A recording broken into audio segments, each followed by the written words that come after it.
The Return of Tarzan by Edgar Rice Burroughs. Recording by Ralph Snelson. Chapter 1. The Affair on the Liner. "Magnifica!" ejaculated the Countess de Coude beneath her breath. "Eh?" questioned the Count, turning toward his young wife. "What is it that is magnificent?" And the Count bent his eyes in various directions in quest of the object of her admiration.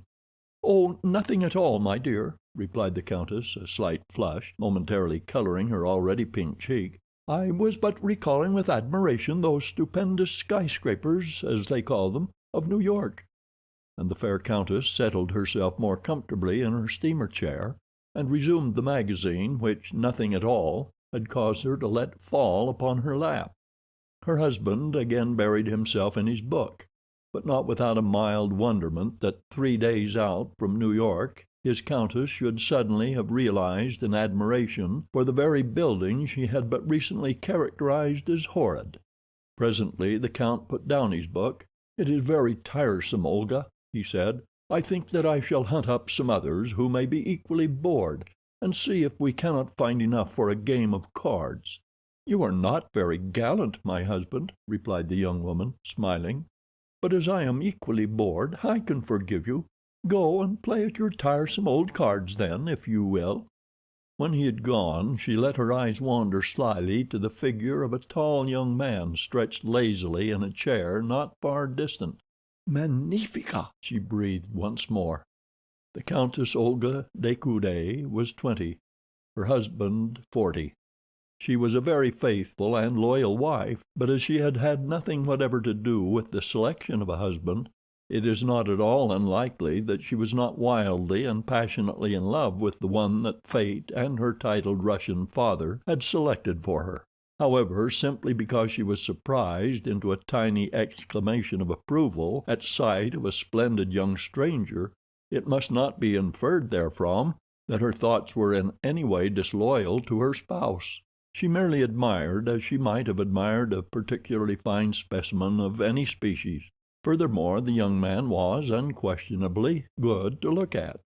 As her furtive glance rested upon his profile, he rose to leave the deck. The Countess de Coude beckoned to a passing steward. "Who is that gentleman?" she asked. "He is booked, madam, as Monsieur Tarzan, of Africa," replied the steward. Rather a large estate, thought the girl, but now her interest was still further aroused. As Tarzan walked slowly toward the smoking room, he came unexpectedly upon two men whispering excitedly just without. He would have vouchsafed them not even a passing thought but for the strangely guilty glance that one of them shot in his direction. They reminded Tarzan of melodramatic villains he had seen at the theaters in Paris. Both were very dark, and this, in connection with the shrugs and stealthy glances that accompanied their palpable intriguing, lent still greater force to the similarity. Tarzan entered the smoking room and sought a chair a little apart from the others who were there. He felt in no mood for conversation, and as he sipped his absinthe he let his mind run rather sorrowfully over the past few weeks of his life. Time and again he had wondered if he had acted wisely in renouncing his birthright to a man to whom he owed nothing. It is true that he liked Clayton. But that was not the question. It was not for William Cecil Clayton, Lord Greystoke, that he had denied his birth. It was for the woman whom both he and Clayton had loved, and whom a strange freak of fate had given to Clayton instead of to him. That she loved him made the thing doubly difficult to bear. Yet he knew that he could have done nothing less than he did do that night within the little railway station in the far Wisconsin woods. To him her happiness was the first consideration of all, and his brief experience with civilization and civilized men had taught him that without money and position life to most of them was unendurable. Jane Porter had been born to both, and had Tarzan taken them away from her future husband it would doubtless have plunged her into a life of misery and torture. That she would have spurned Clayton once he had been stripped of both his title and his estates never for once occurred to Tarzan, for he credited to others the same honest loyalty that was so inherent a quality in himself. Nor in this instance had he erred. Could any one thing have further bound Jane Porter to her promise to Clayton, it would have been in the nature of some such misfortune as this overtaking him. Tarzan's thoughts drifted from the past to the future. He tried to look forward with pleasurable sensations to his return to the jungle of his birth and boyhood, the cruel, fierce jungle in which he had spent 20 of his 22 years. But who or what of all the myriad jungle life would there be to welcome his return? Not one. Only Tantor, the elephant, could he call friend. The others would hunt him or flee from him as had been their way in the past. Not even the apes of his own tribe would extend the hand of fellowship to him. If civilization had done nothing else for Tarzan of the Apes, it had to some extent taught him to crave the society of his own kind, and to feel with genuine pleasure the congenial warmth of companionship, and in the same ratio had it made any other life distasteful to him. It was difficult to imagine a world without a friend, without a living thing who spoke the new tongues which Tarzan had learned to love so well. And so it was that Tarzan looked with little relish upon the future he had mapped out for himself. As he sat musing over his cigarette, his eyes fell upon a mirror before him, and in it he saw reflected a table at which 4 men sat at cards. Presently one of them rose to leave, and then another approached, and Tarzan could see that he courteously offered to fill the vacant chair, that the game might not be interrupted. He was the smaller of the 2 whom Tarzan had seen whispering just outside the smoking room. It was this fact that aroused a faint spark of interest in Tarzan, and so, as he speculated upon the future, he watched in the mirror the reflection of the players at the table behind him. Aside from the man who had but just entered the game, Tarzan knew the name of but one of the other players. It was he who sat opposite the new player, Count Raoul de Coude, whom an over-attentive steward had pointed out as one of the celebrities of the passage, describing him as a man high in the official family of the French Minister of War. Suddenly Tarzan's attention was riveted upon the picture in the glass. The other swarthy plotter had entered, and was standing behind the Count's chair. Tarzan saw him turn and glance furtively about the room, but his eyes did not rest for a sufficient time upon the mirror to note the reflection of Tarzan's watchful eyes. Stealthily the man withdrew something from his pocket. Tarzan could not discern what the object was, for the man's hand covered it. Slowly the hand approached the Count, and then, very deftly, the thing that was in it was transferred to the Count's pocket. The man remained standing where he could watch the Frenchman's cards. Tarzan was puzzled, but he was all attention now, nor did he permit another detail of the incident to escape him. The play went on for some 10 minutes after this, until the Count won a considerable wager from him who had last joined the game, and then Tarzan saw the fellow back of the Count's chair nod his head to his confederate. Instantly the player rose and pointed a finger at the Count. "Had I known that monsieur was a professional card sharp, I had not been so ready to be drawn into the game," he said. Instantly the Count and the 2 other players were upon their feet. De Coude's face went white. "What do you mean, sir?" he cried. "Do you know to whom you speak?" "I know that I speak for the last time to one who cheats at cards," replied the fellow. The Count leaned across the table and struck the man full in the mouth with his open palm, and then the others closed in between them. "There is some mistake, sir," cried one of the other players. "Why, this is Count de Coude of France." "If I am mistaken," said the accuser, "I shall gladly apologize. But before I do so, first let Monsieur le Count explain the extra cards which I saw him drop into his side pocket." And then the man whom Tarzan had seen drop them there turned to sneak from the room, but to his annoyance he found the exit barred by a tall, gray-eyed stranger. "Pardon," said the man brusquely, attempting to pass to one side. "Wait," said Tarzan. "But why, monsieur?" exclaimed the other petulantly. "Permit me to pass, monsieur." "Wait," said Tarzan. "I think that there is a matter in here that you may doubtless be able to explain." The fellow had lost his temper by this time, and with a low oath seized Tarzan to push him to one side. The ape-man but smiled as he twisted the big fellow about, and grasping him by the collar of his coat, escorted him back to the table, struggling, cursing, and striking in futile remonstrance. It was Nikolas Rokoff's first experience with the muscles that had brought their savage owner victorious through encounters with Numa the lion and Terkoz the great bull ape. The man who had accused de Coude, and the two others who had been playing, stood looking expectantly at the Count. Several other passengers had drawn toward the scene of the altercation, and all awaited the denouement. "The fellow is crazy," said the Count. "Gentlemen, I implore that one of you search me. The accusation is ridiculous." This from one of the players. "You have but to slip your hand in the Count's coat pocket, and you will see that the accusation is quite serious," insisted the accuser. And then, as the others still hesitated to do so, "Come, I shall do it myself if no other will," and he stepped forward toward the Count. "No, monsieur," said de Coude. "I will submit to a search only at the hands of a gentleman. It is unnecessary to search the Count. The cards are in his pocket. I myself saw them placed there." All turned in surprise toward this new speaker, to behold a very well-built young man urging a resisting captive toward them by the scruff of his neck. "It is a conspiracy," cried de Coude angrily. "There are no cards in my coat," and with that he ran his hand into his pocket. As he did so, tense silence reigned in the little group. The Count went dead white, and then very slowly he withdrew his hand, and in it were 3 cards. He looked at them in mute and horrified surprise, and slowly the red of mortification suffused his face.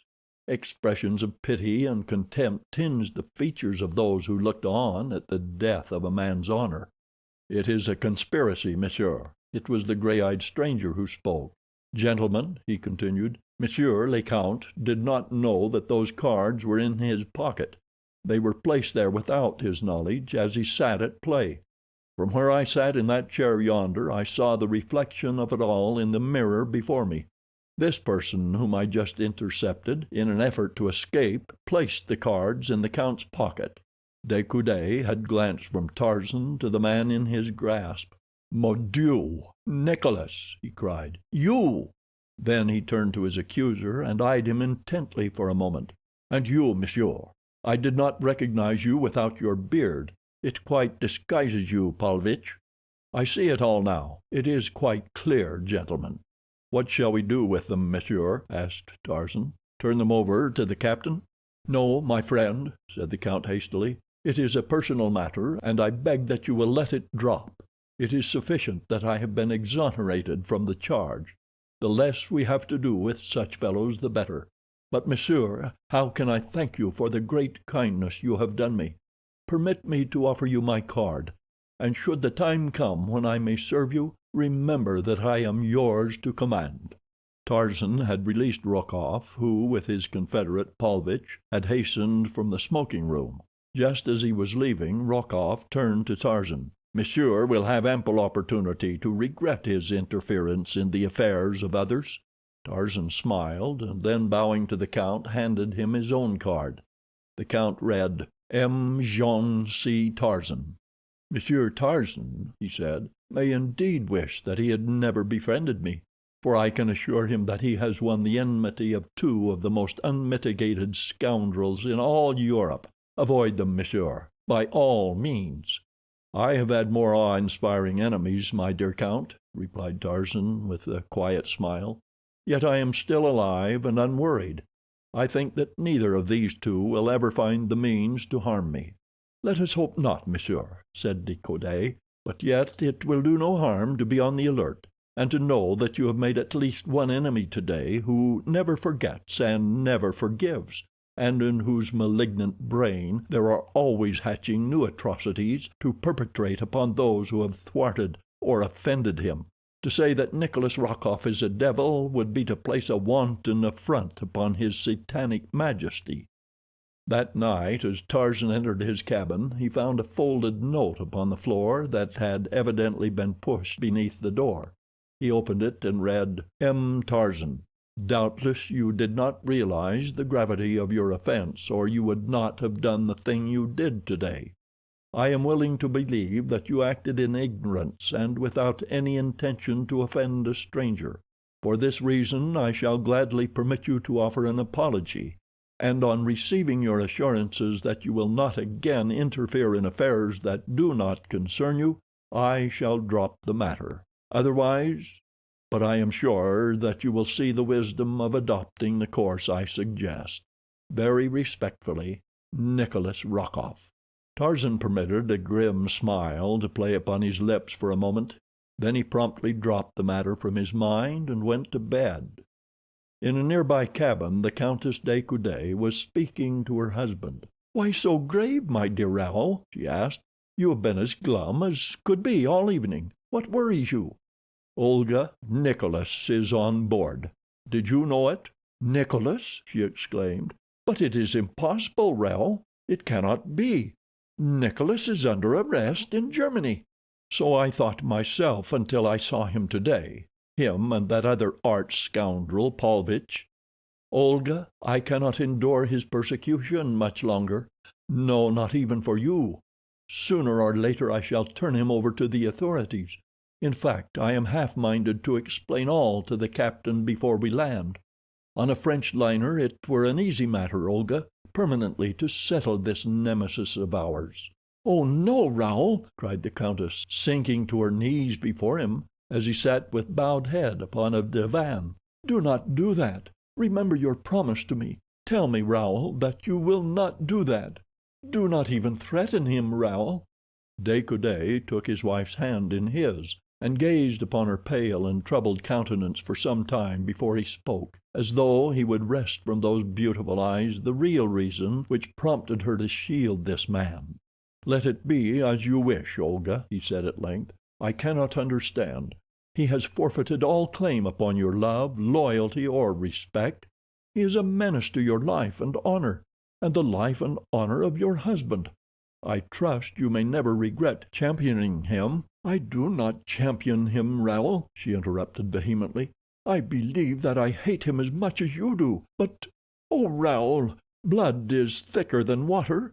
"I should today have liked to sample the consistency of his," growled De Coude grimly. "The two deliberately attempted to besmirch my honor, Olga," and then he told her of all that had happened in the smoking room. "Had it not been for this utter stranger they had succeeded, for who would have accepted my unsupported word against the damning evidence of those cards hidden on my person? I had almost begun to doubt myself when this Monsieur Tarzan dragged your precious Nikolas before us and explained the whole cowardly transaction." "Monsieur Tarzan?" asked the Countess in evident surprise. "Yes. Do you know him, Olga?"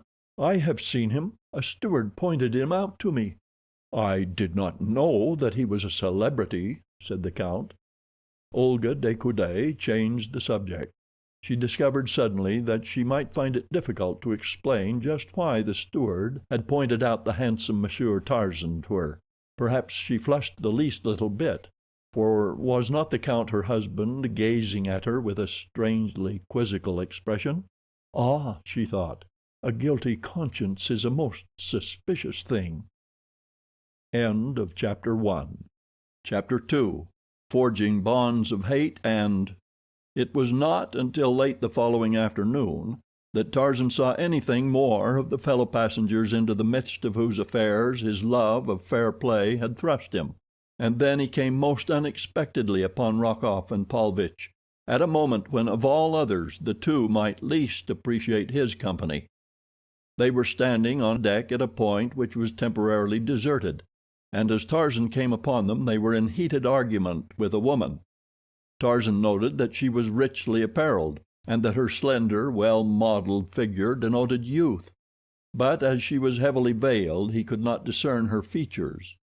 The men were standing on either side of her, and the backs of all were toward Tarzan, so that he was quite close to them without their being aware of his presence.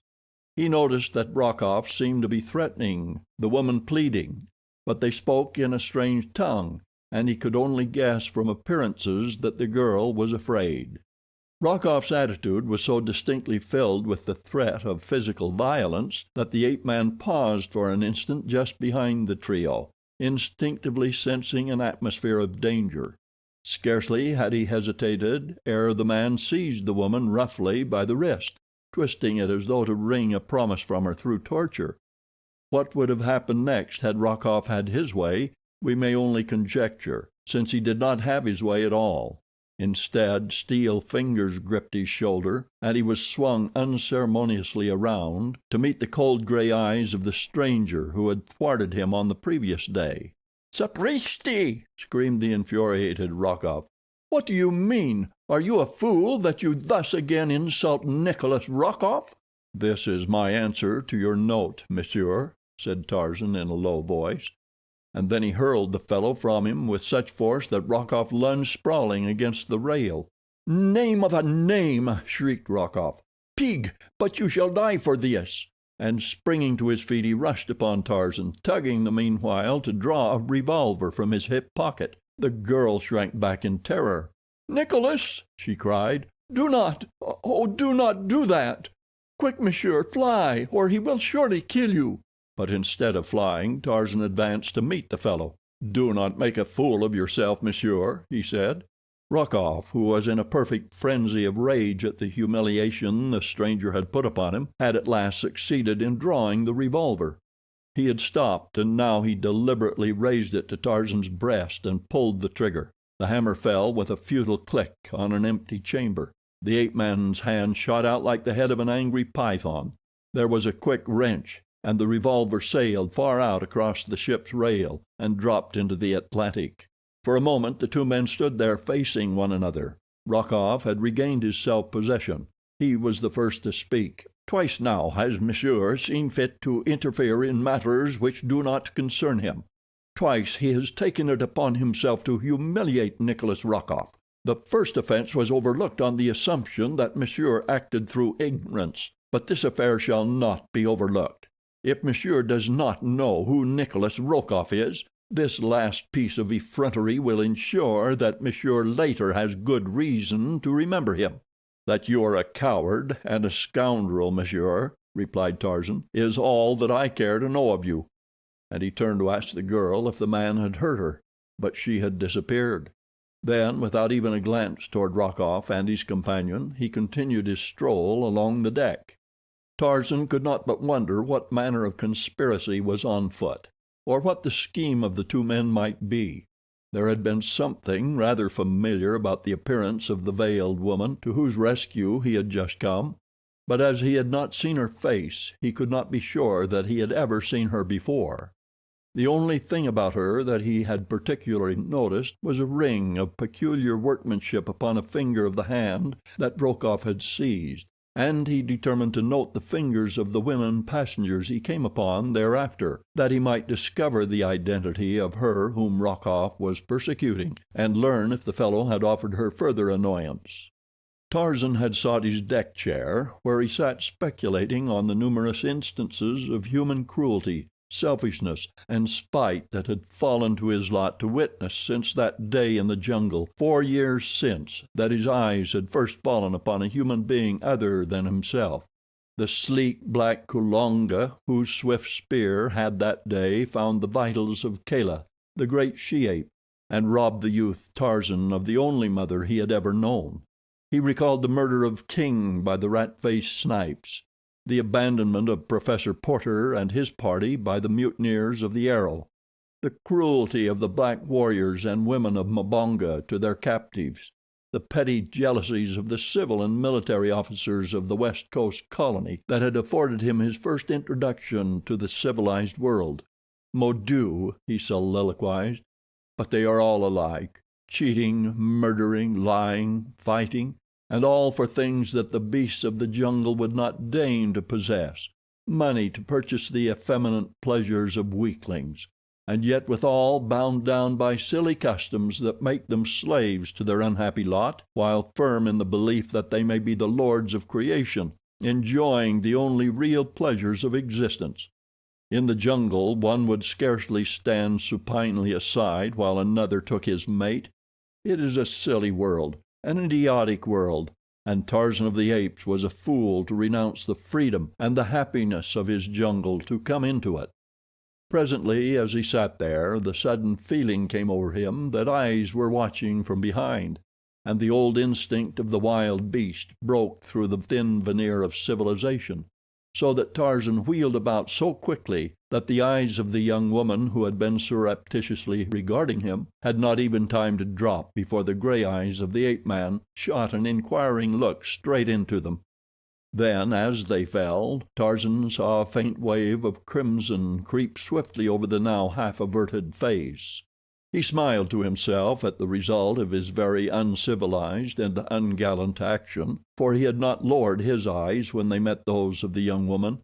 She was very young and equally good to look upon. Further, there was something rather familiar about her that set Tarzan to wondering where he had seen her before. He resumed his former position, and presently he was aware that she had arisen and was leaving the deck. As she passed, Tarzan turned to watch her, in the hope that he might discover a clue to satisfy his mild curiosity as to her identity. Nor was he disappointed entirely, for as she walked away she raised one hand to the black, waving mass at the nape of her neck, the peculiarly feminine gesture that admits cognizance of appraising eyes behind her. And Tarzan saw upon a finger of this hand the ring of strange workmanship that he had seen upon the finger of the veiled woman a short time before.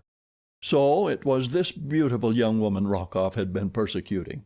Tarzan wondered in a lazy sort of way whom she might be, and what relations one so lovely could have with the surly, bearded Russian. After dinner that evening Tarzan strolled forward, where he remained until after dark in conversation with the second officer, and when that gentleman's duties called him elsewhere, Tarzan lolled lazily by the rail watching the play of the moonlight upon the gently rolling waters. He was half hidden by a davit, so that two men who approached along the deck did not see him, and as they passed Tarzan caught enough of their conversation to cause him to fall in behind them, to follow and learn what deviltry they were up to. He had recognized the voice as that of Rokoff, and had seen that his companion was Paulovitch. Tarzan had overheard but a few words, "And if she screams, you may choke her until—" but those had been enough to arouse the spirit of adventure within him, and so he kept the two men in sight as they walked briskly now along the deck. To the smoking room he followed them, but they merely halted at the doorway long enough, apparently, to assure themselves that one whose whereabouts they wished to establish was within. Then they proceeded directly to the first-class cabins upon the promenade deck. Here Tarzan found greater difficulty in escaping detection, but he managed to do so successfully. As they halted before one of the polished hardwood doors, Tarzan slipped into the shadow of a passageway not a dozen feet from them. To their knock a woman's voice asked in French, "Who is it?" "It is I, Olga. Nikolas," was the answer in Rokoff's now familiar guttural. "May I come in?"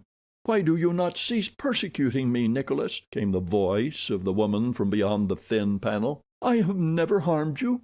"Come, come, Olga," urged the man in propitiatory tones. "I but ask a half-dozen words with you. I shall not harm you, nor shall I enter your cabin. But I cannot shout my message through the door." Tarzan heard the catch click as it was released from the inside. He stepped out from his hiding place far enough to see what transpired when the door was opened, for he could not but recall the sinister words he had heard a few moments before upon the deck. "And if she screams, you may choke her." Rokoff was standing directly in front of the door. Paulovitch had flattened himself against the paneled wall of the corridor beyond. The door opened. Rokoff half entered the room, and stood with his back against the door, speaking in a low whisper to the woman, whom Tarzan could not see. Then Tarzan heard the woman's voice, level but loud enough to distinguish her words. "No, Nikolas," she was saying, "it is useless. Threaten as you will, I shall never accede to your demands. Leave the room, please. You have no right here. You promised not to enter." "Very well, Olga, I shall not enter. But before I am done with you, you shall wish 1,000 times that you had done at once the favor I have asked. In the end I shall win anyway, so you might as well save trouble and time for me, and disgrace for yourself and your—" "Never, Nikolas," interrupted the woman. And then Tarzan saw Rokoff turn and nod to Paulovitch, who sprang quickly toward the doorway of the cabin, rushing in past Rokoff, who held the door open for him. Then the latter stepped quickly out. The door closed. Tarzan heard the click of the lock as Paulovitch turned it from the inside. Rokoff remained standing before the door, with head bent, as though to catch the words of the two within. A nasty smile curled his bearded lip. Tarzan could hear the woman's voice commanding the fellow to leave her cabin. "I shall send for my husband," she cried. "He will show you no mercy." Paulovitch's sneering laugh came through the polished panels. "The purser will fetch your husband, madame," said the man. "In fact, that officer has already been notified that you are entertaining a man other than your husband behind the locked door of your cabin." "Bah!" cried the woman. "My husband will know."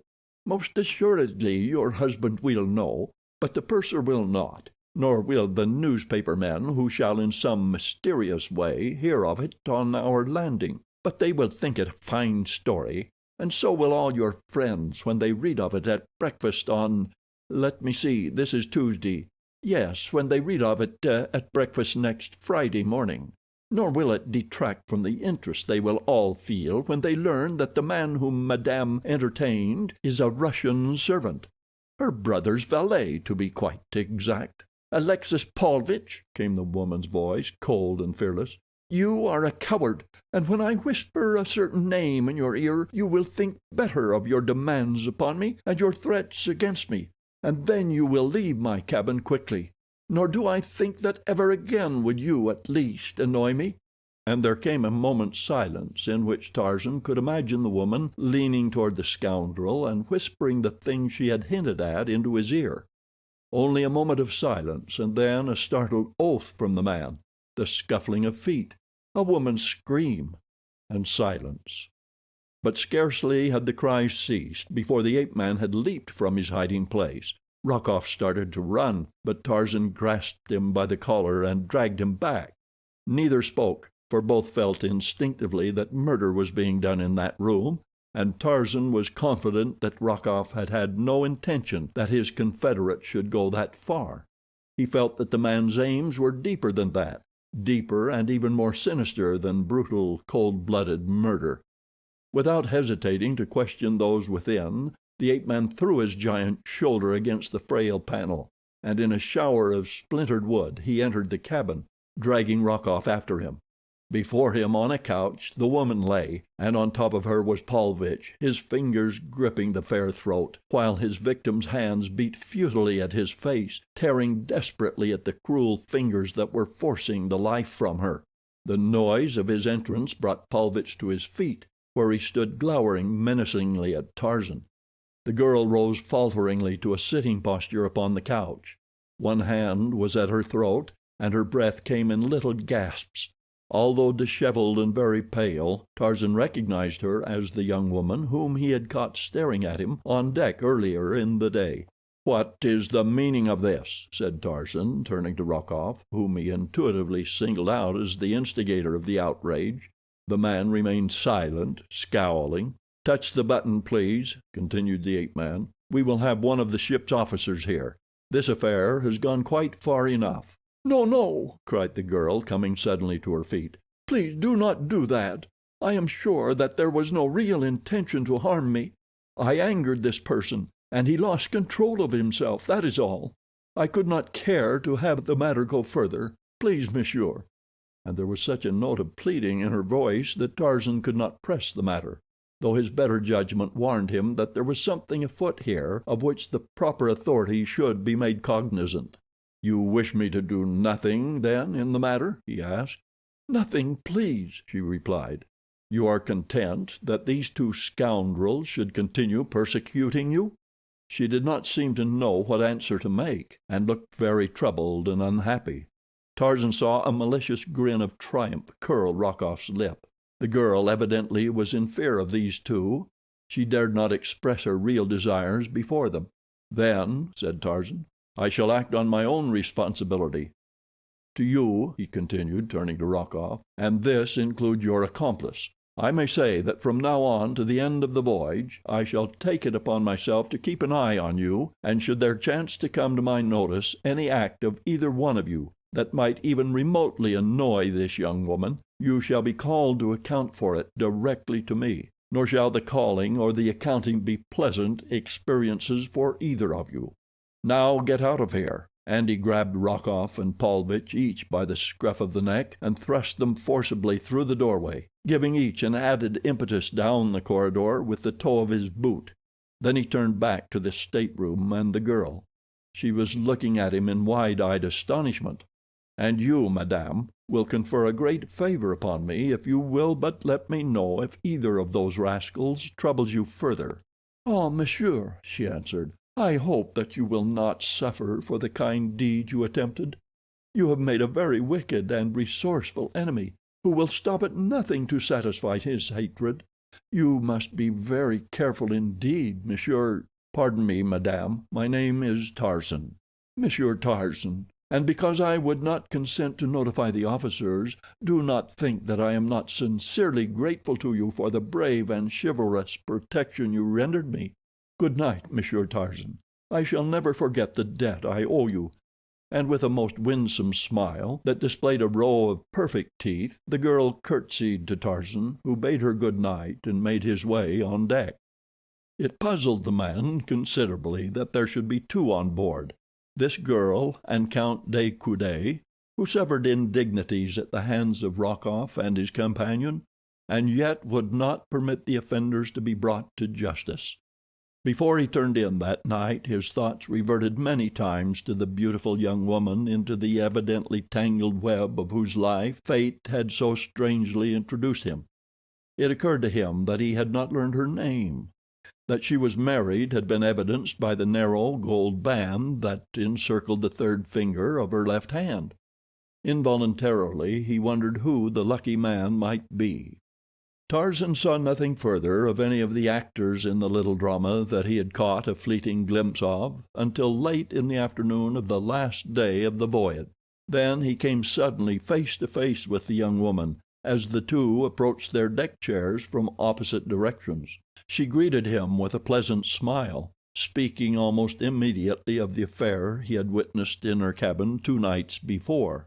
It was as though she had been perturbed by a conviction that he might have construed her acquaintance with such men as Rokoff and Paulovitch as a personal reflection upon herself.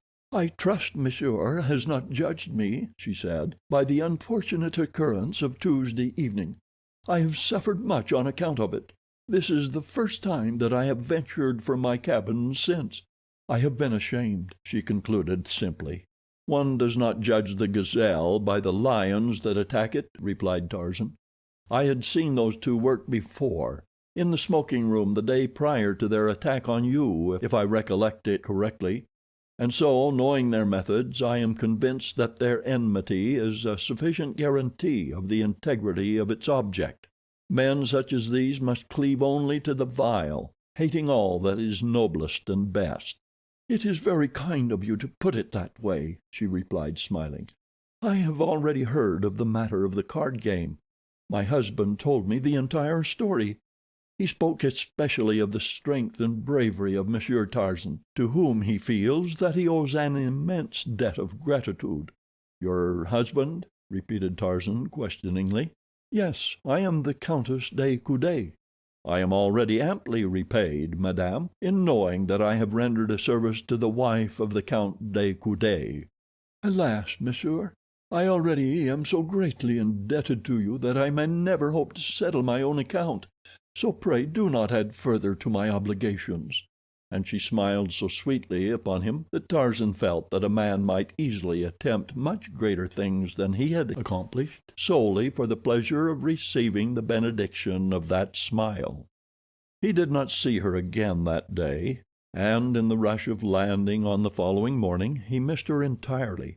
But there had been something in the expression of her eyes as they parted on deck the previous day that haunted him.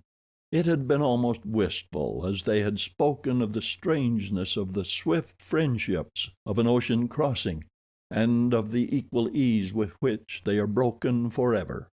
Tarzan wondered if he should ever see her again. End of Chapter 2. Chapter 3. What Happened in the Rue Maule. On his arrival in Paris, Tarzan had gone directly to the apartments of his old friend D'Arnot, where the naval lieutenant had scored him roundly for his decision to renounce the title and estates that were rightly his from his father, John Clayton, the late Lord Greystoke. "You must be mad, my friend," said D'Arnot, "thus lightly to give up not alone wealth and position, but an opportunity to prove beyond doubt to all the world that in your veins flows the noble blood of two of England's most honored houses, instead of the blood of a savage she-ape. It is incredible that they could have believed you, Miss Porter least of all. Why, I never did believe it, even back in the wilds of your African jungle, when you tore the raw meat of your kills with mighty jaws, like some wild beast, and wiped your greasy hands upon your thighs. Even then, before there was the slightest proof to the contrary, I knew that you were mistaken in the belief that Kala was your mother. And now, with your father's diary of the terrible life led by him and your mother on that wild African shore, with the account of your birth, and final and most convincing proof of all, your own baby fingerprints upon the pages of it, it seems incredible to me that you are willing to remain a nameless, penniless vagabond." "I do not need any better name than Tarzan," replied the ape-man. "And as for remaining a penniless vagabond, I have no intention of so doing. In fact, the next, and let us hope the last burden that I shall be forced to put upon your unselfish friendship will be the finding of employment for me." "Pooh-pooh," scoffed D'Arnot. "You know that I did not mean that. Have I not told you a dozen times that I have enough for 20 men, and that half of what I have is yours? And if I gave it all to you, would it represent even the 10th part of the value I place upon your friendship, my Tarzan? Would it repay the services you did me in Africa? I do not forget, my friend, that but for you and your wondrous bravery, I had died at the stake in the village of Mbonga's cannibals. Nor do I forget that to your self-sacrificing devotion I owe the fact that I recovered from the terrible wounds I received at their hands. I discovered later something of what it meant to you to remain with me in the amphitheater of apes while your heart was urging you on to the coast. When we finally came there and found that Miss Porter and her party had left, I commenced to realize something of what you had done for an utter stranger. Nor am I trying to repay you with money, Tarzan. It is that just at present you need money. Were it sacrifice that I might offer you, it were the same. My friendship must always be yours, because our tastes are similar, and I admire you. That I cannot command, but the money I can and shall." "Well," laughed Tarzan, "we shall not quarrel over the money. I must live, and so I must have it. But I shall be more contented with something to do. You cannot show me your friendship in a more convincing manner than to find employment for me. I shall die of inactivity in a short while. As for my birthright, it is in good hands. Clayton is not guilty of robbing me of it.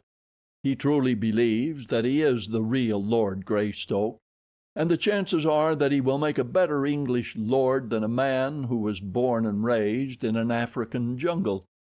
You know that I am but half civilized even now.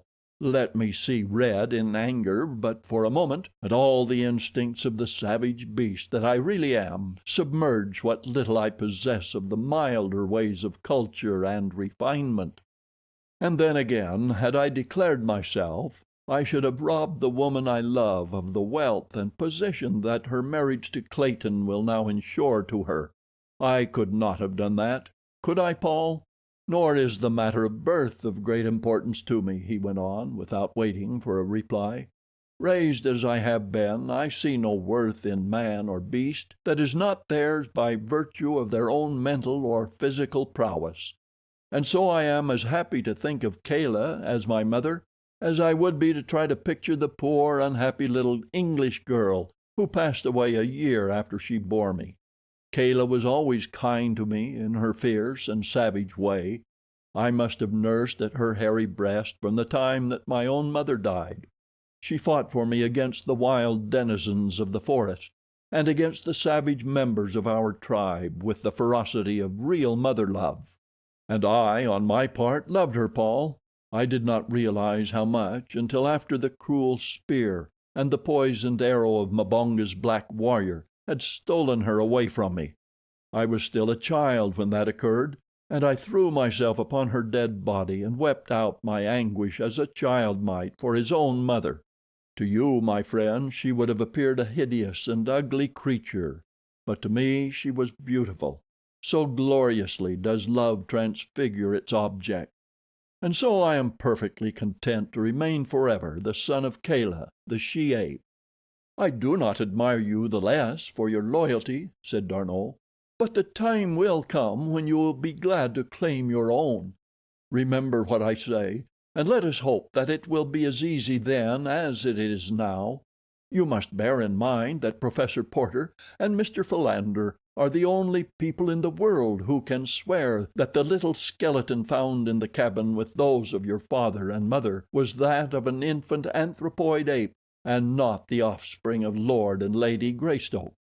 That evidence is most important. They are both old men. They may not live many years longer. And then, did it not occur to you that once Miss Porter knew the truth, she would break her engagement with Clayton? You might easily have your title, your estates, and the woman you love, Tarzan. Had you not thought of that?" Tarzan shook his head. "You do not know her," he said. "Nothing could bind her closer to her bargain than some misfortune to Clayton. She is from an old Southern family in America, and Southerners pride themselves upon their loyalty." Tarzan spent the 2 following weeks renewing his former brief acquaintance with Paris. In the daytime he haunted the libraries and picture galleries. He had become an omnivorous reader, and the world of possibilities that were open to him in this seat of culture and learning fairly appalled him when he contemplated the very infinitesimal crumb of the sum total of human knowledge that a single individual might hope to acquire even after a lifetime of study and research. But he learned what he could by day, and threw himself into a search for relaxation and amusement at night. Nor did he find Paris a whit less fertile field for his nocturnal avocation. If he smoked too many cigarettes and drank too much absinthe, it was because he took civilization as he found it, and he did the things that he found his civilized brothers doing. The life was a new and alluring one, and in addition he had a sorrow in his breast and a great longing which he knew could never be fulfilled, and so he sought in study and in dissipation, the 2 extremes, to forget the past and inhibit contemplation of the future.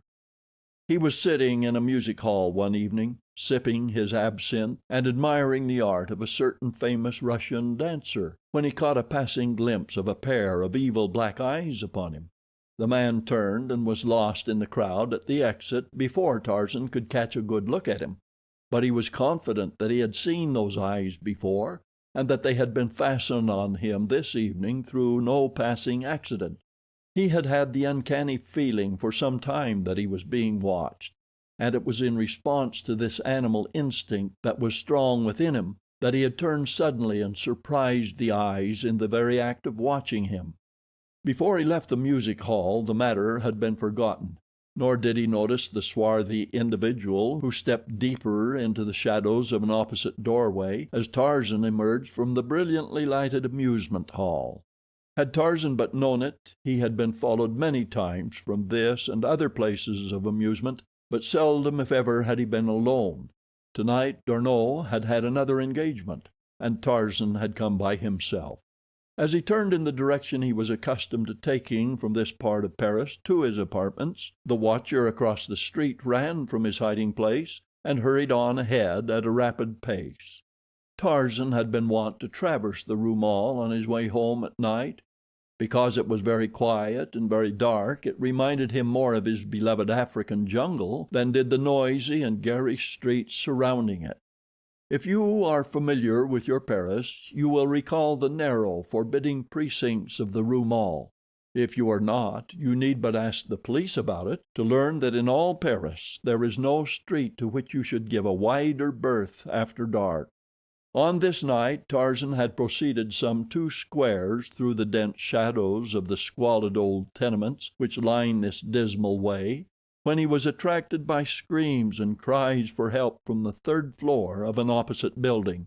The voice was a woman's. Before the echoes of her first cries had died, Tarzan was bounding up the stairs and through the dark corridors to her rescue.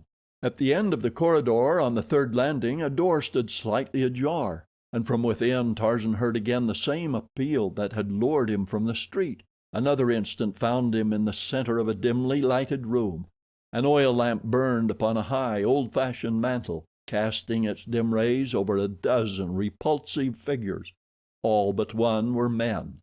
The other was a woman of about 30. Her face, marked by low passions and dissipation, might once have been lovely. She stood with one hand at her throat, crouching against the farther wall. "Help, monsieur," she cried in a low voice as Tarzan entered the room. "They were killing me." As Tarzan turned toward the men about him, he saw the crafty, evil faces of habitual criminals. He wondered that they had made no effort to escape. A movement behind him caused him to turn. 2 things his eyes saw, and one of them caused him considerable wonderment. A man was sneaking stealthily from the room, and in the brief glance that Tarzan had of him he saw that it was Rokoff.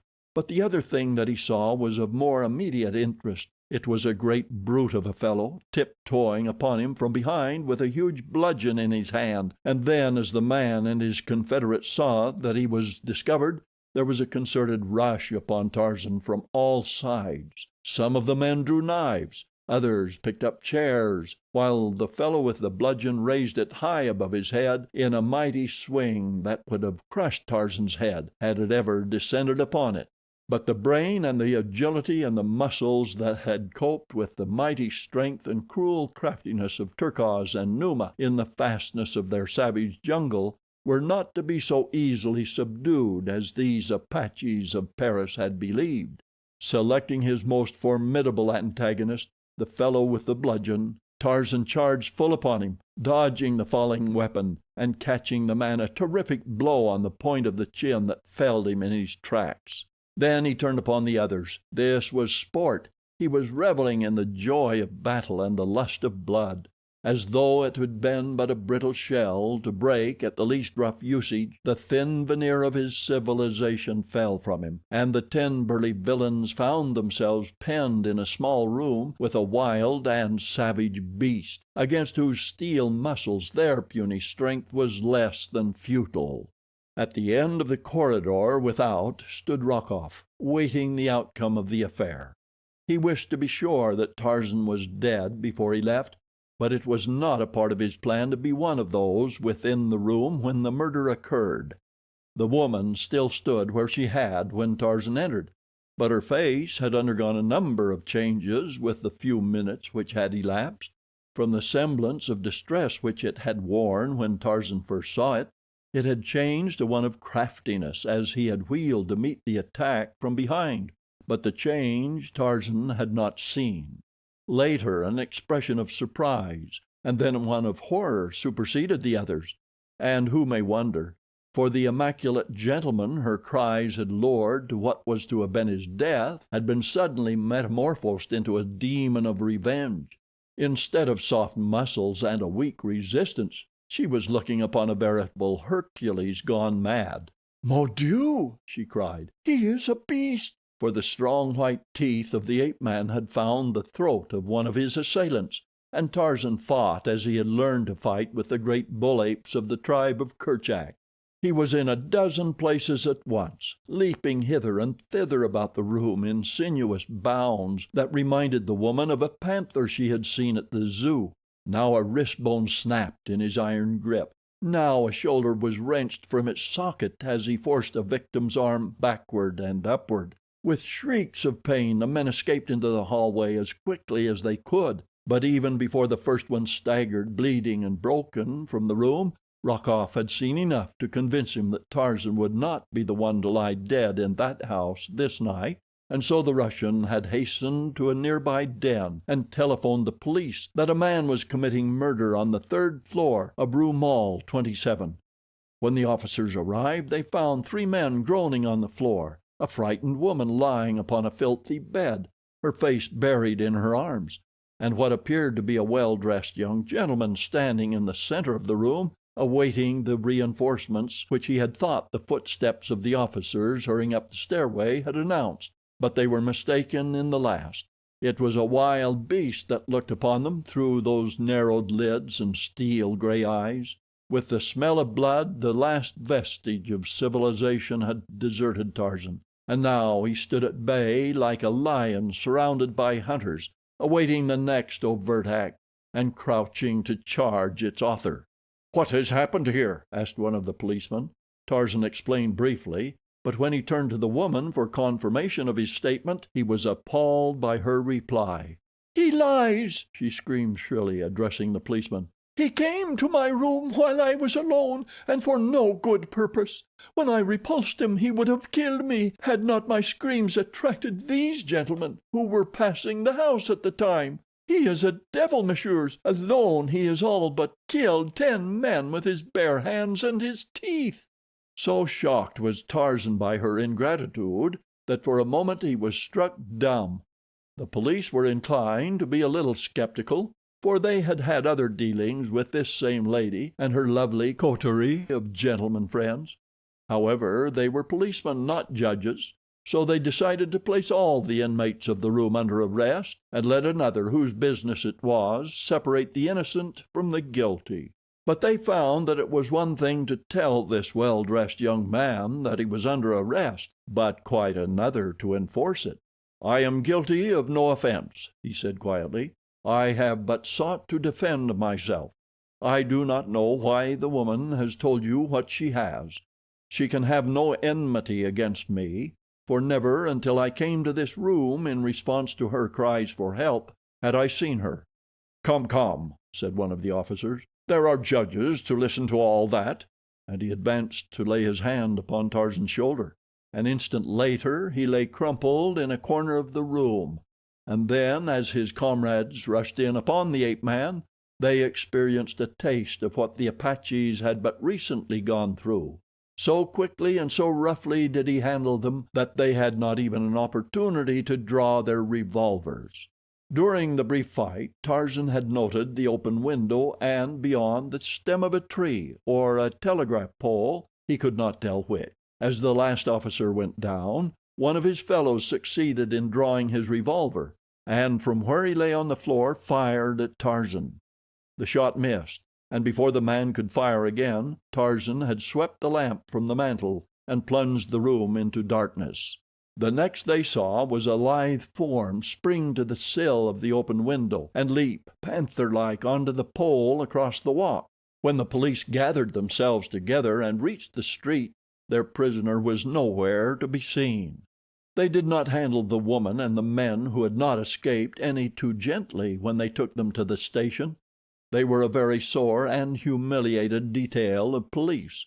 It galled them to think that it would be necessary to report that a single unarmed man had wiped the floor with the whole lot of them, and then escaped them as easily as though they had not existed. The officer who had remained in the street swore that no one had leaped from the window or left the building from the time they entered until they had come out. His comrades thought that he lied, but they could not prove it. When Tarzan found himself clinging to the pole outside the window, he followed his jungle instinct and looked below for enemies before he ventured down. It was well he did, for just beneath stood a policeman. Above, Tarzan saw no one, so he went up instead of down.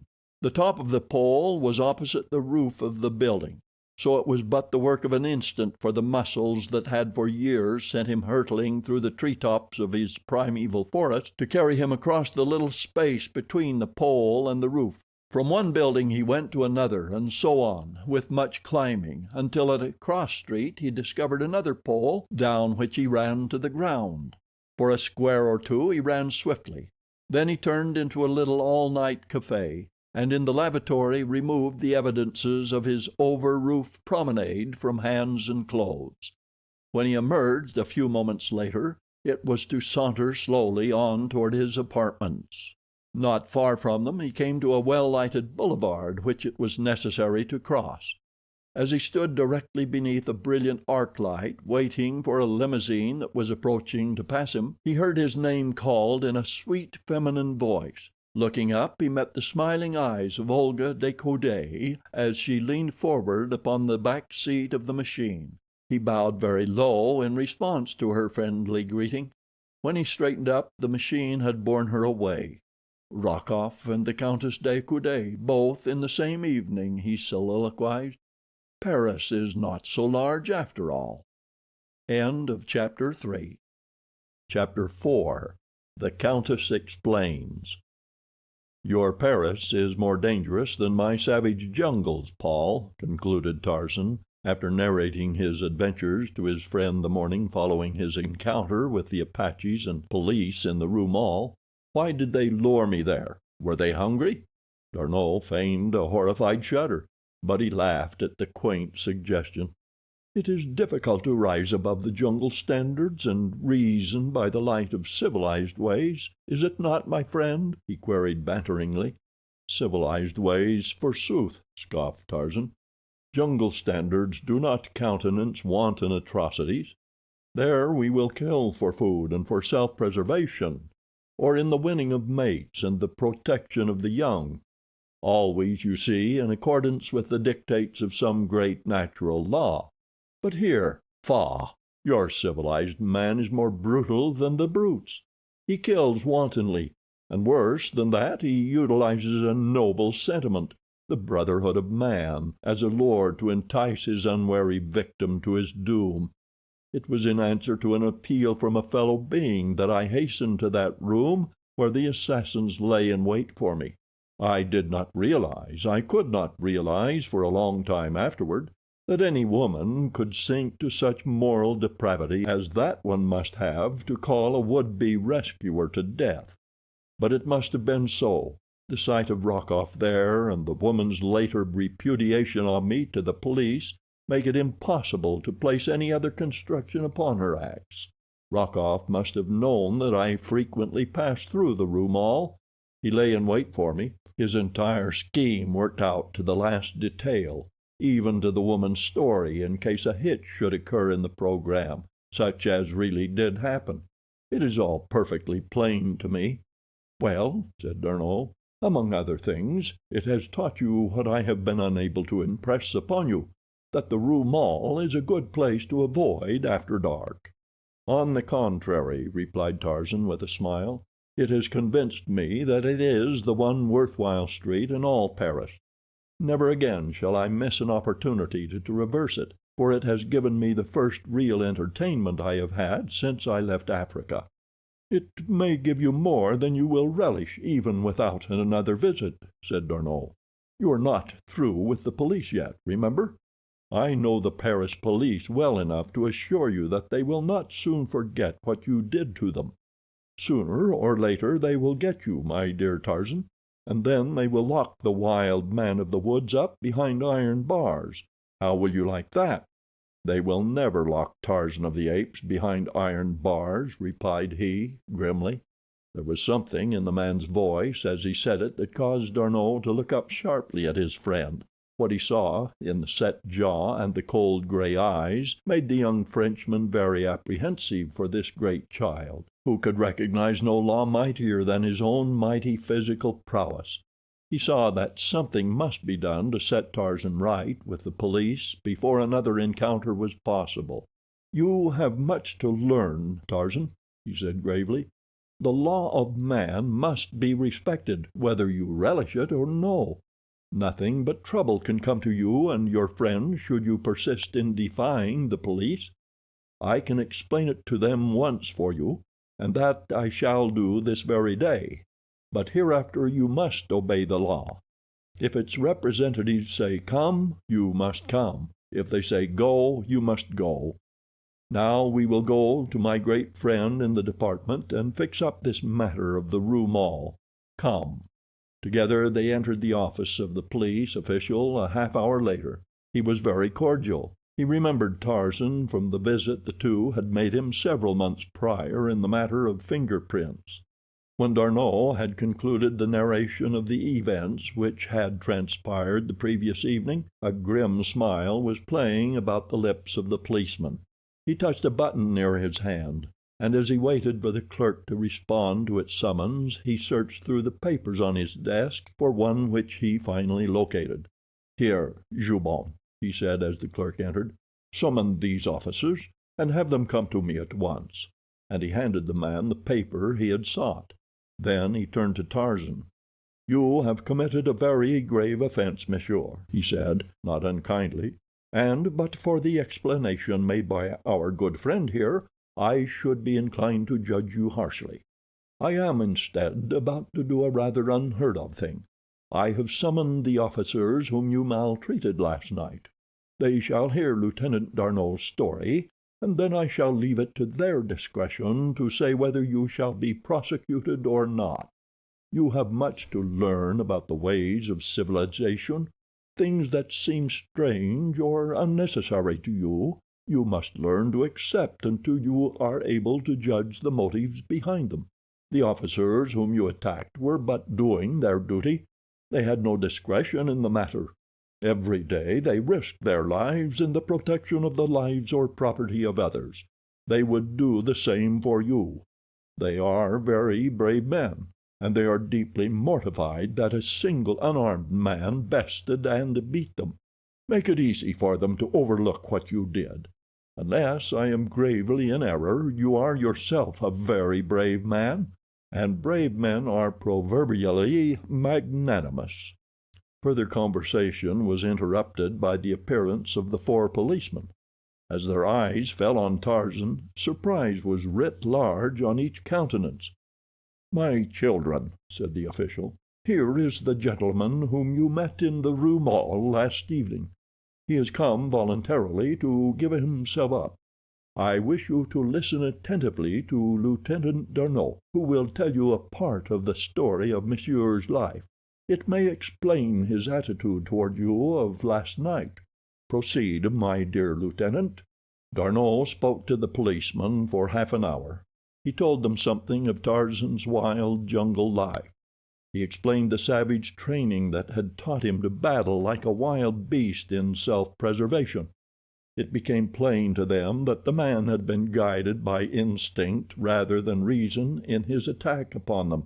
He had not understood their intentions. To him they had been little different from any of the various forms of life he had been accustomed to in his native jungle, where practically all were his enemies. "Your pride has been wounded," said D'Arnot in conclusion. "It is the fact that this man overcame you that hurts the most, but you need to feel no shame. You would not make apologies for defeat had you been penned in that small room with an African lion, or with the great gorilla of the jungles, and yet you were battling with muscles that have time and time again been pitted, and always victoriously, against these terrors of the Dark Continent.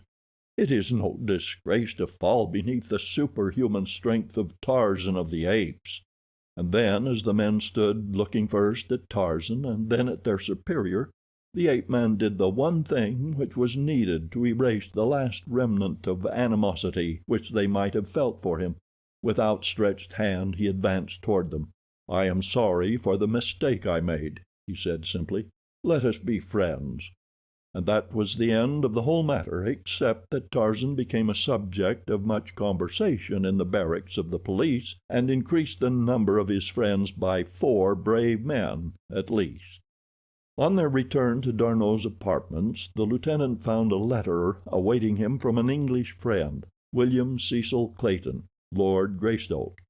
The two had maintained a correspondence since the birth of their friendship on that ill-fated expedition in search of Jane Porter after her theft by Terkoz, the bull ape. "They are to be married in London in about 2 months," said D'Arnot, as he completed his perusal of the letter. Tarzan did not need to be told who was meant by they. He made no reply, but he was very quiet and thoughtful during the balance of the day. That evening they attended the opera. Tarzan's mind was still occupied by his gloomy thoughts. He paid little or no attention to what was transpiring upon the stage. Instead, he saw only the lovely vision of a beautiful American girl, and heard naught but a sad, sweet voice acknowledging that his love was returned, and she was to marry another. He shook himself to be rid of his unwelcome thoughts, and at the same instant he felt eyes upon him. With the instinct that was his by virtue of training, he looked up squarely into the eyes that were looking at him, to find that they were shining from the smiling face of Olga, Countess de Coude. As Tarzan returned her bow, he was positive that there was an invitation in her look, almost a plea. The next intermission found him beside her in her box. "I have so much wished to see you," she was saying. "It has troubled me not a little to think that after the service you rendered to both my husband and myself, no adequate explanation was ever made you of what must have seemed ingratitude on our part in not taking the necessary steps to prevent a repetition of the attacks upon us by those two men." "You wrong me," replied Tarzan. "My thoughts of you have been only the most pleasant. You must not feel that any explanation is due me. Have they annoyed you further?" "They never cease," she replied sadly. "I feel that I must tell someone, and I do not know another who so deserves an explanation as you. You must permit me to do so. It may be of service to you, for I know Nikolas Rokoff quite well enough to be positive that you have not seen the last of him. He will find some means to be revenged upon you. What I wish to tell you may be of aid to you in combating any scheme of revenge he may harbor.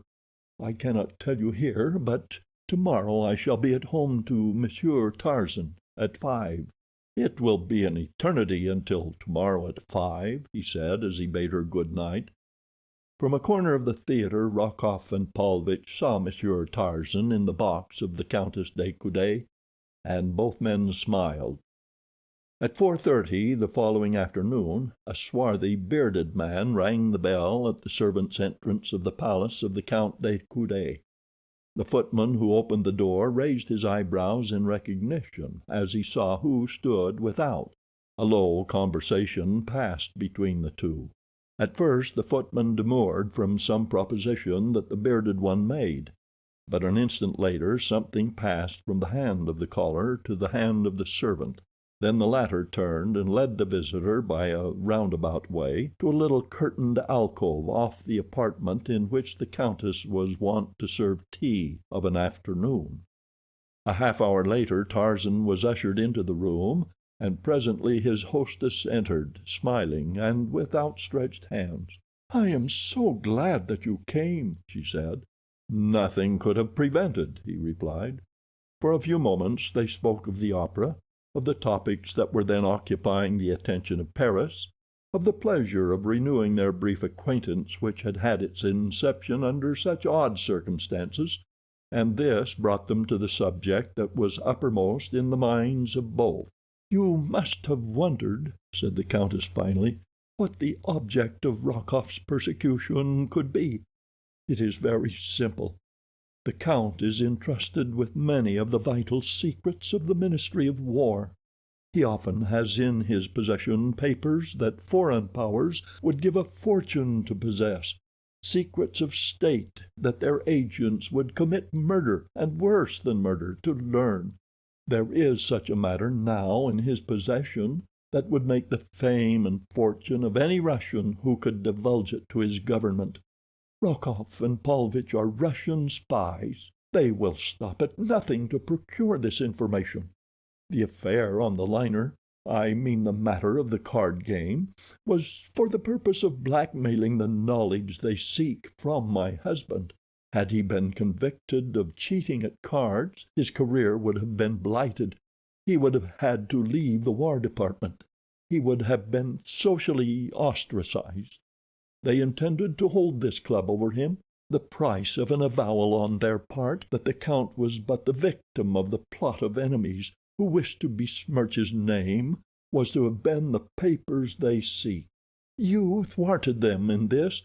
Then they concocted the scheme whereby my reputation was to be the price instead of the Count's. When Paulovitch entered my cabin he explained it to me. If I would obtain the information for them he promised to go no farther. Otherwise Rokoff, who stood without, was to notify the purser that I was entertaining a man other than my husband behind the locked doors of my cabin.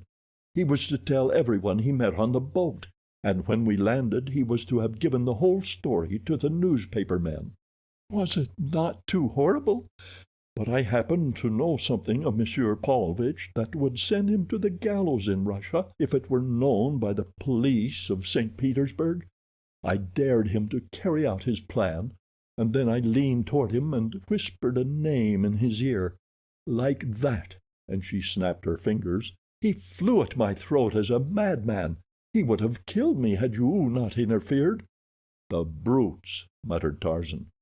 "They are worse than that, my friend," she said. "They are devils. I fear for you because you have gained their hatred. I wish you to be on your guard constantly.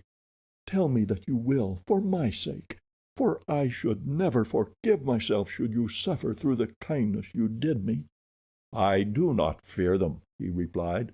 "I have survived grimmer enemies than Rokoff and Paulovitch." He saw that she knew nothing of the occurrence in the Rue Maule, nor did he mention it, fearing that it might distress her. "For your own safety," he continued, "why do you not turn the scoundrels over to the authorities? They should make quick work of them." She hesitated for a moment before replying. "There are two reasons," she said finally. "One of them it is that keeps the Count from doing that very thing. The other, my real reason for fearing to expose them, I have never told. Only Rokoff and I know it. I wonder—" And then she paused, looking intently at him for a long time. "And what do you wonder?" he asked, smiling. "I was wondering why it is that I want to tell you the thing that I have not dared tell even to my husband. I believe that you would understand, and that you could tell me the right course to follow. I believe that you would not judge me too harshly." "I fear that I should prove a very poor judge, madame," Tarzan replied. "For if you had been guilty of murder, I should say that the victim should be grateful to have met so sweet a fate." "Oh, dear, no," she expostulated. "It is not so terrible as that. But first let me tell you the reason the Count has for not prosecuting these men. Then, if I can hold my courage, I shall tell you the real reason that I dare not. The first is that Nikolas Rokoff is my brother. We are Russians.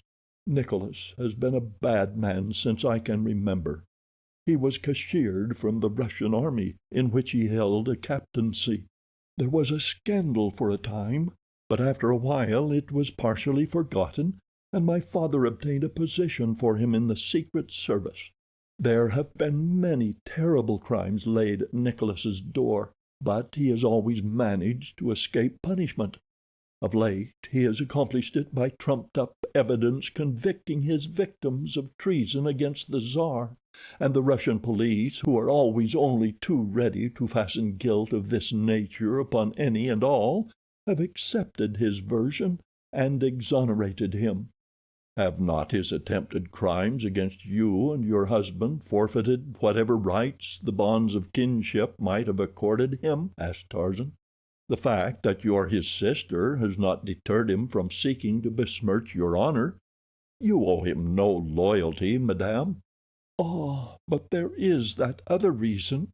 If I owe him no loyalty, though he be my brother, I cannot so easily disavow the fear I hold him in because of a certain episode in my life of which he is cognizant. I might as well tell you all," she resumed after a pause, "for I see that it is in my heart to tell you sooner or later. I was educated in a convent. While there I met a man whom I supposed to be a gentleman. I knew little or nothing about men, and less about love. I got it into my foolish head that I loved this man, and at his urgent request I ran away with him. We were to have been married. I was with him just 3 hours, all in the daytime and in public places, railroad stations and upon a train. When we reached our destination, where we were to have been married, 2 officers stepped up to my escort as we descended from the train and placed him under arrest. They took me also, but when I had told my story they did not detain me, other than to send me back to the convent under the care of a matron. It seemed that the man who had wooed me was no gentleman at all, but a deserter from the army, as well as a fugitive from civil justice. He had a police record in nearly every country in Europe. The matter was hushed up by the authorities of the convent. Not even my parents knew of it. But Nikolas met the man afterward, and learned the whole story. Now he threatens to tell the Count if I do not do just as he wishes me to." Tarzan laughed. "You are still but a little girl.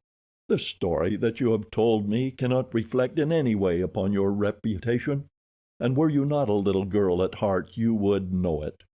Go to your husband tonight, and tell him the whole story, just as you have told it to me.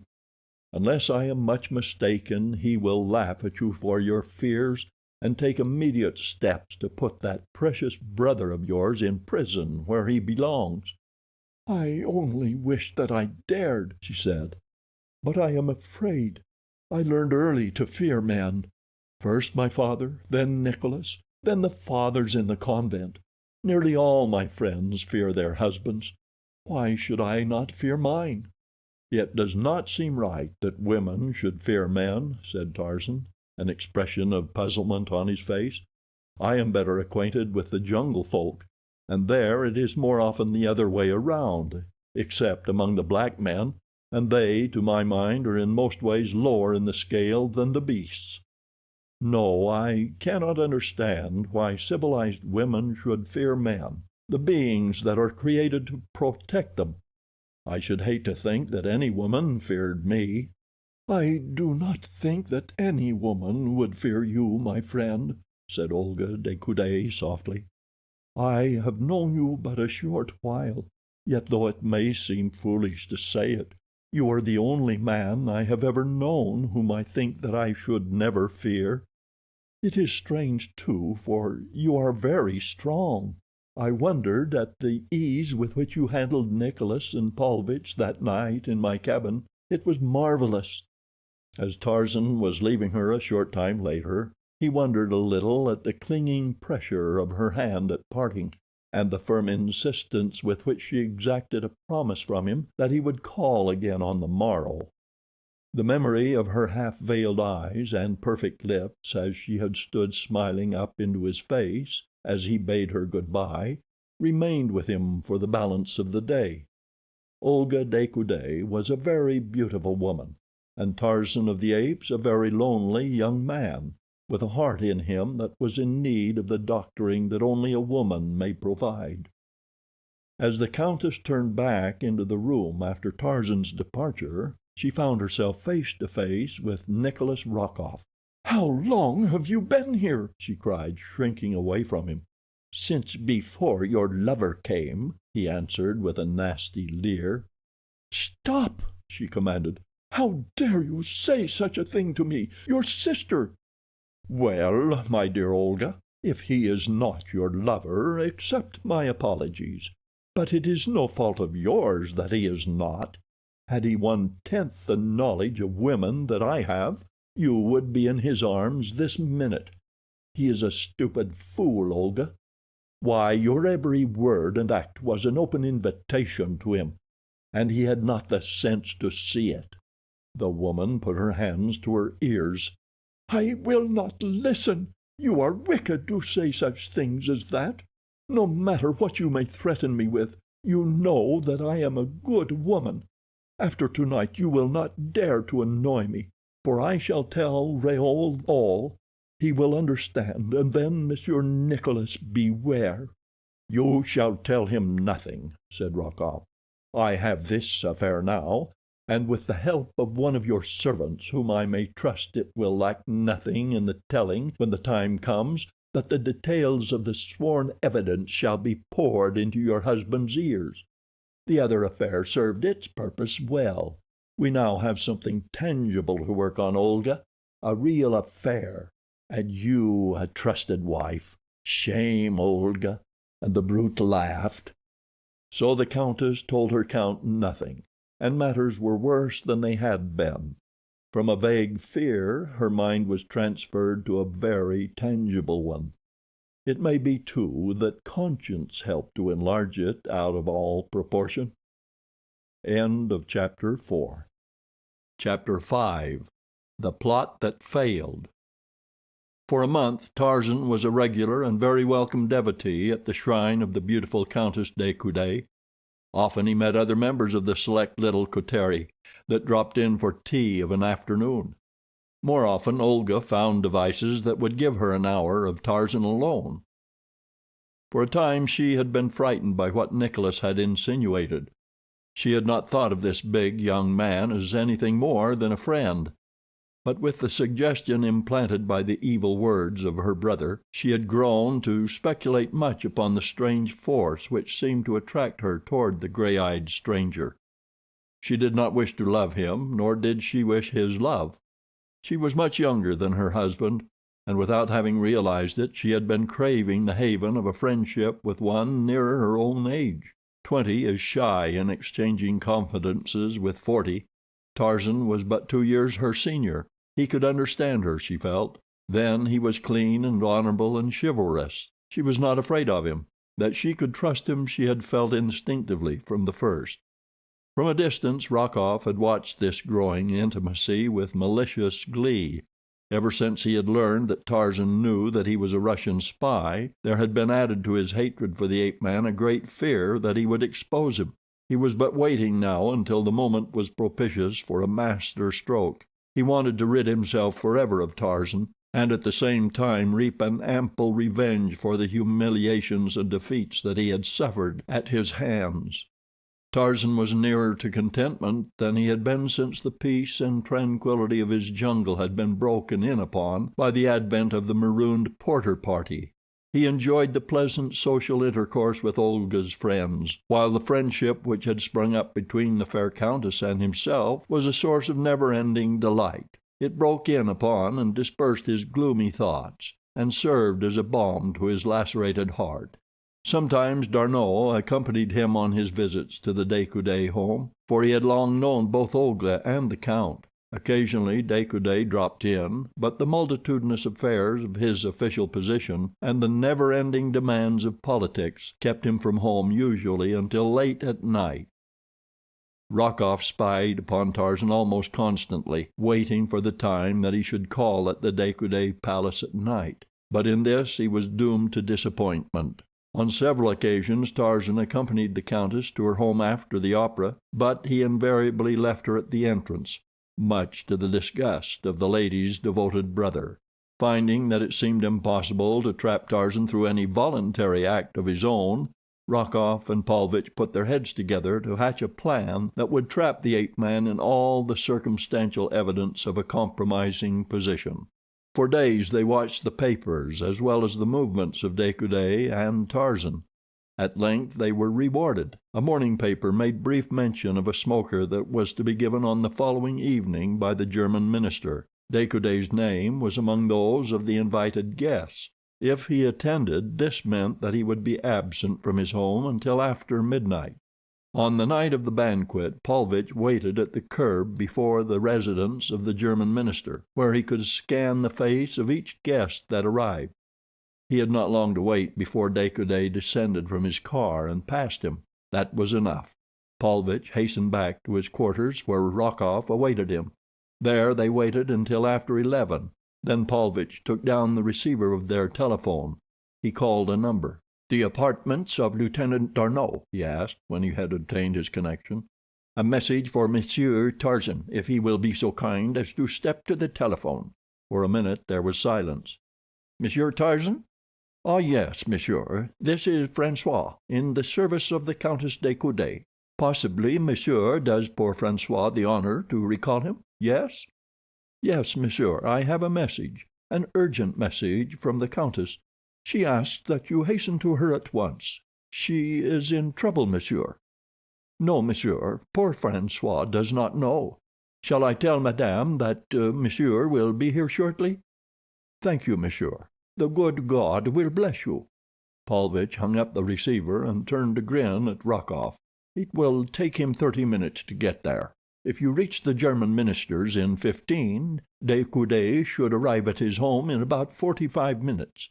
It all depends upon whether the fool will remain 15 minutes after he finds that a trick has been played upon him, but unless I am mistaken Olga will be loath to let him go in so short a time as that. Here is the note for de Coude. Hasten." Paulovitch lost no time in reaching the German minister's. At the door he handed the note to a footman. "This is for the Count de Coude. It is very urgent. You must see that it is placed in his hands at once," and he dropped a piece of silver into the willing hand of the servant. Then he returned to his quarters. A moment later de Coude was apologizing to his host as he tore open the envelope. What he read left his face white and his hand trembling. "Monsieur le Count de Coude, one who wishes to save the honor of your name takes this means to warn you that the sanctity of your home is this minute in jeopardy.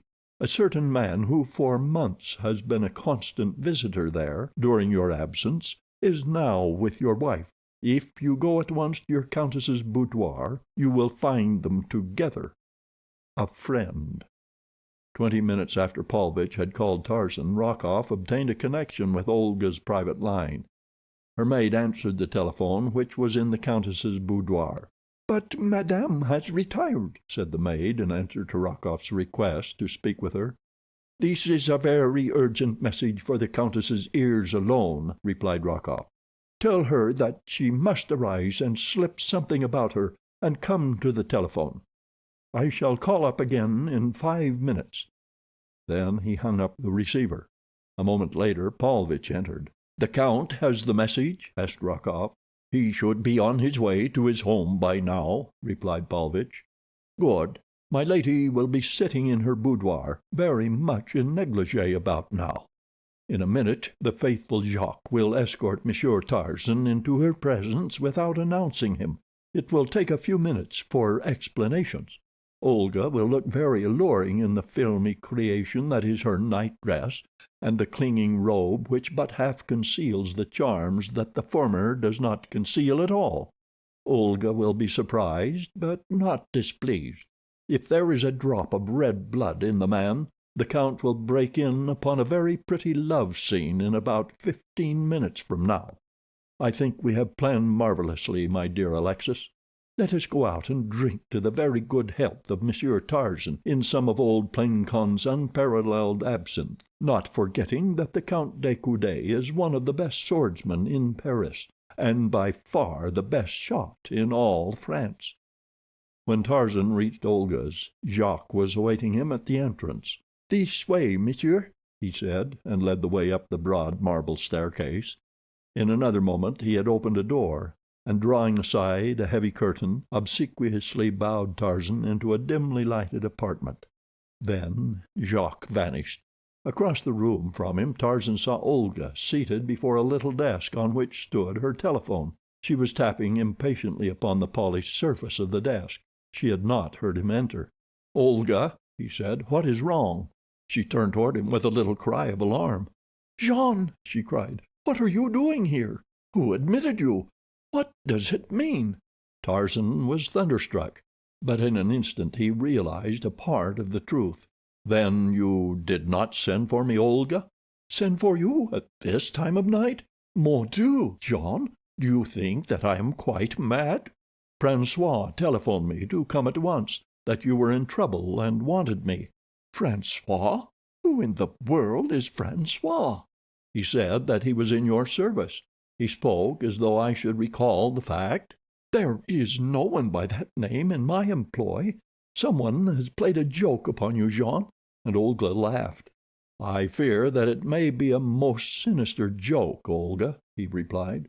"There is more back of it than humor." "What do you mean? You do not think that—" "Where is the Count?" he interrupted. "At the German ambassador's." This is another move by your estimable brother. Tomorrow the Count will hear of it. He will question the servants. Everything will point to what Rokoff wishes the Count to think." "The scoundrel!" cried Olga. She had arisen and come close to Tarzan, where she stood looking up into his face. She was very frightened.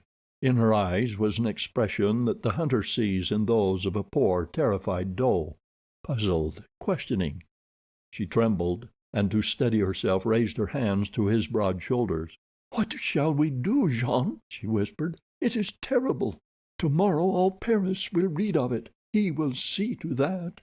Her look, her attitude, her words were eloquent of the age-old appeal of defenseless woman to her natural protector, man. Tarzan took one of the warm little hands that lay on his breast in his own strong one. The act was quite involuntary, and almost equally so was the instinct of protection that threw a sheltering arm around the girl's shoulders. The result was electrical. Never before had he been so close to her.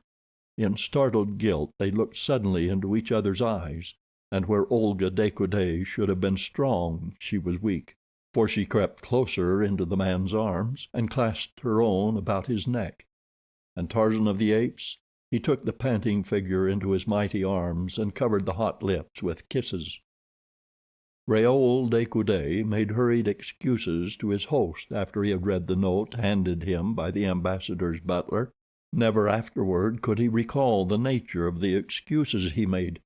Everything was quite a blur to him up to the time that he stood on the threshold of his own home. Then he became very cool, moving quietly and with caution. For some inexplicable reason Jacques had the door open before he was halfway to the steps. It did not strike him at the time as being unusual, though afterward he remarked it. Very softly he tiptoed up the stairs and along the gallery to the door of his wife's boudoir.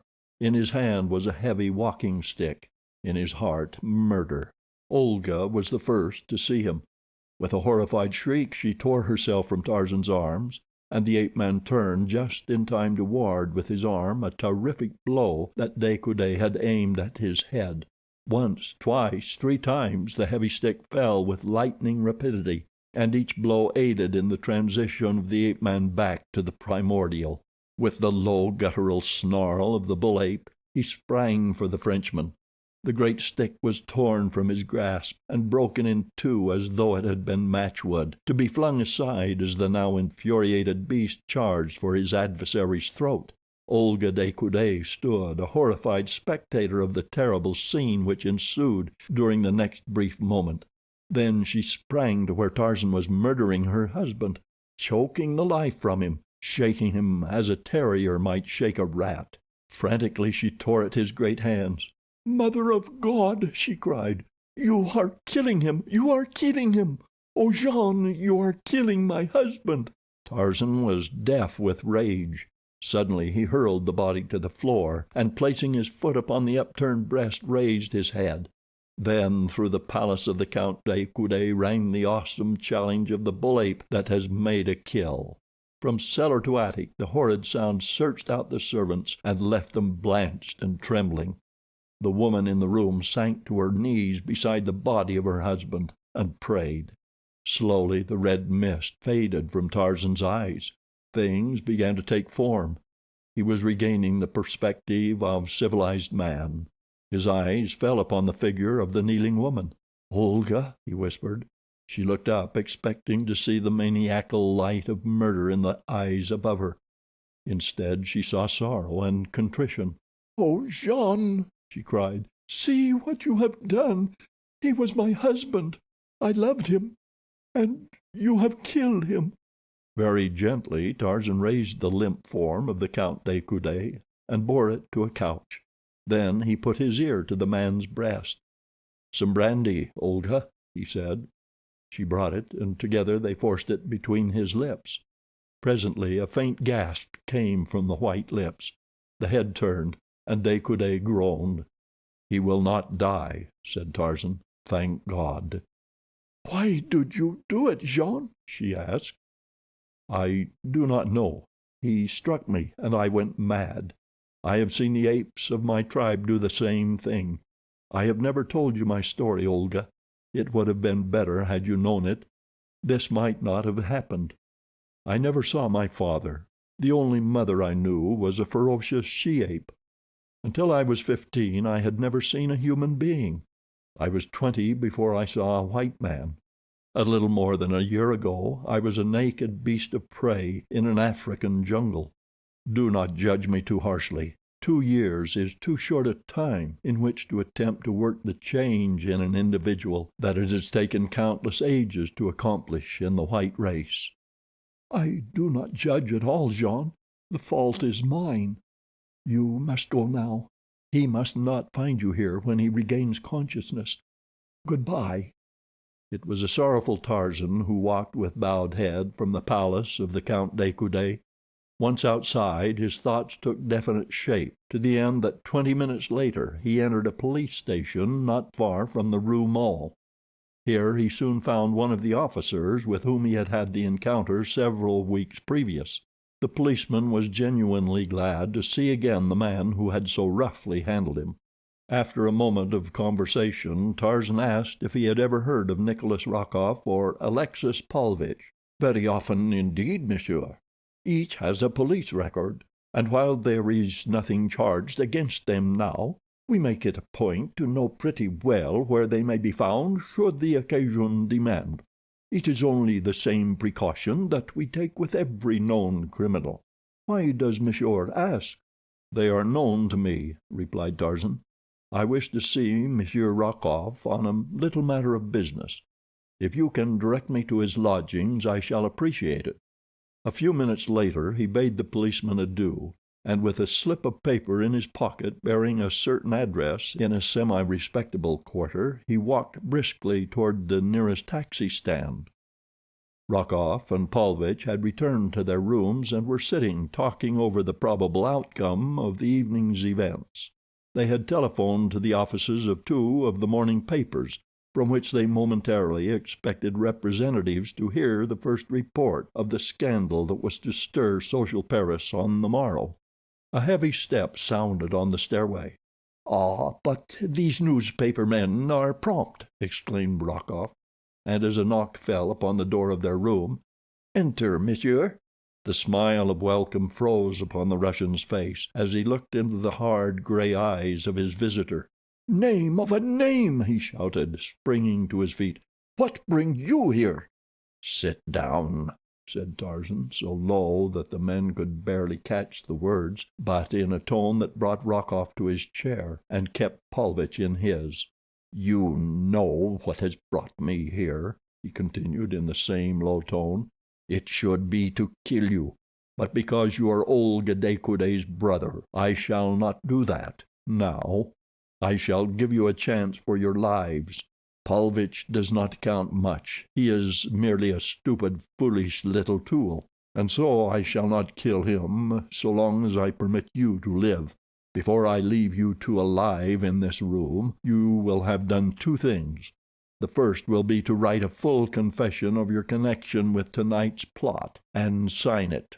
The second will be to promise me, upon pain of death, that you will permit no word of this affair to get into the newspapers. If you do not do both, neither of you will be alive when I pass next through that doorway. Do you understand? And without waiting for a reply, make haste. There is ink before you, and paper, and a pen." Rokoff assumed a truculent air, attempting by bravado to show how little he feared Tarzan's threats. An instant later he felt the ape-man's steel fingers at his throat, and Paulovitch, who attempted to dodge them and reach the door, was lifted completely off the floor and hurled senseless into a corner. When Rokoff commenced to blacken about the face, Tarzan released his hold and shoved the fellow back into his chair. After a moment of coughing, Rokoff sat sullenly glaring at the man standing opposite him. Presently Paulovitch came to himself and limped painfully back to his chair at Tarzan's command. "Now write," said the ape-man. "If it is necessary to handle you again I shall not be so lenient." Rokoff picked up a pen and commenced to write. "See that you omit no detail, and that you mention every name," cautioned Tarzan.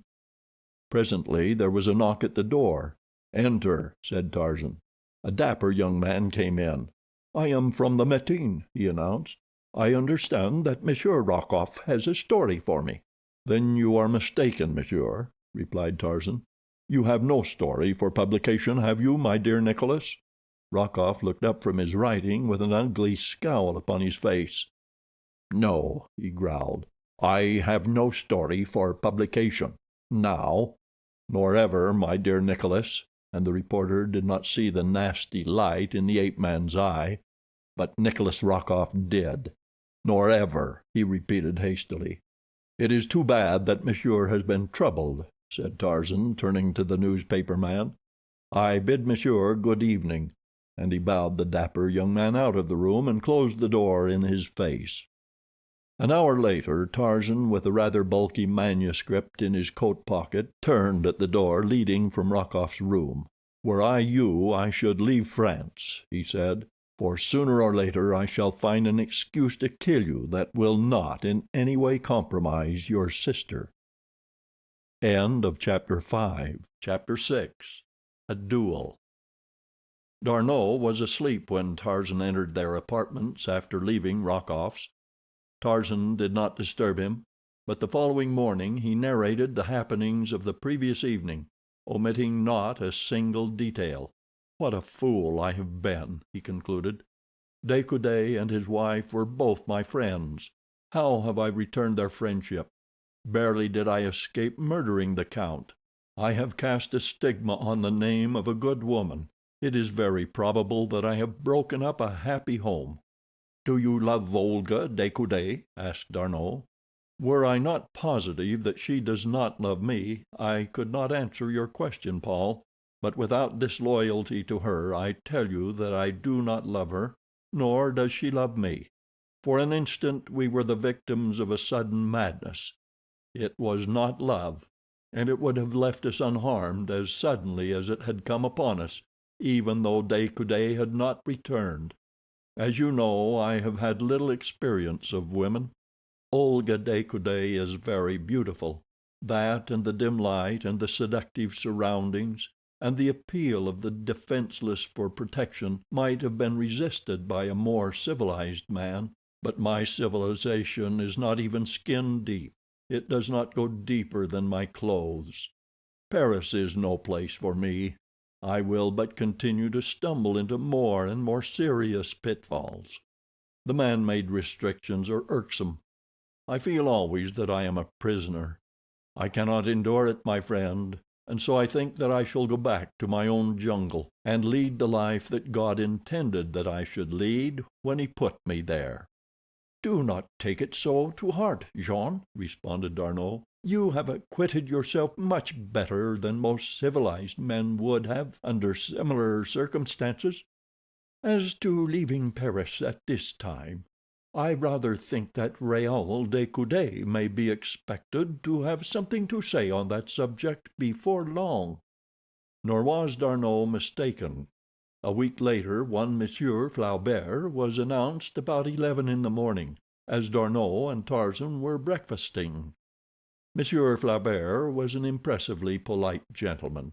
With many low bows he delivered Monsieur le Count de Coude's challenge to Monsieur Tarzan.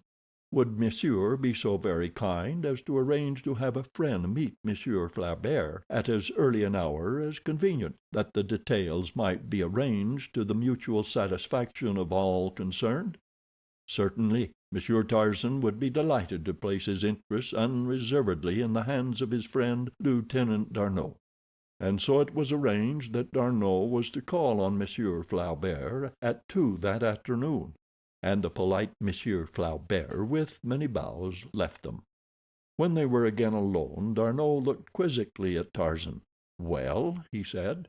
"Now to my sins I must add murder, or else myself be killed," said Tarzan. "I am progressing rapidly in the ways of my civilized brothers." "What weapons shall you select?" asked D'Arnot. "De Coude is accredited with being a master with the sword, and a splendid shot." "I might then choose poisoned arrows at 20 paces, or spears at the same distance," laughed Tarzan. "Make it pistols, Paul." He will kill you, Jean." "I have no doubt of it," replied Tarzan. "I must die some day." "We had better make it swords," said D'Arnot. "He will be satisfied with wounding you, and there is less danger of a mortal wound." "Pistols," said Tarzan with finality. D'Arnot tried to argue him out of it, but without avail, so pistols it was. D'Arnot returned from his conference with Monsieur Flaubert shortly after 4. "It is all arranged," he said. "Everything is satisfactory. Tomorrow morning at daylight. There is a secluded spot on the road not far from Etamps. For some personal reason Monsieur Flaubert preferred it. I did not demur." "Good," was Tarzan's only comment. He did not refer to the matter again, even indirectly. That night he wrote several letters before he retired. After sealing and addressing them, he placed them all in an envelope addressed to D'Arnot. As he undressed, D'Arnot heard him humming a music hall ditty. The Frenchman swore under his breath. He was very unhappy, for he was positive that when the sun rose the next morning it would look down upon a dead Tarzan. It grated upon him to see Tarzan so unconcerned. "This is a most uncivilized hour for people to kill each other," remarked the ape-man when he had been routed out of a comfortable bed in the blackness of the early morning hours.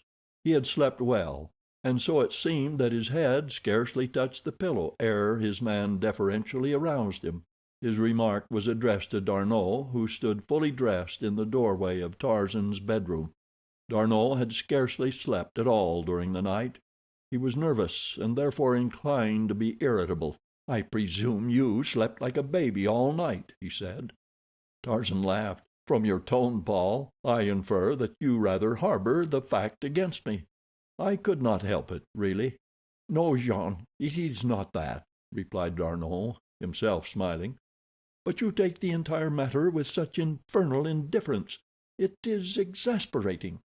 One would think that you were going out to shoot at a target, rather than to face one of the best shots in France." Tarzan shrugged his shoulders. "I am going out to expiate a great wrong, Paul. A very necessary feature of the expiation is the marksmanship of my opponent. Wherefore, then, should I be dissatisfied? Have you not yourself told me that Count de Coude is a splendid marksman?" "You mean that you hope to be killed?" exclaimed D'Arnot in horror. "I cannot say that I hope to be, but you must admit that there is little reason to believe that I shall not be killed." Had D'Arnot known the thing that was in the ape-man's mind, that had been in his mind almost from the first intimation that De Coude would call him to account on the field of honor, he would have been even more horrified than he was. In silence they entered D'Arnot's great car, and in similar silence they sped over the dim road that leads to Etamps. Each man was occupied with his own thoughts. D'Arnot's were very mournful, for he was genuinely fond of Tarzan. The great friendship which had sprung up between these two men whose lives and training had been so widely different had but been strengthened by association, for they were both men to whom the same high ideals of manhood, of personal courage, and of honor appealed with equal force. They could understand one another, and each could be proud of the friendship of the other. Tarzan of the Apes was wrapped in thoughts of the past, pleasant memories of the happier occasions of his lost jungle life. He recalled the countless boyhood hours that he had spent cross-legged upon the table in his dead father's cabin, his little brown body bent over one of the fascinating picture books from which, unaided, he had gleaned the secret of the printed language long before the sounds of human speech fell upon his ears. A smile of contentment softened his strong face as he thought of that day of days that he had had alone with Jane Porter in the heart of his primeval forest. Presently his reminiscences were broken in upon by the stopping of the car. They were at their destination. Tarzan's mind returned to the affairs of the moment. He knew that he was about to die, but there was no fear of death in him. To a denizen of the cruel jungle, death is a commonplace. The first law of nature compels them to cling tenaciously to life, to fight for it. but it does not teach them to fear death. D'Arnot and Tarzan were first upon the field of honor. A moment later De Coude, Monsieur Flaubert, and a third gentleman arrived. The last was introduced to D'Arnot and Tarzan. He was a physician. D'Arnot and Monsieur Flaubert spoke together in whispers for a brief time. The Count de Coude and Tarzan stood apart at opposite sides of the field. Presently the seconds summoned them. D'Arnot and Monsieur Flaubert had examined both pistols. The two men who were to face each other a moment later stood silently, while Monsieur Flaubert recited the conditions they were to observe. They were to stand back to back. At a signal from Monsieur Flaubert, they were to walk in opposite directions, their pistols hanging by their sides. When each had proceeded 10 paces, D'Arnot was to give the final signal. Then they were to turn and fire at will until one fell or each had expended the 3 shots allowed. While Monsieur Flaubert spoke, Tarzan selected a cigarette from his case and lighted it. De Coude was the personification of coolness. Was he not the best shot in France? Presently Monsieur Flaubert nodded to D'Arnot, and each man placed his principal in position. "Are you quite ready, gentlemen?" asked Monsieur Flaubert. "Quite," replied De Coude. Tarzan nodded. Monsieur Flaubert gave the signal. He and D'Arnot stepped back a few paces to be out of the line of fire as the men paced slowly apart. 6, 7, 8. There were tears in D'Arnot's eyes. He loved Tarzan very much. 9. Another pace and the poor lieutenant gave the signal he so hated to give. To him it sounded the doom of his best friend. Quickly De Coude wheeled and fired. Tarzan gave a little start. His pistol still dangled at his side. De Coude hesitated, as though waiting to see his antagonist crumple to the ground. The Frenchman was too experienced a marksman not to know that he had scored a hit. Still Tarzan made no move to raise his pistol. De Coude fired once more, but the attitude of the ape-man, the utter indifference that was so apparent in every line of the nonchalant ease of his giant figure, and the even, unruffled puffing of his cigarette, had disconcerted the best marksman in France. This time Tarzan did not start, but again De Coude knew that he had hit. Suddenly the explanation leaped to his mind. His antagonist was coolly taking these terrible chances in the hope that he would receive no staggering wound from any of De Coude's 3 shots. Then he would take his own time about shooting De Coude down deliberately, coolly, and in cold blood. A little shiver ran up the Frenchman's spine. It was fiendish, diabolical. What manner of creature was this that could stand complacently with 2 bullets in him, waiting for the 3rd? And so De Coude took careful aim this time, but his nerve was gone, and he made a clean miss. Not once had Tarzan raised his pistol hand from where it hung beside his leg. For a moment the two stood looking straight into each other's eyes.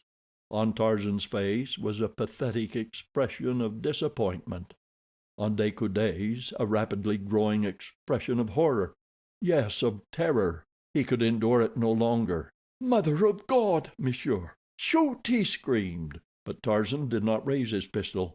Instead he advanced toward De Coude, and when D'Arnot and Monsieur Flaubert, misinterpreting his intention, would have rushed between them, he raised his left hand in a sign of remonstrance. "Do not fear," he said to them. "I shall not harm him." It was most unusual, but they halted. Tarzan advanced until he was quite close to De Coude. "There must have been something wrong with monsieur's pistol," he said, "or monsieur is unstrung. Take mine, monsieur, and try again." And Tarzan offered his pistol, butt foremost, to the astonished De Coude. "Mon Dieu, monsieur!" cried the latter. "Are you mad?" "No, my friend," replied the ape-man, "but I deserve to die. It is the only way in which I may atone for the wrong I have done a very good woman. Take my pistol and do as I bid." "It would be murder," replied De Coude. "But what wrong did you do my wife? She swore to me that—" "I do not mean that," said Tarzan quickly. You saw all the wrong that passed between us, but that was enough to cast a shadow upon her name, and to ruin the happiness of a man against whom I had no enmity. The fault was all mine, and so I hoped to die for it this morning. I am disappointed that monsieur is not so wonderful a marksman as I had been led to believe." "You say that the fault was all yours?" asked de Coude eagerly. "All mine, monsieur. Your wife is a very pure woman.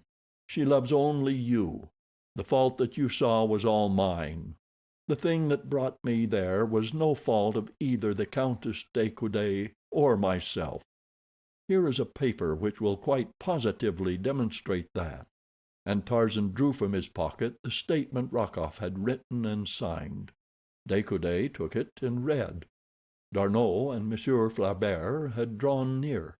They were interested spectators of this strange ending of a strange duel. None spoke until de Coude had quite finished. Then he looked up at Tarzan. "You are a very brave and chivalrous gentleman," he said. "I thank God that I did not kill you." De Coude was a Frenchman. Frenchmen are impulsive. He threw his arms about Tarzan and embraced him. Monsieur Flaubert embraced D'Arnot. There was no one to embrace the doctor, so possibly it was pique which prompted him to interfere and demand that he be permitted to dress Tarzan's wounds. "This gentleman was hit once, at least," he said. "Possibly thrice." "Twice," said Tarzan. "Once in the left shoulder, and again in the left side. Both flesh wounds, I think." But the doctor insisted upon stretching him upon the sward and tinkering with him until the wounds were cleansed and the flow of blood checked. One result of the duel was that they all rode back to Paris together in D'Arnot's car, the best of friends. De Coude was so relieved to have had his double assurance of his wife's loyalty that he felt no rancor at all toward Tarzan. It is true that the latter had assumed much more of the fault than was rightly his, but if he lied a little he may be excused, for he lied in the service of a woman, and he lied like a gentleman. The ape-man was confined to his bed for several days. He felt that it was foolish and unnecessary, but the doctor and D'Arnot took the matter so to heart that he gave in to please them, though it made him laugh to think of it. "It is droll," he said to D'Arnot, "to lie abed because of a pin-prick. Why, when Bolgani, the king gorilla, tore me almost to pieces while I was still but a little boy, did I have a nice soft bed to lie on? No, only the damp, rotting vegetation of the jungle. Hidden beneath some friendly bush I lay for days and weeks, with only Kala to nurse me. Poor faithful Kala, who kept the insects from my wounds and warned off the beasts of prey. When I called for water she brought it to me in her own mouth, the only way she knew to carry it. There was no sterilized gauze. There was no antiseptic bandage. There was nothing that would not have driven our dear doctor mad to have seen. Yet I recovered to lie in bed because of a tiny scratch that one of the jungle folk would scarce realize, unless it were upon the end of his nose." But the time was soon over, and before he realized it Tarzan found himself abroad again. Several times de Coude had called, and when he found that Tarzan was anxious for employment of some nature, he promised to see what could be done to find a berth for him. It was the first day that Tarzan was permitted to go out that he received a message from de Coude requesting him to call at the Count's office that afternoon.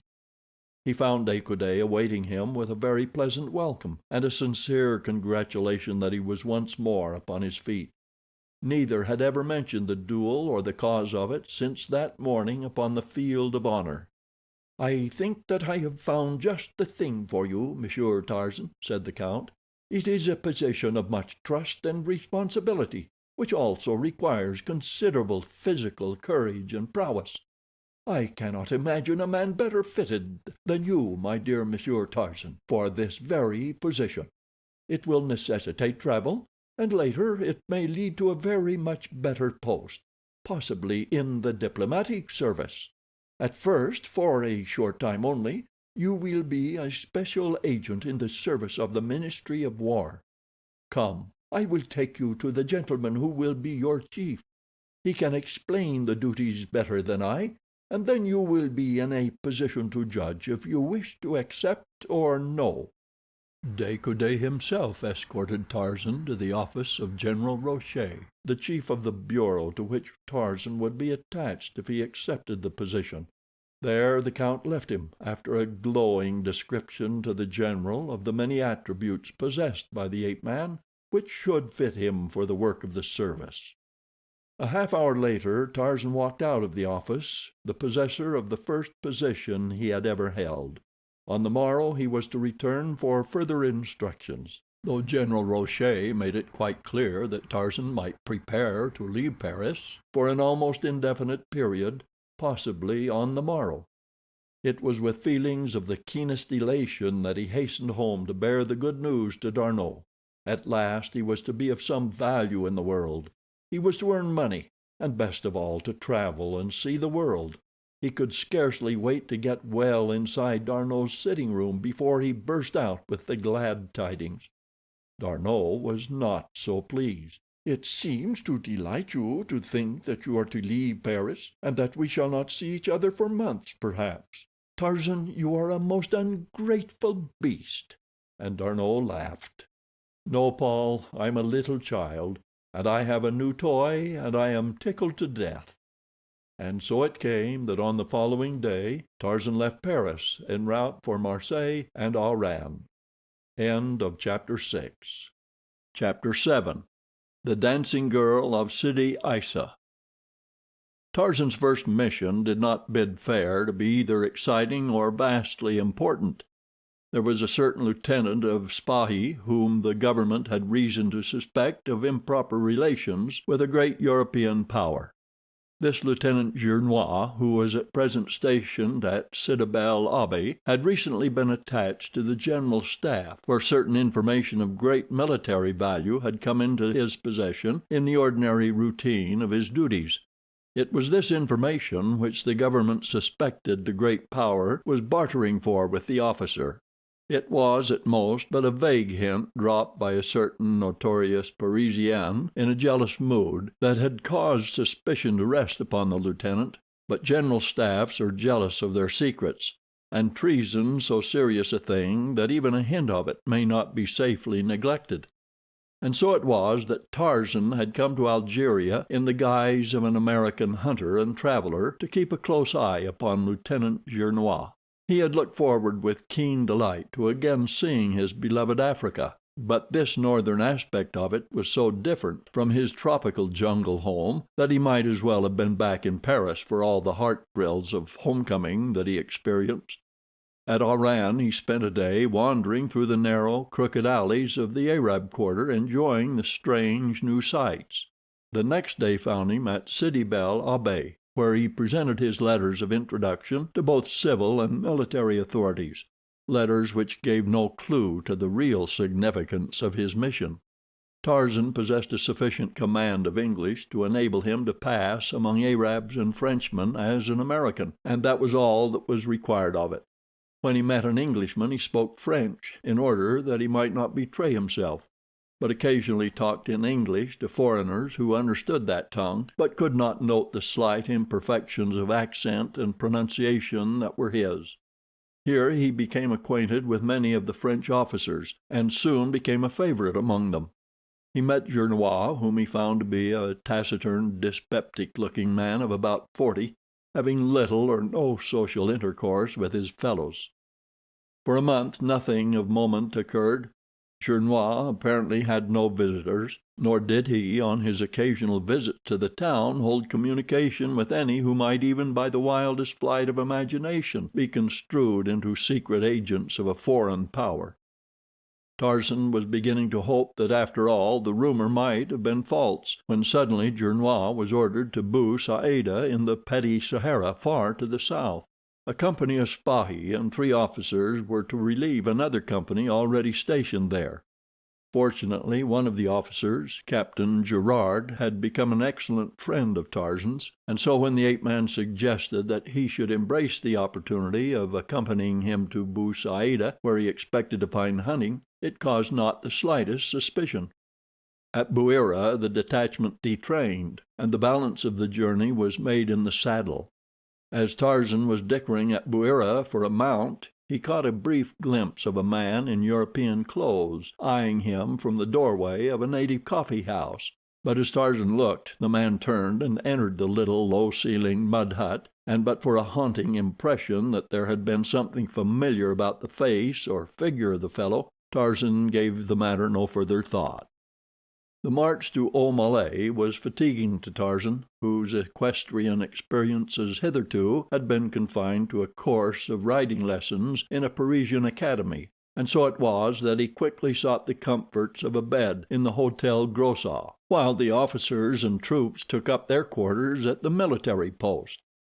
Although Tarzan was called early the following morning, the company of Spahi was on the march before he had finished his breakfast. He was hurrying through his meal that the soldiers might not get too far in advance of him when he glanced through the door connecting the dining room with the bar. To his surprise he saw Gernois standing there in conversation with the very stranger he had seen in the coffee house at Bouira the day previous.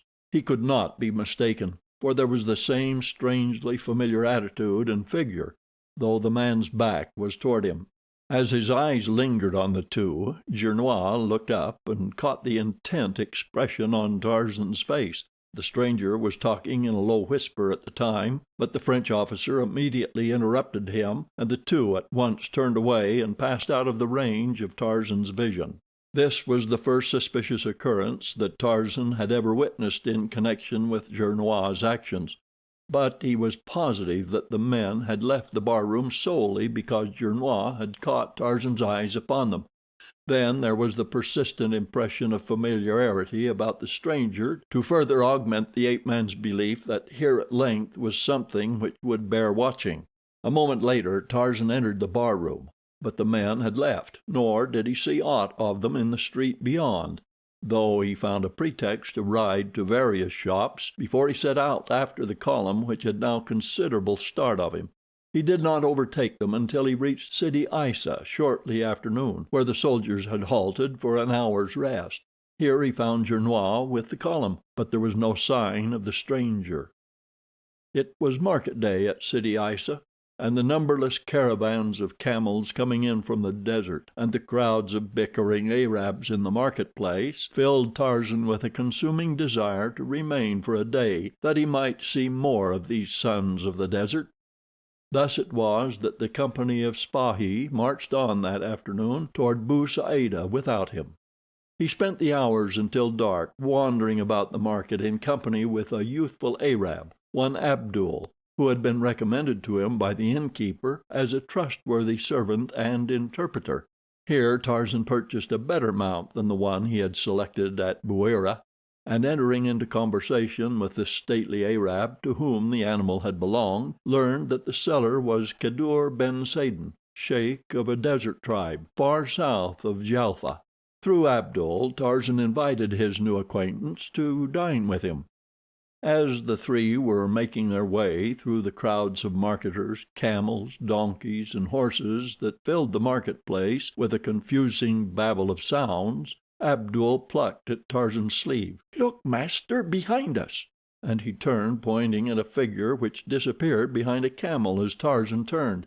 "He has been following us about all afternoon," continued Abdul. "I caught only a glimpse of an Arab in a dark blue burnous and white turban," replied Tarzan. "Is it he you mean?" "Yes. I suspected him because he seems a stranger here, without other business than following us, which is not the way of the Arab who is honest, and also because he keeps the lower part of his face hidden, only his eyes showing. He must be a bad man, or he would have honest business of his own to occupy his time." "He is on the wrong scent, then, Abdul," replied Tarzan, "for no one here can have any grievance against me. This is my first visit to your country, and none knows me. He will soon discover his error and cease to follow us." "Unless he be bent on robbery," returned Abdul. "Then all we can do is wait until he is ready to try his hand upon us," laughed Tarzan. and I warrant that he will get his belly full of robbing now that we are prepared for him." And so he dismissed the subject from his mind, though he was destined to recall it before many hours through a most unlooked-for occurrence. Kadour ben Saden, having dined well, prepared to take leave of his host. With dignified protestations of friendship, he invited Tarzan to visit him in his wild domain, where the antelope, the stag, the boar, the panther, and the lion might still be found in sufficient numbers to tempt an ardent huntsman. On his departure, the ape-man, with Abdul, wandered again into the streets of Sidi Aissa, where he was soon attracted by the wild din of sound coming from the open doorway of one of the numerous cafés maures. It was after 8, and the dancing was in full swing as Tarzan entered. The room was filled to repletion with Arabs. All were smoking and drinking their thick, hot coffee. Tarzan and Abdul found seats near the center of the room, though the terrific noise produced by the musicians upon their Arab drums and pipes would have rendered a seat farther from them more acceptable to the quiet, loving ape-man. A rather good-looking Ouled Nile was dancing, and, perceiving Tarzan's European clothes, and scenting a generous gratuity, she threw her silken handkerchief upon his shoulder, to be rewarded with a franc. When her place upon the floor had been taken by another, the bright-eyed Abdul saw her in conversation with two Arabs at the far side of the room, near a side door that led upon an inner court, around the gallery of which were the rooms occupied by the girls who danced in this café. At first he thought nothing of the matter, but presently he noticed from the corner of his eye one of the men nod in their direction, and the girl turn and shoot a furtive glance at Tarzan. Then the Arabs melted through the doorway into the darkness of the court. When it came again the girl's turn to dance, she hovered close to Tarzan, and for the ape-man alone were her sweetest smiles. Many an ugly scowl was cast upon the tall European by swarthy, dark-eyed sons of the desert, but neither smiles nor scowls produced any outwardly visible effect upon him. Again the girl cast her handkerchief upon his shoulder, and again was she rewarded with a franc piece. As she was sticking it upon her forehead, after the custom of her kind, she bent low toward Tarzan, whispering a quick word in his ear. "There are two without in the court," she said quickly in broken French, "who would harm monsieur. At first I promised to lure you to them, but you have been kind, and I cannot do it. Go quickly before they find that I have failed them. I think that they are very bad men." Tarzan thanked the girl, assuring her that he would be careful, and having finished her dance she crossed to the little doorway and went out into the court, but Tarzan did not leave the café as she had urged. For another half hour nothing unusual occurred. Then a surly-looking Arab entered the café from the street. He stood near Tarzan, where he deliberately made insulting remarks about the European. But as they were in his native tongue, Tarzan was entirely innocent of their purport, until Abdul took it upon himself to enlighten him. "This fellow is looking for trouble," warned Abdul. "He is not alone. In fact, in case of a disturbance, nearly every man here would be against you. It would be better to leave quietly, master." "Ask the fellow what he wants," commanded Tarzan. "He says that the dog of a Christian insulted the Ouled Nile, who belongs to him. He means trouble, monsieur." "Tell him that I did not insult his or any other Ouled Nile, that I wish him to go away and leave me alone, that I have no quarrel with him, nor has he any with me." "He says," replied Abdul, after delivering this message to the Arab, "that besides being a dog yourself, that you are the son of one, and that your grandmother was a hyena. Incidentally, you are a liar." The attention of those nearby had now been attracted by the altercation, and the sneering laughs that followed this torrent of invective easily indicated the trend of the sympathies of the majority of the audience. Tarzan did not like being laughed at, neither did he relish the terms applied to him by the Arab, but he showed no sign of anger as he arose from his seat upon the bench. A half smile played about his lips. But of a sudden a mighty fist shot into the face of the scowling Arab, and back of it were the terrible muscles of the ape-man. At the instant that the man fell, a half dozen fierce plainsmen sprang into the room from where they had apparently been waiting for their cue in the street before the café. With cries of "Kill the unbeliever!" and "Down with the dog of a Christian!" they made straight for Tarzan. A number of the younger Arabs in the audience sprang to their feet to join in the assault upon the unarmed white man. Tarzan and Abdul were rushed back toward the end of the room by the very force of numbers opposing them. The young Arab remained loyal to his master, and with drawn knife fought at his side. With tremendous blows the ape-man felled all who came within reach of his powerful hands. He fought quietly and without a word, upon his lips the same half smile they had worn as he rose to strike down the man who had insulted him. It seemed impossible that either he or Abdul could survive the sea of wicked-looking swords and knives that surrounded them, but the very numbers of their assailants proved the best bulwark of their safety. So closely packed was the howling, cursing mob that no weapon could be wielded to advantage, and none of the Arabs dared use a firearm for fear of wounding one of his compatriots. Finally Tarzan succeeded in seizing one of the most persistent of his attackers. With a quick wrench he disarmed the fellow, and then, holding him before them as a shield, he backed slowly beside Abdul toward the little door which led into the inner courtyard. At the threshold he paused for an instant, and, lifting the struggling Arab above his head, hurled him, as though from a catapult, full in the faces of his on-pressing fellows. Then Tarzan and Abdul stepped into the semi-darkness of the court. The frightened Ouled Nails were crouching at the tops of the stairs which led to their respective rooms, the only light in the courtyard coming from the sickly candles which each girl had stuck with its own grease to the woodwork of her door frame, the better to display her charms to those who might happen to traverse the dark enclosure.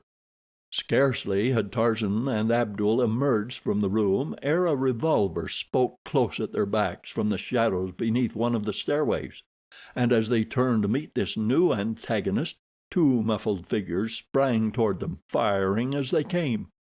Tarzan leaped to meet these two new assailants. The foremost lay, a second later, in the trampled dirt of the court, disarmed and groaning from a broken wrist. Abdul's knife found the vitals of the second in the instant that the fellow's revolver misfired as he held it to the faithful Arab's forehead.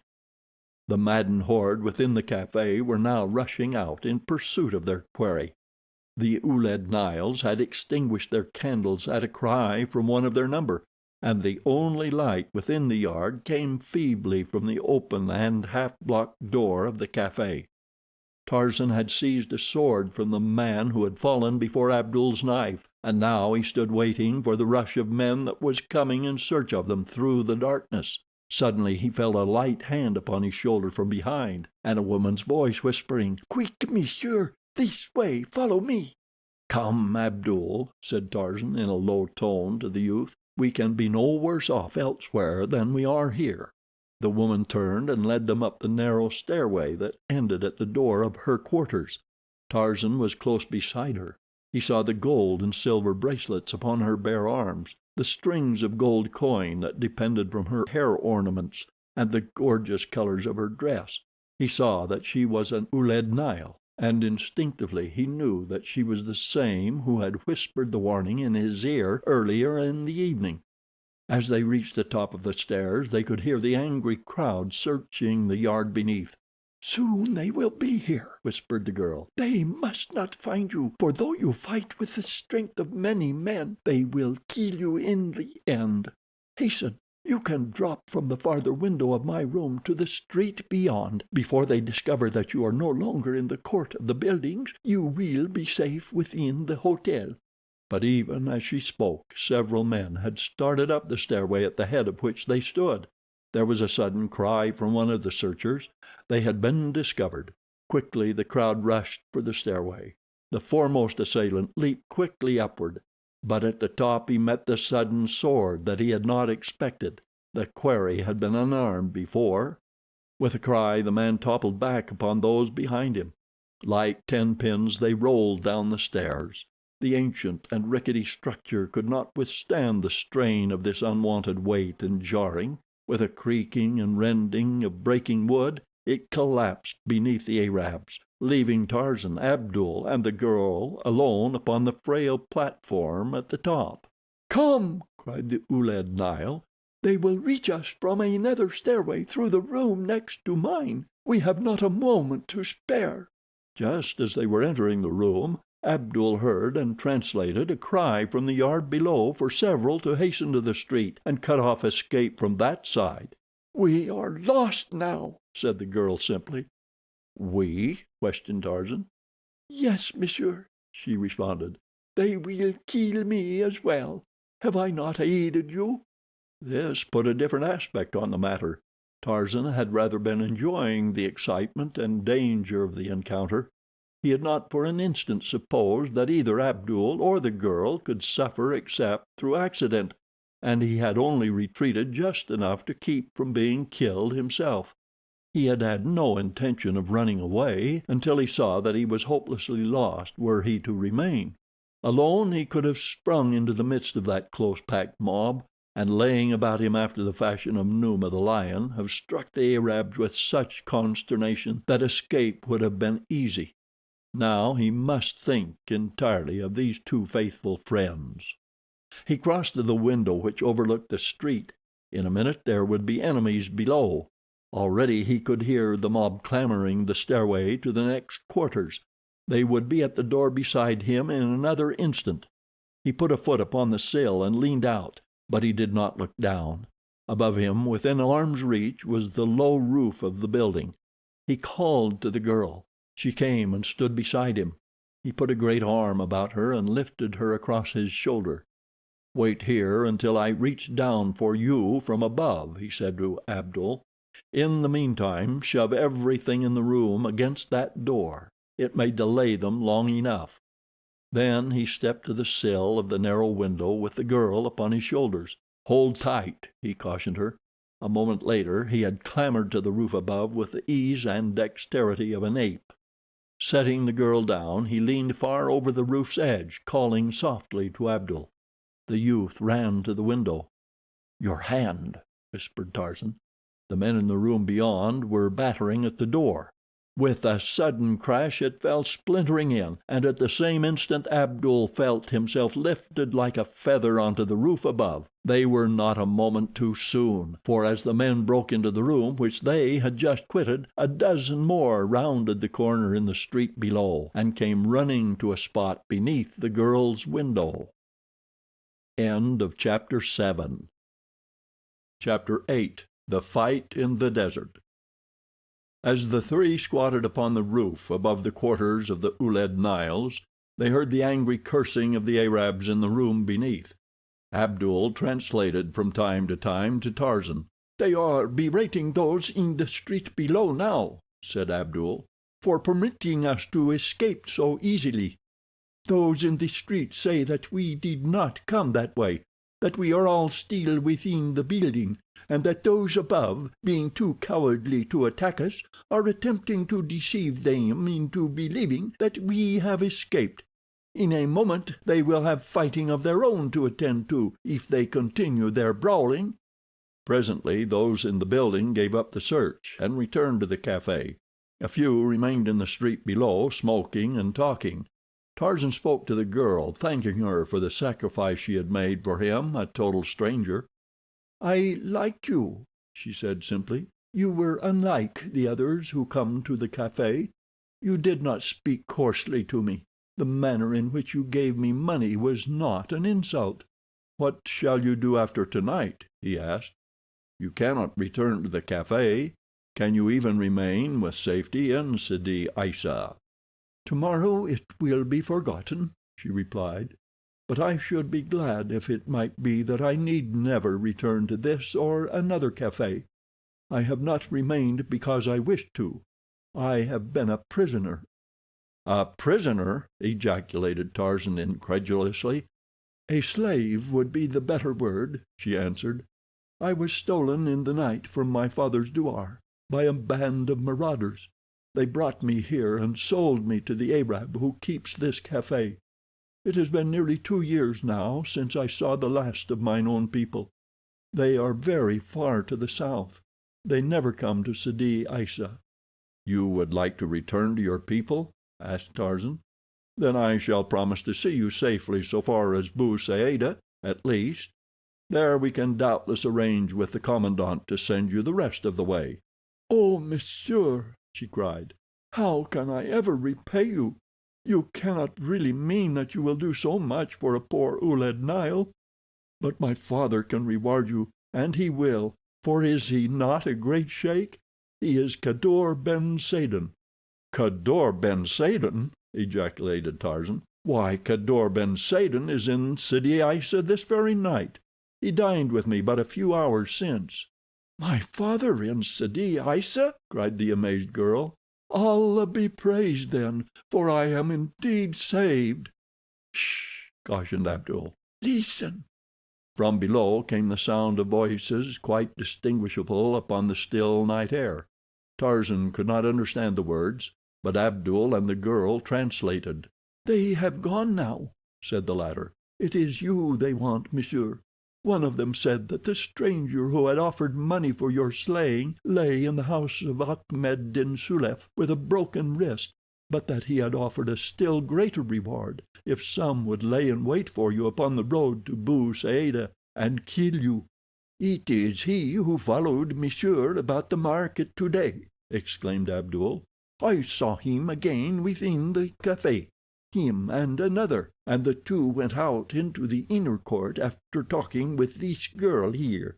It was they who attacked and fired upon us as we came out of the café. Why do they wish to kill you, monsieur?"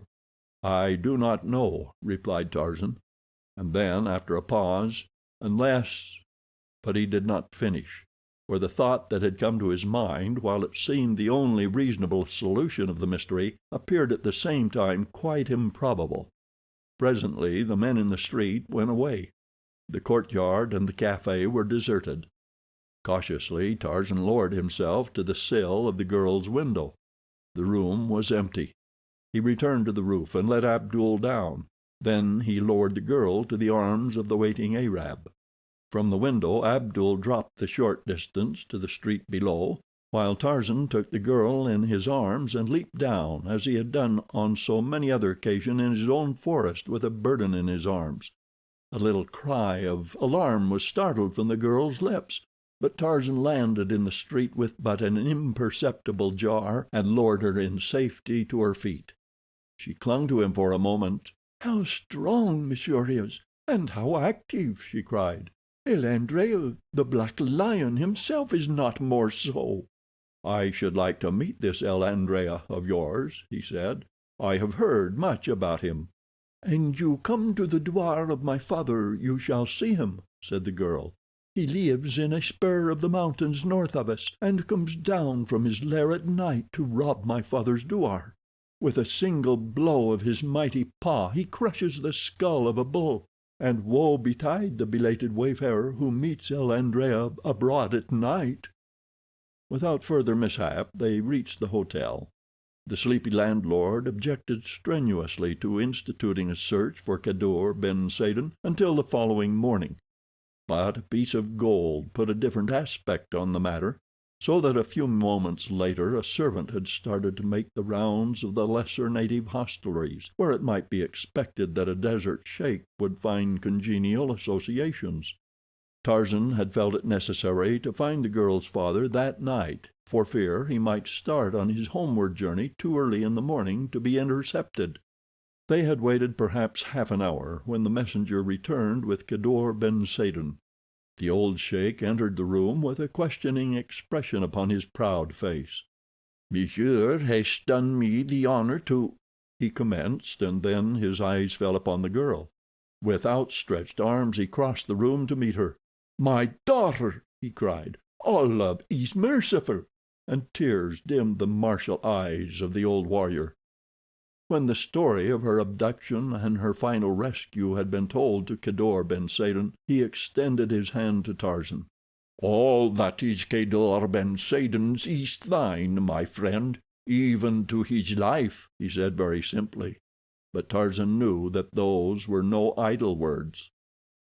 It was decided that although three of them would have to ride, after practically no sleep, it would be best to make an early start in the morning, and attempt to ride all the way to Bou Saada in one day. It would have been comparatively easy for the men, but for the girl it was sure to be a fatiguing journey.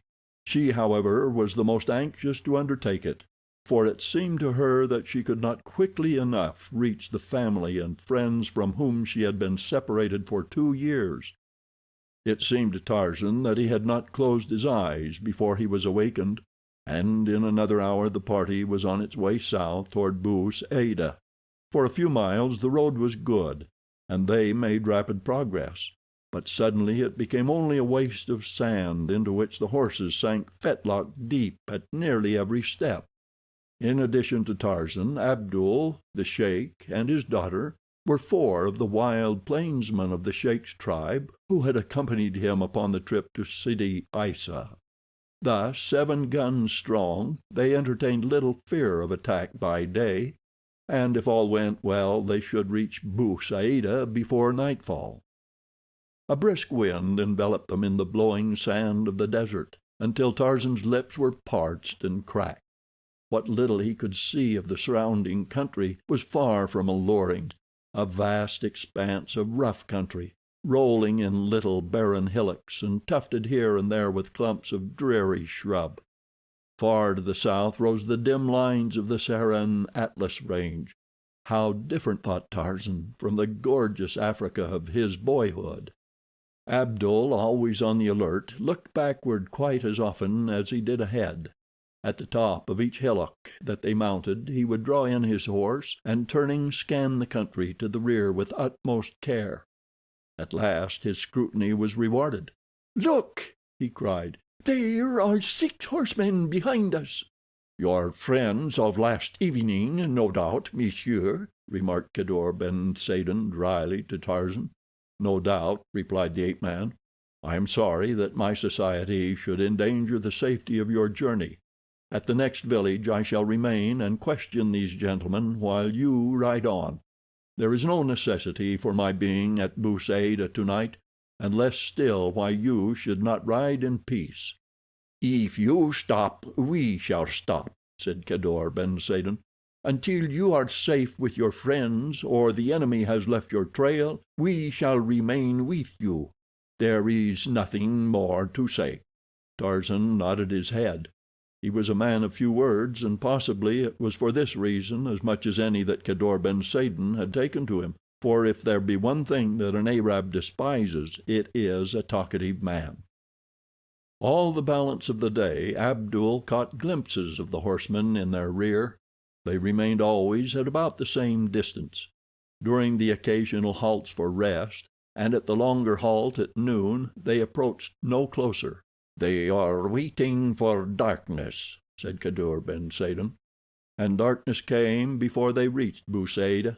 The last glimpse that Abdul had of the grim, white-robed figures that trailed them, just before dusk, made it impossible to distinguish them, had made it apparent that they were rapidly closing upon the distance that intervened between them and their intended quarry.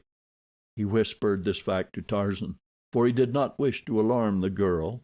The ape-man drew back beside him. "You will ride ahead with the others, Abdul," said Tarzan. "This is my quarrel. I shall wait at the next convenient spot and interview these fellows." "Then Abdul shall wait at thy side," replied the young Arab. Nor would any threats or commands move him from his decision. "Very well, then," said Tarzan. "Here is as good a place as we could wish. Here are rocks at the top of this hillock. We shall remain hidden here and give an account of ourselves to these gentlemen when they appear." They drew in their horses and dismounted. The others riding ahead were already out of sight in the darkness. Beyond them shone the lights of Bou Saada. Tarzan removed his rifle from its boot and loosened his revolver in its holster. He ordered Abdul to withdraw behind the rocks with the horses so that they should be shielded from the enemy's bullets should they fire. The young Arab pretended to do as he was bid, but when he had fastened the two animals securely to a low shrub, he crept back to lie on his belly a few paces behind Tarzan. The ape-man stood erect in the middle of the road, waiting. Nor did he have long to wait. The sound of galloping horses came suddenly out of the darkness below him, and a moment later he discerned the moving blotches of lighter color against the solid background of the night. "Halt!" he cried, "or we fire!" The white figures came to a sudden stop, and for a moment there was silence. Then came the sound of a whispered council, and like ghosts the phantom riders dispersed in all directions. Again the desert lay still about him, yet it was an ominous stillness that foreboded evil. Abdul raised himself to one knee. Tarzan cocked his jungle-trained ears, and presently there came to him the sound of horses walking quietly through the sand to the east of him, to the west, to the north, and to the south. They had been surrounded. Then a shot came from the direction in which he was looking. A bullet whirred through the air above his head, and he fired at the flash of the enemy's gun. Instantly the soundless waste was torn with the quick staccato of guns upon every hand. Abdul and Tarzan fired only at the flashes. They could not yet see their foemen. Presently it became evident that the attackers were circling their position, drawing closer and closer in as they began to realize the paltry numbers of the party which opposed them. But one came too close, for Tarzan was accustomed to using his eyes in the darkness of the jungle night, than which there is no more utter darkness this side of the grave, and with a cry of pain a saddle was emptied. "The odds are evening, Abdul," said Tarzan with a low laugh. But they were still far too one-sided, and when the 5 remaining horsemen whirled at a signal and charged full upon them, it looked as if there would be a sudden ending of the battle. Both Tarzan and Abdul sprang to the shelter of the rocks, that they might keep the enemy in front of them. There was a mad clatter of galloping hoofs, a volley of shots from both sides, and the Arabs withdrew to repeat the maneuver. But there were now only 4 against the 2. For a few moments there came no sound from out of the surrounding blackness. Tarzan could not tell whether the Arabs, satisfied with their losses, had given up the fight, or were waiting farther along the road to waylay them as they proceeded on toward Bou Saada. But he was not left long in doubt, for now all from one direction came the sound of a new charge. But scarcely had the first gun spoken ere a dozen shots rang out behind the Arabs. There came the wild shouts of a new party to the controversy, and the pounding of the feet of many horses from down the road to Bou Saada. The Arabs did not wait to learn the identity of the oncomers. With a parting volley as they dashed by the position which Tarzan and Abdul were holding, they plunged off along the road toward Sidi Aissa. A moment later Kadour ben Saden and his men dashed up. The old sheik was much relieved to find that neither Tarzan nor Abdul had received a scratch. Not even had their horses been wounded. They sought out the 2 men who had fallen before Tarzan's shots, and finding that both were dead, left them where they lay. "Why did you not tell me that you contemplated ambushing those fellows?" asked the sheik in a hurt tone. "We might have had them all if the 7 of us had stopped to meet them." "Then it would have been useless to stop at all," replied Tarzan, "for had we simply ridden on toward Bou Saada, they would have been upon us presently, and all could have been engaged. It was to prevent the transfer of my own quarrel to another's shoulders that Abdul and I stopped off to question them. Then there is your daughter. I could not be the cause of exposing her needlessly to the marksmanship of 6 men." Kadour ben Saden shrugged his shoulders. He did not relish having been cheated out of a fight. The little battle so close to Bou Saada had drawn out a company of soldiers. Tarzan and his party met them just outside the town. The officer in charge halted them to learn the significance of the shots. "A handful of marauders," replied Kadour ben Saden. "They attacked 2 of our number who had dropped behind, but when we returned to them the fellows soon dispersed. They left 2 dead. None of my party was injured." This seemed to satisfy the officer. and after taking the names of the party he marched his men on toward the scene of the skirmish to bring back the dead men for purposes of identification, if possible. 2 days later, Kadour ben Saden, with his daughter and followers, rode south through the pass below Bou Saada, bound for their home in the far wilderness. The sheik had urged Tarzan to accompany him, and the girl had added her entreaties to those of her father.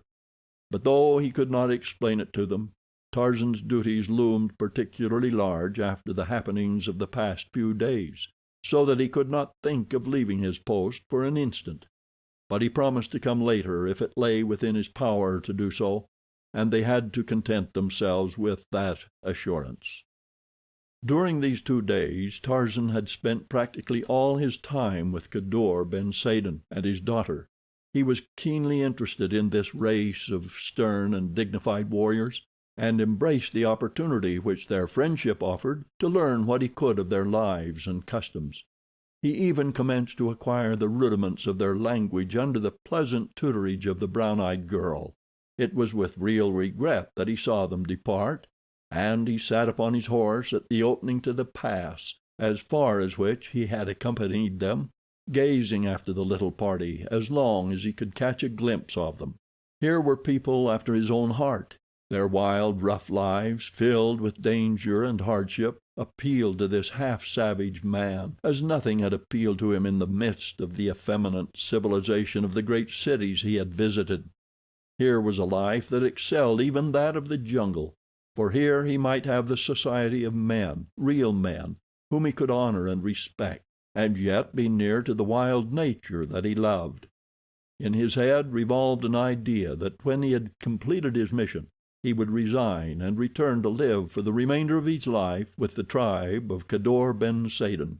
Then he turned his horse's head and rode slowly back to Bou Saada.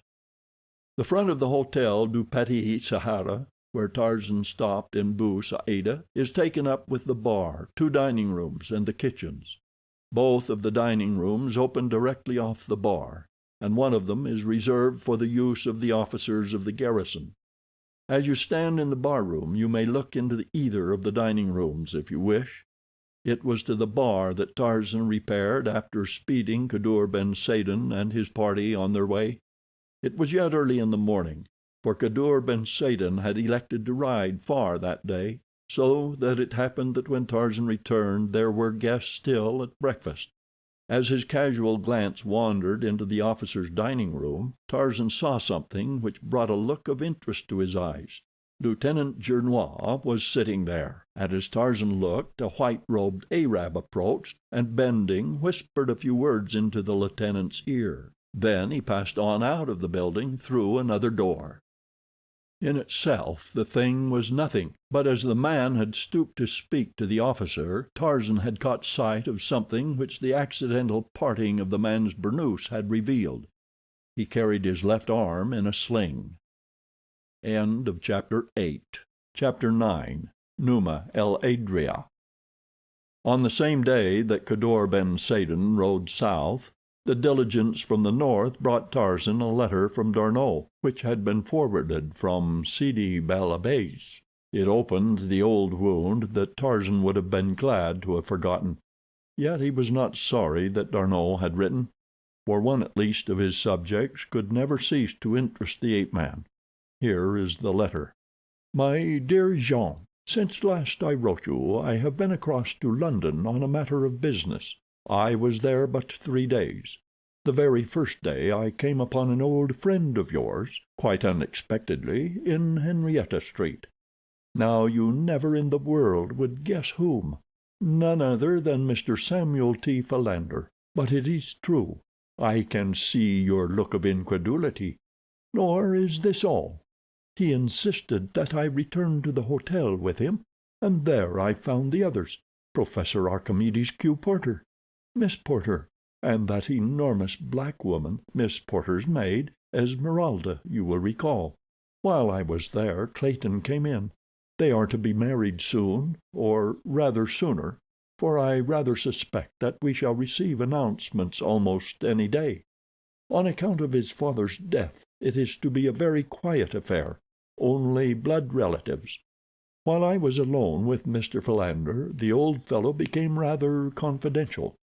Said Miss Porter had already postponed the wedding on 3 different occasions. He confided that it appeared to him that she was not particularly anxious to marry Clayton at all, but this time it seems that it is quite likely to go through. Of course they all asked after you, but I respected your wishes in the matter of your true origin, and only spoke to them of your present affairs. Miss Porter was especially interested in everything I had to say about you, and asked many questions. I am afraid I took rather unchivalrous delight in picturing your desire, and resolved to go back eventually to your native jungle. I was sorry afterward, for it did seem to cause her real anguish to contemplate the awful dangers to which you wished to return. "And yet," she said, "I do not know. There are more unhappy fates than the grim and terrible jungle presents to Monsieur Tarzan. At least his conscience will be free from remorse, and there are moments of quiet and restfulness by day and vistas of exquisite beauty. You may find it strange that I should say it, who experienced such terrifying experiences in that frightful forest, yet at times I long to return, for I cannot but feel that the happiest moments of my life were spent there." There was an expression of ineffable sadness on her face as she spoke, and I could not but feel that she knew that I knew her secret, and that this was her way of transmitting to you a last tender message from a heart that might still enshrine your memory, though its possessor belonged to another.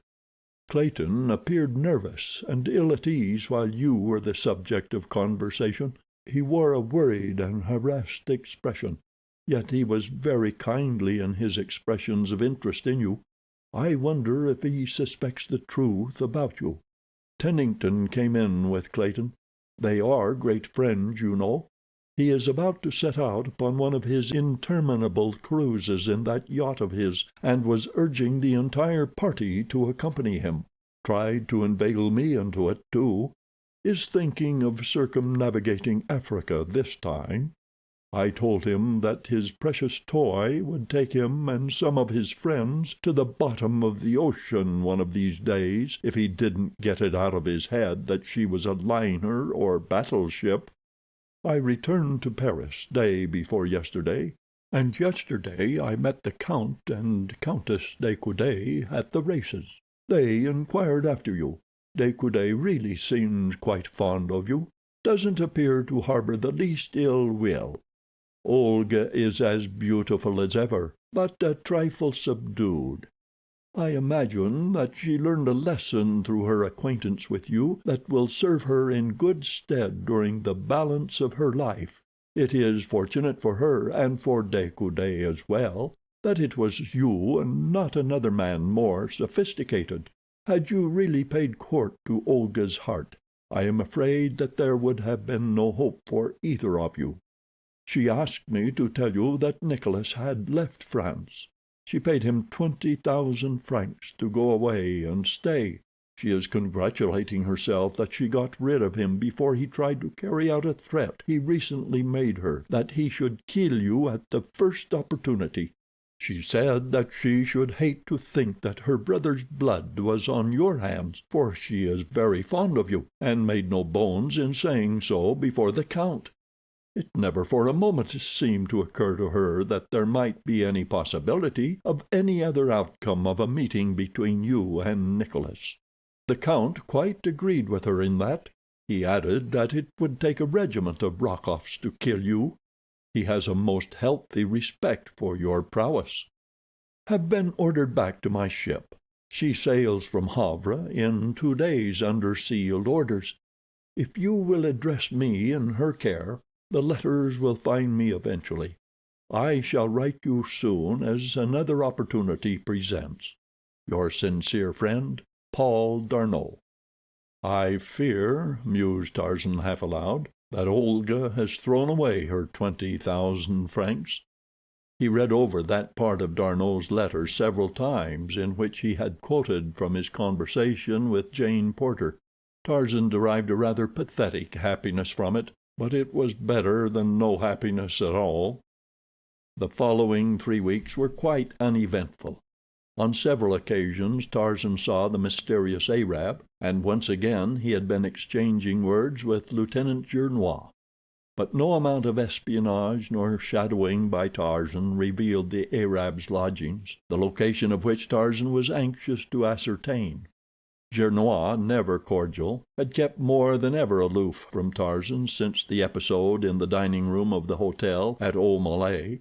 His attitude on the few occasions that they had been thrown together had been distinctly hostile.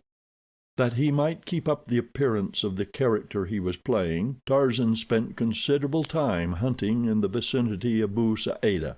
He would spend entire days in the foothills, ostensibly searching for gazelle, but on the few occasions that he came close enough to any of the beautiful little animals to harm them, he invariably allowed them to escape without so much as taking his rifle from its boot. The ape-man could see no sport in slaughtering the most harmless and defenseless of God's creatures for the mere pleasure of killing. In fact, Tarzan had never killed for pleasure, nor to him was there pleasure in killing. It was the joy of righteous battle that he loved, the ecstasy of victory, and the keen and successful hunt for food in which he pitted his skill and craftiness against the skill and craftiness of another. But to come out of a town filled with food, to shoot down a soft-eyed, pretty gazelle, that was crueler than the deliberate and cold-blooded murder of a fellow man. Tarzan would have none of it. And so he hunted alone, that none might discover the sham that he was practicing. And once, probably because of the fact that he rode alone, he was like to have lost his life. He was riding slowly through a little ravine when a shot sounded close behind him, and a bullet passed through the cork helmet he wore. Although he turned at once and galloped rapidly to the top of the ravine, there was no sign of any enemy, nor did he see aught of another human being until he reached Bou Saada. "Yes," he soliloquized in recalling the occurrence, "Olga has indeed thrown away her 20,000 francs." That night he was Captain Gerard's guest at a little dinner. "Your hunting has not been very fortunate?" questioned the officer. "No," replied Tarzan. "The game hereabout is timid, nor do I care particularly about hunting game birds or antelope. I think I shall move on farther south and have a try at some of your Algerian lions." "Good!" exclaimed the captain. "We are marching toward Djelfa on the morrow. You shall have company that far at least. Lieutenant Gernois and I, with 100 men, are ordered south to patrol a district in which the marauders are giving considerable trouble. Possibly we may have the pleasure of hunting the lion together. What say you?" Tarzan was more than pleased, nor did he hesitate to say so. But the captain would have been astonished had he known the real reason of Tarzan's pleasure. Gernois was sitting opposite the ape-man. He did not seem so pleased with his captain's invitation. "You will find lion hunting more exciting than gazelle shooting," remarked Captain Gerard, "and more dangerous." "Even gazelle shooting has its dangers," replied Tarzan, "especially when one goes alone. I found it so today. I also found that while the gazelle is the most timid of animals, it is not the most cowardly." He let his glance rest only casually upon Gernois after he had spoken, for he did not wish the man to know that he was under suspicion or surveillance, no matter what he might think. The effect of his remark upon him, however, might tend to prove his connection with, or knowledge of, certain recent happenings. Tarzan saw a dull red creep up from beneath Gernois' collar. He was satisfied, and quickly changed the subject. When the column rode south from Bou Saada the next morning, there were half a dozen Arabs bringing up the rear. "They are not attached to the command," replied Gerard in response to Tarzan's query. "They merely accompany us on the road for companionship." Tarzan had learned enough about Arab character since he had been in Algeria to know that this was no real motive, for the Arab is never over fond of the companionship of strangers, and especially of French soldiers. So his suspicions were aroused, and he decided to keep a sharp eye on the little party that trailed behind the column at a distance of about a quarter of a mile. But they did not come close enough even during the halts to enable him to obtain close scrutiny of them. He had long been convinced that there were hired assassins on his trail, nor was he in great doubt but that Rokoff was at the bottom of the plot. Whether it was to be revenge for the several occasions in the past that Tarzan had defeated the Russian's purposes and humiliated him, or was in some way connected with his mission in the Gernois affair, he could not determine. If the latter, and it seemed probable since the evidence he had had that Gernois suspected him, then he had two rather powerful enemies to contend with, for there would be many opportunities in the wilds of Algeria for which they were bound to dispatch a suspected enemy quietly and without attracting suspicion. After camping at Djelfa for 2 days, the column moved to the southwest, from whence the word had come that the marauders were operating against the tribes whose douars were situated at the foot of the mountains. The little band of Arabs who had accompanied them from Bou Saada had disappeared suddenly the very night that orders had been given to prepare for the morrow's march from Djelfa. Tarzan made casual inquiries among the men, but none could tell him why they had left, or in what direction they had gone. He did not like the looks of it, especially in view of the fact that he had seen Gernois in conversation with one of them some half hour after Captain Gerard had issued his instructions relative to the new move. Only Gernois and Tarzan knew the direction of the proposed march. All the soldiers knew was that they were to be prepared to break camp early the next morning. Tarzan wondered if Gernois could have revealed their destination to the Arabs. Late that afternoon they went into camp at a little oasis in which was the douar of a sheik whose flocks were being stolen, and whose herdsmen were being killed. The Arabs came out of their goatskin tents and surrounded the soldiers, asking many questions in the native tongue, for the soldiers were themselves natives. Tarzan, who by this time, with the assistance of Abdul, had picked up quite a smattering of Arab, questioned one of the younger men who had accompanied the sheik, while the latter paid his respects to Captain Gerard. No, he had seen no party of 6 horsemen riding from the direction of the Djelfa. There were other oases scattered about. Possibly they had been journeying to one of these. Then there were the marauders in the mountains above. They often rode north to Bou Saada in small parties, and even as far as Malay and Bouira. It might indeed have been a few marauders returning to the band from a pleasure trip to one of these cities. Early the next morning Captain Gerard split his command in 2, giving Lieutenant Gernois command of one party while he headed the other. They were to scour the mountains upon opposite sides of the plain. "And with which detachment will Monsieur Tarzan ride?" asked the captain. "Or maybe it is that monsieur does not care to hunt marauders." "Oh, I shall be delighted to go," Tarzan hastened to explain. He was wondering what excuse he could make to accompany Gernois. His embarrassment was short-lived, and was relieved from a most unexpected source. It was Gernois himself who spoke. "If my captain will forego the pleasure of Monsieur Tarzan's company for this once, I shall esteem it an honor indeed to have monsieur ride with me today," he said. Nor was his tone lacking in cordiality. In fact, Tarzan imagined that he had overdone it a trifle, but even so he was both astounded and pleased, hastening to express his delight at the arrangement. And so it was that Lieutenant Gernois and Tarzan rode off side by side at the head of the little detachment of Spahi. Gernois' cordiality was short-lived. No sooner had they ridden out of sight of Captain Gerard and his men than he lapsed once more into his accustomed taciturnity. As they advanced, the ground became rougher. Steadily it ascended toward the mountains, into which they filed through a narrow cañon close to noon. By the side of a little rivulet Gernois called the midday halt. Here the men prepared and ate their frugal meal and refilled their canteens. After an hour's rest they advanced again along the cañon until they presently came to a little valley, from which several rocky gorges diverged. Here they halted, while Gernois minutely examined the surrounding heights from the center of the depression. "We shall separate here," he said, "several riding into each of these gorges." And then he commenced to detail his various squads and issue instructions to the non-commissioned officers who were to command them. When he had done, he turned to Tarzan.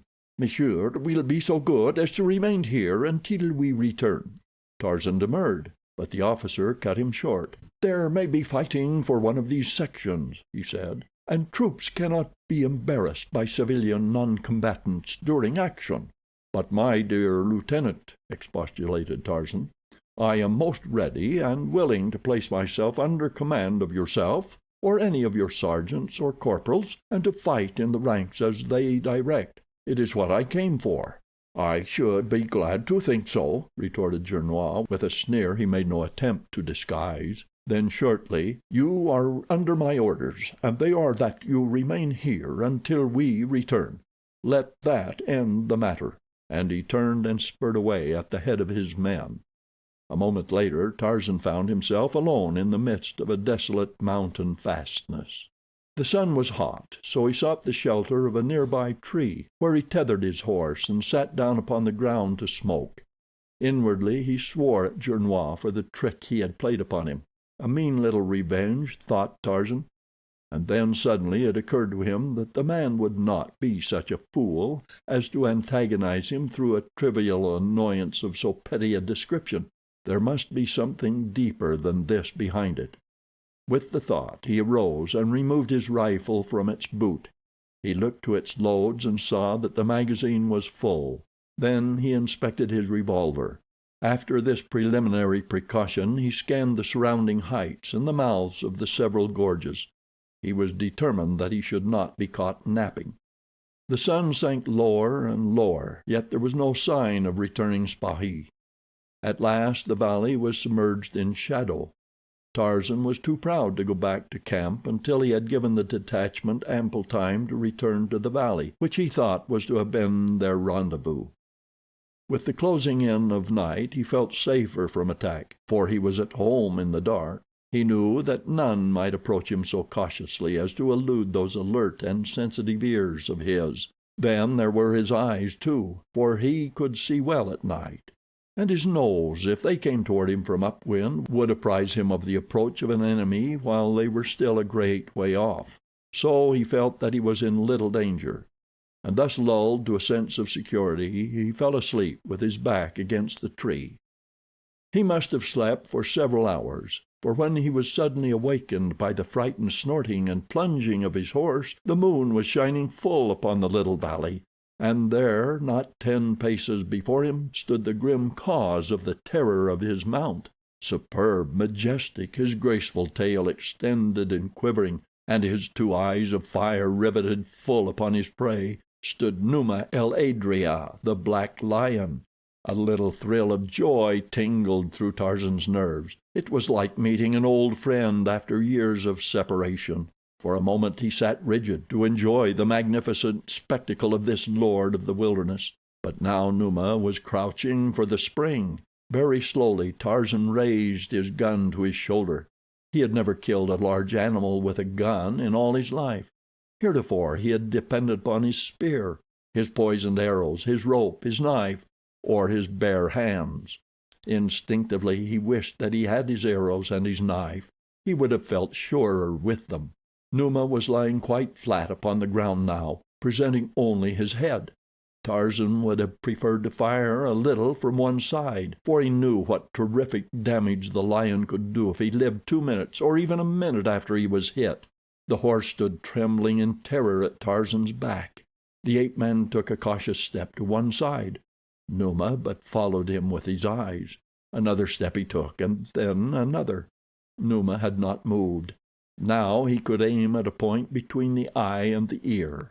His finger tightened upon the trigger, and as he fired, Numa sprang. At the same instant the terrified horse made a last frantic effort to escape.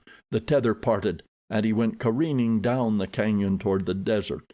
No ordinary man could have escaped those frightful claws when Numa sprang from so short a distance, but Tarzan was no ordinary man.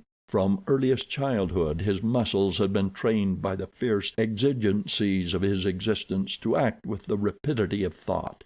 As quick as was el Adria, Tarzan of the Apes was quicker, and so the great beast crashed against a tree where he had expected to feel the soft flesh of man, while Tarzan, a couple of paces to the right, pumped another bullet into him that brought him clawing and roaring to his side. Twice more Tarzan fired in quick succession, and then el Adria lay still and roared no more. It was no longer Monsieur Jean Tarzan. It was Tarzan of the Apes that put a savage foot upon the body of his savage kill, and raising his face to the full moon, lifted his mighty voice in the weird and terrible challenge of his kind. A bull ape had made his kill. And the wild things in the wild mountains stopped in their hunting and trembled at this new and awful voice, while down in the desert the children of the wilderness came out of their goat-skin tents and looked toward the mountains, wondering what new and savage scourge had come to devastate their flocks. A half-mile from the valley in which Tarzan stood, a score of white-robed figures, bearing long, wicked-looking guns, halted at the sound, and looked at one another with questioning eyes.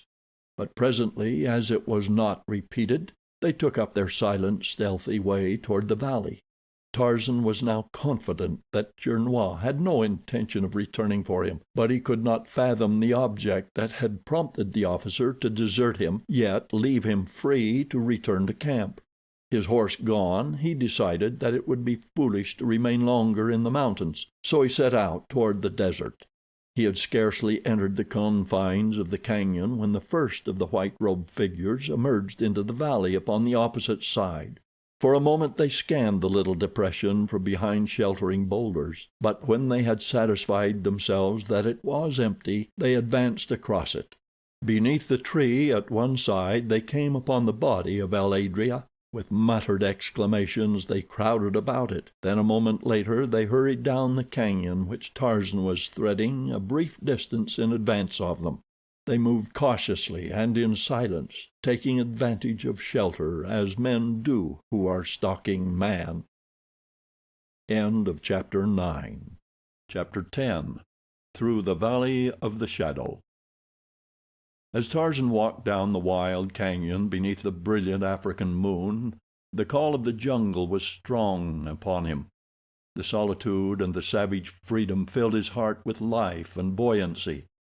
Again he was Tarzan of the Apes, every sense alert against the chance of surprise by some jungle enemy, yet treading lightly and with head erect in proud consciousness of his might.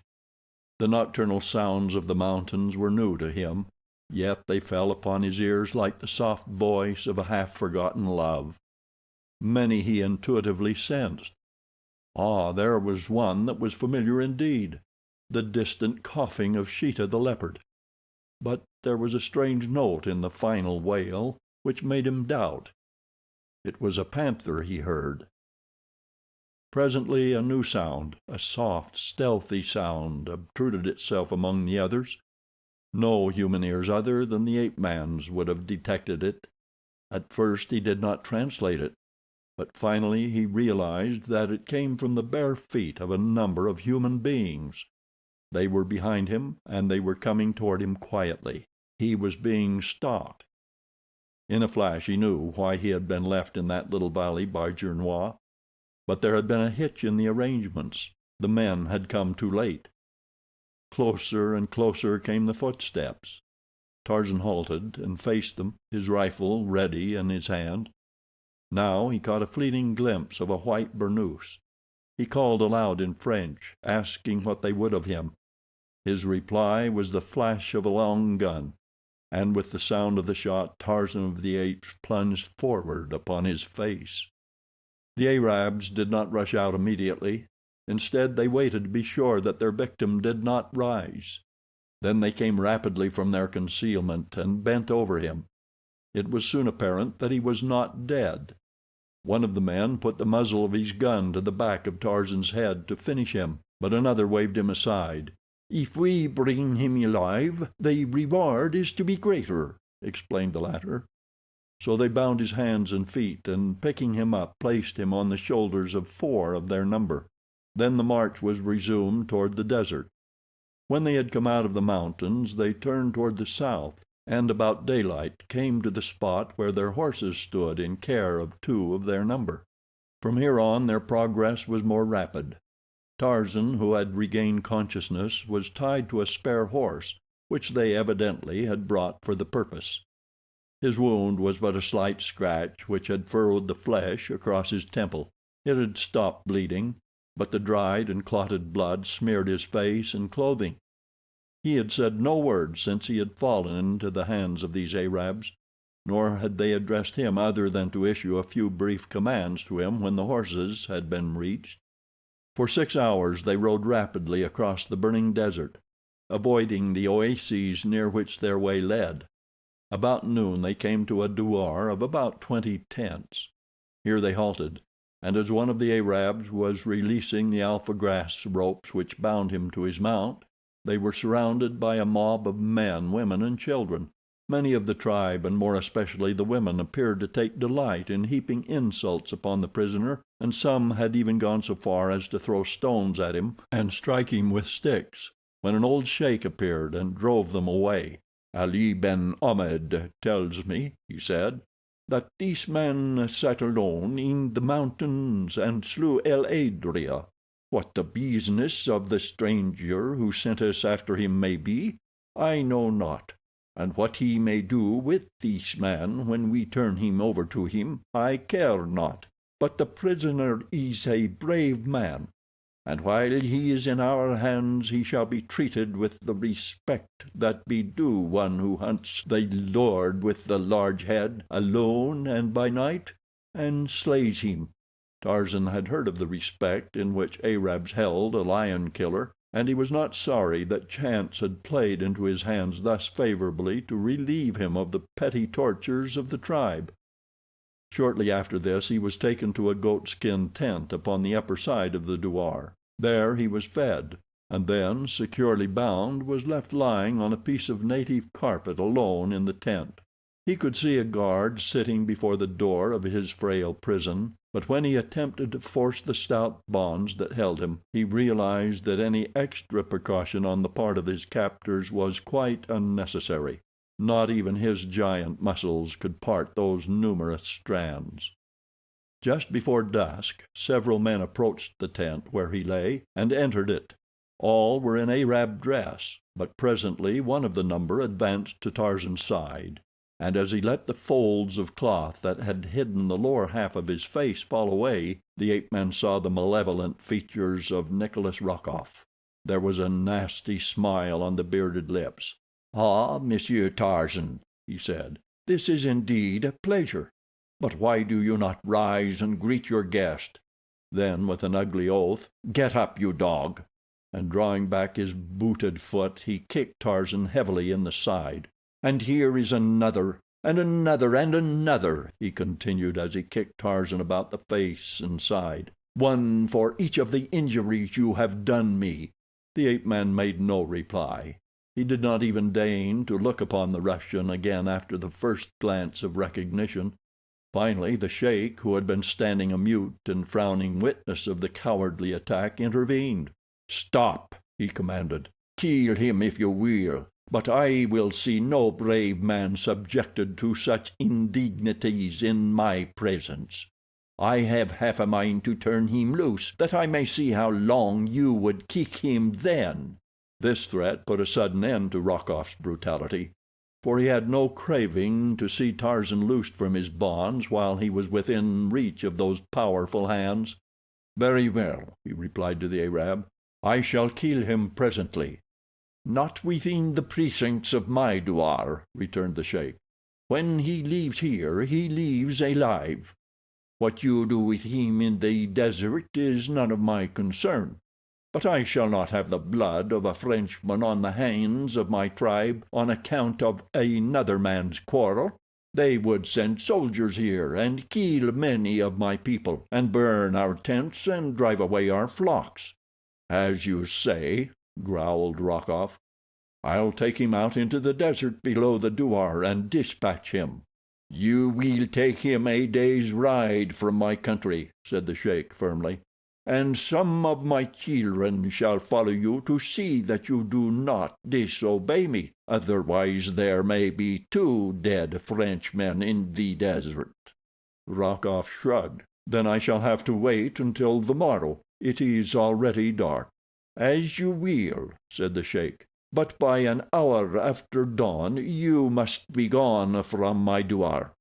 I have little liking for unbelievers, and none at all for a coward."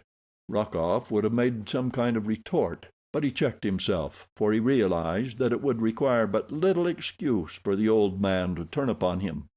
Together they left the tent. At the door Rokoff could not resist the temptation to turn and fling a parting taunt at Tarzan. "Sleep well, monsieur," he said, "and do not forget to pray well, for when you die tomorrow it will be in such agony that you will be unable to pray for blaspheming." No one had bothered to bring Tarzan either food or water since noon, and consequently he suffered considerably from thirst. He wondered if it would be worth while to ask his guard for water, but after making 2 or 3 requests without receiving any response, he decided that it would not. Far up in the mountains he heard a lion roar. How much safer one was, he soliloquized, in the haunts of wild beasts than in the haunts of men. Never in all his jungle life had he been more relentlessly tracked down than in the past few months of his experience among civilized men. Never had he been any nearer death. Again the lion roared. It sounded a little nearer. Tarzan felt the old wild impulse to reply with the challenge of his kind. His kind? He had almost forgotten that he was a man and not an ape. He tugged at his bonds. If he could but get them near those strong teeth of his. He felt a wild wave of madness sweep over him as his efforts to regain his liberty met with failure. Numa was roaring almost continually now. It was quite evident that he was coming down into the desert to hunt. It was the roar of a hungry lion. Tarzan envied him, for he was free. No one would tie him with ropes and slaughter him like a sheep. It was that which galled the ape-man. He did not fear to die, no, it was the humiliation of defeat before death, without even a chance to battle for his life. It must be near midnight, thought Tarzan. He had several hours to live. Possibly he would yet find a way to take Rokoff with him on the long journey. He could hear the savage lord of the desert quite close by now. Possibly he sought his meat from among the penned animals within the douar. For a long time silence reigned. Then Tarzan's trained ears caught the sound of a stealthily moving body. It came from the side of the tent nearest the mountains, the back. Nearer and nearer it came. He waited, listening intently, for it to pass.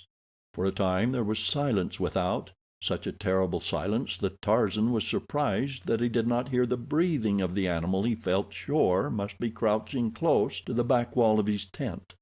There, it is moving again.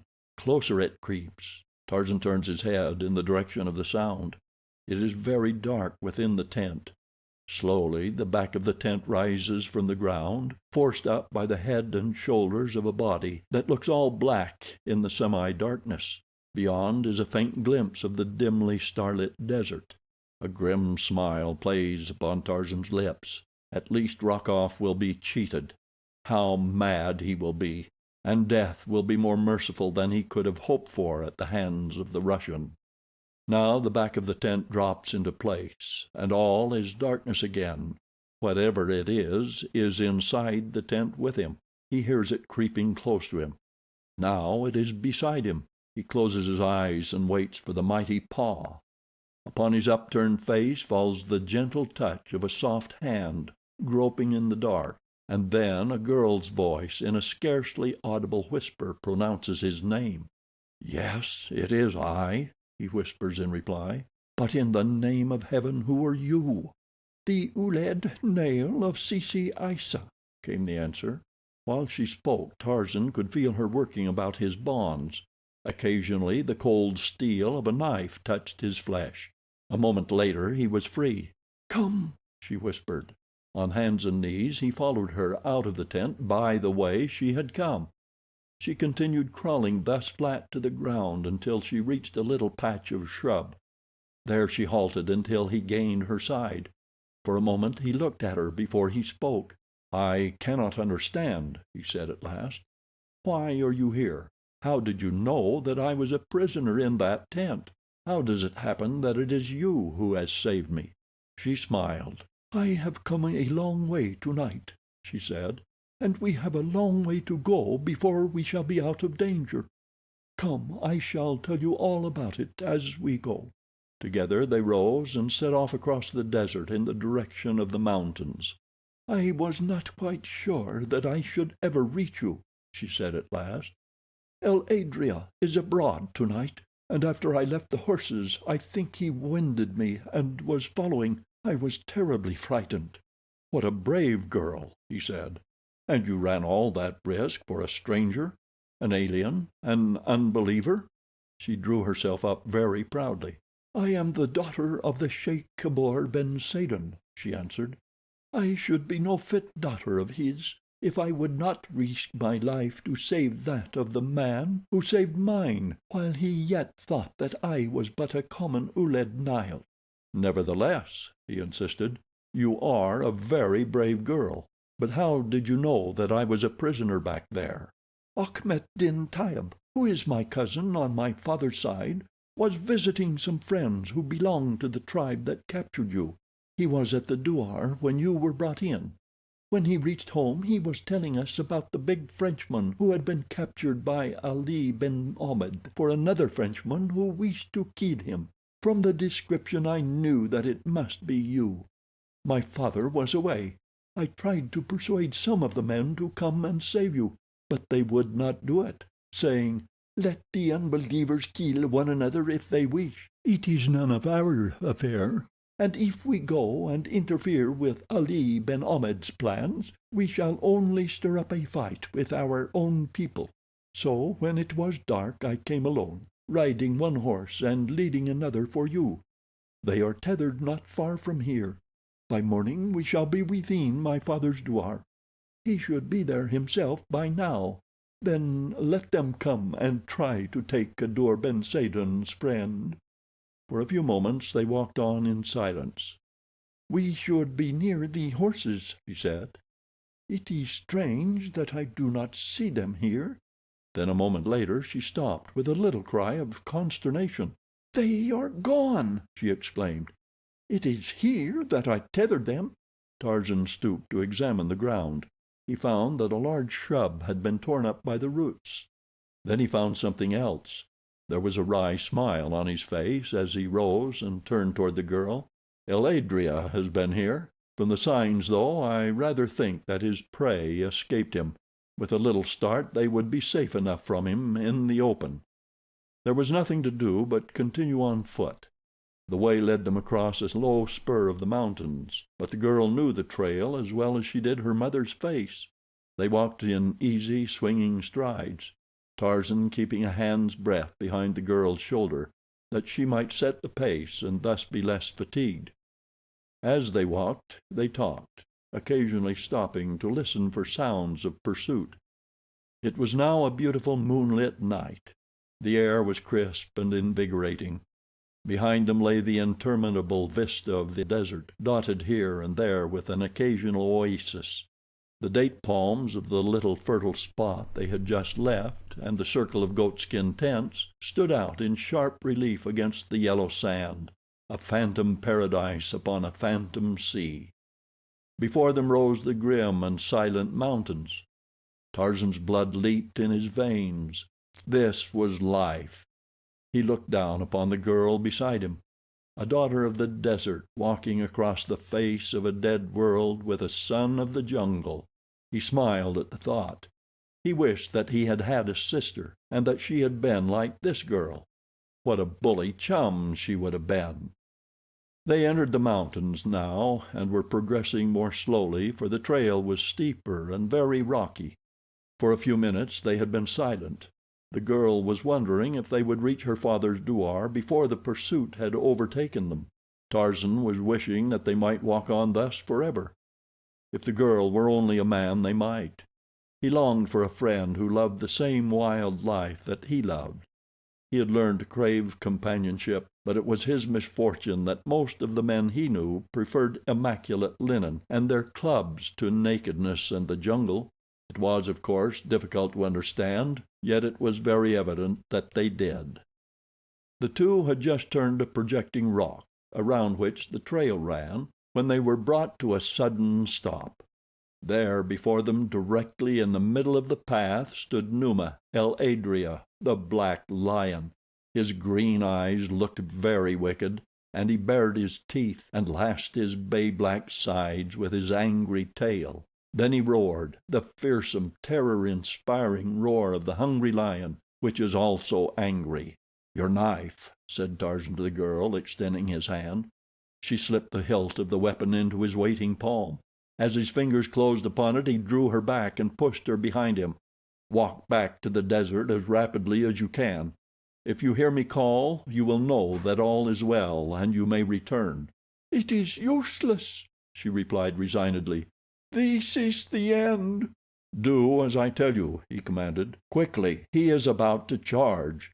The girl dropped back a few paces, where she stood watching for the terrible sight that she knew she should soon witness.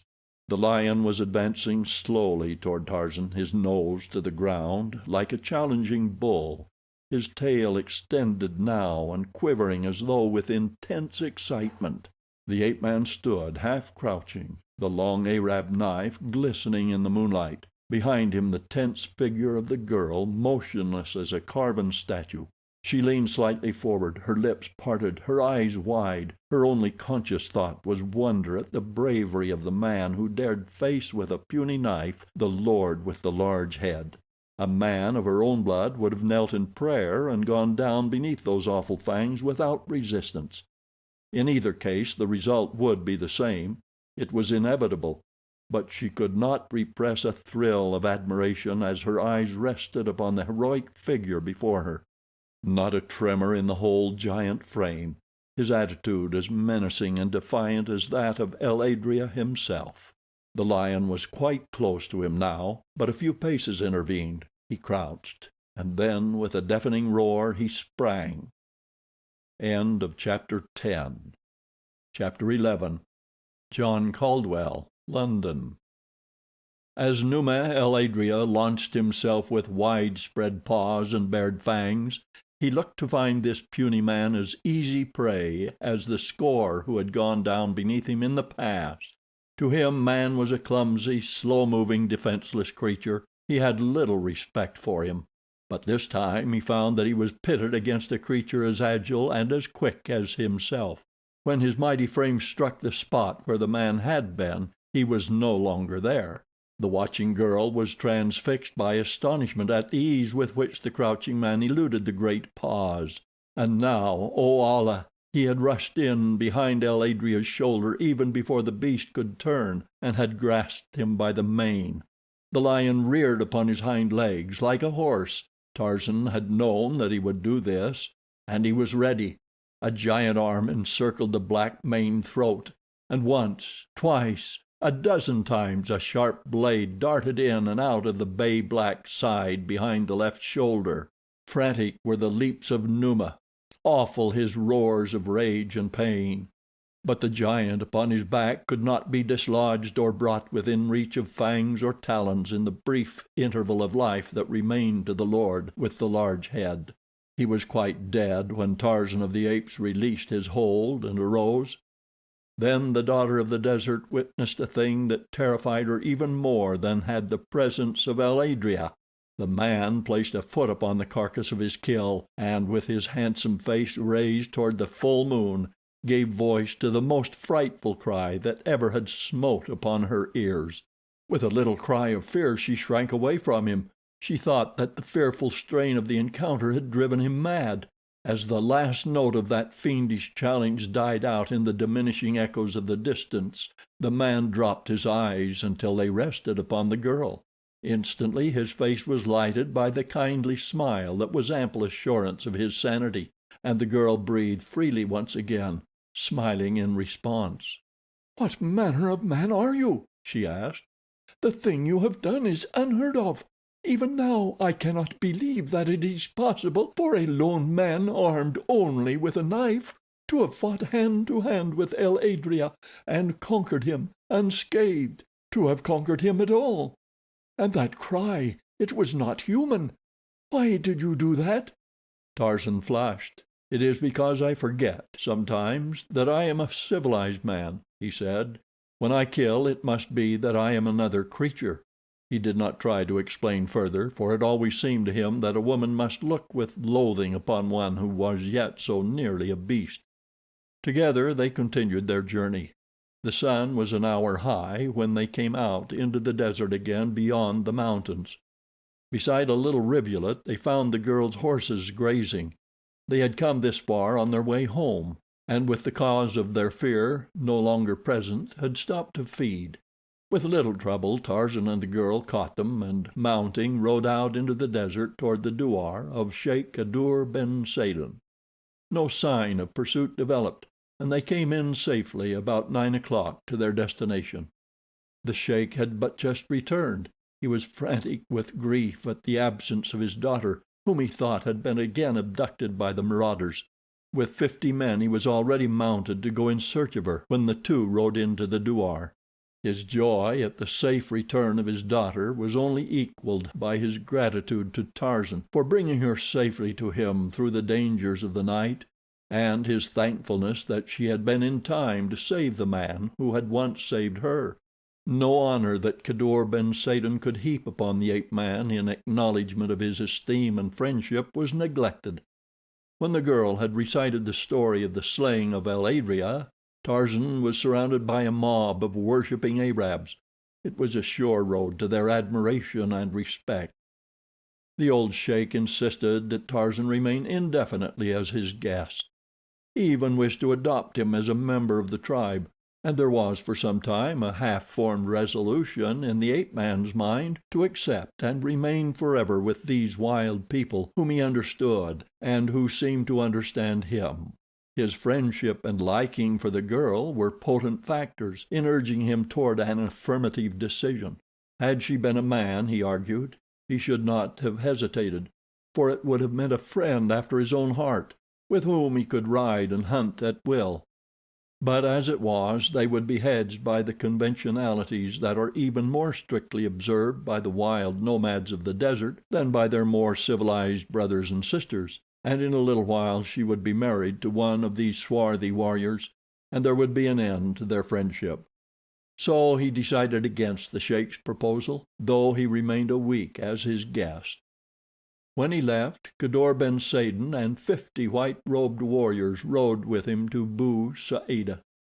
While they were mounting in the douar of Kadur ben Saden the morning of their departure, the girl came to bid farewell to Tarzan. "I have prayed that you would remain with us," she said simply, as he leaned from his saddle to clasp her hand in farewell, "and now I shall pray that you will return." There was an expression of wistfulness in her beautiful eyes, and a pathetic droop at the corners of her mouth. Tarzan was touched. Who knows? And then he turned and rode after the departing Arabs. Outside Bou Saada he bade Kadur ben Saden and his men good-bye, for there were reasons which made him wish to make his entry into the town as secret as possible, and when he had explained them to the sheikh, the latter concurred in his decision. The Arabs were to enter Bou Saada ahead of him, saying nothing as to his presence with them. Later Tarzan would come in alone and go directly to an obscure native inn. Thus, making his entrance after dark as he did, he was not seen by anyone who knew him, and reached the inn unobserved.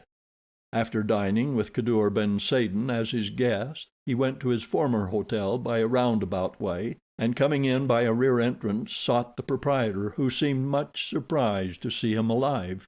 Yes, there was mail for monsieur. He would fetch it. No, he would mention monsieur's return to no one. Presently he returned with a packet of letters. One was an order from his superior to lay off on his present work and hasten to Cape Town by the first steamer he could get. His further instructions would be awaiting him there in the hands of another agent whose name and address were given. That was all. Brief, but explicit. Tarzan arranged to leave Bou Saada early the next morning. Then he started for the garrison to see Captain Gerard, whom the hotel man had told him had returned with his detachment the previous day. He found the officer in his quarters. He was filled with surprise and pleasure at seeing Tarzan alive and well. "When Lieutenant Gernois returned and reported that he had not found you at the spot that you had chosen to remain while the detachment was scouting, I was filled with alarm. We searched the mountain for days. Then came word that you had been killed and eaten by a lion. As proof, your gun was brought to us. Your horse had returned to camp the second day after your disappearance. We could not doubt. Lieutenant Gernois was grief-stricken. He took all the blame upon himself. It was he who insisted on carrying on the search himself. It was he who found the Arab with your gun. He will be delighted to know that you are safe." "Doubtless," said Tarzan, with a grim smile. "He is down in the town now, or I should send for him," continued Captain Gerard. "I shall tell him as soon as he returns." Tarzan let the officer think that he had been lost, wandering finally into the douar of Kadour ben Saden, who had escorted him back to Bou Saada. As soon as possible he bade the good officer adieu, and hastened back into the town. At the native inn he had learned through Kadour ben Saden a piece of interesting information. It told of a black-bearded white man who went always disguised as an Arab. For a time he had nursed a broken wrist. More recently he had been away from Bou Saada, but now he was back, and Tarzan knew his place of concealment. It was for there he headed. Through narrow, stinking alleys, black as Erebus, he groped, and then up a rickety stairway, at the end of which was a closed door and a tiny, unglazed window. The window was high under the low eaves of the mud building. Tarzan could just reach the sill. He raised himself slowly until his eyes topped it. The room within was lighted, and at a table sat Rokoff and Gernois. Gernois was speaking. "Rokoff, you are a devil," he was saying. "You have hounded me until I have lost the last shred of my honor. You have driven me to murder, for the blood of that man Tarzan is on my hands. If it were not that that other devil's spawn, Paulovitch, still knew my secret, I should kill you here tonight with my bare hands." Rokoff laughed. "You would not do that, my dear lieutenant," he said. "The moment I am reported dead by assassination, that dear Alexis will forward to the Minister of War full proof of the affair you so ardently long to conceal, and further will charge you with my murder. Come, be sensible. I am your best friend. Have I not protected your honor as though it were my own?" Gernois sneered and spat out an oath. "Just one more little payment," continued Rokoff, "and the papers I wish, and you have my word of honor that I shall never ask another cent from you, or further information." "And a good reason why," growled Gernois. "What you ask will take my last cent, and the only valuable military secret I hold. You ought to be paying me for the information instead of taking both it and money too." "I am paying you by keeping a still tongue in my head," retorted Rokoff. "But let's have done. Will you or will you not? I give you 3 minutes to decide. If you are not agreeable, I shall send a note to your commandant tonight that will end in the degradation that Dreyfus suffered, the only difference being that he did not deserve it." For a moment Gernois sat with bowed head. At length he arose.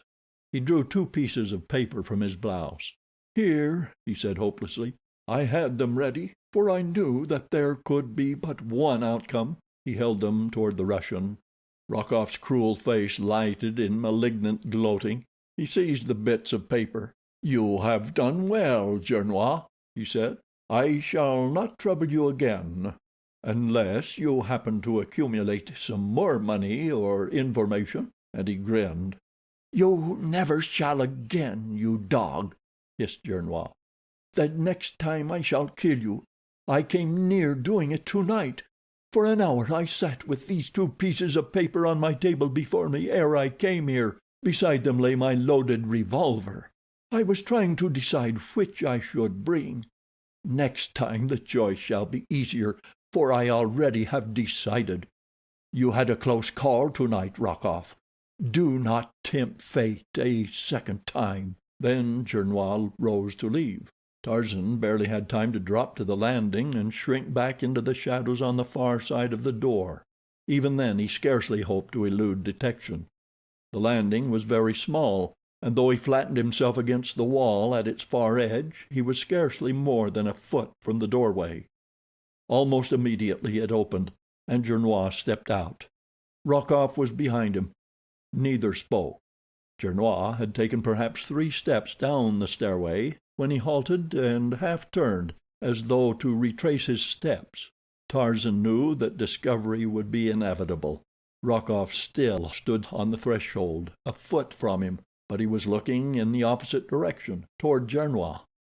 Then the officer evidently reconsidered his decision and resumed his downward course. Tarzan could hear Rokoff's sigh of relief. A moment later the Russian went back into the room and closed the door. Tarzan waited until Gernois had had time to get well out of hearing. Then he pushed open the door and stepped into the room. He was on top of Rokoff before the man could rise from the chair where he sat scanning the paper Gernois had given him. As his eyes turned and fell upon the ape-man's face, his own went livid. "You!" he gasped. "I," replied Tarzan. "What do you want?" whispered Rokoff, for the look in the ape-man's eyes frightened him. "Have you come to kill me? You do not dare. They would guillotine you. You do not dare kill me." "I dare kill you, Rokoff," replied Tarzan, "for no one knows that you are here or that I am here, and Paulovitch would tell them that it was Gernois. I heard you tell Gernois so, but that would not influence me, Rokoff. I would not care who knew that I had killed you. The pleasure of killing you would more than compensate for any punishment they might inflict upon me. You are the most despicable cur of a coward, Rokoff, I have ever heard of. You should be killed. I should love to kill you." And Tarzan approached closer to the man. Rokoff's nerves were keyed to the breaking point. With a shriek he sprang toward an adjoining room, but the ape-man was upon his back while his leap was yet but half completed. Iron fingers sought his throat. The great coward squealed like a stuck pig until Tarzan had shut off his wind. Then the ape-man dragged him to his feet, still choking him. The Russian struggled futilely. He was like a babe in the mighty grasp of Tarzan of the Apes.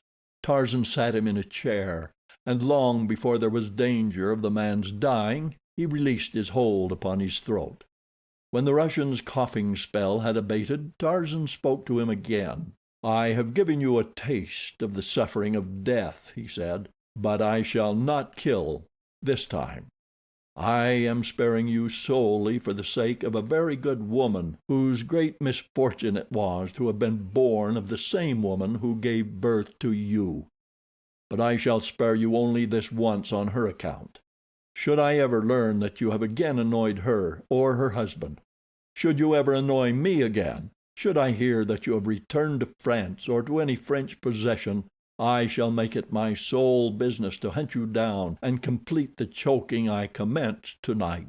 Then he turned to the table on which the 2 pieces of paper still lay. As he picked them up, Rokoff gasped in horror. Tarzan examined both the check and the other. He was amazed at the information the latter contained.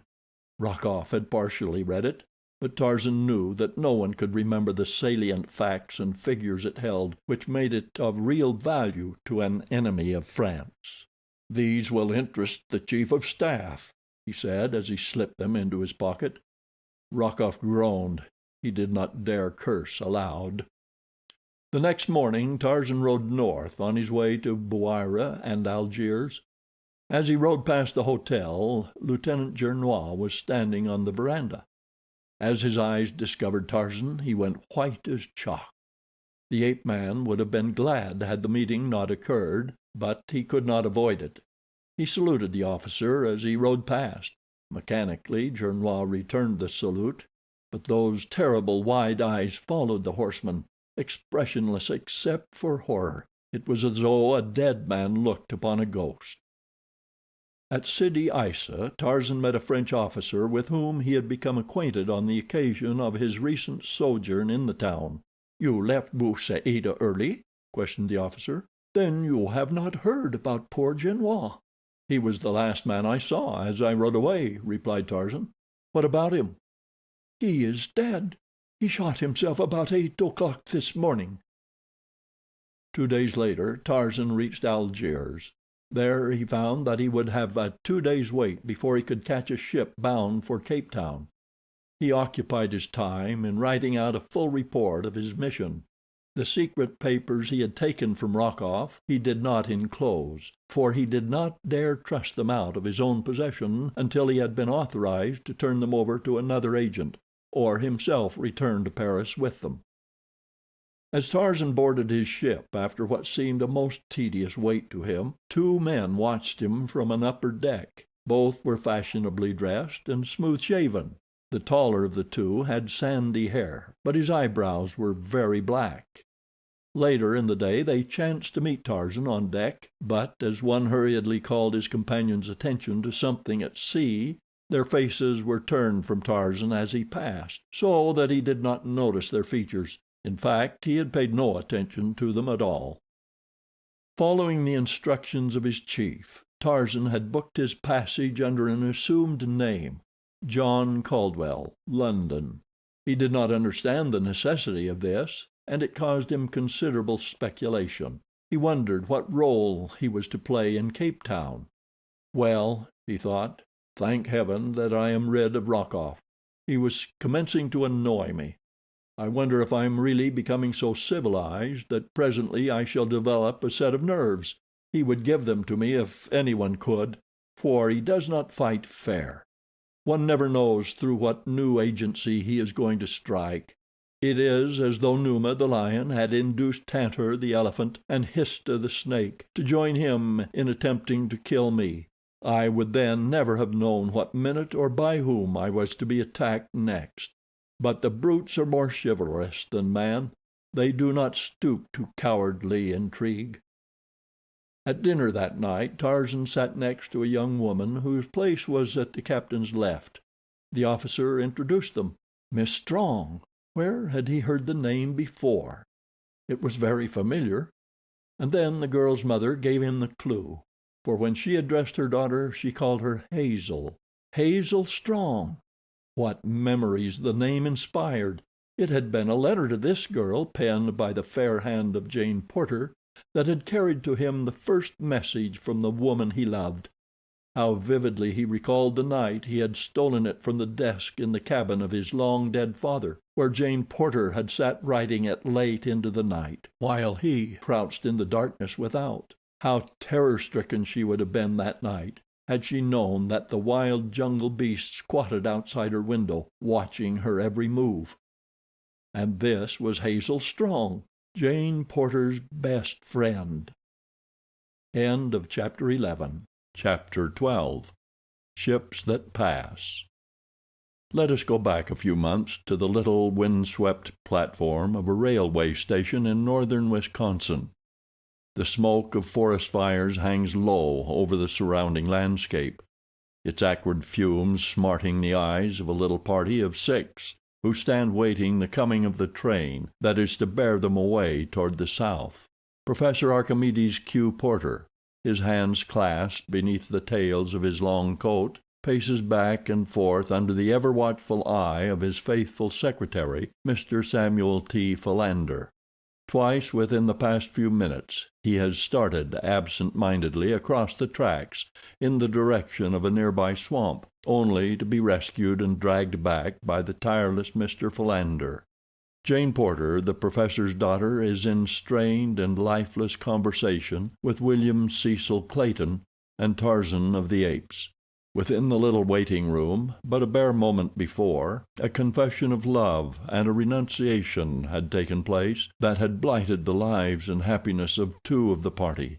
But William Cecil Clayton, Lord Greystoke, was not one of them. Behind Miss Porter hovered the motherly Esmeralda. She too was happy, for was she not returning to her beloved Maryland? Already she could see dimly through the fog of smoke the murky headlight of the oncoming engine. The men began to gather up the hand baggage. Suddenly Clayton exclaimed, "By Jove, I've left my ulster in the waiting room," and hastened off to fetch it. "Goodbye, Jane," said Tarzan, extending his hand. "God bless you." "Goodbye," replied the girl faintly. "Try to forget me." "No, not that. I could not bear to think that you had forgotten me." "There is no danger of that, dear," he answered. "I wish to heaven that I might forget. It would be so much easier than to go through life always remembering what might have been. You will be happy, though. I am sure you shall. You must be. You may tell the others of my decision to drive my car on to New York. I don't feel equal to bidding Clayton good-bye. I want always to remember him kindly, but I fear that I am too much of a wild beast yet to be trusted too long with the man who stands between me and the one person in all the world I want." As Clayton stooped to pick up his coat in the waiting room, his eyes fell on a telegraph blank lying face down upon the floor. He stooped to pick it up, thinking it might be a message of importance which someone had dropped. He glanced at it hastily, and then suddenly he forgot his coat, the approaching train, everything but that terrible little piece of yellow paper in his hand. He read it twice before he could fully grasp the terrific weight of meaning that it bore to him. When he had picked it up he had been an English nobleman, the proud and wealthy possessor of vast estates. A moment later he had read it, and he knew that he was an untitled and penniless beggar. It was D'Arnot's cablegram to Tarzan, and it read, "Fingerprints prove you Greystoke. Congratulations, D'Arnot." He staggered as though he had received a mortal blow. Just then he heard the others calling to him to hurry. The train was coming to a stop at the little platform. Like a man dazed, he gathered up his ulster. He would tell them about the cablegram when they were all on board the train. Then he ran out upon the platform just as the engine whistled twice in the final warning that precedes the first rumbling jerk of coupling pins. The others were on board, leaning out from the platform of a Pullman, crying to him to hurry. Quite 5 minutes elapsed before they were settled in their seats, nor was it until then that Clayton discovered that Tarzan was not with them. "Where is Tarzan?" he asked Jane Porter. "In another car?" "No," she replied. "At the last minute he determined to drive his machine back to New York. He is anxious to see more of America than is possible from a car window. He is returning to France, you know." Clayton did not reply. He was trying to find the right words to explain to Jane Porter the calamity that had befallen him and her. He wondered just what the effect of his knowledge would be on her. Would she still wish to marry him, to be plain Mrs. Clayton? Suddenly the awful sacrifice which one of them must make loomed large before his imagination. Then came the question, will Tarzan claim his own? The ape-man had known the contents of the message before he calmly denied knowledge of his parentage. He had admitted that Kala the ape was his mother. Could it have been for love of Jane Porter? There was no other explanation which seemed reasonable. Then, having ignored the evidence of the message, was it not reasonable to assume that he meant never to claim his birthright? If this were so, what right had he, William Cecil Clayton, to thwart the wishes, to balk the self-sacrifice of this strange man? If Tarzan of the Apes could do this thing to save Jane Porter from unhappiness, why should he, to whose care she was entrusting her whole future, do aught to jeopardize her interests? And so he reasoned until the first generous impulse to proclaim the truth and relinquish his titles and his estates to their rightful owner was forgotten beneath the mass of sophistries which self-interest had advanced. But during the balance of the trip, and for many days thereafter, he was moody and distraught. Occasionally the thought obtruded itself that possibly at some later day Tarzan would regret his magnanimity and claim his rights. Several days after they reached Baltimore, Clayton broached the subject of an early marriage to Jane. "What do you mean by early?" she asked. "Within the next few days. I must return to England at once. I want you to return with me, dear." "I can't get ready so soon as that," replied Jane. "It will take a whole month at least." She was glad, for she hoped that whatever called him to England might still further delay the wedding. She had made a bad bargain, but she intended to carry her part loyally to the bitter end. If she could manage to secure a temporary reprieve, though, she felt that she was warranted in doing so. His reply disconcerted her. "Very well, Jane," he said. "I am disappointed, but I shall let my trip to England wait a month. Then we can go back together." But when the month was drawing to a close, she found still another excuse upon which to hang a postponement, until at last, discouraged and doubting, Clayton was forced to go back to England alone. The several letters that passed between them brought Clayton no nearer to a consummation of his hopes than he had been before, and so it was that he wrote directly to Professor Porter, and enlisted his services. The old man had always favored the match. He liked Clayton, and being of an old Southern family, he put rather an exaggerated value on the advantages of a title, which meant little or nothing to his daughter. Clayton urged that the professor accept his invitation to be his guest in London, an invitation which included the professor's entire little family, Mr. Philander, Esmeralda, and all. The Englishman argued that once Jane was there, and home ties had been broken, she would not so dread the step which she had so long hesitated to take. So the evening that he received Clayton's letter, Professor Porter announced that they would leave for London the following week. But once in London, Jane Porter was no more tractable than she had been in Baltimore. She found one excuse after another, and when finally Lord Tennington invited the party to cruise around Africa in his yacht, she expressed the greatest delight in the idea, but absolutely refused to be married until they had returned to London. As the cruise was to consume a year at least, for they were to stop for indefinite periods at various points of interest, Clayton mentally anathematized Tennington for ever suggesting such a ridiculous trip. It was Lord Tennington's plan to cruise through the Mediterranean and the Red Sea to the Indian Ocean, and thus down the east coast, putting in at every port that was worth the seeing. And so it happened that on a certain day 2 vessels passed in the Strait of Gibraltar. The smaller, a trim white yacht, was speeding toward the east, and on her deck sat a young woman who gazed with sad eyes upon a diamond-studded locket which she idly fingered. Her thoughts were far away in the dim, leafy fatness of a tropical jungle, and her heart was with her thoughts. She wondered if the man who had given her the beautiful bauble, that had meant so much more to him than the intrinsic value, which he had not even known, could ever have meant to him, was back in his savage forest. And upon the deck of the larger vessel, a passenger steamer passing toward the east, the man sat with another young woman, and the two idly speculated upon the identity of the dainty craft gliding so gracefully through the gentle swell of the lazy sea. When the yacht had passed, the man resumed the conversation that her appearance had broken off. "Yes," he said, "I like America very much, and that means, of course, that I like Americans, for a country is only what its people make it. I met some very delightful people while I was there. I recall one family from your own city, Miss Strong, whom I liked particularly, Professor Porter and his daughter." "Jane Porter!" exclaimed the girl. "Do you mean to tell me that you know Jane Porter? Why, she is the very best friend I have in the world. We were little children together. We have known each other for ages." "Indeed," he answered, smiling. "You would have difficulty in persuading any one of the fact who had seen either of you." "I'll qualify the statement, then," she answered with a laugh. "We have known each other for 2 ages, hers and mine. But seriously, we are as dear to each other as sisters, and now that I'm going to lose her, I'm almost heartbroken."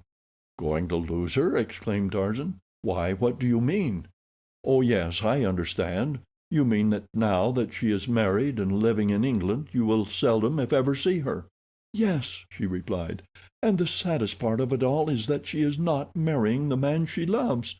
Oh, it is terrible! marrying from a sense of duty. I think it is perfectly wicked, and I told her so. I have felt so strongly on the subject that although I was the only person outside of blood relations who was to have been asked to the wedding, I would not let her invite me, for I should not have gone to witness the terrible mockery. But Jane Porter is peculiarly positive.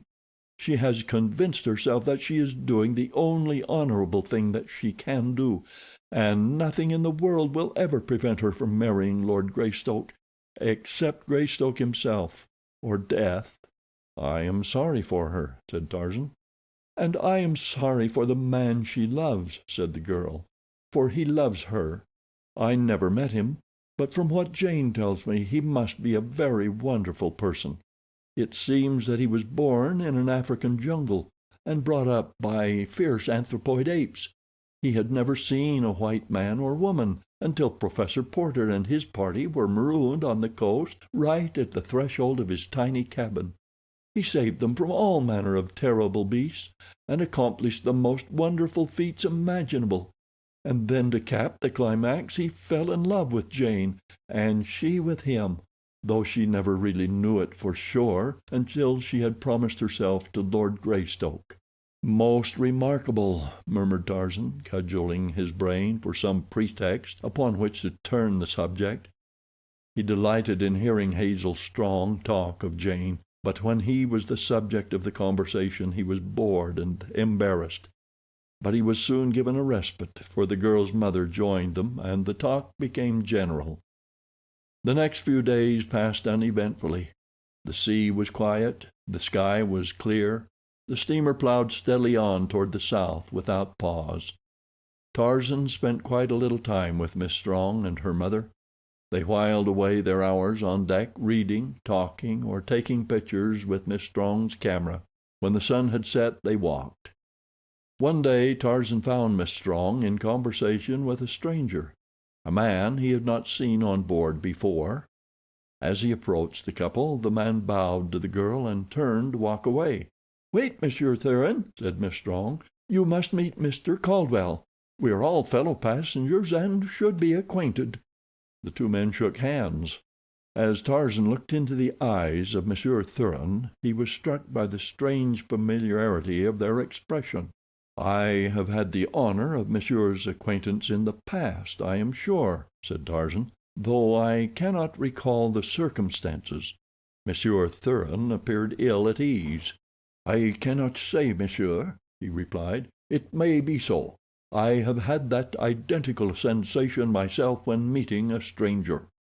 "Monsieur Thuran has been explaining some of the mysteries of navigation to me," explained the girl. Tarzan paid little heed to the conversation that ensued. He was attempting to recall where he had met Monsieur Thuran before. That it had been under peculiar circumstances he was positive. Presently the sun reached them, and the girl asked Monsieur Thuran to move her chair farther back into the shade. Tarzan happened to be watching the man at the time, and noticed the awkward manner in which he handled the chair. His left wrist was stiff. That clue was sufficient. A sudden train of associated ideas did the rest. Monsieur Thuran had been trying to find an excuse to make a graceful departure. The lull in the conversation following the moving of their position gave him an opportunity to make his excuses. Bowing low to Miss Strong and inclining his head to Tarzan, he turned to leave them. "Just a moment," said Tarzan. "If Miss Strong will pardon me, I will accompany you. I shall return in a moment, Miss Strong." Monsieur Thuran looked uncomfortable. When the two men had passed out of the girl's sight, Tarzan stopped, laying a heavy hand on the other's shoulder. "What is your game now, Rokoff?" he asked. "I am leaving France, as I promised you," replied the other in a surly voice. "I see you are," said Tarzan, "but I know you so well that I can scarcely believe that your being on the same boat with me is purely a coincidence. If I could believe it, the fact that you are in disguise would immediately disabuse my mind of any such idea." "Well," growled Rokoff with a shrug, "I cannot see what you are going to do about it. This vessel flies the English flag.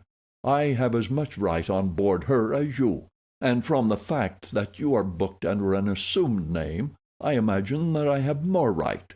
We will not discuss it, Rokoff. All I wanted to say to you is that you must keep away from Miss Strong. She is a decent woman." Rokoff turned scarlet. "If you don't, I shall pitch you overboard," continued Tarzan. "Do not forget that I am just waiting for some excuse." Then he turned on his heel and left Rokoff standing there trembling with suppressed rage. He did not see the man again for days, but Rokoff was not idle. In his stateroom with Paulovitch he fumed and swore, threatening the most terrible of revenges. "I would throw him overboard tonight," he cried, "were I sure that those papers were not on his person. I cannot chance pitching them into the ocean with him. If you were not such a stupid coward, Alexis, you would find a way to enter his stateroom and search for the documents." Paulovitch smiled. "You are supposed to be the brains of this partnership, my dear Nikolas," he replied. "Why do you not find the means to search Monsieur Caldwell's stateroom, eh?" 2 hours later fate was kind to them, for Paulovitch, who was ever on the watch, saw Tarzan leave his room without locking the door. 5 minutes later Rokoff was stationed where he could give the alarm in case Tarzan returned, and Paulovitch was deftly searching the contents of the ape-man's luggage. He was about to give up in despair when he saw a coat which Tarzan had just removed.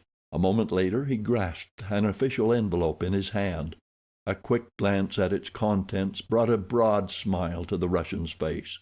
When Paulovitch left the stateroom, Tarzan himself could not have told that an article in it had been touched since he left it. Paulovitch was a past master in his chosen field. When he handed the packet to Rokoff in the seclusion of their stateroom, the larger man rang for a steward and ordered a pint of champagne. "We must celebrate, my dear Alexis," he said. "It was luck, Nikolas," explained Paulovitch. "It is evident that he carries these papers always upon his person. Just by chance he neglected to transfer them when he changed coats a few minutes since. But there will be the deuce to pay when he discovers his loss. I am afraid that he will immediately connect you with it. Now that he knows that you are on board he will suspect you at once." "It will make no difference whom he suspects after tonight," said Rokoff with a nasty grin. After Miss Strong had gone below that night, Tarzan stood leaning over the rail looking far out to sea. Every night he had done this since he had come on board. Sometimes he stood thus for an hour, and the eyes that had been watching his every movement since he had boarded the ship at Algiers knew that this was his habit. Even as he stood there this night, those eyes were upon him.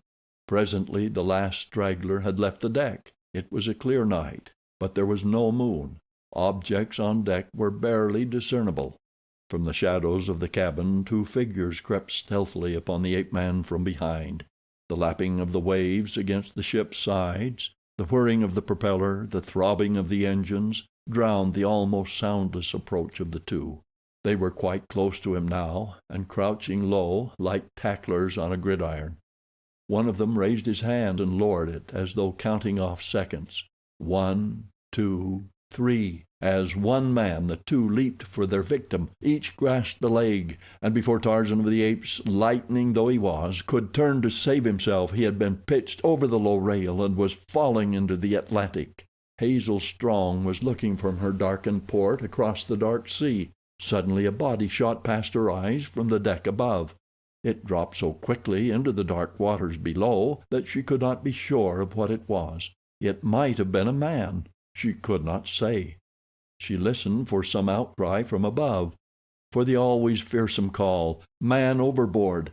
but it did not come. All was silence on the ship above. All was silence in the sea below. The girl decided that she had but seen a bundle of refuse thrown overboard by one of the ship's crew, and a moment later sought her berth. End of chapter 12. Chapter 13. The Wreck of the Lady Alice. The next morning at breakfast Tarzan's place was vacant. Miss Strong was mildly curious, for Mr. Caldwell had always made it a point to wait that he might breakfast with her and her mother. As she was sitting on deck later, Monsieur Thuran paused to exchange a half-dozen pleasant words with her. He seemed in most excellent spirits. His manner was the extreme of affability. As he passed on, Miss Strong thought what a very delightful man was Monsieur Thuran. The day dragged heavily. She missed the quiet companionship of Mr. Caldwell. There had been something about him that had made the girl like him from the first. He had talked so entertainingly of the places he had seen, the peoples and their customs, the wild beasts, and he had always had a droll way of drawing striking comparisons between savage animals and civilized men that showed a considerable knowledge of the former and a keen, though somewhat cynical, estimate of the latter. When Monsieur Thuran stopped again to chat with her in the afternoon, she welcomed the break in the day's monotony, but she had begun to become seriously concerned in Mr. Caldwell's continued absence.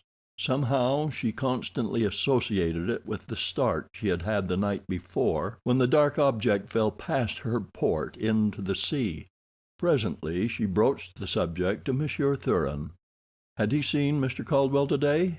He had not. Why? He was not at breakfast as usual, nor have I seen him once since yesterday, explained the girl. Monsieur Thuran was extremely solicitous. "I did not have the pleasure of intimate acquaintance with Mr. Caldwell," he said.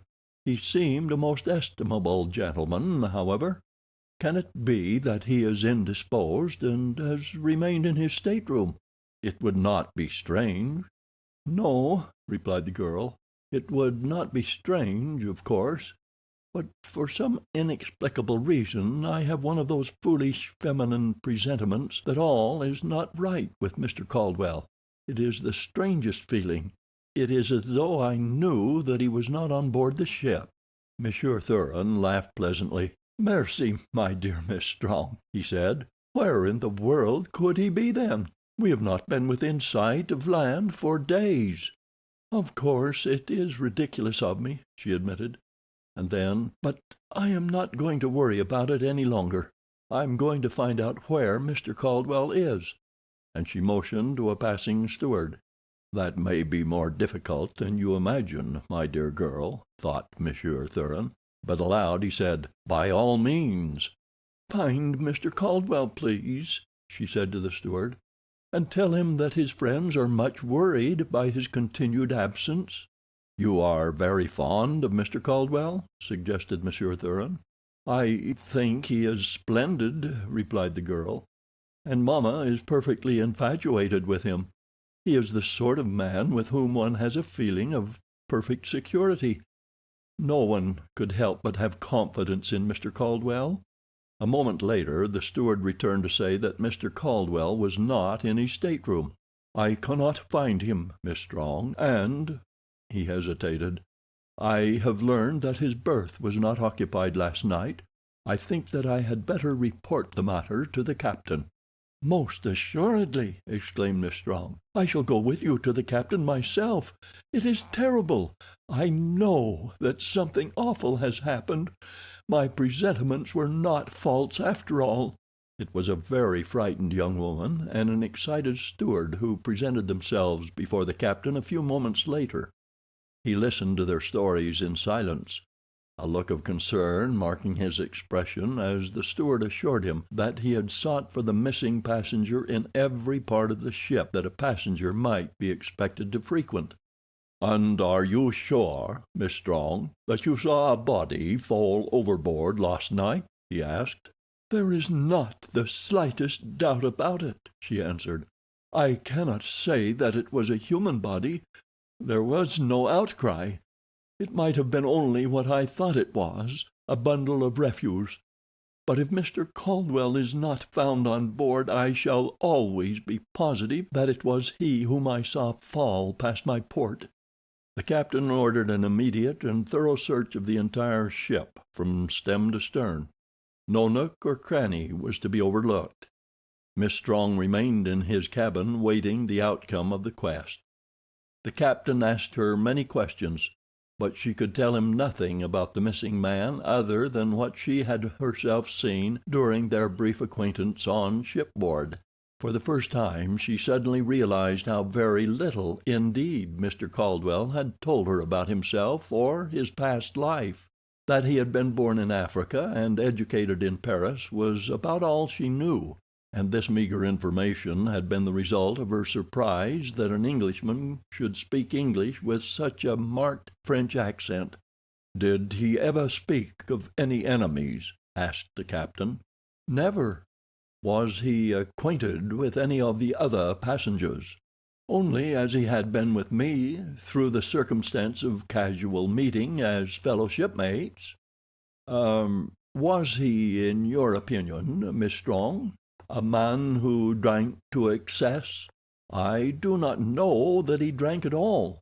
He certainly had not been drinking up to half an hour before I saw that body fall overboard," she answered, "for I was with him on deck up to that time." "It is very strange," said the captain.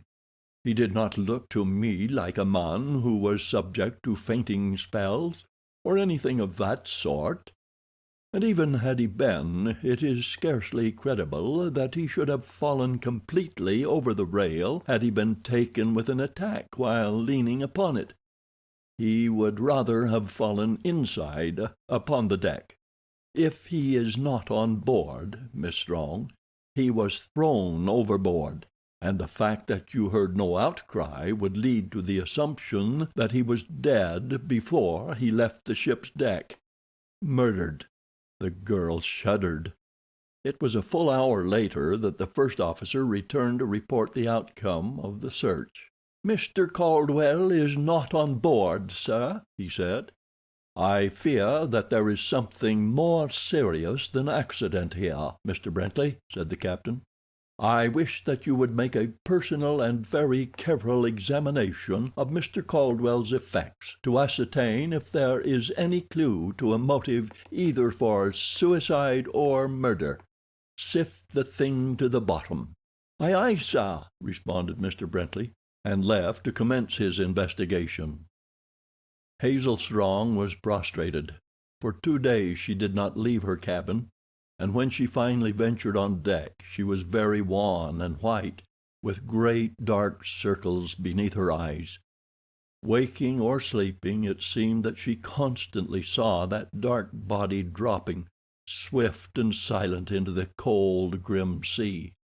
Shortly after her first appearance on deck, following the tragedy, Monsieur Thuran joined her with many expressions of kindly solicitude. "Oh, but it is terrible, Miss Strong," he said. "I cannot rid my mind of it." "Nor I," said the girl wearily. "I feel that he might have been saved had I but given the alarm." "You must not reproach yourself, my dear Miss Strong," urged Monsieur Thuran. "It was in no way your fault. Another would have done as you did. Who would think that because something fell into the sea from a ship that it must necessarily be a man? Nor would the outcome have been different had you given an alarm. For a while they would have doubted your story, thinking it but the nervous hallucination of a woman. Had you insisted, it would have been too late to have rescued him by the time the ship could have been brought to a stop, and the boats lowered and rowed back miles in search of the unknown spot where the tragedy had occurred. No, you must not censure yourself. You have done more than any other of us for poor Mr. Caldwell. You were the only one to miss him. It was you who instituted the search." The girl could not help but feel grateful to him for his kind and encouraging words. He was with her often, almost constantly for the remainder of the voyage, and she grew to like him very much indeed. Monsieur Thuran had learned that the beautiful Miss Strong of Baltimore was an American heiress, a very wealthy girl in her own right, and with future prospects that quite took his breath away when he contemplated them. And since he spent most of his time in that delectable pastime, it is a wonder that he breathed at all. It had been Monsieur Thuran's intention to leave the ship at the first port they touched after the disappearance of Tarzan. Did he not have in his coat pocket the thing he had taken passage upon this very boat to obtain? There was nothing more to detain him here. He could not return to the continent fast enough that he might board the first express for St. Petersburg. But now another idea had obtruded itself, and was rapidly crowding his original intentions into the background. That American fortune was not to be sneezed at, nor was its possessor a whit less attractive. Sapristi! But she would cause a sensation in St. Petersburg, and he would too, with the assistance of her inheritance. After Monsieur Thuran had squandered a few $1,000,000, he discovered that the vocation was so entirely to his liking that he would continue on down to Cape Town, where he suddenly decided that he had pressing engagements that might detain him there for some time. Miss Strong had told him that she and her mother were to visit the latter's brother there. They had not decided upon the duration of their stay, and it would probably run into months. She was delighted when she found that Monsieur Thuran was to be there also. "I hope that we shall be able to continue our acquaintance," she said. "You must call upon mamma and me as soon as we are settled." Monsieur Thuran was delighted at the prospect, and lost no time in saying so. Mrs. Strong was not quite so favorably impressed by him as her daughter. "I do not know why I should distrust him," she said to Hazel one day as they were discussing him.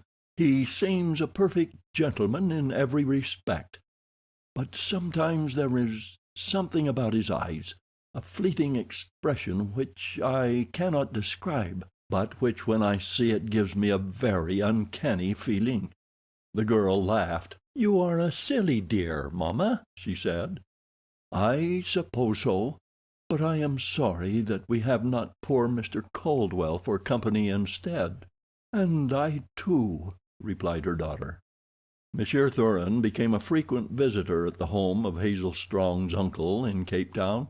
His attentions were very marked, but they were so punctiliously arranged to meet the girl's every wish that she came to depend upon him more and more. Did she or her mother or a cousin require an escort? Was there a little friendly service to be rendered? The genial and ubiquitous Monsieur Thuran was always available.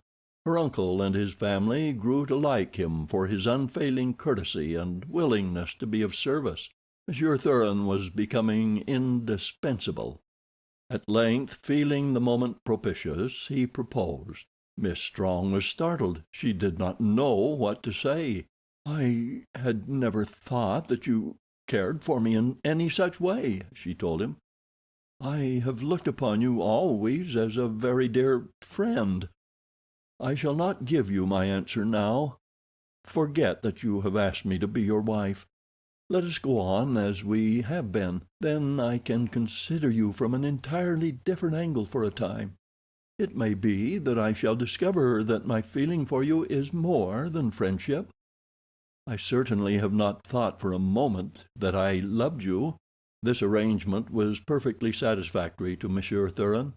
He deeply regretted that he had been hasty, but he had loved her for so long a time and so devotedly that he thought that everyone must know it.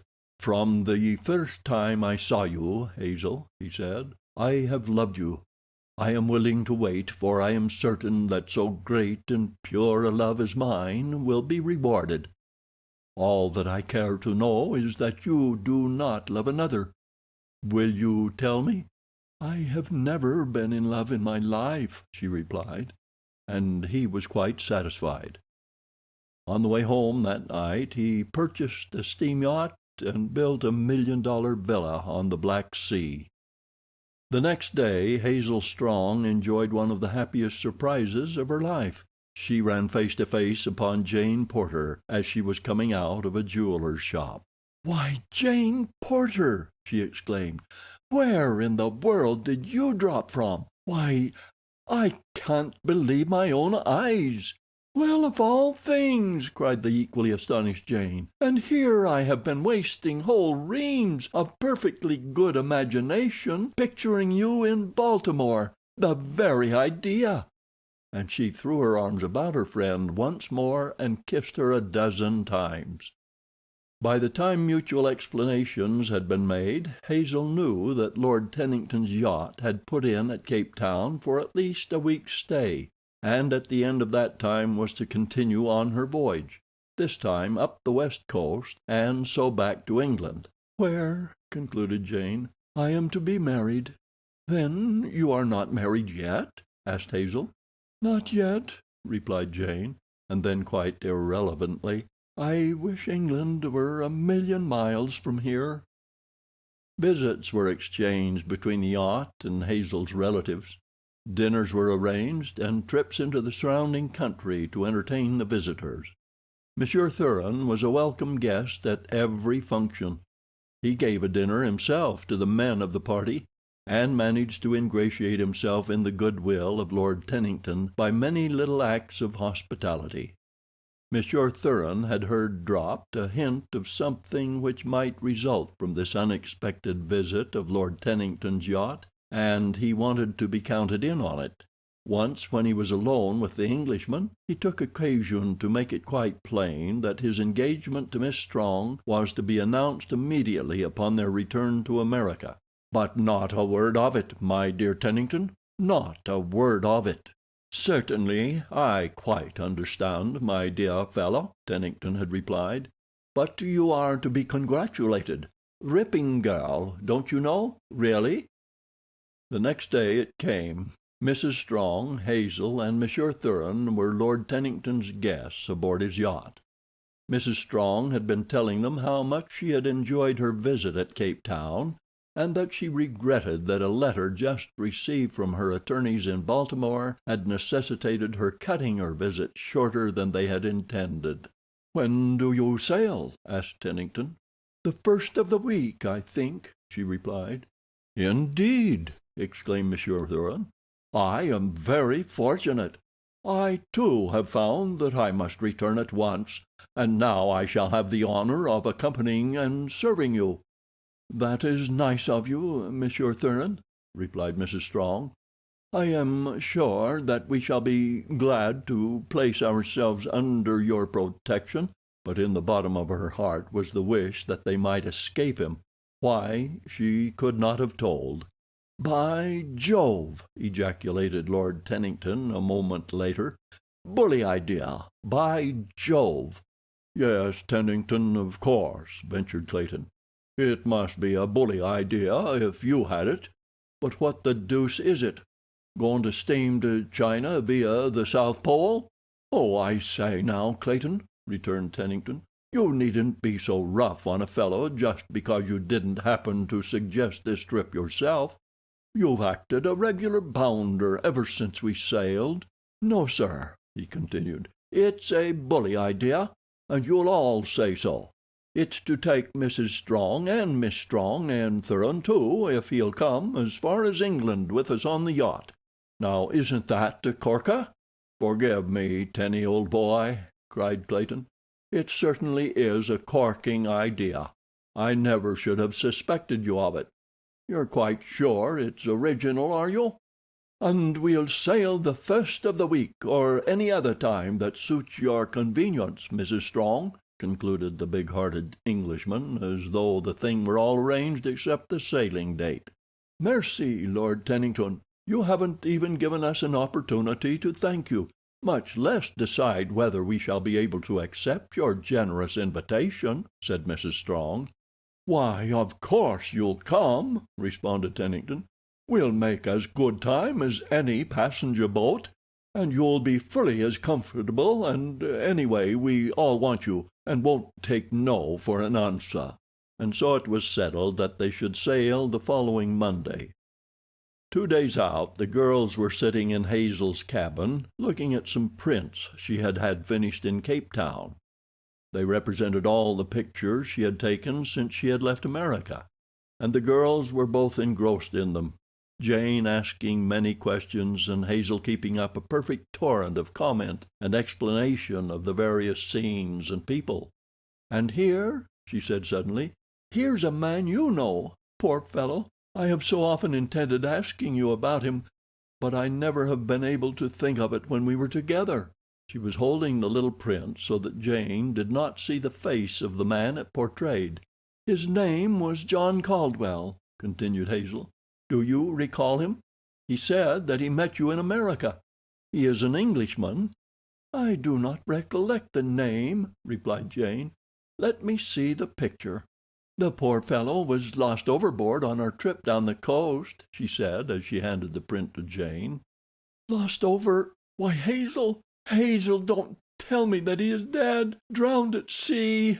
Hazel, why don't you say that you are joking? Oh!" And before the astonished Miss Strong could catch her, Jane Porter had slipped to the floor in a swoon. After Hazel had restored her chum to consciousness, she sat looking at her for a long time before either spoke.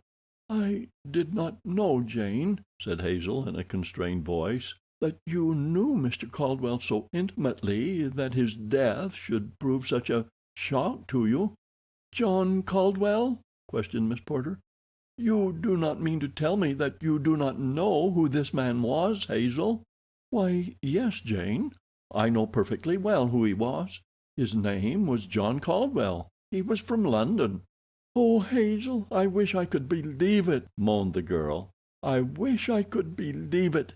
But those features are burned so deep into my memory and my heart that I should recognize them anywhere in the world from among 1,000 others who might appear identical to anyone but me."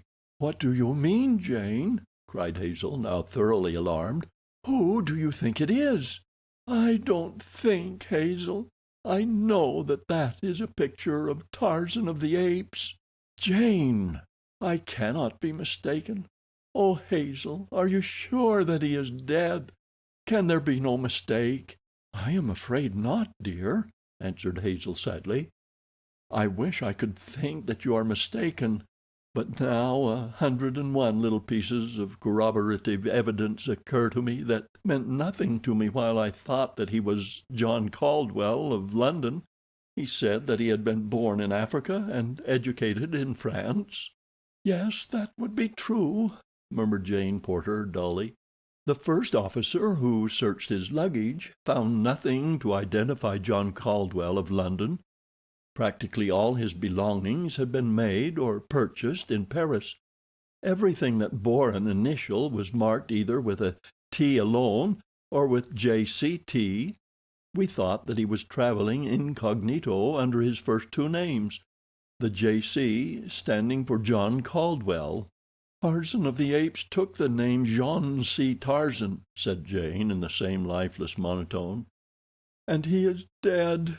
Oh, Hazel, it is horrible. He died all alone in this terrible ocean. It is unbelievable that that brave heart should have ceased to beat, that those mighty muscles are quiet and cold forever, that he who was the personification of life and health and manly strength should be the prey of slimy, crawling things that—" But she could go no further, and with a little moan she buried her head in her arms and sank sobbing to the floor. For days Miss Porter was ill, and would see no one except Hazel and the faithful Esmeralda. When at last she came on deck, all were struck by the sad change that had taken place in her. She was no longer the alert, vivacious American beauty who had charmed and delighted all who came in contact with her. Instead, she was a very quiet and sad little girl, with an expression of hopeless wistfulness that none but Hazel Strong could interpret. The entire party strove their utmost to cheer and amuse her, but all to no avail. Occasionally the jolly Lord Tennington would wring a wan smile from her, but for the most part she sat with wide eyes looking out across the sea. With Jane Porter's illness, one misfortune after another seemed to attack the yacht. First an engine broke down, and they drifted for 2 days while temporary repairs were being made. Then a squall struck them unaware that carried overboard nearly everything above deck that was portable. Later 2 of the seamen fell to fighting in the forecastle, with the result that one of them was badly wounded with a knife, and the other had to be put in irons. Then, to cap the climax, the mate fell overboard at night and was drowned before help could reach him. The yacht cruised about the spot for 10 hours, but no sign of the man was seen after he disappeared from the deck into the sea. Every member of the crew and guests were gloomy and depressed after these series of misfortunes. All were apprehensive of worse to come, and this was especially true of the seamen, who recalled all sorts of terrible omens and warnings that had occurred during the early part of the voyage, and which they could now clearly translate into the precursors of some grim and terrible tragedy to come. Nor did the croakers have long to wait. The second night after the drowning of the mate, the little yacht was suddenly racked from stem to stern. About 1 o'clock in the morning there was a terrific impact that threw the slumbering guests and crew from berth and bunk. A mighty shudder ran through the frail craft. She lay far over to starboard. The engine stopped. For a moment she hung there with her decks at an angle of 45 degrees. Then, with a sullen, rending sound, she slipped back into the sea and righted. Instantly the men rushed upon deck, followed closely by the women. Though the night was cloudy, there was little wind or sea, nor was it so dark but that just off the port bow a black mass could be discerned floating low in the water. "A derelict," was the terse explanation of the officer on the watch. Presently the engineer hurried on deck in search of the captain. "That patch we put on the cylinder head's blown out, sir," he reported, "and she's making water fast for'ard on the port bow." An instant later a seaman rushed up from below. "My God!" he cried, "her whole bleeding bottom's ripped out. She can't float 20 minutes." "Shut up!" roared Tennington. "Ladies, go below and get some of your things together. It may not be so bad as that, but we may have to take to the boats. It will be safer to be prepared. Go at once, please. And, Captain Gerald, send some competent man below, please, to ascertain the exact extent of the damage. In the meantime, I might suggest that you have the boats provisioned." The calm, low voice of the owner did much to reassure the entire party, and a moment later all were occupied with the duties he had suggested. By the time the ladies had returned to the deck, the rapid provisioning of the boats had been about completed, and a moment later the officer who had gone below had returned to report. But his opinion was scarcely needed to assure the huddled group of men and women that the end of the Lady Alice was at hand. "Well, sir," said the captain, as his officer hesitated. "I dislike to frighten the ladies, sir," he said, "but she can't float a dozen minutes, in my opinion. There's a hole in her you could drive a bally cow through, sir." For 5 minutes the Lady Alice had been settling rapidly by the bow. Already her stern loomed high in the air, and foothold on the deck was of the most precarious nature. She carried 4 boats, and these were all filled and lowered away in safety. As they pulled rapidly from the stricken little vessel, Jane Porter turned to have one last look at her. Just then there came a loud crash and an ominous rumbling and pounding from the heart of the ship. Her machinery had broken loose, and was dashing its way toward the bow, tearing out partitions and bulkheads as it went. The stern rose rapidly high above them. For a moment she seemed to pause there, a vertical shaft protruding from the bosom of the sea, and then swiftly she dove head foremost beneath the waves. In one of the boats the brave Lord Tennington wiped a tear from his eye. He had not seen a fortune in money go down forever into the sea, but a dear, beautiful friend whom he had loved. At last the long night broke, and a tropical sun smote down upon the rolling water. Jane Porter had dropped into a fitful slumber. The fierce light of the sun upon her upturned face awoke her. She looked about her. In the boat with her were 3 sailors, Clayton and Monsieur Thuran. Then she looked for the other boats, but as far as the eye could reach there was nothing to break the fearful monotony of that waste of waters. They were alone in a small boat upon the broad Atlantic. End of chapter 13. Chapter 14. Back to the Primitive. As Tarzan struck the water, his first impulse was to swim clear of the ship and possible danger from her propellers. He knew whom to thank for his present predicament. and as he lay in the sea, just supporting himself by a gentle movement of his hands, his chief emotion was one of chagrin that he had been so easily bested by Rokoff. He lay thus for some time, watching the receding and rapidly diminishing lights of the steamer without it ever once occurring to him to call for help. He never had called for help in his life, and so it is not strange that he did not think of it now. Always had he depended upon his own prowess and resourcefulness, nor had there ever been since the days of Kala any to answer an appeal for succor. When it did occur to him, it was too late. There was, thought Tarzan, a possible 1 chance in 100,000 that he might be picked up, and an even smaller chance that he would reach land. So he determined that to combine what slight chances there were, he would swim slowly in the direction of the coast. The ship might have been closer in than he had known. His strokes were long and easy. It would be many hours before those giant muscles would commence to feel fatigue. As he swam, guided toward the east by the stars, he noticed that he felt the weight of his shoes, and so he removed them. His trousers went next, and he would have removed his coat at the same time but for the precious papers in its pocket. To assure himself that he still had them, he slipped his hand in to feel, but to his consternation they were gone. Now he knew that something more than revenge had prompted Rokoff to pitch him overboard. The Russian had managed to obtain possession of the papers Tarzan had wrested from him at Busuli. The ape-man swore softly, and let his coat and shirt sink into the Atlantic. Before many hours he had divested himself of his remaining garments, and was swimming easily and unencumbered toward the east. The first faint evidence of dawn was paling the stars ahead of him when the dim outlines of a low-lying black mass loomed up directly in his track. A few strong strokes brought him to its side. It was the bottom of a wave-washed derelict. Tarzan clambered upon it. He would rest there until daylight at least. He had no intention to remain there inactive, a prey to hunger and thirst. If he must die, he preferred dying in action, while making some semblance of an attempt to save himself. The sea was quiet, so that the wreck had only a gently undulating motion that was nothing to the swimmer who had had no sleep for 20 hours. Tarzan of the Apes curled up upon the slimy timbers and was soon asleep. The heat of the sun awoke him early in the forenoon. His first conscious sensation was of thirst, which grew almost to the proportions of suffering with full returning consciousness.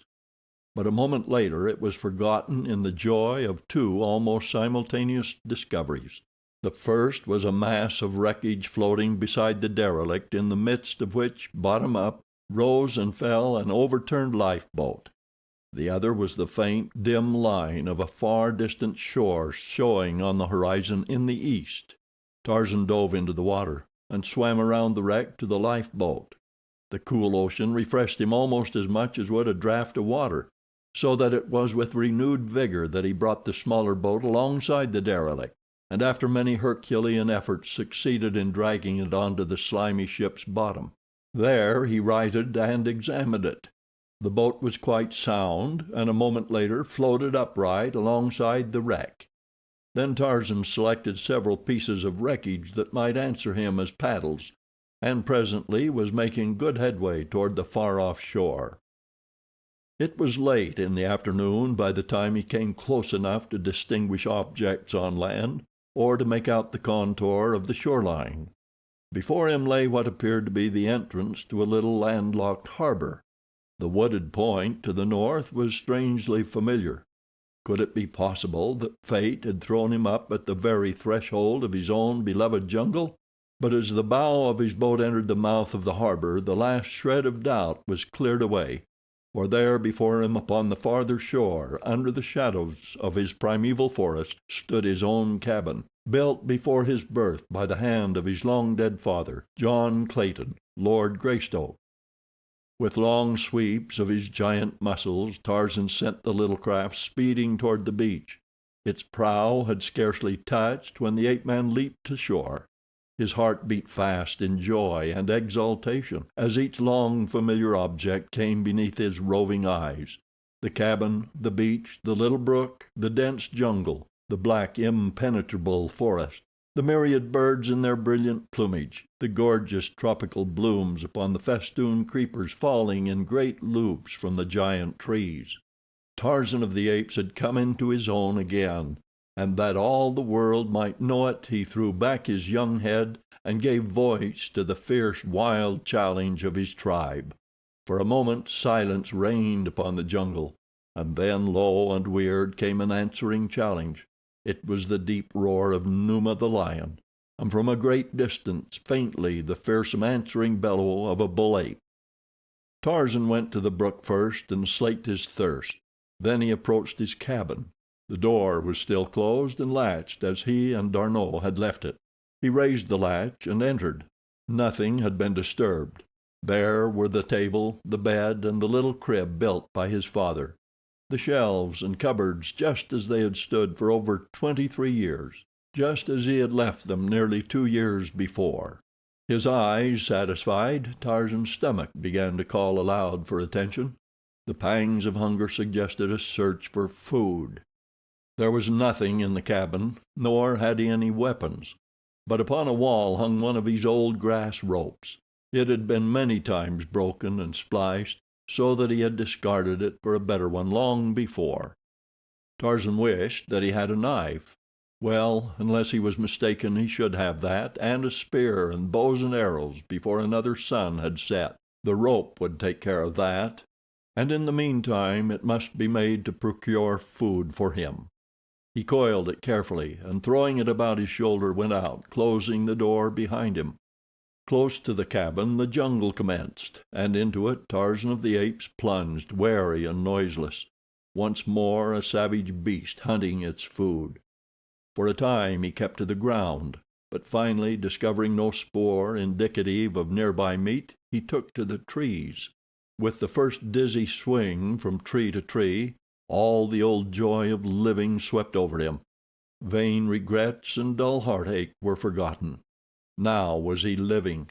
Now indeed was the true happiness of perfect freedom his. Who would go back to the stifling, wicked cities of civilized man when the mighty reaches of the great jungle offered peace and liberty? Not he. While it was yet light, Tarzan came to a drinking place by the side of a jungle river. There was a ford there, and for countless ages the beasts of the forest had come down to drink at this spot. Here of a night might always be found either Sabor or Numa, crouching in the dense foliage of the surrounding jungle, awaiting an antelope or a water buck for their meal. Here came Horta the boar to water, and here came Tarzan of the Apes to make a kill, for he was very empty. On a low branch he squatted above the trail. For an hour he waited. It was growing dark. A little to one side of the ford, in the densest thicket, he heard the faint sound of padded feet and the brushing of a huge body against tall grasses and tangled creepers. None other than Tarzan might have heard it, but the ape-man heard and translated. It was Numa the lion on the same errand as himself. Tarzan smiled. Presently he heard an animal approaching warily along the trail toward the drinking place. A moment more and it came in view. It was Horta the boar. Here was delicious meat, and Tarzan's mouth watered.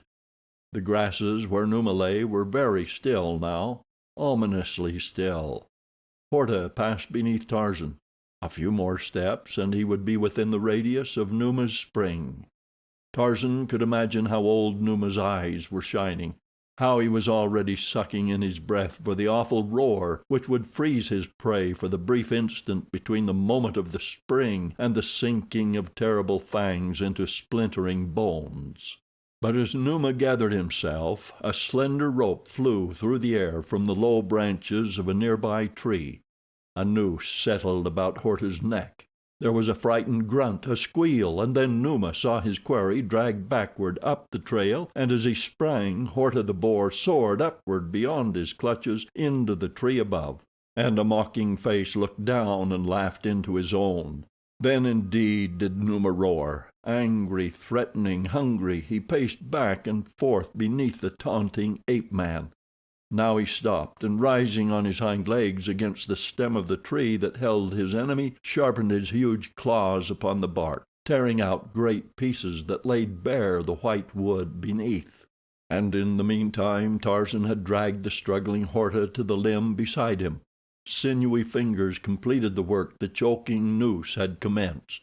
The ape-man had no knife, but nature had equipped him with the means of tearing his food from the quivering flank of his prey, and gleaming teeth sank into the succulent flesh, while the raging lion looked on from below as another enjoyed the dinner that he had thought already his.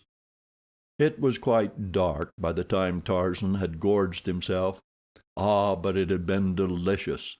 Never had he quite accustomed himself to the ruined flesh that civilized men had served him, and in the bottom of his savage heart there had constantly been the craving for the warm meat of the fresh kill and the rich red blood.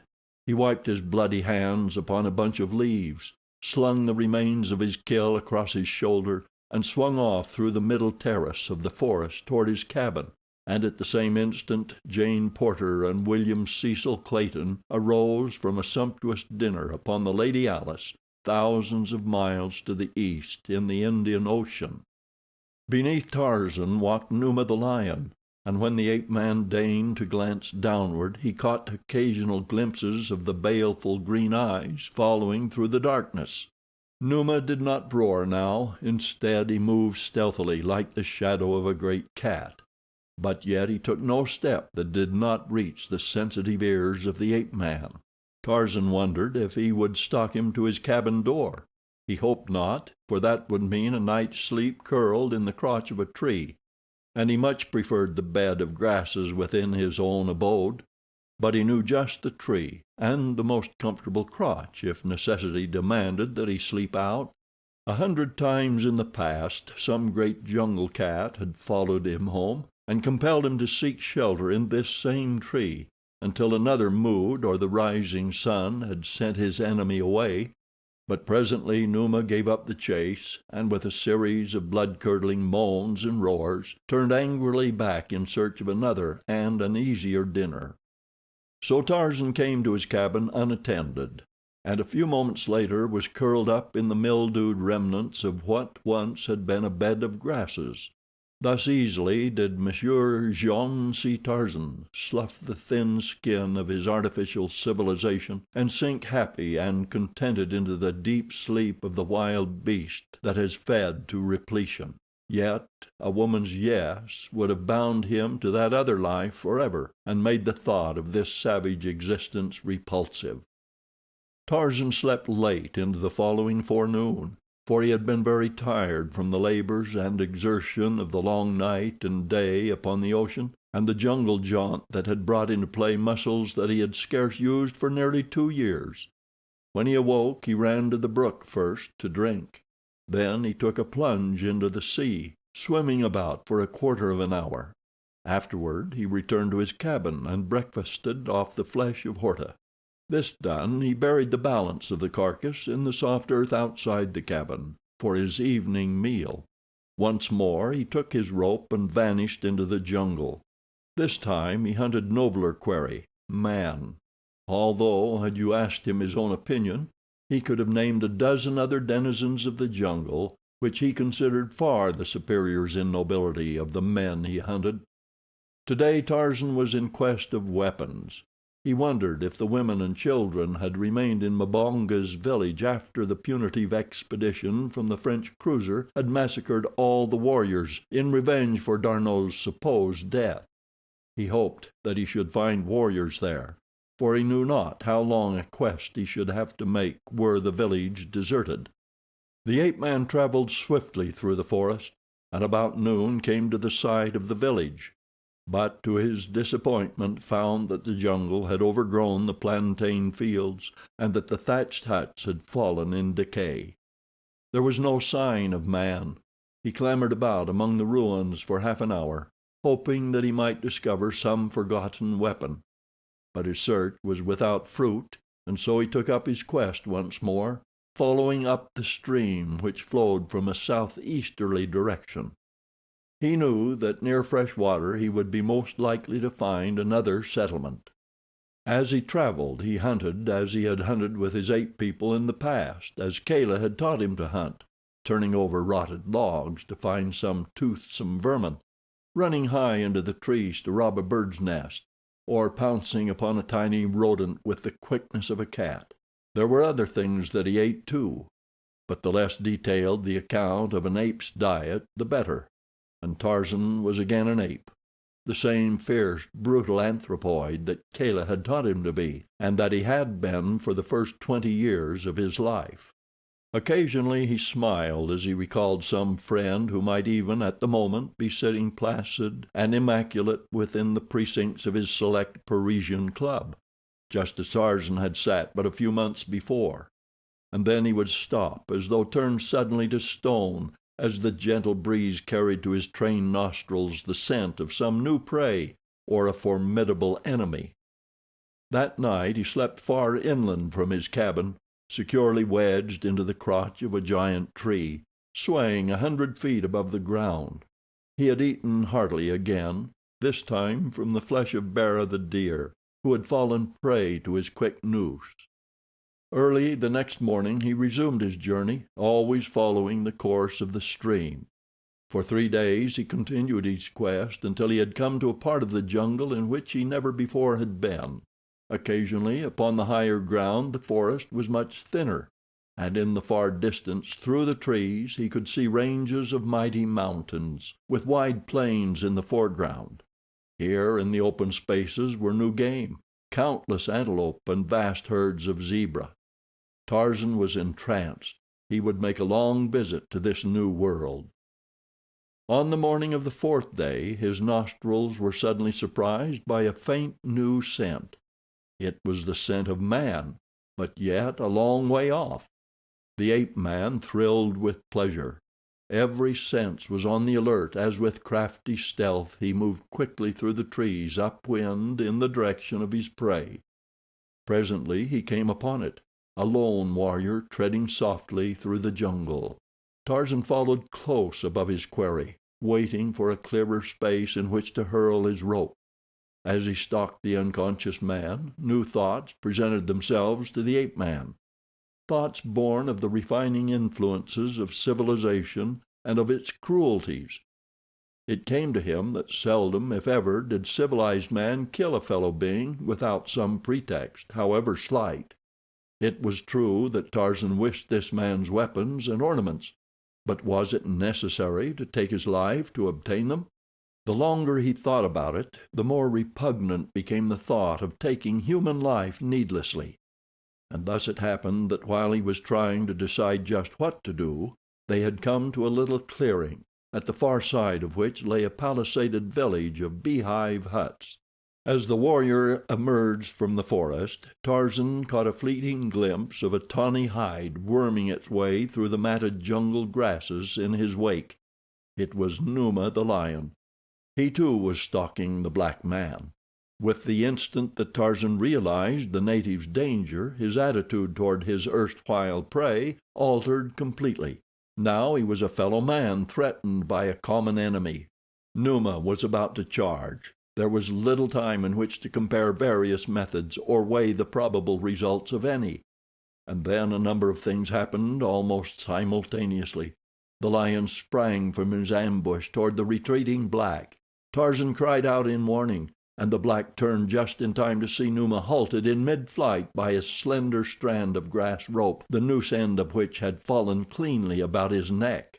The ape-man had acted so quickly that he had been unable to prepare himself to withstand the strain and shock of Numa's great weight upon the rope, and so it was that though the rope stopped the beast before his mighty talons could fasten themselves in the flesh of the black, the strain overbalanced Tarzan, who came tumbling to the ground not 6 paces from the infuriated animal. Like lightning, Numa turned upon the new enemy, and defenseless as he was, Tarzan of the Apes was nearer to death that instant than he ever before had been. It was the black who saved him. The warrior realized in an instant that he owed his life to this strange white man. and he also saw that only a miracle could save his preserver from those fierce yellow fangs that had been so near to his own flesh. With the quickness of thought, his spear arm flew back, and then shot forward with all the force of the sinewy muscles that rolled beneath the shimmering ebon hide. True to its mark, the iron-shod weapon flew, transfixing Numa's sleek carcass from the right groin to beneath the left shoulder. With a hideous scream of rage and pain, the brute turned again upon the black. A dozen paces he had gone when Tarzan's rope brought him to a stand once more. Then he wheeled again upon the ape-man, only to feel the painful prick of a barbed arrow as it sank half its length in his quivering flesh. Again he stopped, and by this time Tarzan had run twice around the stem of a great tree with his rope and made the end fast. The black saw the trick and grinned, but Tarzan knew that Numa must be quickly finished before those mighty teeth had found and parted the slender cord that held him. It was a matter of but an instant to reach the black's side and drag his long knife from its scabbard. Then he signed the warrior to continue to shoot arrows into the great beast while he attempted to close in upon him with the knife. So, as one tantalized upon one side, the other sneaked cautiously in upon the other. Numa was furious. He raised his voice in a perfect frenzy of shrieks, growls, and hideous moans, the while he reared upon his hind legs in futile attempt to reach first one and then the other of his tormentors. But at length the agile ape-man saw his chance, and rushed in upon the beast's left side behind the mighty shoulder. A giant arm encircled the tawny throat, and a long blade sank once, true as a die, into the fierce heart. Then Tarzan arose, and the black man and the white looked into each other's eyes across the body of their kill, and the black made the sign of peace and friendship, and Tarzan of the Apes answered in kind. End of chapter 14. Chapter 15. From Ape to Savage. The noise of their battle with Numa had drawn an excited horde of savages from the nearby village, and a moment after the lion's death the two men were surrounded by lithe, ebon warriors, gesticulating and jabbering, 1,000 questions that drowned each ventured reply.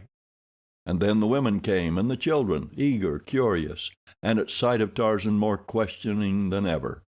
The ape-man's new friend finally succeeded in making himself heard, and when he had done talking, the men and women of the village vied with one another in doing honor to the strange creature who had saved their fellow and battled single-handed with fierce Numa. At last they led him back to their village, where they brought him gifts of fowl and goats and cooked food. When he pointed to their weapons, the warriors hastened to fetch spear, shield, arrows, and a bow. His friend of the encounter presented him with the knife with which he had killed Numa. There was nothing in all the village he could not have had for the asking. How much easier this was, thought Tarzan, than murder and robbery to supply his wants.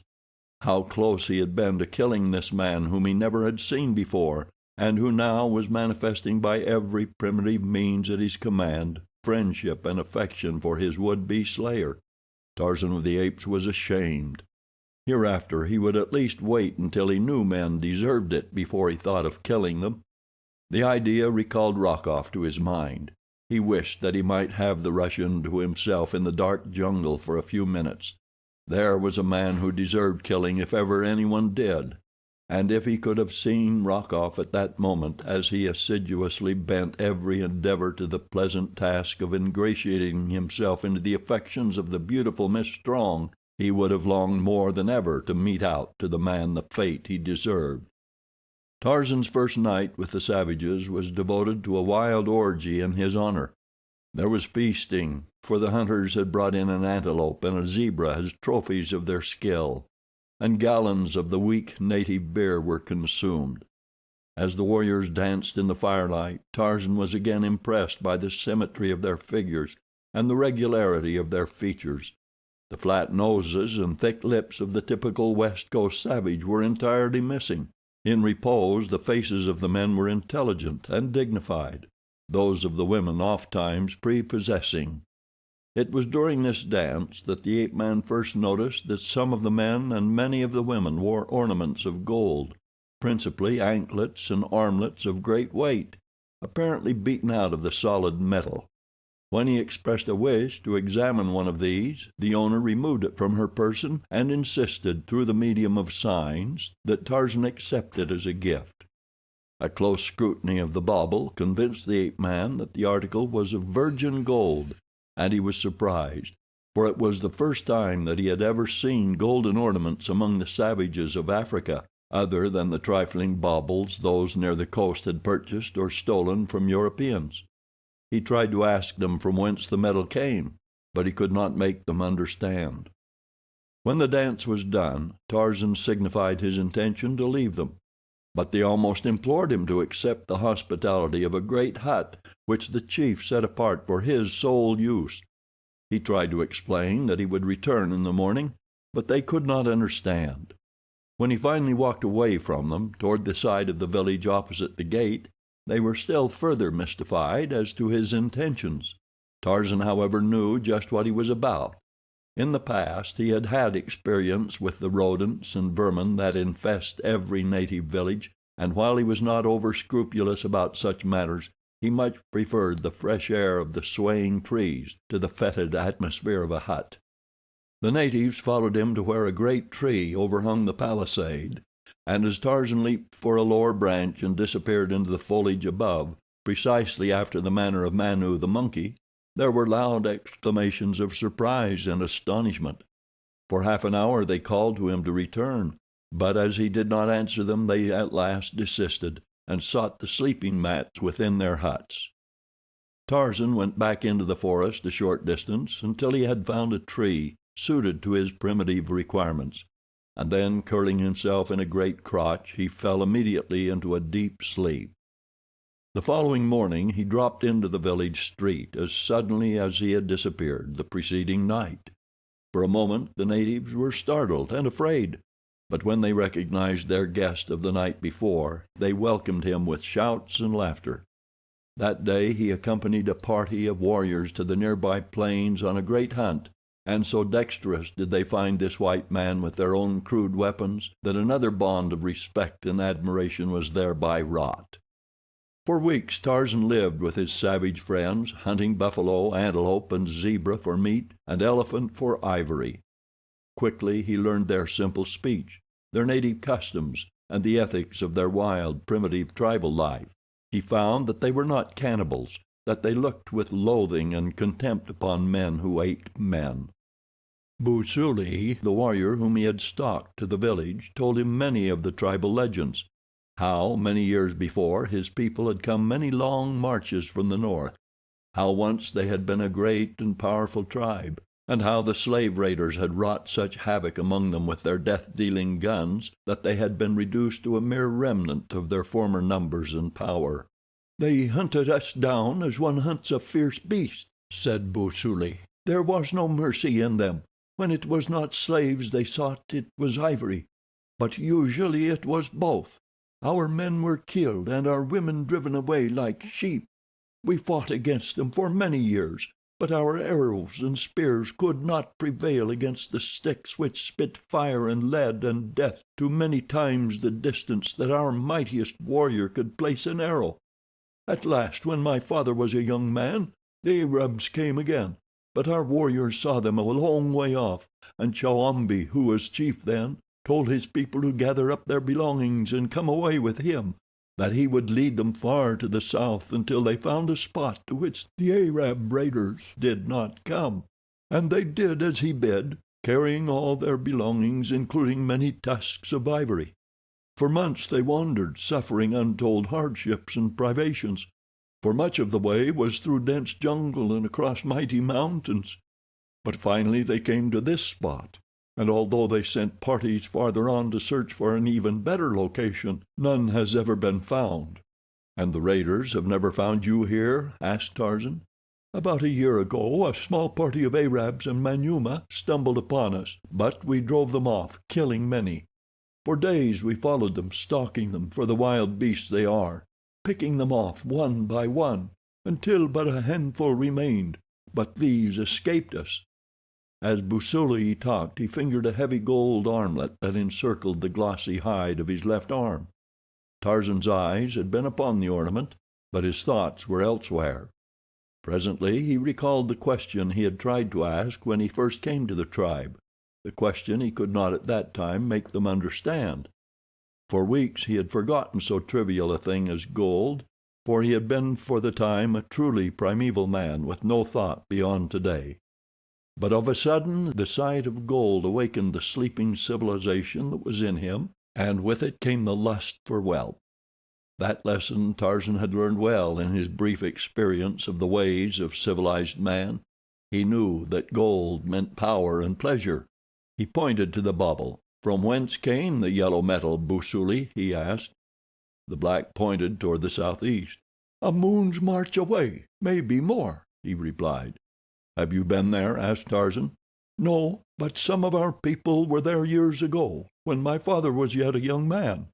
One of the parties that searched farther for a location for the tribe when first they settled here came upon a strange people who wore many ornaments of yellow metal. Their spears were tipped with it, as were their arrows, and they cooked in vessels all made of solid metal like my armlet. They lived in a great village in huts that were built of stone and surrounded by a great wall. They were very fierce, rushing out and falling upon our warriors before ever they learned that their errand was a peaceful one. Our men were few in number, but they held their own at the top of a little rocky hill until the fierce people went back at sunset into their wicked city. Then our warriors came down from their hill, and after taking many ornaments of yellow metal from the bodies of those they had slain, they marched back out of the valley, nor have any of us ever returned. They are wicked people, neither white like you nor black like me, but covered with hair as is Bolgani the gorilla. Yes, they are very bad people indeed, and Chowambi was glad to get out of their country." "And are none of those alive who were with Chowambi and saw these strange people and their wonderful city?" asked Tarzan. "Waziri, our chief, was there," replied Busuli. "He was a very young man then, but he accompanied Chowambi, who was his father." So that night Tarzan asked Waziri about it, and Waziri, who was now an old man, said that it was a long march, but that the way was not difficult to follow. He remembered it well. "For 10 days we followed this river which runs beside our village. Up toward its source we traveled until on the 10th day we came to a little spring far up upon the side of a lofty mountain range. In this little spring our river is born. The next day we crossed over the top of the mountain, and upon the other side we came to a tiny rivulet which we followed down into a great forest. For many days we traveled along the winding banks of the rivulet that had now become a river, until we came to a greater river into which it emptied, and which ran down the center of a mighty valley. Then we followed this large river toward its source, hoping to come to more open land. After 20 days of marching from the time we had crossed the mountains and passed out of our own country, we came again to another range of mountains. Up their side we followed the great river, that had now dwindled to a tiny rivulet, until we came to a little cave near the mountain top. In this cave was the mother of the river. I remember that we camped there that night, and that it was very cold, for the mountains were high. The next day we decided to ascend to the top of the mountains and see what the country upon the other side looked like, and if it seemed no better than that which we had so far traversed, we would return to our village and tell them that they had already found the best place in all the world to live. And so we clambered up the face of the rocky cliffs until we reached the summit. And there from a flat mountain top we saw, not far beneath us, a shallow valley, very narrow, and upon the far side of it was a great village of stone, much of which had fallen and crumbled into decay. The balance of Waziri's story was practically the same as that which Busuli had told. "I should like to go there and see this strange city," said Tarzan, "and get some of their yellow metal from its fierce inhabitants." "It is a long march," replied Waziri, "and I am an old man, but if you will wait until the rainy season is over and the rivers have gone down, I will take some of my warriors and go with you." and Tarzan had to be contented with that arrangement, though he would have liked it well enough to have set off the next morning. He was as impatient as a child. Really, Tarzan of the Apes was but a child, or a primeval man, which is the same thing in a way. The next day a small party of hunters returned to the village from the south to report a large herd of elephants some miles away. By climbing trees they had had a fairly good view of the herd, which they described as numbering several large tuskers, a great many cows and calves, and full-grown bulls whose ivory would be worth having. The balance of the day and evening was filled with preparation for a great hunt. Spears were overhauled, quivers were replenished, bows were restrung, and all the while the village witch doctor passed through the busy throngs, disposing of various charms and amulets designed to protect the possessor from hurt, or bring him good fortune in the morrow's hunt. At dawn the hunters were off. There were 50 sleek, black warriors, and in their midst, lithe and active as a young forest god, strode Tarzan of the Apes, his brown skin contrasting oddly with the ebony of his companions. Except for color, he was one of them. His ornaments and weapons were the same as theirs. He spoke their language. He laughed and joked with them, and leaped and shouted in the brief wild dance that preceded their departure from the village. To all intent and purpose a savage among savages. Nor, had he questioned himself, is it to be doubted that he would have admitted that he was far more closely allied to these people and their life than to the Parisian friends whose ways, ape-like, he had successfully mimicked for a few short months. But he did think of D'Arnot, and a grin of amusement showed his strong white teeth as he pictured the immaculate Frenchman's expression could he by some means see Tarzan as he was that minute. Poor Paul, who had prided himself on having eradicated from his friend the last traces of wild savagery. "How quickly have I fallen," thought Tarzan. But in his heart he did not consider it a fall. Rather, he pitied the poor creatures of Paris, penned up like prisoners in their silly clothes and watched by policemen all their poor lives, that they might do nothing that was not entirely artificial and tiresome. A 2 hours' march brought them close to the vicinity in which the elephants had been seen the previous day. From there on they moved very quietly indeed, searching for the spoor of the great beasts. At length they found the well-marked trail along which the herd had passed not many hours before. In single file they followed it for about half an hour. It was Tarzan who first raised his hand in signal that the quarry was at hand. His sensitive nose had warned him that the elephants were not far ahead of them. The blacks were skeptical when he told them how he knew. "Come with me," said Tarzan, "and we shall see." With the agility of a squirrel he sprang into a tree and ran nimbly to the top. One of the blacks followed more slowly and carefully. When he had reached a lofty limb beside the ape-man, the latter pointed to the south, and there, some few hundred yards away, the black saw a number of huge black backs swaying back and forth above the top of the lofty jungle grasses. He pointed the direction to the watchers below, indicating with his fingers the number of beasts he could count. Immediately the hunters started toward the elephants. The black in the tree hastened down, but Tarzan stalked, after his own fashion, along the leafy way of the middle terrace. It is no child's play to hunt wild elephants with the crude weapons of primitive man. Tarzan knew that few native tribes ever attempted it, and the fact that his tribe did so gave him no little pride. Already he was commencing to think of himself as a member of the little community. As Tarzan moved silently through the trees, he saw the warriors below creeping in a half circle upon the still unsuspecting elephants.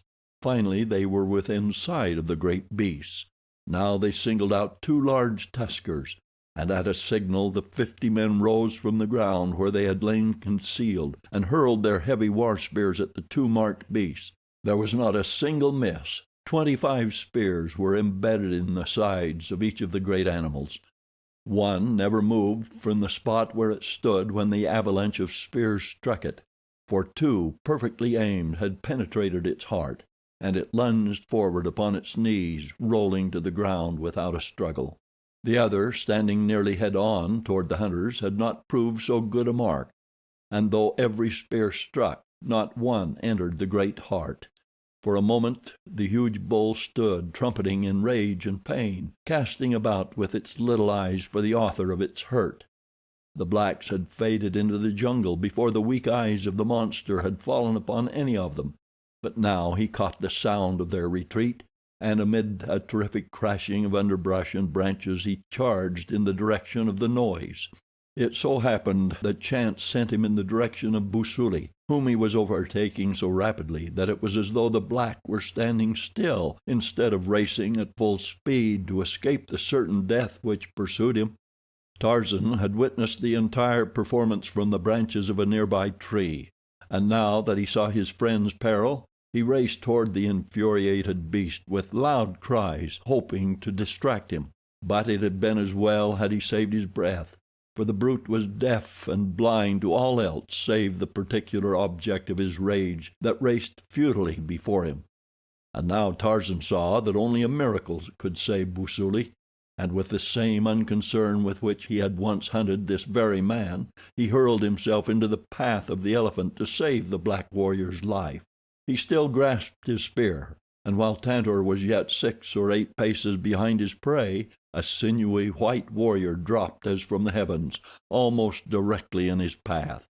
With a vicious lunge the elephant swerved to the right to dispose of this temerarious foeman who dared intervene between himself and his intended victim. But he had not reckoned on the lightning quickness that could galvanize those steel muscles into action so marvelously swift as to baffle even a keener eyesight than Tantor's. And so it happened that before the elephant realized that his new enemy had leaped from his path, Tarzan had driven his iron-shod spear from behind the massive shoulder straight into the fierce heart, and the colossal pachyderm had toppled to his death at the feet of the ape-man. Busuli had not beheld the manner of his deliverance, but Waziri, the old chief, had seen, and several of the other warriors, and they hailed Tarzan with delight as they swarmed about him and his great kill. When he leaped upon the mighty carcass and gave voice to the weird challenge with which he announced a great victory, the blacks shrank back in fear, for to them it marked the brutal Bolgani, whom they feared fully as much as they feared Numa the lion, but with a fear with which was mixed a certain uncanny awe of the manlike thing to which they attributed supernatural powers. But when Tarzan lowered his raised head and smiled upon them, they were reassured, though they did not understand. Nor did they ever fully understand this strange creature who ran through the trees as quickly as Manu, yet was even more at home upon the ground than themselves, who was, except as to color, like unto themselves, yet as powerful as 10 of them, and single-handed a match for the fiercest denizens of the fierce jungle. When the remainder of the warriors had gathered, the hunt was again taken up, and the stalking of the retreating herd once more begun. But they had covered a bare 100 yards when from behind them, at a great distance, sounded faintly a strange popping. For an instant they stood like a group of statuary, intently listening. Then Tarzan spoke. "Guns," he said. "The village is being attacked." "Come," cried Waziri. "The Arab raiders have returned with their cannibal slaves for our ivory and our women." Chapter 16. The Ivory Raiders. Waziri's warriors marched at a rapid trot through the jungle in the direction of the village. For a few minutes the sharp cracking of guns ahead warned them to haste, but finally the reports dwindled to an occasional shot, presently ceasing altogether. Nor was this less ominous than the rattle of musketry, for it suggested but a single solution to the little band of rescuers, that the illy garrisoned village had already succumbed to the onslaught of a superior force. The returning hunters had covered a little more than 3 miles of the 5 that had separated them from the village when they met the first of the fugitives who had escaped the bullets and clutches of the foe. There were a dozen women, youths, and girls in the party, and so excited were they that they could scarce make themselves understood as they tried to relate to Waziri the calamity that had befallen his people. "They are as many as the leaves of the forest," cried one of the women in attempting to explain the enemy's force. "There are many Arabs and countless Manyuema, and they all have guns. They crept close to the village before we knew that they were about, and then with many shouts they rushed in upon us, shooting down men and women and children.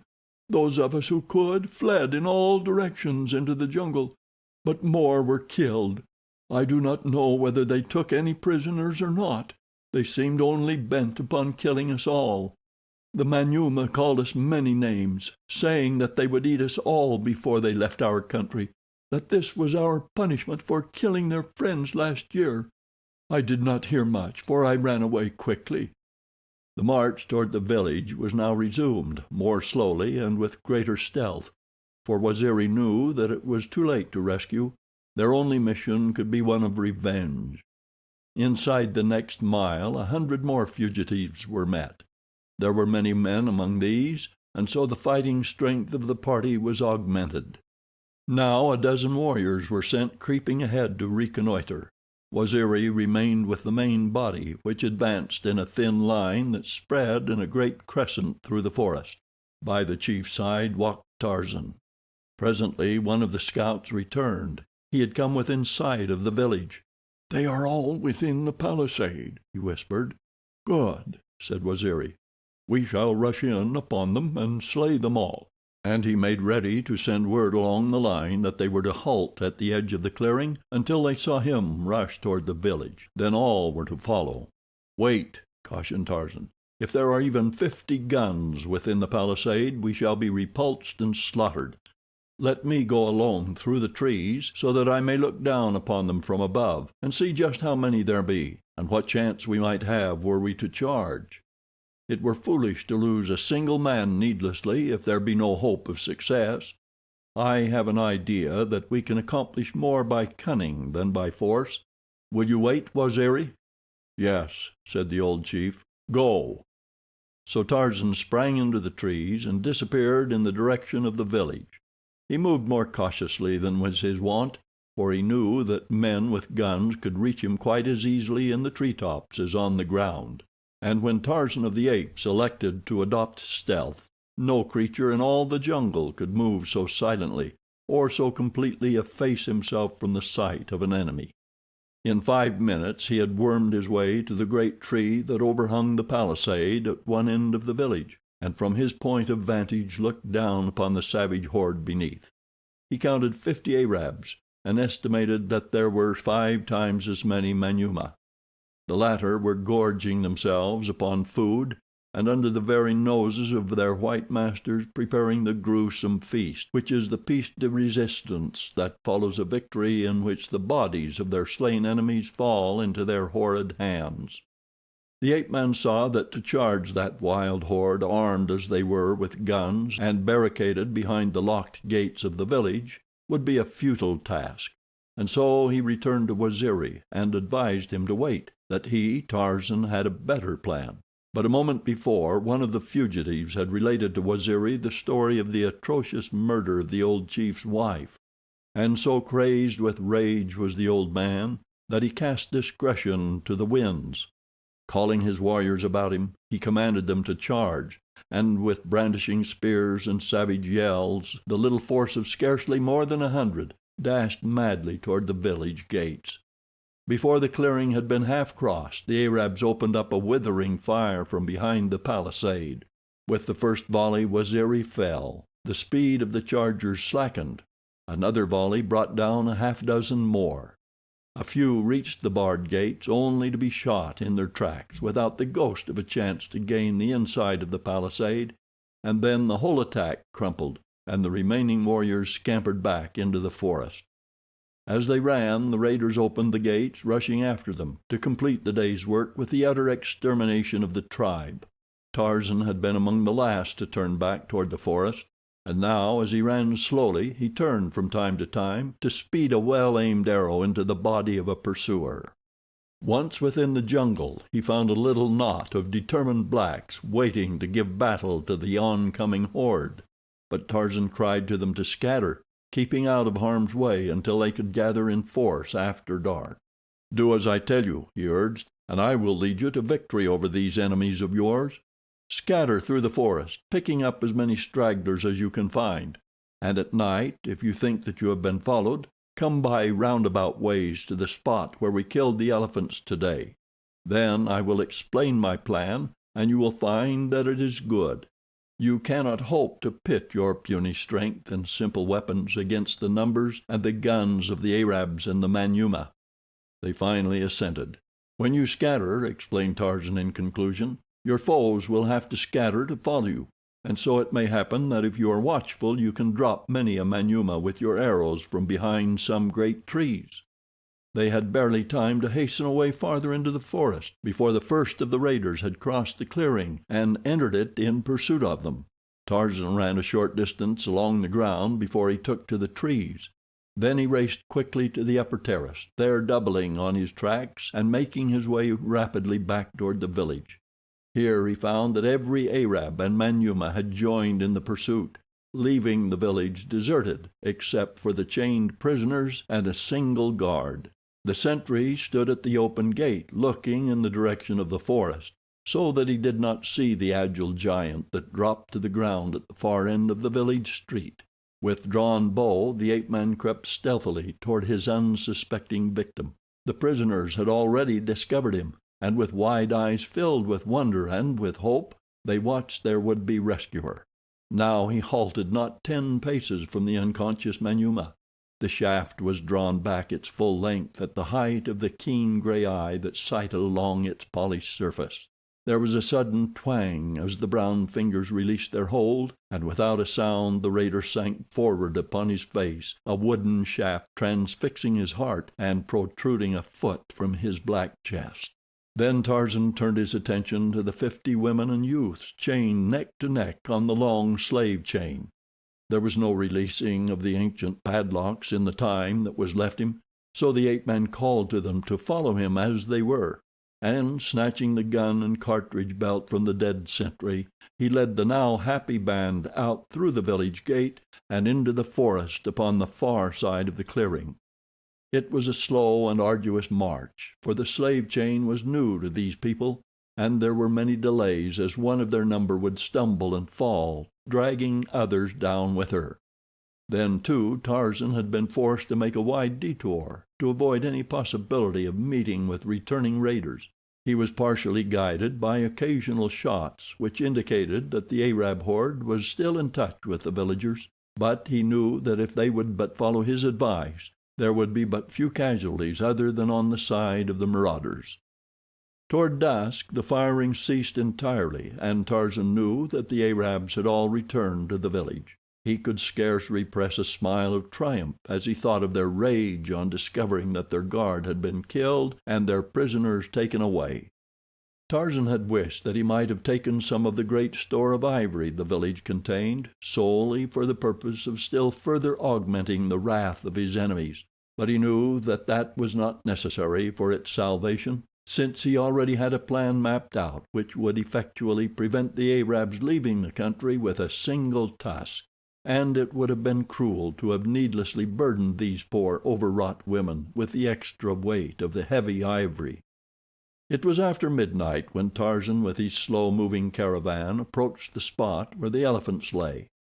Long before they reached it they had been guided by the huge fire the natives had built in the center of a hastily improvised boma, partially for warmth and partially to keep off chance lions. When they had come close to the encampment, Tarzan called aloud to let them know that friends were coming. It was a joyous reception the little party received when the blacks within the boma saw the long file of fettered friends and relatives enter the firelight. These had all been given up as lost forever, as had Tarzan as well, so that the happy blacks would have remained awake all night to feast on elephant meat and celebrate the return of their fellows had not Tarzan insisted that they take what sleep they could against the work of the coming day. At that, sleep was no easy matter, for the women who had lost their men or their children in the day's massacre and battle made night hideous with their continued wailing and howling. Finally, however, Tarzan succeeded in silencing them on the plea that their noise would attract the Arabs to their hiding place, when all would be slaughtered. When dawn came, Tarzan explained his plan of battle to the warriors, and without demur one and all agreed that it was the safest and surest way in which to rid themselves of their unwelcome visitors and be revenged for the murder of their fellows. First the women and children, with a guard of some 20 old warriors and youths, were started southward, to be entirely out of the zone of danger. They had instructions to erect temporary shelter and construct a protecting boma of thorn bush, for the plan of campaign which Tarzan had chosen was one which might stretch out over many days, or even weeks, during which time the warriors would not return to the new camp. 2 hours after daylight a thin circle of black warriors surrounded the village. At intervals one was perched high in the branches of a tree which could overlook the palisade. Presently a Manyuema within the village fell, pierced by a single arrow. There had been no sound of attack, none of the hideous war cries or vainglorious waving of menacing spears that ordinarily marks the attack of savages, just a silent messenger of death from out of the silent forest. The Arabs and their followers were thrown into a fine rage at this unprecedented occurrence. They ran for the gates to wreak dire vengeance upon the foolhardy perpetrator of the outrage. But they suddenly realized that they did not know which way to turn to find the foe. As they stood debating with many angry shouts and much gesticulating, one of the Arabs sank silently to the ground in their very midst, a thin arrow protruding from his heart. Tarzan had placed the finest marksmen of the tribe in the surrounding trees, with directions never to reveal themselves while the enemy was faced in their direction. As a black released his messenger of death he would slink behind the sheltering stem of the tree he had selected, nor would he again aim until a watchful eye told him that none was looking toward his tree. 3 times the Arabs started across the clearing in the direction from which they thought the arrows came, but each time another arrow would come from behind to take its toll from among their number. Then they would turn and charge in a new direction. Finally they set out upon a determined search of the forest, but the blacks melted before them so that they saw no sign of an enemy. But above them lurked a grim figure in the dense foliage of the mighty trees. It was Tarzan of the Apes, hovering over them as if he had been the shadow of death.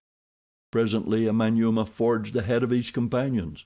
There was none to see from what direction death came, and so it came quickly, and a moment later those behind stumbled over the dead body of their comrade, the inevitable arrow piercing the still heart. It does not take a great deal of this manner of warfare to get upon the nerves of white men, and so it is little to be wondered at that the Manyuema were soon panic-stricken. Did one forge ahead, an arrow found his heart. Did one lag behind, he never again was seen alive. Did one stumble to one side, even for a bare moment, from the sight of his fellows, he did not return, and always when they came upon the bodies of their dead, they found those terrible arrows driven with the accuracy of superhuman power straight through the victim's heart. But worse than all else was the hideous fact that not once during the morning had they seen or heard the slightest sign of an enemy other than the pitiless arrows. When finally they returned to the village, it was no better. Every now and then, at varying intervals that were maddening in the terrible suspense they caused, a man would plunge forward dead. The blacks besought their masters to leave this terrible place, but the Arabs feared to take up the march through the grim and hostile forest, beset by this new and terrible enemy, while laden with the great store of ivory they had found within the village. But worse yet, they hated to leave the ivory behind. Finally, the entire expedition took refuge within the thatched huts. Here, at least, they would be free from the arrows. Tarzan, from the tree above the village, had marked the hut into which the chief Arabs had gone, and, balancing himself upon an overhanging limb, he drove his heavy spear with all the force of his giant muscles through the thatched roof. A howl of pain told him that it had found a mark. With this parting salute to convince them that there was no safety for them anywhere within the country, Tarzan returned to the forest, collected his warriors, and withdrew a mile to the south to rest and eat.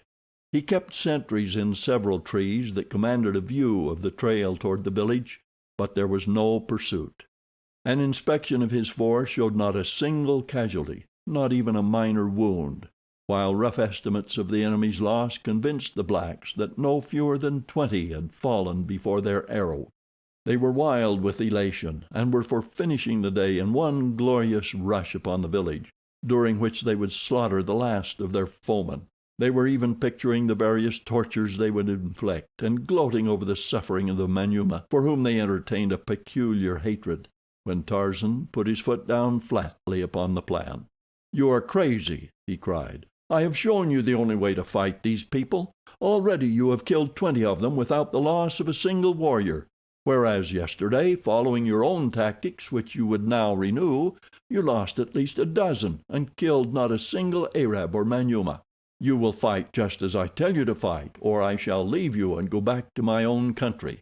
They were frightened when he threatened this, and promised to obey him scrupulously if he would but promise not to desert them.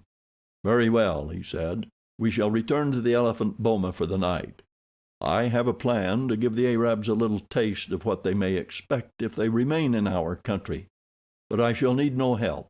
Come, if they suffer no more for the balance of the day, they will feel reassured, and the relapse into fear will be even more nerve-wracking than as though we continued to frighten them all afternoon." So they marched back to their camp of the previous night, and lighting great fires, ate and recounted the adventures of the day until long after dark. Tarzan slept until midnight. Then he arose and crept into the Cimmerian blackness of the forest. An hour later he came to the edge of the clearing before the village. There was a campfire burning within the palisade. The ape-man crept across the clearing until he stood before the barred gates. Through the interstices he saw a lone sentry sitting before the fire. Quietly Tarzan went to the tree at the end of the village street. He climbed softly to his place and fitted an arrow to his bow.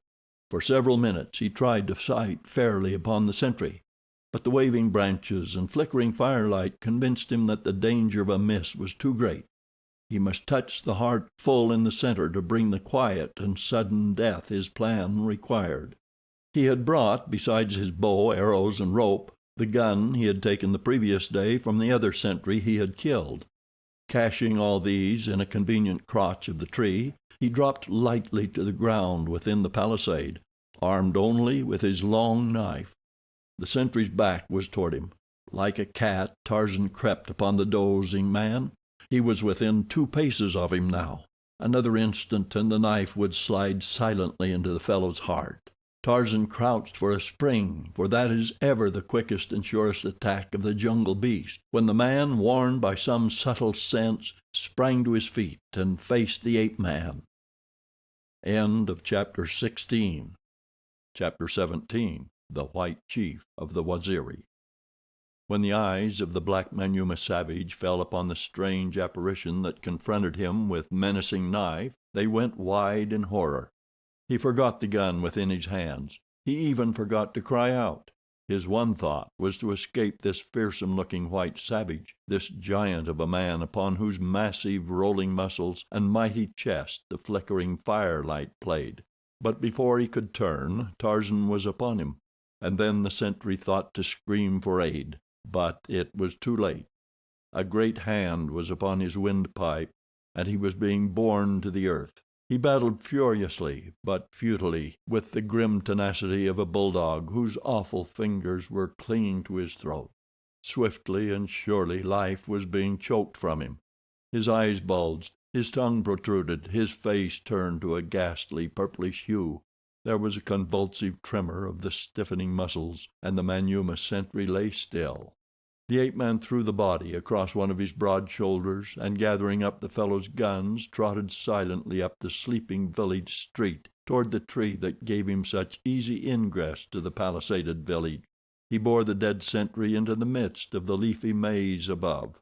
First he stripped the body of cartridge belt and such ornaments as he craved, wedging it into a convenient crotch, while his nimble fingers ran over it in search of the loot he could not plainly see in the dark.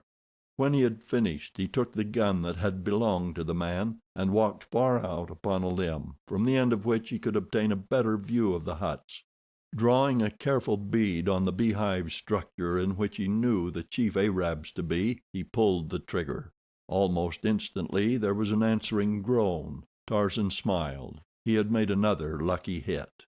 Following the shot there was a moment's silence in the camp, and then Manyuema and Arab came pouring from the huts like a swarm of angry hornets. But if the truth were known, they were even more frightened than they were angry. The strain of the preceding day had wrought upon the fears of both black and white, and now this single shot in the night conjured up all manner of terrible conjectures in the terrified minds. When they discovered that their sentry had disappeared, their fears were in no way allayed, and as though to bolster their courage by warlike actions, they began to fire rapidly at the barred gates of the village, although no enemy was in sight. Tarzan took advantage of the deafening roar of this fusillade to fire into the mob beneath him. No one heard his shot above the din of rattling musketry in the street, but some who were standing close saw one of their number crumple suddenly to the earth. When they leaned over him, he was dead. They were panic-stricken, and it took all the brutal authority of the Arabs to keep the Manyuema from rushing helter-skelter into the jungle, anywhere to escape from this terrible village. After a time they commenced to quiet down, and as no further mysterious deaths occurred among them, they took heart again. But it was a short-lived respite, for just as they had concluded that they would not be disturbed again, Tarzan gave voice to a weird moan, and as the raiders looked up in the direction from which the sound seemed to come, the ape-man who stood swinging the dead body of the sentry gently to and fro suddenly shot the corpse far out above their heads. With howls of alarm the throng broke in all directions to escape this new and terrible creature who seemed to be springing upon them. To their fear-distorted imaginations the body of the sentry, falling with wide-sprawled arms and legs, assumed the likeness of a great beast of prey. In their anxiety to escape, many of the blacks scaled the palisade, while others tore down the bars from the gates and rushed madly across the clearing toward the jungle. For a time no one turned back toward the thing that had frightened them, but Tarzan knew that they would in a moment, and when they discovered that it was but the dead body of their sentry, while they would doubtless be still further terrified, he had a rather definite idea as to what they would do. And so he faded silently away toward the south, taking the moonlit upper terrace back toward the camp of the Waziri. Presently one of the Arabs turned and saw that the thing that had leaped from the tree upon them lay still and quiet where it had fallen in the center of the village street. Cautiously he crept back toward it until he saw that it was but a man. A moment later he was beside the figure, and in another had recognized it as the corpse of the Manyuema who had stood on guard at the village gate. His companions rapidly gathered around at his call, and after a moment's excited conversation they did precisely what Tarzan had reasoned they would. Raising their guns to their shoulders, they poured volley after volley into the tree from which the corpse had been thrown. Had Tarzan remained there, he would have been riddled by 100 bullets. When the Arabs and Manyuema discovered that the only marks of violence upon the body of their dead comrade were giant fingerprints upon his swollen throat, they were again thrown into a deeper apprehension and despair. That they were not even safe within a palisaded village at night came as a distinct shock to them. That an enemy could enter into the midst of their camp and kill their sentry with bare hands seemed outside the bounds of reason. And so the superstitious Manyuema commenced to attribute their ill luck to supernatural causes, nor were the Arabs able to offer any better explanation. With at least 50 of their number flying through the black jungle, and without the slightest knowledge of when their uncanny foemen might resume the cold-blooded slaughter they had commenced, it was a desperate band of cutthroats that waited sleeplessly for the dawn. Only on the promise of the Arabs that they would leave the village at daybreak and hasten onward toward their own land would the remaining Manyuema consent to stay at the village a moment longer. Not even fear of their cruel masters was sufficient to overcome this new terror. And so it was that when Tarzan and his warriors returned to the attack the next morning, they found the raiders prepared to march out of the village. The Manyuema were laden with stolen ivory. As Tarzan saw it, he grinned, for he knew that they would not carry it far. Then he saw something which caused him anxiety. A number of the Manyuema were lighting torches in the remnant of the campfire. They were about to fire the village. Tarzan was perched in a tall tree some 100 yards from the palisade. Making a trumpet of his hands, he called loudly in the Arab tongue, "Do not fire the huts, or we shall kill you all. Do not fire the huts, or we shall kill you all." A dozen times he repeated it. The Manyuema hesitated. Then one of them flung his torch into the campfire. The others were about to do the same when an Arab sprung upon them with a stick, beating them toward the huts. Tarzan could see that he was commanding them to fire the little thatched dwellings. Then he stood erect upon the swaying branch 100 feet above the ground, and, raising one of the Arab guns to his shoulder, took careful aim and fired.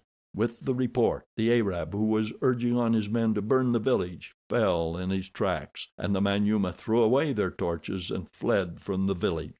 The last Tarzan saw of them, they were racing toward the jungle, while their former masters knelt upon the ground and fired at them. But however angry the Arabs might have been at the insubordination of their slaves, they were at least convinced that it would be the better part of wisdom to forego the pleasure of firing the village that had given them 2 such nasty receptions. In their hearts, however, they swore to return again with such force as would enable them to sweep the entire country for miles around until no vestige of human life remained. They had looked in vain for the owner of the voice which had frightened off the men who had been detailed to put the torch to the huts, but not even the keenest eye among them had been able to locate him.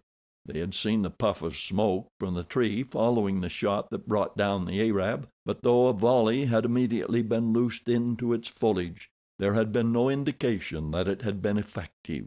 Tarzan was too intelligent to be caught in any such trap, and so the report of his shot had scarcely died away before the ape-man was on the ground and racing for another tree 100 yards away. Here he again found a suitable perch from which he could watch the preparations of the raiders.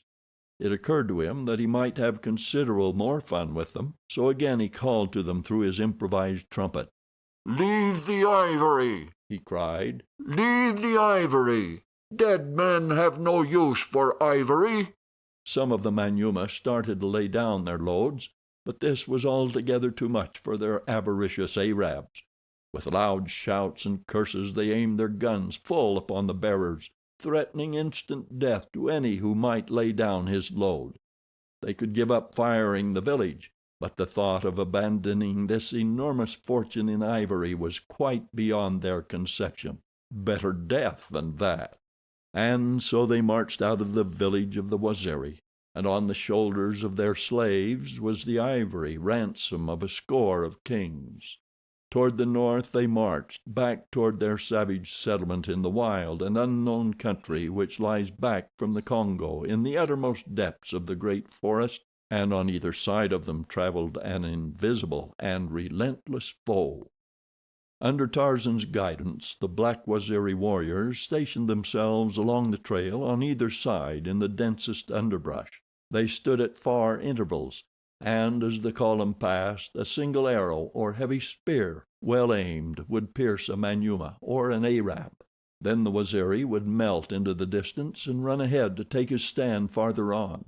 They did not strike unless success were sure and the danger of detection almost nothing, and so the arrows and the spears were few and far between, but so persistent and inevitable that the slow-moving column of heavy-laden raiders was in a constant state of panic at the uncertainty of who the next would be to fall, and when. It was with the greatest difficulty that the Arabs prevented their men a dozen times from throwing away their burdens and fleeing like frightened rabbits up the trail toward the north. And so the day wore on, a frightful nightmare of a day for the raiders, a day of weary but well repaid work for the Waziri. At night the Arabs constructed a rude boma in a little clearing by a river and went into camp. At intervals during the night a rifle would bark close above their heads, and one of the dozen sentries which they now had posted would tumble to the ground. Such a condition was insupportable. for they saw that by means of these hideous tactics they would be completely wiped out, one by one, without inflicting a single death upon their enemy. But yet, with the persistent avariciousness of the white man, the Arabs clung to their loot, and when morning came forced the demoralized Manyuema to take up their burdens of death and stagger on into the jungle. For 3 days the withering column kept up its frightful march. Each hour was marked by its deadly arrow or cruel spear. The nights were made hideous by the barking of the invisible gun that made sentry duty equivalent to a death sentence. On the morning of the 4th day the Arabs were compelled to shoot 2 of their blacks before they could compel the balance to take up the hated ivory, and as they did so a voice rang out clear and strong from the jungle. "Today you die, O Manyuema, unless you lay down the ivory. Fall upon your masters and kill them. You have guns. Why do you not use them? Kill the Arabs, and we will not harm you. We will take you back to our village and feed you, and lead you out of our country in safety and in peace. Lay down the ivory and fall upon your masters. We will help you, else you die." As the voice died down, the raiders stood as though turned to stone. The Arabs eyed their Manyuema slaves. The slaves looked first at one of their fellows and then at another. They were but waiting for someone to take the initiative. There were some 30 Arabs left, and about 150 blacks. All were armed. Even those who were acting as porters had rifles slung across their backs. The Arabs drew together. The sheik ordered the Manyuema to take up the march, and as he spoke he cocked his rifle and raised it. But at the same instant one of the blacks threw down his load and, snatching his rifle from his back, fired point blank at the group of Arabs. In an instant the camp was a cursing, howling mass of demons, fighting with guns and knives and pistols. The Arabs stood together and defended their lives valiantly, but with the rain of lead that poured upon them from their own slaves, and the shower of arrows and spears which now leaped from the surrounding jungle aimed solely at them, there was little question from the first what the outcome would be. In 10 minutes from the time the first porter had thrown down his load, the last of the Arabs lay dead. When the firing had ceased, Tarzan spoke again to the Manyuema. "Take up our ivory and return it to our village from whence you stole it. We shall not harm you." For a moment the Manyuema hesitated.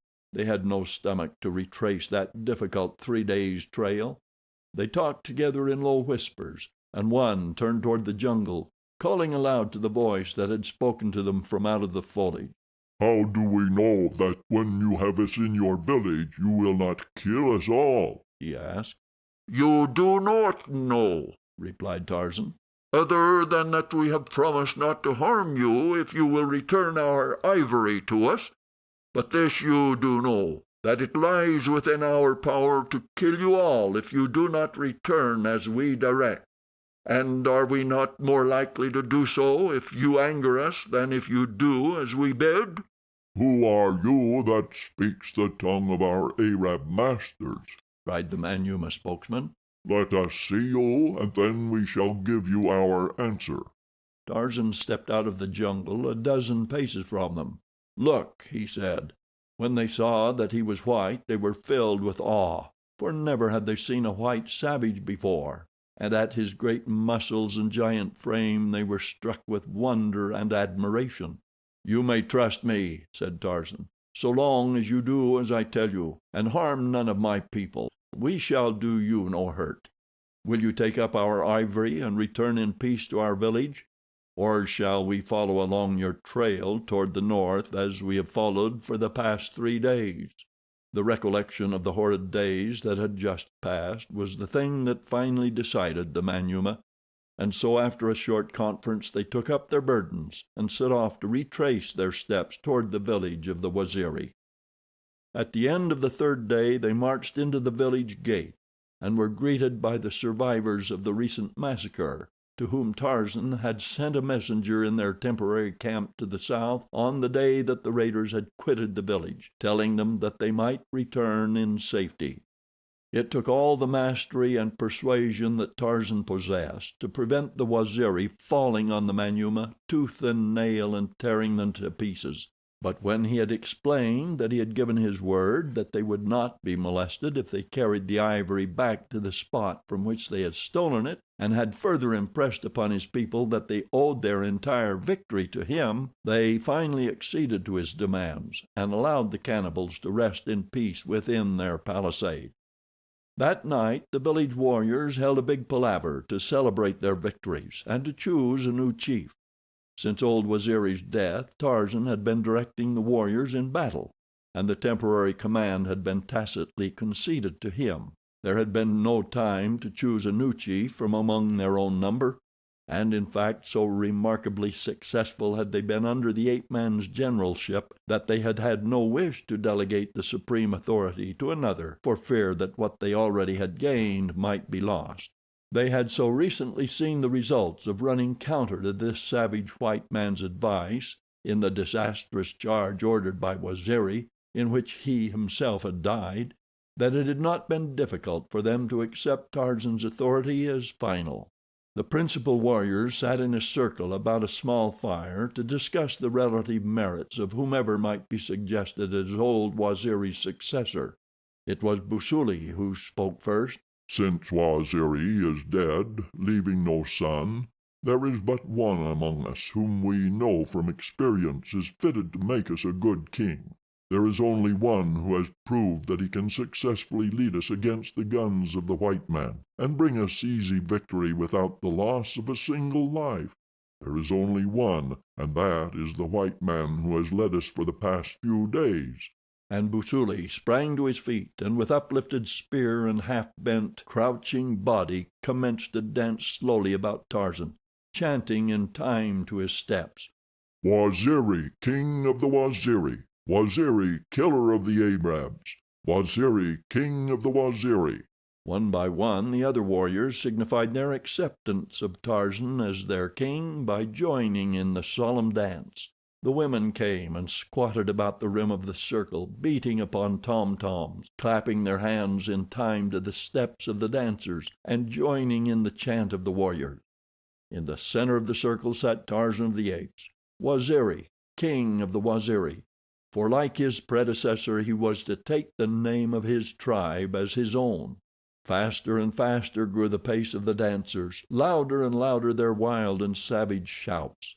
The women rose and fell in unison, shrieking now at the tops of their voices. The spears were brandishing fiercely, and as the dancers stooped down and beat their shields upon the hard-tramped earth of the village street, the whole sight was as terribly primeval and savage as though it were being staged in the dim dawn of humanity, countless ages in the past.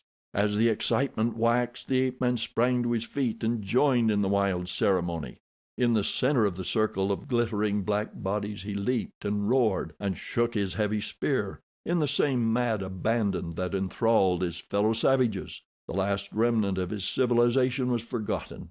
He was a primitive man to the fullest now, reveling in the freedom of the fierce, wild life he loved, gloating in his kingship among these wild blacks.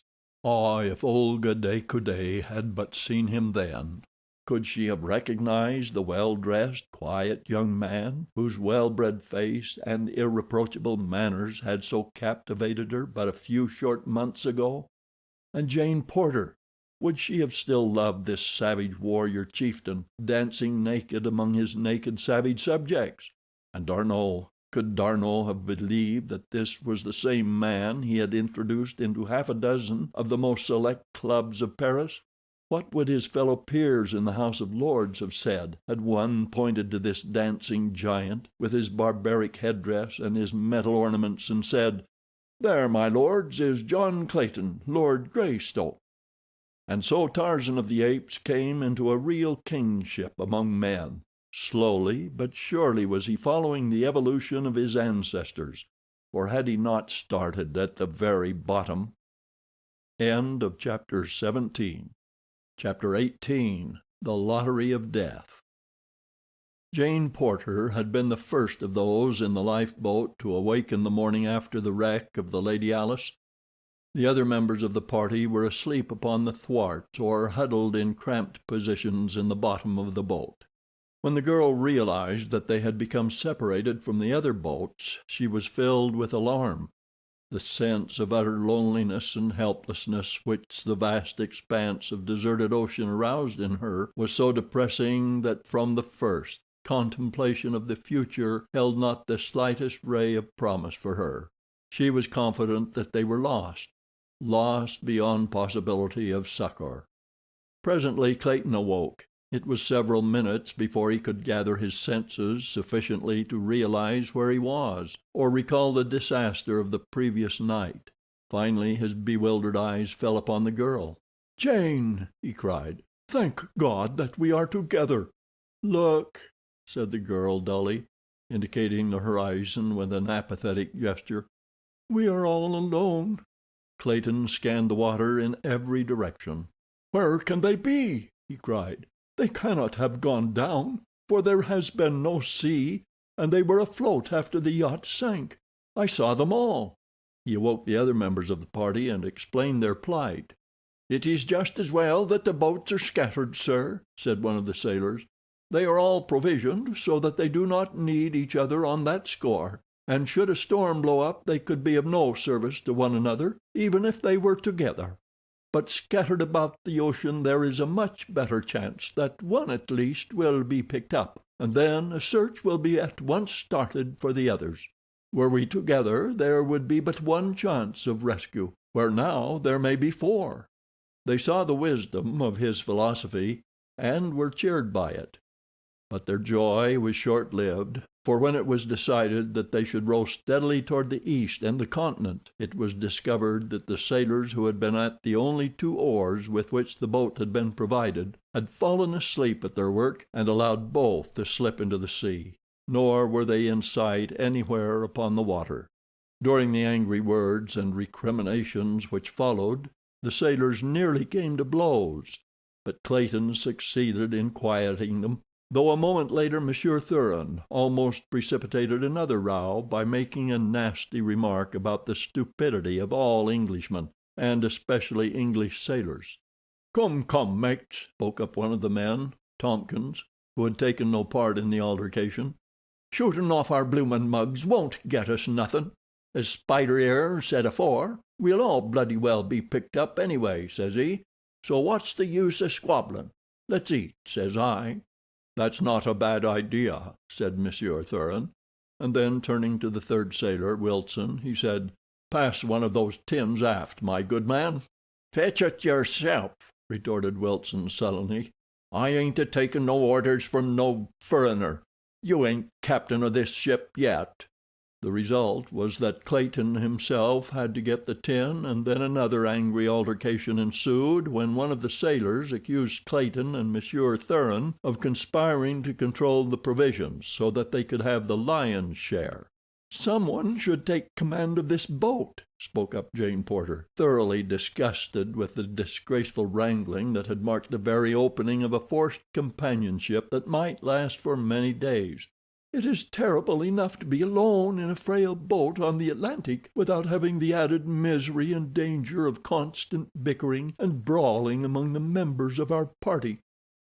You men should elect a leader, and then abide by his decisions in all matters. There is greater need for strict discipline here than there is upon a well-ordered ship." She had hoped before she voiced her sentiments that it would not be necessary for her to enter into the transaction at all, for she believed that Clayton was amply able to cope with every emergency, but she had to admit that, so far at least, he had shown no greater promise of successfully handling the situation than any of the others, though he had at least refrained from adding in any way to the unpleasantness, even going so far as to give up the tin to the sailors when they objected to its being opened by him. The girl's words temporarily quieted the men, and finally it was decided that the 2 kegs of water and the 4 tins of food should be divided into 2 parts, one half going forward to the 3 sailors to do with as they saw best, and the balance aft to the 3 passengers. Thus was the little company divided into 2 camps. and when the provisions had been apportioned, each immediately set to work to open and distribute food and water. The sailors were the first to get one of the tins of food open, and their curses of rage and disappointment caused Clayton to ask what the trouble might be. "Trouble!" shrieked Spider. "Trouble! It's worse than trouble. It's death. This tin is full of coal oil." Hastily now, Clayton and Monsieur Thuran tore open one of theirs, only to learn the hideous truth that it also contained not food but coal oil. One after another the 4 tins on board were opened, and as the contents of each became known, howls of anger announced the grim truth. There was not an ounce of food upon the boat. "Well, thank God it wasn't the water," cried Tompkins. "It's easier to get along without food than it is without water. We can eat our shoes if worse comes to worst, but we couldn't drink 'em."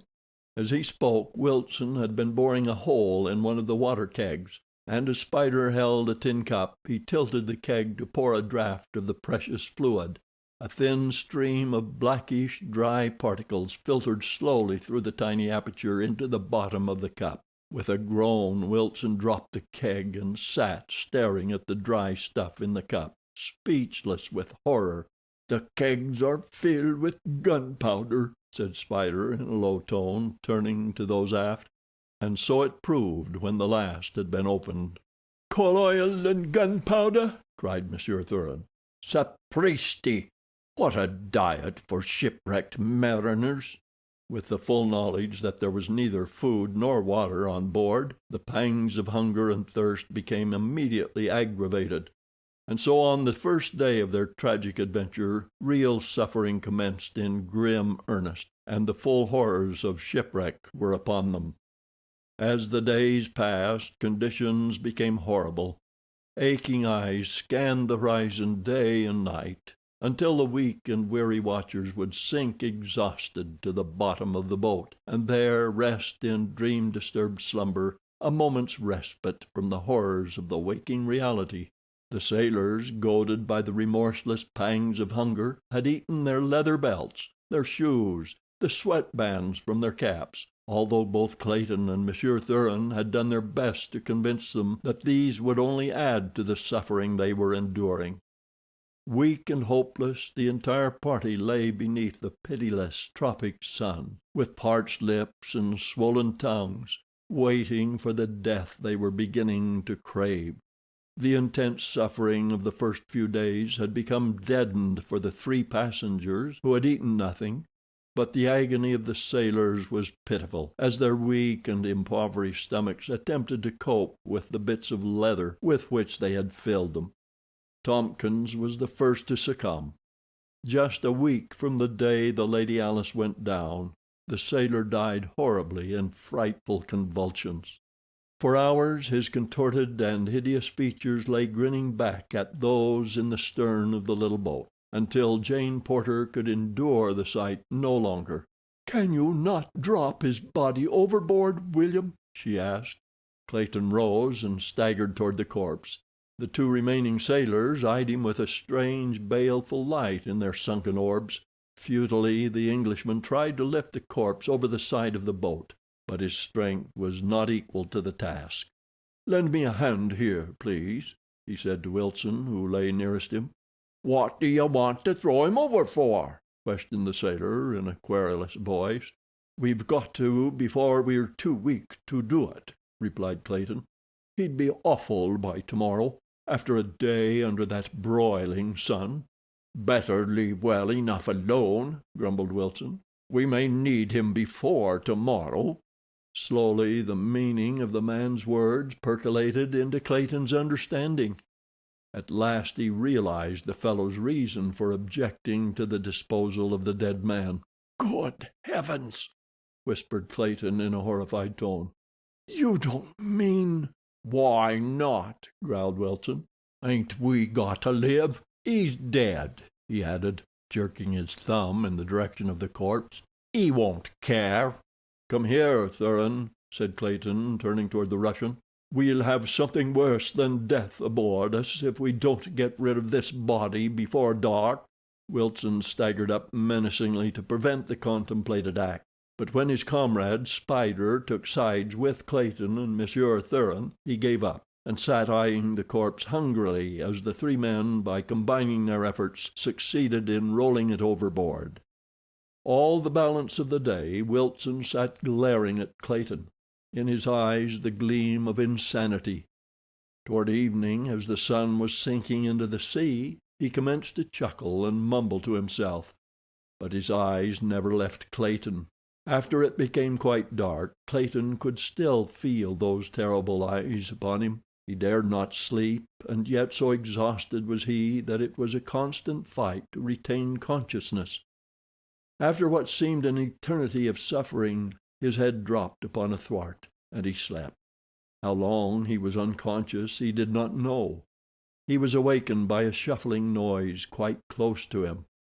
The moon had risen, and as he opened his startled eyes he saw Wilson creeping stealthily toward him, his mouth open and his swollen tongue hanging out. The slight noise had awakened Jane Porter at the same time, and as she saw the hideous tableau she gave a shrill cry of alarm, and at the same instant the sailor lurched forward and fell upon Clayton. Like a wild beast his teeth sought the throat of his intended prey, but Clayton, weak though he was, still found sufficient strength to hold the maniac's mouth from him. At Jane Porter's scream Monsieur Thuran and Spider awoke. On seeing the cause of her alarm, both men crawled to Clayton's rescue, and between the three of them were able to subdue Wilson and hurl him to the bottom of the boat. For a few minutes he lay there, chattering and laughing, and then, with an awful scream, and before any of his companions could prevent, he staggered to his feet and leaped overboard. The reaction from the terrific strain of excitement left the weak survivors trembling and prostrated. Spider broke down and wept. Jane Porter prayed. Clayton swore softly to himself. Monsieur Thuran sat with his head in his hands, thinking. The result of his cogitation developed the following morning in a proposition he made to Spider and Clayton. "Gentlemen," said Monsieur Thuran, "you see the fate that awaits us all unless we are picked up within a day or two.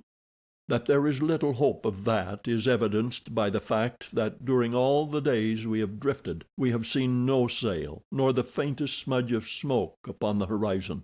There might be a chance if we had food, but without food there is none. There remains for us then but one of two alternatives, and we must choose at once. Either we must all die together within a few days, or one must be sacrificed that the others may live. Do you quite clearly grasp my meaning?"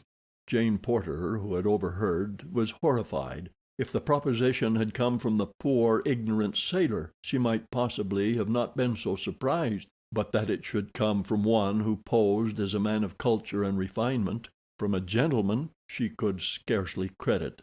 "It is better that we die together, then," said Clayton. "That is for the majority to decide," replied Monsieur Thuran. "As only one of us three will be the object of sacrifice, we shall decide. Miss Porter is not interested, since she will be in no danger." "How shall we know who is to be first?" asked Spider. "It may be fairly fixed by lot," replied Monsieur Thuran. "I have a number of franc pieces in my pocket. We can choose a certain date from among them. The one to draw this date first from beneath a piece of cloth will be the first." "I shall have nothing to do with any such diabolical plan," muttered Clayton. "Even yet land may be sighted, or a ship appear, in time." "You will do as the majority decide, or you will be the first without the formality of drawing lots," said Monsieur Thuran threateningly. "Come, let us vote on the plan. I, for one, am in favor of it. How about you, Spider?" "And I," replied the sailor. "It is the will of the majority," announced Monsieur Thuran. "And now let us lose no time in drawing lots. It is as fair for one as for another. That three may live, one of us must die, perhaps a few hours sooner than otherwise."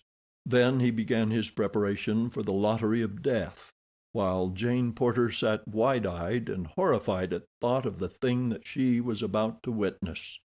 Monsieur Thuran spread his coat upon the bottom of the boat, and then from a handful of money he selected 6 franc pieces. The other 2 men bent close above him as he inspected them. Finally he handed them all to Clayton. "Look at them carefully," he said. "The oldest date is 1875, and there is only one of that year." Clayton and the sailor inspected each coin. To them there seemed not the slightest difference that could be detected other than the dates. They were quite satisfied. Had they known that Monsieur Thuran's past experience as a card sharp had trained his sense of touch to so fine a point that he could almost differentiate between cards by the mere feel of them, they would scarcely have felt that the plan was so entirely fair. The 1875 piece was a hair thinner than the other coins, but neither Clayton nor Spider could have detected it without the aid of a micrometer. "In what order shall we draw?" asked Monsieur Thuran, knowing from past experience that the majority of men always prefer last chance in a lottery where the single prize is some distasteful thing. There is always the chance and the hope that another will draw it first. Monsieur Thuran, for reasons of his own, preferred to draw first if the drawing should happen to require a second adventure beneath the coat, and so when Spider elected to draw last, he graciously offered to take the first chance himself. His hand was under the coat for but a moment, yet those quick, deft fingers had felt of each coin, and found and discarded the fatal piece. When he brought forth his hand, it contained an 1888 franc piece. Then Clayton drew. Jane Porter leaned forward with a tense and horrified expression on her face as the hand of the man she was to marry groped about beneath the coat. Presently he withdrew it, a franc piece lying in the palm. For an instant he dared not look, but Monsieur Thuran, who had leaned nearer to see the date, exclaimed that he was safe. Jane Porter sank weak and trembling against the side of the boat. She felt sick and dizzy. And now, if Spider should not draw the 1875 piece, she must endure the whole horrid thing again. The sailor already had his hand beneath the coat. Great beads of sweat were standing upon his brow. He trembled as though with a fit of ague. Aloud he cursed himself for having taken the last draw, for now his chances for escape were but 3 to 1, whereas Monsieur Thuran's had been 5 to 1 and Clayton's 4 to 1. The Russian was very patient and did not hurry the man, for he knew that he himself was quite safe whether the 1875 piece came out this time or not. When the sailor withdrew his hand and looked at the piece of money within, he dropped fainting to the bottom of the boat. Both Clayton and Monsieur Thuran hastened weakly to examine the coin which had rolled from the man's hand and lay beside him. It was not dated 1875. The reaction from the state of fear he had been in had overcome Spider quite as effectually as though he had drawn the fated piece. But now the whole proceeding must be gone through again. Once more the Russian drew forth a harmless coin. Jane Porter closed her eyes as Clayton reached beneath the coat. Spider bent, wide-eyed, toward the hand that was to decide his fate, for whatever luck was Clayton's on this last draw, the opposite would be Spider's. Then William Cecil Clayton, Lord Greystoke, removed his hand from beneath the coat, and with a coin tight pressed within his palm where none might see it, he looked at Jane Porter. He did not dare open his hand. "Quick!" hissed Spider. "My God, let's see it!" Clayton opened his fingers. Spider was the first to see the date, and ere any knew what his intention was, he raised himself to his feet and lunged over the side of the boat, to disappear forever into the green depths beneath. The coin had not been the 1875 piece. The strain had exhausted those who remained, to such an extent that they lay half unconscious for the balance of the day. Nor was the subject referred to again for several days, horrible days of increasing weakness and hopelessness. At length Monsieur Thuran crawled to where Clayton lay. "We must draw once more before we are too weak even to eat," he whispered. Clayton was in such a state that he was scarcely master of his own will. Jane Porter had not spoken for 3 days. He knew that she was dying. Horrible as the thought was, he hoped that the sacrifice of either Thuran or himself might be the means of giving her renewed strength, and so he immediately agreed to the Russian's proposal. They drew under the same plan as before, but there could be but one result. Clayton drew the 1875 piece. "When shall it be?" he asked Thuran. The Russian had already drawn a pocket-knife from his trousers and was weakly attempting to open it. "Now," he muttered, and his greedy eyes gloated upon the Englishman. "Can't you wait until dark?" asked Clayton. "Miss Porter must not see this thing done. We were to have been married, you know." A look of disappointment came over Monsieur Thuran's face. "Very well," he replied hesitatingly. "It will not be long until night. I have waited for many days. I can wait a few hours longer."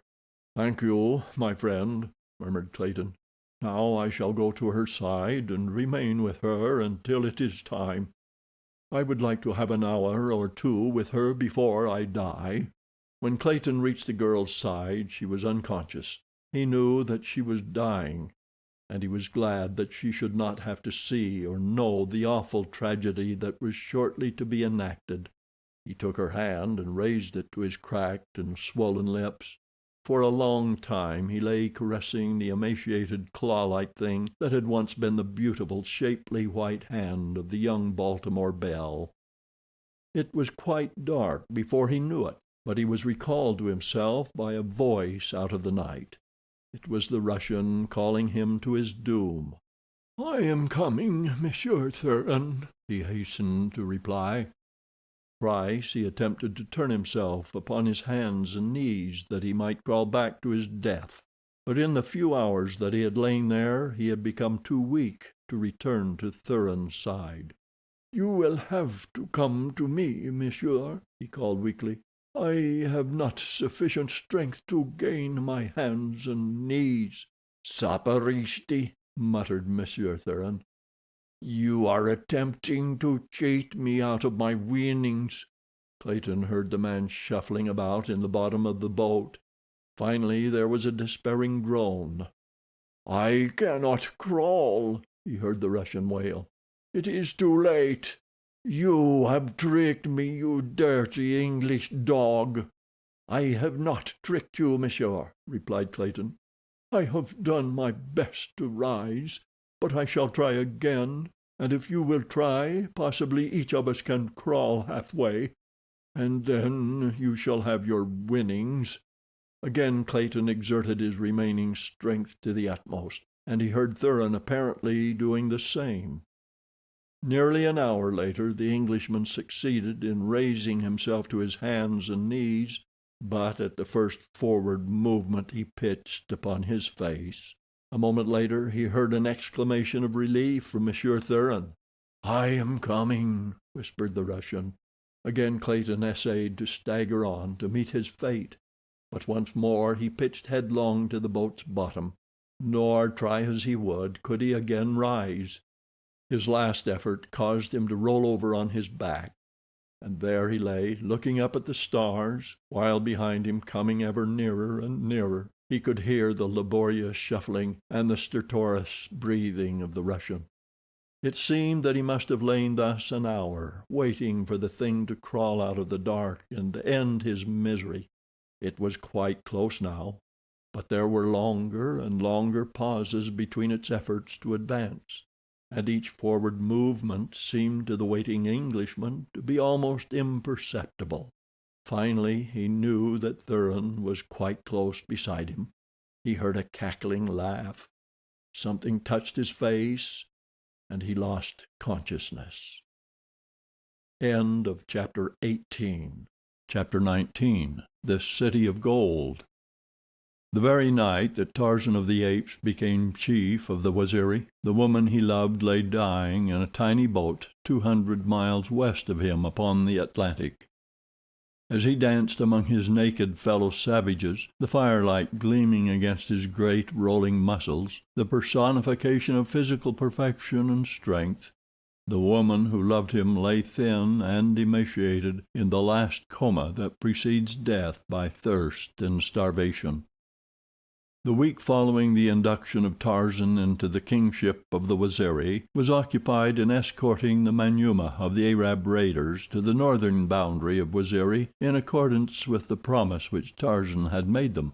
Before he left them he exacted a pledge from them that they would not lead any expeditions against the Waziri in the future, nor was it a difficult promise to obtain. They had had sufficient experience with the fighting tactics of the new Waziri chief not to have the slightest desire to accompany another predatory force within the boundaries of his domain. Almost immediately upon his return to the village, Tarzan commenced making preparations for leading an expedition in search of the ruined city of gold which old Waziri had described to him. He selected 50 of the sturdiest warriors of his tribe, choosing only men who seemed anxious to accompany him on the arduous march and share the dangers of a new and hostile country. The fabulous wealth of the fabled city had been almost constantly in his mind since Waziri had recounted the strange adventures of the former expedition which had stumbled upon the vast ruins by chance. The lure of adventure may have been quite as powerful a factor in urging Tarzan of the Apes to undertake the journey as the lure of gold, but the lure of gold was there too, for he had learned among civilized men something of the miracles that may be wrought by the possessor of the magic yellow metal. What he would do with a golden fortune in the heart of savage Africa, it had not occurred to him to consider. It would be enough to possess the power to work wonders, even though he never had an opportunity to employ it. So one glorious tropical morning, Waziri, chief of the Waziri, set out at the head of 50 clean-limbed ebon warriors in quest of adventure and of riches. They followed the course which old Waziri had described to Tarzan. For days they marched, up one river, across a low divide, down another river, up a third, until at the end of the 25th day they camped upon a mountainside from the summit of which they hoped to catch their first view of the marvelous city of treasure. Early the next morning they were climbing the almost perpendicular crags which formed the last but greatest natural barrier between them and their destination. It was nearly noon before Tarzan, who headed the thin line of climbing warriors, scrambled over the top of the last cliff and stood upon the little flat tableland of the mountain top. On either hand towered mighty peaks thousands of feet higher than the pass through which they were entering the forbidden valley. Behind him stretched the wooded valley across which they had marched for many days, and at the opposite side the low range which marked the boundary of their own country. But before him was the view that centered his attention. Here lay a desolate valley, a shallow, narrow valley dotted with stunted trees and covered with many great boulders, and on the far side of the valley lay what appeared to be a mighty city, its great walls, its lofty spires, its turrets, minarets, and domes showing red and yellow in the sunlight. Tarzan was yet too far away to note the marks of ruin. To him it appeared a wonderful city of magnificent beauty, and in imagination he peopled its broad avenues and its huge temples with a throng of happy, active people. For an hour the little expedition rested upon the mountain top, and then Tarzan led them down into the valley below. There was no trail, but the way was less arduous than the ascent of the opposite side of the mountain had been. Once in the valley their progress was rapid, so that it was still light when they halted before the towering walls of the ancient city. The outer wall was 50 feet in height, where it had not fallen into ruin, but nowhere, as far as they could see, had more than 10 or 20 feet of the upper courses fallen away. It was still a formidable defense. On several occasions Tarzan had thought that he discerned things moving behind the ruined portions of the wall near to them, as though creatures were watching them from behind the bulwarks of the ancient pile. and often he felt the sensation of unseen eyes upon him, but not once could he be sure that it was more than imagination. That night they camped outside the city. Once at midnight they were awakened by a shrill scream from beyond the great wall. It was very high at first, descending gradually until it ended in a series of dismal moans. It had a strange effect upon the blacks, almost paralyzing them with terror while it lasted, and it was an hour before the camp settled down to sleep once more. In the morning the effects of it were still visible in the fearful, sidelong glances that the Waziri continually cast at the massive and forbidding structure which loomed above them. It required considerable encouragement and urging on Tarzan's part to prevent the blacks from abandoning the venture on the spot, and hastening back across the valley toward the cliffs they had scaled the day before. But at length, by dint of commands and threats that he would enter the city alone, they agreed to accompany him. For 15 minutes they marched along the face of the wall before they discovered a means of ingress. Then they came to a narrow cleft about 20 inches wide. Within, a flight of concrete steps, worn hollow by centuries of use, rose before them, to disappear at a sharp turning of the passage a few yards ahead. Into this narrow alley Tarzan made his way, turning his giant shoulders sideways that they might enter at all. Behind him trailed his black warriors. At the turn in the cleft the stairs ended, and the path was level, but it wound and twisted in a serpentine fashion, until suddenly at a sharp angle it debouched upon a narrow court, across which loomed an inner wall equally as high as the other. This inner wall was set with little round towers alternating along its entire summit with pointed monoliths. In places these had fallen, and the wall was ruined, but it was in a much better state of preservation than the outer wall. Another narrow passage led through this wall, and at its end Tarzan and his warriors found themselves in a broad avenue, on the opposite side of which crumbling edifices of hewn granite loomed dark and forbidding. Upon the crumbling debris along the face of the buildings trees had grown, and vines wound in and out of the hollow, staring windows, but the building directly opposite them seemed less overgrown than the others, and in a much better state of preservation. It was a massive pile, surmounted by an enormous dome. At either side of its great entrance stood rows of tall pillars, each capped by a huge, grotesque bird carved from the solid rock of the monoliths. As the ape-man and his companions stood gazing in varying degrees of wonderment at this ancient city in the midst of savage Africa, several of them became aware of movement within the structure at which they were looking. Dim, shadowy shapes appeared to be moving about in the semi-darkness of the interior. There was nothing tangible that the eye could grasp, only an uncanny suggestion of life where it seemed that there should be no life, for living things seemed out of place in this weird, dead city of the long-dead past. Tarzan recalled something that he had read in the library at Paris of a lost race of white men that native legend described as living in the heart of Africa. He wondered if he were not looking upon the ruins of the civilization that this strange people had wrought amid the savage surroundings of their strange and savage home. Could it be possible that even now a remnant of that lost race inhabited the ruined grandeur that had once been their progenitor? Again he became conscious of a stealthy movement within the great temple before him. "Come," he said to his Waziri, "let us have a look at what lies behind those ruined walls." His men were loath to follow him, but when they saw that he was bravely entering the frowning portal, they trailed a few paces behind in a huddled group that seemed the personification of nervous terror. A single shriek such as they had heard the night before would have been sufficient to have sent them all racing madly for the narrow cleft that led through the great walls to the outer world. As Tarzan entered the building he was distinctly aware of many eyes upon him. There was a rustling in the shadows of a nearby corridor, and he could have sworn that he saw a human hand withdrawn from an embrasure that opened above him into the dome-like rotunda in which he found himself. The floor of the chamber was of concrete, the walls of smooth granite, upon which strange figures of men and beasts were carved. In places tablets of yellow metal had been set in the solid masonry of the walls.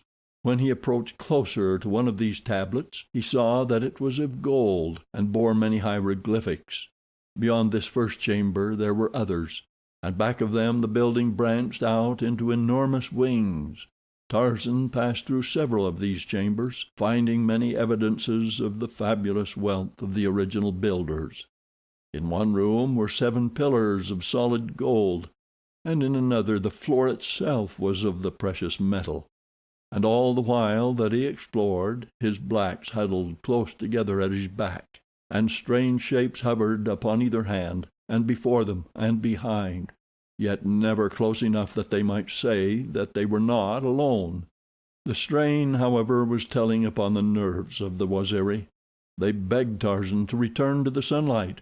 They said that no good could come of such an expedition, for the ruins were haunted by the spirits of the dead who had once inhabited them. "They are watching us, O king," whispered Busuli. "They are waiting until they have led us into the innermost recesses of their stronghold, and then they will fall upon us and tear us to pieces with their teeth. That is the way with spirits. My mother's uncle, who is a great witch doctor, has told me all about it many times." Tarzan laughed. "Run back into the sunlight, my children," he said. "I will join you when I have searched this old ruin from top to bottom, and found the gold, or found that there is none. At least we may take the tablets from the walls, though the pillars are too heavy for us to handle. But there should be great storerooms filled with gold, gold that we can carry away upon our backs with ease. Run on now, out into the fresh air where you may breathe easier."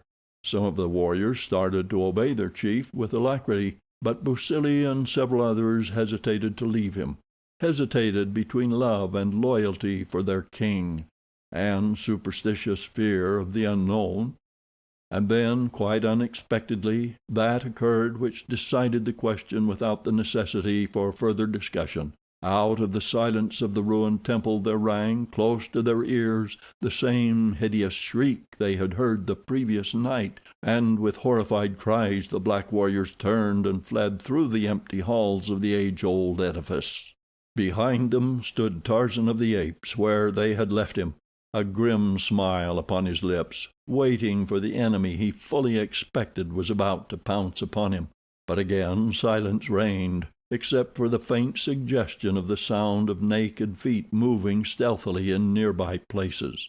Then Tarzan wheeled and passed on into the depths of the temple. From room to room he went, until he came to one at which a rude, barred door still stood, and as he put his shoulder against it to push it in, again the shriek of warning rang out almost beside him. It was evident that he was being warned to refrain from desecrating this particular room, for could it be that within lay the secret of the treasure stores? At any rate, the very fact that the strange, invisible guardians of this weird place had some reason for wishing him not to enter this particular chamber was sufficient to treble Tarzan's desire to do so. And though the shrieking was repeated continuously, he kept his shoulder to the door until it gave before his giant strength to swing open upon creaking wooden hinges. Within, all was black as the tomb.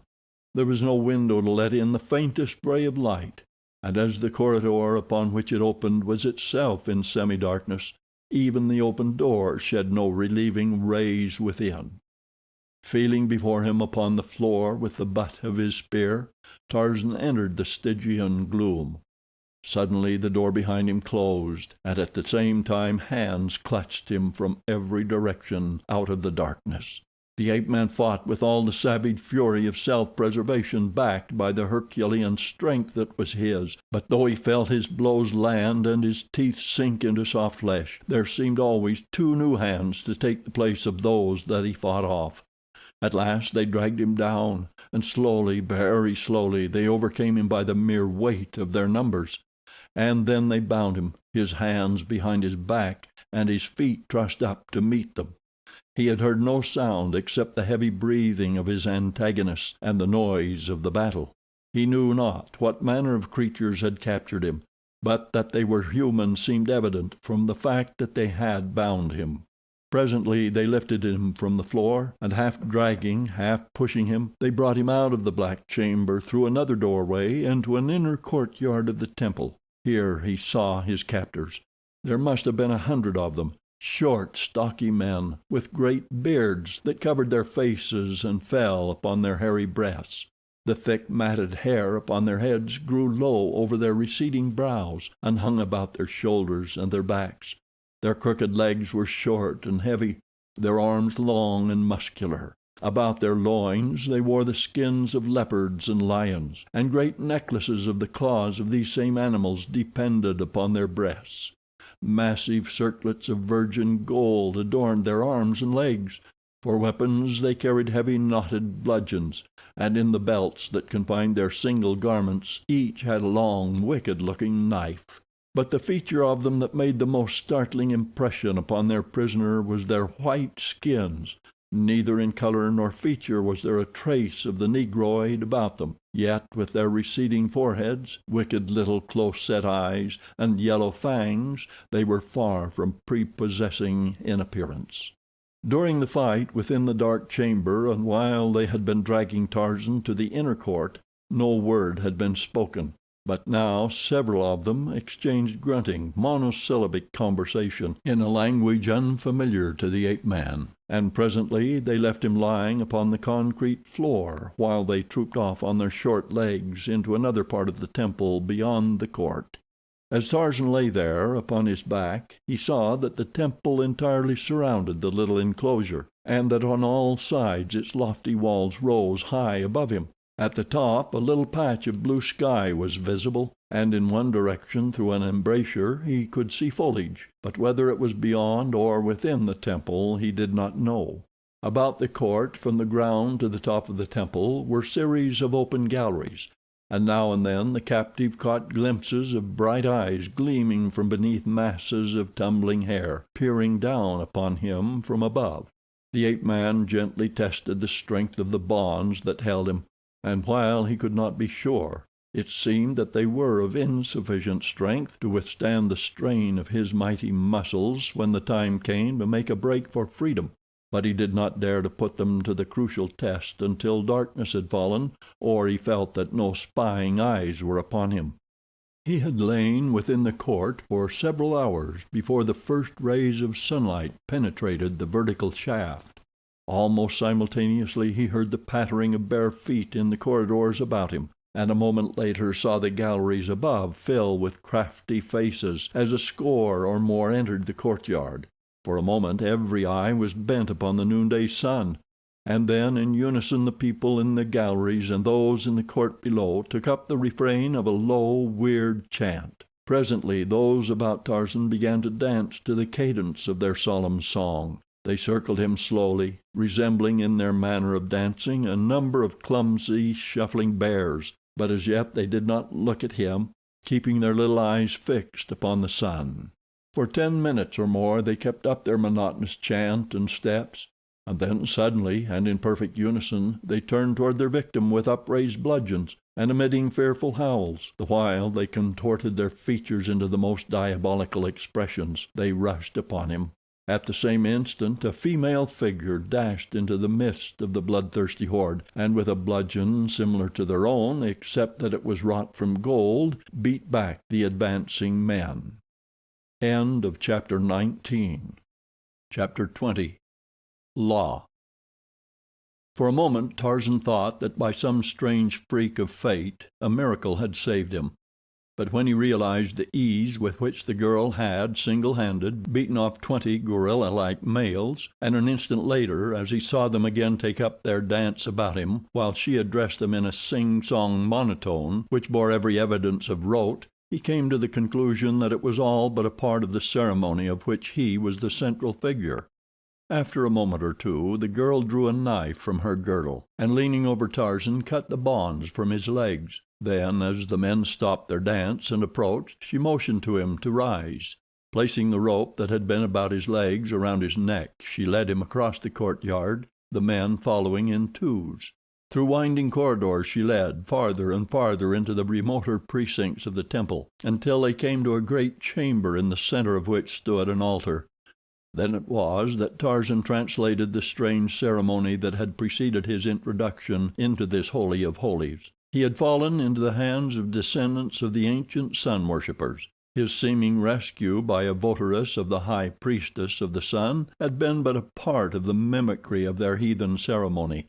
The sun, looking down upon him through the opening at the top of the court, had claimed him as his own, and the priestess had come from the inner temple to save him from the polluting hands of worldlings, to save him as a human offering to their flaming deity.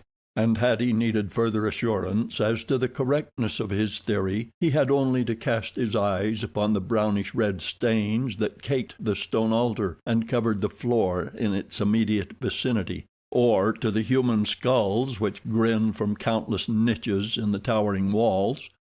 The priestess led the victim to the altar steps. Again the galleries above filled with watchers, while from an arched doorway at the east end of the chamber a procession of females filed slowly into the room. They wore, like the men, only skins of wild animals caught about their waists with rawhide belts or chains of gold, but the black masses of their hair were encrusted with golden headgear, composed of many circular and oval pieces of gold, ingeniously held together to form a metal cap, from which depended at each side of the head long strings of oval pieces falling to the waist.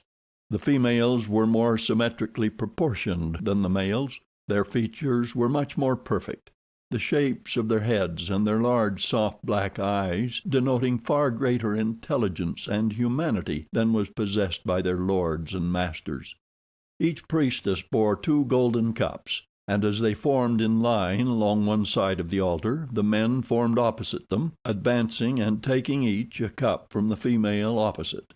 Then the chant began once more, and presently from a dark passageway beyond the altar another female emerged from the cavernous depths beneath the chamber.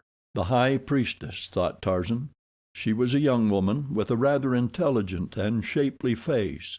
Her ornaments were similar to those worn by her votaries, but much more elaborate, many being set with diamonds. Her bare arms and legs were almost concealed by the massive, bejeweled ornaments which covered them, while her single leopard skin was supported by a close-fitting girdle of golden rings set in strange designs, with innumerable small diamonds. In the girdle she carried a long, jeweled knife, and in her hand a slender wand in lieu of a bludgeon. As she advanced to the opposite side of the altar, she halted, and the chanting ceased. The priests and priestesses knelt before her, while with wand extended above them she recited a long and tiresome prayer. Her voice was soft and musical. Tarzan could scarce realize that its possessor in a moment more would be transformed by the fanatical ecstasy of religious zeal into a wild-eyed and bloodthirsty executioner, who, with dripping knife, would be the first to drink her victim's red, warm blood from the little golden cup that stood upon the altar. As she finished her prayer she let her eyes rest for the first time upon Tarzan. With every indication of considerable curiosity she examined him from head to foot. Then she addressed him, and when she had finished stood waiting as though she expected a reply.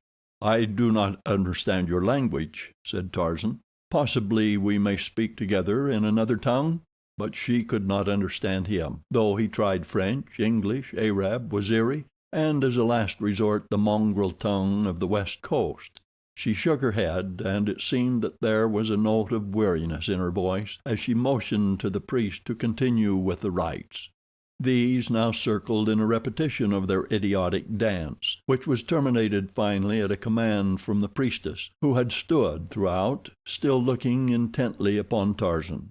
At her signal the priest rushed upon the ape-man, and lifting him bodily laid him upon his back across the altar, his head hanging over one edge, his legs over the opposite. Then they and the priestesses formed in 2 lines, with their little golden cups in readiness to capture a share of the victim's life blood after the sacrificial knife had accomplished its work. In the line of priests an altercation arose as to who should have first place. A burly brute, with all the refined intelligence of a gorilla stamped upon his bestial face, was attempting to push a smaller man to second place. But the smaller one appealed to the high priestess, who, in a cold, peremptory voice, sent the larger to the extreme end of the line. Tarzan could hear him growling and rumbling as he went slowly to the inferior station. Then the priestess, standing above him, began reciting what Tarzan took to be an invocation, the while she slowly raised her thin, sharp knife aloft. It seemed ages to the ape-man before her arm ceased its upward progress and the knife halted high above his unprotected breast. Then it started downward, slowly at first, but as the incantation increased in rapidity, with greater speed. At the end of the line Tarzan could still hear the grumbling of the disgruntled priest. The man's voice rose louder and louder. A priestess near him spoke in sharp tones of rebuke. The knife was quite near to Tarzan's breast now, but it halted for an instant as the high priestess raised her eyes to shoot her swift displeasure at the instigator of this sacrilegious interruption. There was a sudden commotion in the direction of the disputants, and Tarzan rolled his head in their direction in time to see the burly brute of a priest leap upon the woman opposite him, dashing out her brains with a single blow of his heavy cudgel. Then that happened which Tarzan had witnessed 100 times before among the wild denizens of his own savage jungle. He had seen the thing fall upon Kerchak and Tublat and Terkoz, upon a dozen of the other mighty bull apes of his tribe, and upon Tantor the elephant. There was scarce any of the males of the forest that did not at times fall prey to it. The priest went mad, and with his heavy bludgeon ran amuck among his fellows.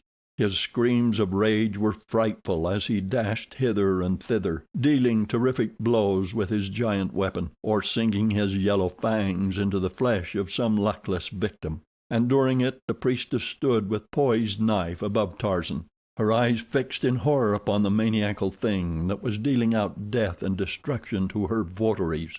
Presently the room was emptied except for the dead and dying on the floor, the victim upon the altar, the high priestess, and the madman. As the cunning eyes of the latter fell upon the woman, they lighted with a new and sudden lust. Slowly he crept toward her, and now he spoke. But this time there fell upon Tarzan's surprised ears a language he could understand, the last one that he would ever have thought of employing in attempting to converse with human beings, the low guttural barking of the tribe of great anthropoids, his own mother tongue. And the woman answered the man in the same language. He was threatening, she attempting to reason with him, for it was quite evident that she saw that he was past her authority. The brute was quite close now, creeping with claw-like hands extended toward her around the end of the altar. Tarzan strained at the bonds which held his arms pinioned behind him. The woman did not see. She had forgotten her prey in the horror of the danger that threatened herself. As the brute leaped past Tarzan to clutch his victim, the ape-man gave one superhuman wrench at the thongs that held him. The effort sent him rolling from the altar to the stone floor, on the opposite side from that on which the priestess stood. But as he sprang to his feet, the thongs dropped from his freed arms, and at the same time he realized that he was alone in the inner temple. The high priestess and the mad priest had disappeared. And then a muffled scream came from the cavernous mouth of the dark hole beyond the sacrificial altar through which the priestess had entered the temple. Without even a thought for his own safety, or the possibility for escape which this rapid series of fortuitous circumstances had thrust upon him, Tarzan of the Apes answered the call of the woman in danger. With a little bound he was at the gaping entrance to the subterranean chamber, and a moment later was running down a flight of age-old concrete steps that led he knew not where. The faint light that filtered in from above showed him a large, low-ceiled vault from which several doorways led off into inky darkness, but there was no need to thread an unknown way, for there before him lay the objects of his search. The mad brute had the girl upon the floor, and gorilla-like fingers were clutching frantically at her throat as she struggled to escape the fury of the awful thing upon her. As Tarzan's heavy hand fell upon his shoulder, the priest dropped his victim and turned upon her would-be rescuer. With foam-flecked lips and bared fangs, the mad sun worshipper battled with the tenfold power of the maniac. In the bloodlust of his fury the creature had undergone a sudden reversion to type, which left him a wild beast, forgetful of the dagger that projected from his belt, thinking only of nature's weapons with which his brute prototype had battled. But if he could use his teeth and hands to advantage, he found one even better versed in the school of savage warfare to which he had reverted. For Tarzan of the Apes closed with him, and they fell to the floor, tearing and rending at one another like two bull apes, while the primitive priestess stood flattened against the wall, watching with wide, fear-fascinated eyes the growing, snapping beasts at her feet. At last she saw the stranger close one mighty hand upon the throat of his antagonist, and as he forced the brute man's head far back, rained blow after blow upon the upturned face. A moment later he threw the still thing from him, and arising shook himself like a lion. He placed a foot upon the carcass before him, and raised his head to give the victory cry of his kind. But as his eyes fell upon the opening above him leading into the temple of human sacrifice, he thought better of his intended act. The girl, who had been half paralyzed by fear as the two men fought, had just commenced to give thought to her probable fate now that, though released from the clutches of a madman, she had fallen into the hands of one whom but a moment before she had been upon the point of killing. She looked about for some means of escape. The black mouth of a diverging corridor was near at hand, but as she turned to dart into it the ape-man's eyes fell upon her, and with a quick leap he was at her side, and a restraining hand was laid upon her arm. "Wait," said Tarzan of the Apes in the language of the tribe of Kerchak. The girl looked at him in astonishment. "Who are you?" she whispered. "Who speaks the language of the first man?" "I am Tarzan of the Apes," he answered in the vernacular of the anthropoids. "What do you want of me?" she continued. "For what purpose did you save me from Tha?" "I could not see a woman murdered." It was a half question that answered her. "But what do you intend to do with me now?" she continued. "Nothing," he replied. "But you can do something for me. You can lead me out of this place to freedom." He made the suggestion without the slightest thought that she would accede. He felt quite sure that the sacrifice would go on from the point where it had been interrupted if the high priestess had her way, though he was equally positive that they would find Tarzan of the Apes unbound with a long dagger in his hand a much less tractable victim than Tarzan disarmed and bound. The girl stood looking at him for a long moment before she spoke. "You are a very wonderful man," she said. "You are such a man as I have seen in my daydreams ever since I was a little girl. You are such a man as I imagine the forebears of my people must have been, the great race of people who built this mighty city in the heart of a savage world that they might wrest from the bowels of the earth the fabulous wealth for which they had sacrificed their far distant civilization. I cannot understand why you came to my rescue in the first place. And now I cannot understand why, having me within your power, you do not wish to be revenged upon me for having sentenced you to death, for having almost put you to death with my own hand." "I presume," replied the ape-man, "that you but followed the teachings of your religion. I cannot blame you for that, no matter what I may think of your creed. But who are you? What people have I fallen among?" "I am La, high priestess of the Temple of the Sun, in the city of Opar. We are descendants of a people who came to this savage world more than 10,000 years ago in search of gold. Their cities stretched from a great sea under the rising sun to a great sea into which the sun descends at night to cool his flaming brow. They were very rich and very powerful, but they lived only a few months of the year in their magnificent palaces here. The rest of the time they spent in their native land, far, far to the north. Many ships went back and forth between this new world and the old. During the rainy season there were but few of the inhabitants remained here, only those who superintended the working of the mines by the black slaves, and the merchants who had to stay to supply their wants, and the soldiers who guarded the cities and the mines. It was at one of these times that the great calamity occurred. When the time came for the teeming thousands to return, none came. For weeks the people waited. Then they sent out a great galley to learn why no one came from the mother country, But though they sailed about for many months, they were unable to find any trace of the mighty land that had for countless ages borne their ancient civilization. It had sunk into the sea. From that day dated the downfall of my people. Disheartened and unhappy, they soon became a prey to the black hordes of the north and the black hordes of the south. One by one the cities were deserted or overcome. The last remnant was finally forced to take shelter within this mighty mountain fortress. Slowly we have dwindled in power, in civilization, in intellect, in numbers, until now we are no more than a small tribe of savage apes. In fact, the apes live with us, and have for many ages. We call them the first men. We speak their language quite as much as we do our own. Only in the rituals of the temple do we make any attempt to retain our mother tongue. In time it will be forgotten, and we will speak only the language of the apes.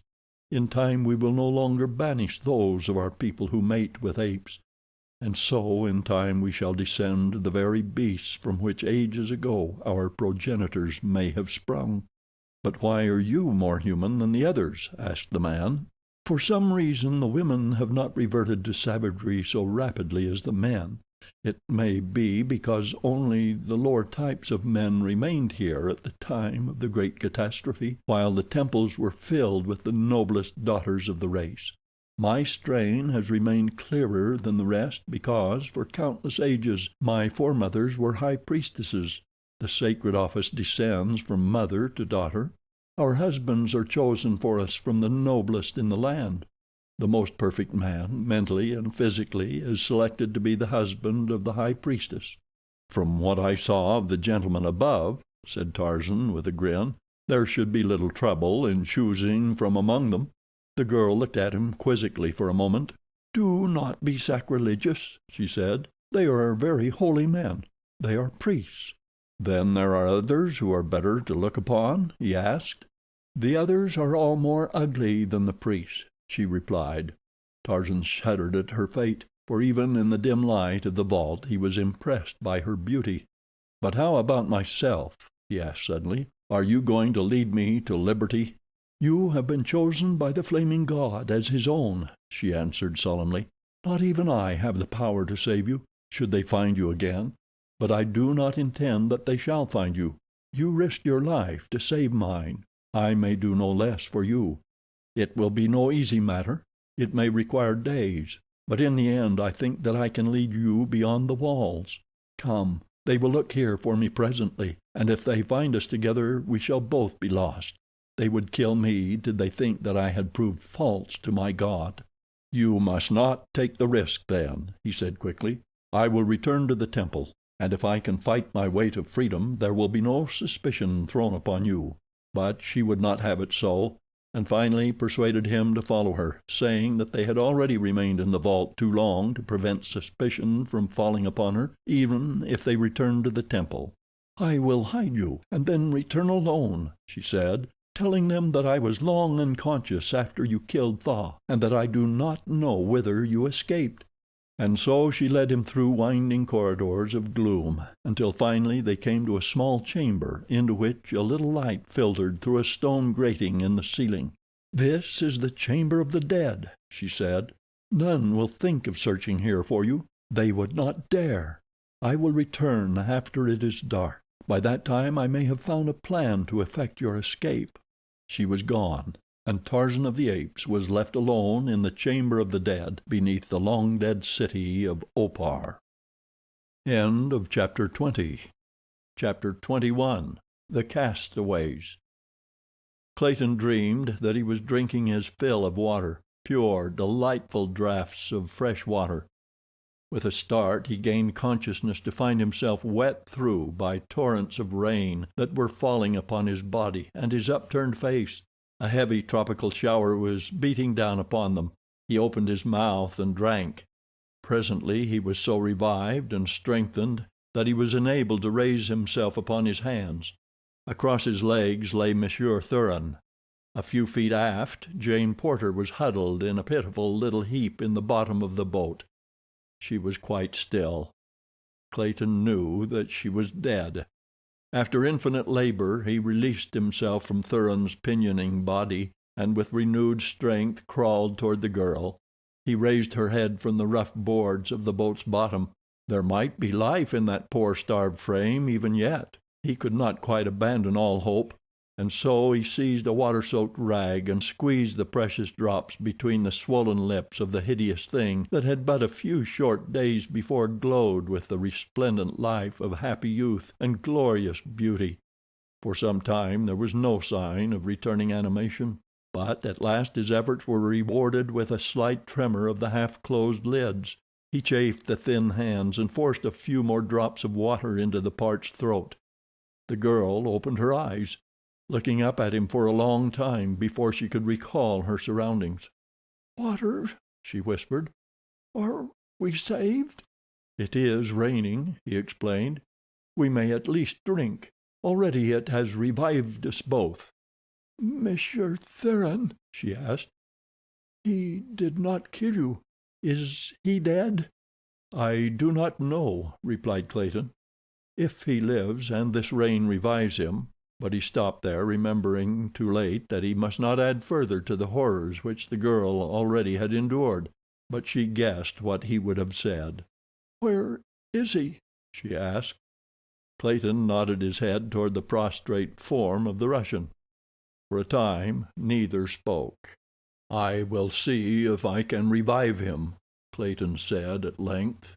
"No," she whispered, extending a detaining hand toward him. "Do not do that. He will kill you when the water has given him strength. If he is dying, let him die. Do not leave me alone in this boat with that beast." Clayton hesitated. His honor demanded that he attempt to revive Thuran, and there was the possibility, too, that the Russian was beyond human aid. It was not dishonorable to hope so. As he sat fighting out his battle, he presently raised his eyes from the body of the man, and as they passed above the gunwale of the boat he staggered weakly to his feet with a little cry of joy. "Land, Jane!" he almost shouted through his cracked lips. "Thank God, land!" The girl looked too, and there, not 100 yards away, she saw a yellow beach, and beyond the luxurious foliage of a tropical jungle. "Now you may revive him," said Jane Porter, for she, too, had been haunted with the pangs of conscience which had resulted from her decision to prevent Clayton from offering succor to their companion. It required the better part of half an hour before the Russian evinced sufficient symptoms of returning consciousness to open his eyes, and it was some time later before they could bring him to a realization of their good fortune. By this time the boat was scraping gently upon the sandy bottom. Between the refreshing water that he had drunk and the stimulus of renewed hope, Clayton found strength to stagger through the shallow water to the shore with a line made fast to the boat's bow. This he fastened to a small tree which grew at the top of a low bank, for the tide was at flood, and he feared that the boat might carry them all out to sea again with the ebb, since it was quite likely that it would be beyond his strength to get Jane Porter to the shore for several hours. Next he managed to stagger and crawl toward the nearby jungle, where he had seen evidences of profusion of tropical fruit. His former experience in the jungle of Tarzan of the Apes had taught him which of the many growing things were edible, and after nearly an hour of absence he returned to the beach with a little armful of food. The rain had ceased, and the hot sun was beating down so mercilessly upon her that Jane Porter insisted on making an immediate attempt to gain the land. Still further invigorated by the food Clayton had brought, the three were able to reach the half shade of the small tree to which their boat was moored. Here, thoroughly exhausted, they drew themselves down to rest, sleeping until dark. For a month they lived upon the beach in comparative safety. As their strength returned, the two men constructed a rude shelter in the branches of a tree, high enough from the ground to ensure safety from the larger beasts of prey. By day they gathered fruits and trapped small rodents. At night they lay cowering within their frail shelter, while savage denizens of the jungle made hideous the hours of darkness. They slept upon litters of jungle grasses, and for covering at night Jane Porter had only an old ulster that belonged to Clayton. the same garment that he had worn upon that memorable trip to the Wisconsin woods. Clayton had erected a frail partition of boughs to divide their arboreal shelter into two rooms, one for the girl and the other for Monsieur Thuran and himself. From the first the Russian had exhibited every trait of his true character—selfishness, boorishness, arrogance, cowardice, and lust. Twice had he and Clayton come to blows because of Thuran's attitude toward the girl. Clayton dared not leave her alone with him for an instant. The existence of the Englishman and his fiancée was one continual nightmare of horror, and yet they lived on in hope of ultimate rescue. Jane Porter's thoughts often reverted to her other experience on this savage shore. Ah, if the invincible forest god of that dead past were but with them now! No longer would there be aught to fear from prowling beasts or from the bestial Russian. She could not well refrain from comparing the scant protection afforded her by Clayton with what she might have expected had Tarzan of the Apes been for a single instant confronted by the sinister and menacing attitude of Monsieur Thuran.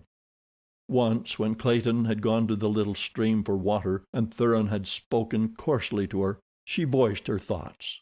"It is well for you, Monsieur Thuran," she said, "that the poor Monsieur Tarzan, who was lost from the ship that brought you and Miss Strong to Cape Town, is not here now." "You knew the pig?" asked Thuran with a sneer. "I knew the man," she replied, "the only real man, I think, that I have ever known." There was something in her tone of voice that led the Russian to attribute to her a deeper feeling for his enemy than friendship, and he grasped at the suggestion to be further revenged upon the man whom he supposed dead by besmirching his memory to the girl. "He was worse than a pig," he cried. "He was a poltroon and a coward. To save himself from the righteous wrath of the husband of a woman he had wronged, he perjured his soul in an attempt to place the blame entirely upon her. Not succeeding in this, he ran away from France to escape meeting the husband upon the field of honor. That is why he was on board the ship that bore Miss Strong and myself to Cape Town. I know whereof I speak, for the woman in the case is my sister. Something more I know that I have never told another. Your brave Monsieur Tarzan leaped overboard in an agony of fear because I recognized him, and insisted that he make reparation to me the following morning. We could have fought with knives in my stateroom." Jane Porter laughed. "You do not for a moment imagine that one who has known both Monsieur Tarzan and you could ever believe such an impossible tale." "Then why did he travel under an assumed name?" asked Monsieur Thuran. "I do not believe you," she cried. But nevertheless the seed of suspicion was sown, for she knew that Hazel Strong had known her forest god only as John Caldwell of London. A scant 5 miles north of their rude shelter, all unknown to them, and practically as remote as though separated by thousands of miles of impenetrable jungle, lay the snug little cabin of Tarzan of the Apes. While farther up the coast, a few miles beyond the cabin, in crude but well-built shelters, lived a little party of 18 souls, the occupants of the 3 boats from the Lady Alice from which Clayton's boat had become separated. Over a smooth sea they had rowed to the mainland in less than 3 days. None of the horrors of shipwreck had been theirs, and though depressed by sorrow and suffering from the shock of the catastrophe and the unaccustomed hardships of their new existence, there was none much the worse for their experience. All were buoyed by the hope that the 4th boat had been picked up, and that a thorough search of the coast would be quickly made. As all the firearms and ammunition on the yacht had been placed in Lord Tennington's boat, the party was well equipped for defense, and for hunting the larger game for food.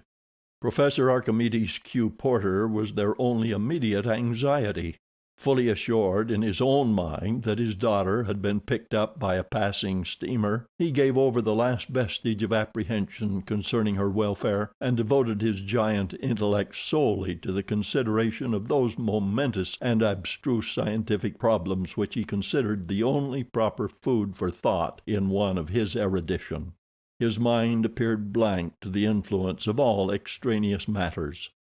"Never," said the exhausted Mr. Samuel T. Philander to Lord Tennington, "never has Professor Porter been more difficult, or I might say impossible. Why, only this morning, after I had been forced to relinquish my surveillance for a brief half hour, he was entirely missing upon my return, and, bless me, sir, where do you imagine I discovered him? A half-mile out in the ocean, sir, in one of the lifeboats, rowing away for dear life. I do not know how he attained even that magnificent distance from shore, for he had but a single oar, with which he was blissfully rowing about in circles. When one of the sailors had taken me out to him in another boat, the professor became quite indignant at my suggestion that we return at once to land. 'Why, Mr. Philander,' he said, 'I am surprised that you, sir, a man of letters yourself, should have the temerity so to interrupt the progress of science. I had about deduced from certain astronomic phenomena I have had under minute observation during the past several tropic nights, an entirely new nebular hypothesis, which will unquestionably startle the scientific world. I wish to consult a very excellent monograph on Laplace's hypothesis, which I understand is in a certain private collection in New York City. Your interference, Mr. Philander, will result in an irreparable delay, for I was just rowing over to obtain this pamphlet.' And it was with the greatest difficulty that I persuaded him to return to shore, without resorting to force," concluded Mr. Philander. Miss Strong and her mother were very brave under the strain of almost constant apprehension of the attacks of savage beasts, nor were they quite able to accept so readily as the others the theory that Jane, Clayton, and Monsieur Thuran had been picked up safely. Jane Porter's Esmeralda was in a constant state of tears at the cruel fate which had separated her from her "po' lil' honey." Lord Tennington's great-hearted good nature never deserted him for a moment. He was still the jovial host, seeking always for the comfort and pleasure of his guests.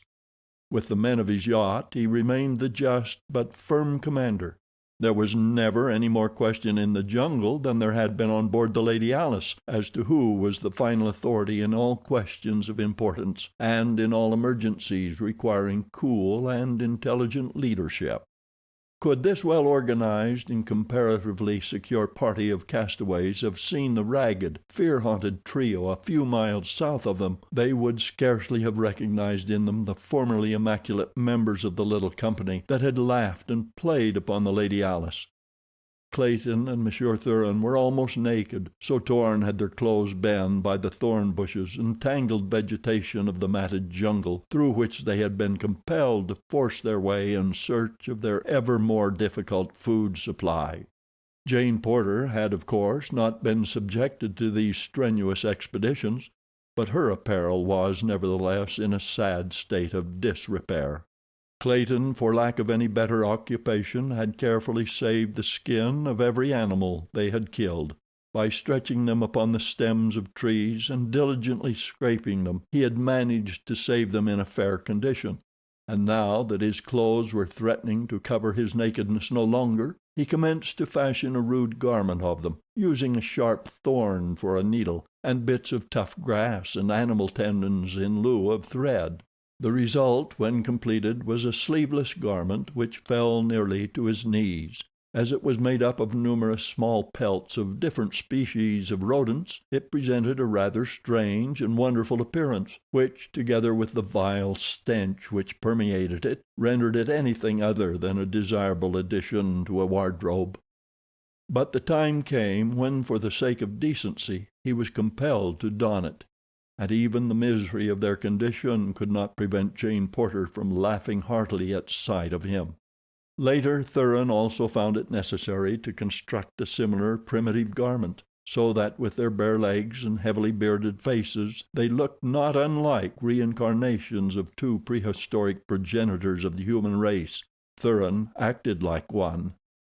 Nearly 2 months of this existence had passed when the first great calamity befell them. It was prefaced by an adventure which came near terminating abruptly the sufferings of 2 of them, terminating them in the grim and horrible manner of the jungle forever. Thuran, down with an attack of jungle fever, lay in the shelter among the branches of their tree refuge. Clayton had been into the jungle a few hundred yards in search of food. As he returned, Jane Porter walked to meet him. Behind the man, cunning and crafty, crept an old and mangy lion. For 3 days his ancient thews and sinews had proved insufficient for the task of providing his cavernous belly with meat. For months he had eaten less and less frequently, and farther had he roamed from his accustomed haunts in search of easier prey. At last he had found nature's weakest and most defenseless creature. In a moment more Numa would dine. Clayton, all unconscious of the lurking death behind him, strode out into the open toward Jane.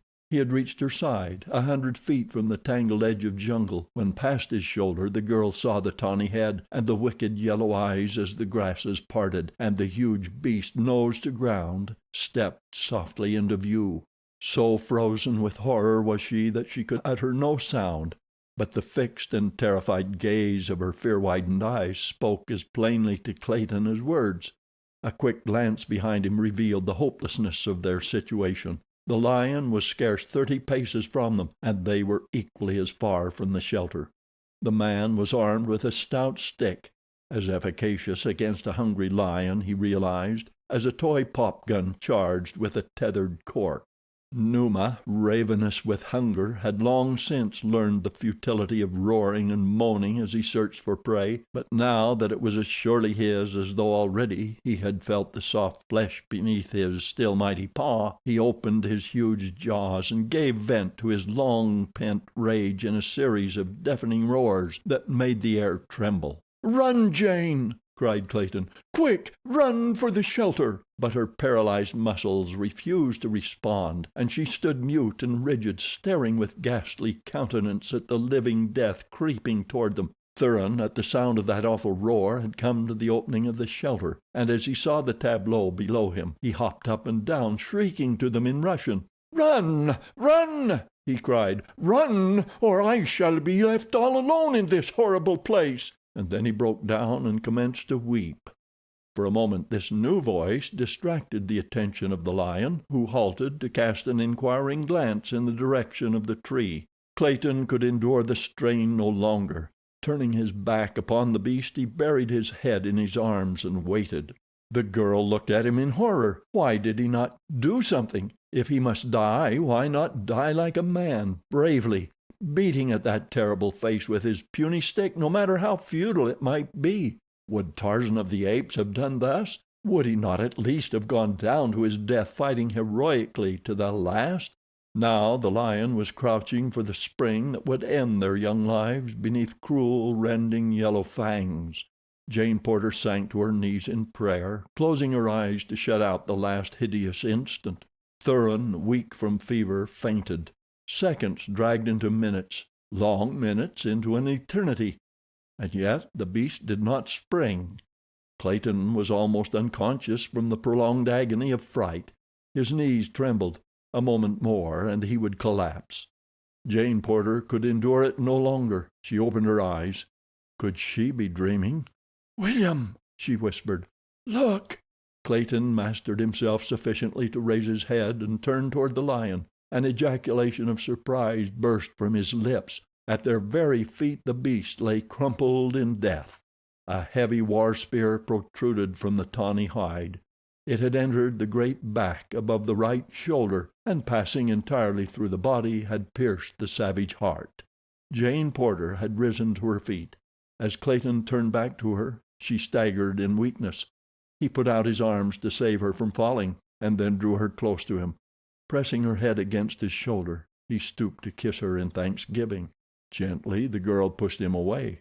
"Please do not do that, William," she said. "I have lived 1,000 years in the past brief moments. I have learned in the face of death how to live.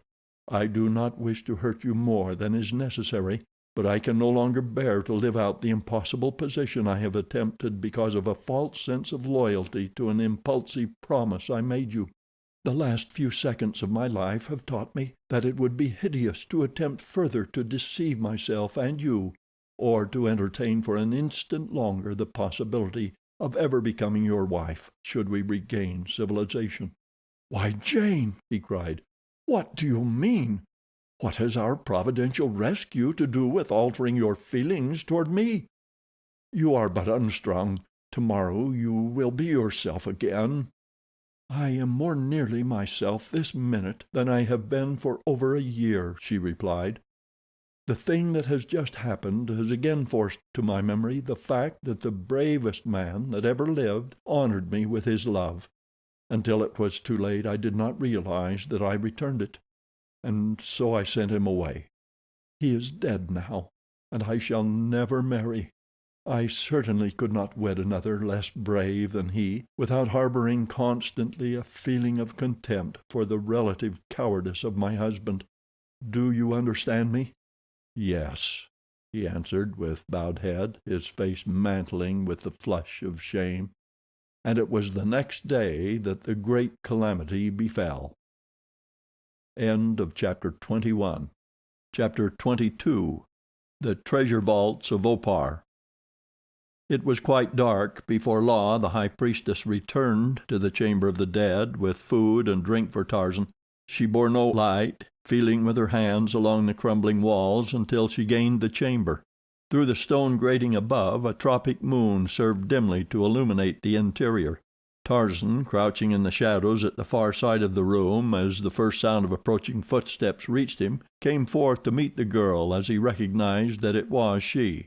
"They are furious," were her first words. "Never before has a human sacrifice escaped the altar. Already 50 have gone forth to track you down.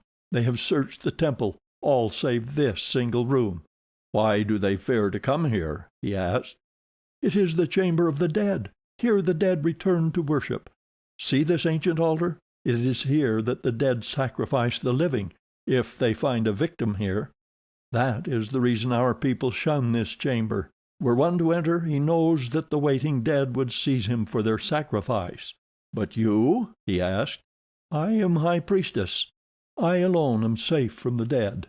It is I who at rare intervals bring them a human sacrifice from the world above. I alone may enter here in safety." "Why have they not seized me?" he asked, humoring her grotesque belief. She looked at him quizzically for a moment. Then she replied, "It is the duty of a high priestess to instruct, to interpret according to the creed that others, wiser than herself, have laid down. But there is nothing in the creed which says that she must believe. The more one knows of one's religion, the less one believes. No one living knows more of mine than I. Then your only fear in aiding me to escape is that your fellow mortals may discover your duplicity. That is all. The dead are dead. They cannot harm or help. We must therefore depend entirely upon ourselves, and the sooner we act the better it will be. I had difficulty in eluding their vigilance, but now, in bringing you this morsel of food, to attempt to repeat the thing daily would be the height of folly. Come, let us see how far we may go toward liberty before I must return." She led him back to the chamber beneath the altar room. Here she turned into one of the several corridors leading from it. In the darkness Tarzan could not see which one. For 10 minutes they groped slowly along a winding passage until at length they came to a closed door. Here he heard her fumbling with a key, and presently came the sound of a metal bolt grating against metal. The door swung in on scraping hinges, and they entered. "You will be safe here until tomorrow night," she said. Then she went out, and closing the door, locked it behind her. Where Tarzan stood it was dark as Erebus. Not even his trained eyes could penetrate the utter blackness. Cautiously he moved forward until his outstretched hand touched a wall. Then, very slowly, he traveled around the 4 walls of the chamber. Apparently it was about 20 feet square. The floor was of concrete, the walls of the dry masonry that marked the method of construction above ground. Small pieces of granite of various sizes were ingeniously laid together without mortar to construct these ancient foundations. The first time around the walls Tarzan thought he detected a strange phenomenon for a room with no windows and but a single door. Again he crept carefully around close to the wall. No, he could not be mistaken. he paused before the center of the wall opposite the door. For a moment he stood quite motionless. Then he moved a few feet to one side. Again he returned, only to move a few feet to the other side. Once more he made the entire circuit of the room, feeling carefully every foot of the walls. Finally he stopped again before the particular section that had aroused his curiosity. There was no doubt of it. A distinct draught of fresh air was blowing into the chamber through the intersection of the masonry at that particular point and nowhere else. Tarzan tested several pieces of the granite which made up the wall at this spot, and finally was rewarded by finding one which lifted out readily. It was about 10 inches wide, with a face some 3 by 6 inches showing within the chamber. One by one the ape-man lifted out similarly shaped stones. The wall at this point was constructed entirely, it seemed, of these almost perfect slabs. In a short time he had removed some dozen when he reached in to test the next layer of masonry. To his surprise he felt nothing behind the masonry he had removed as far as his long arm could reach.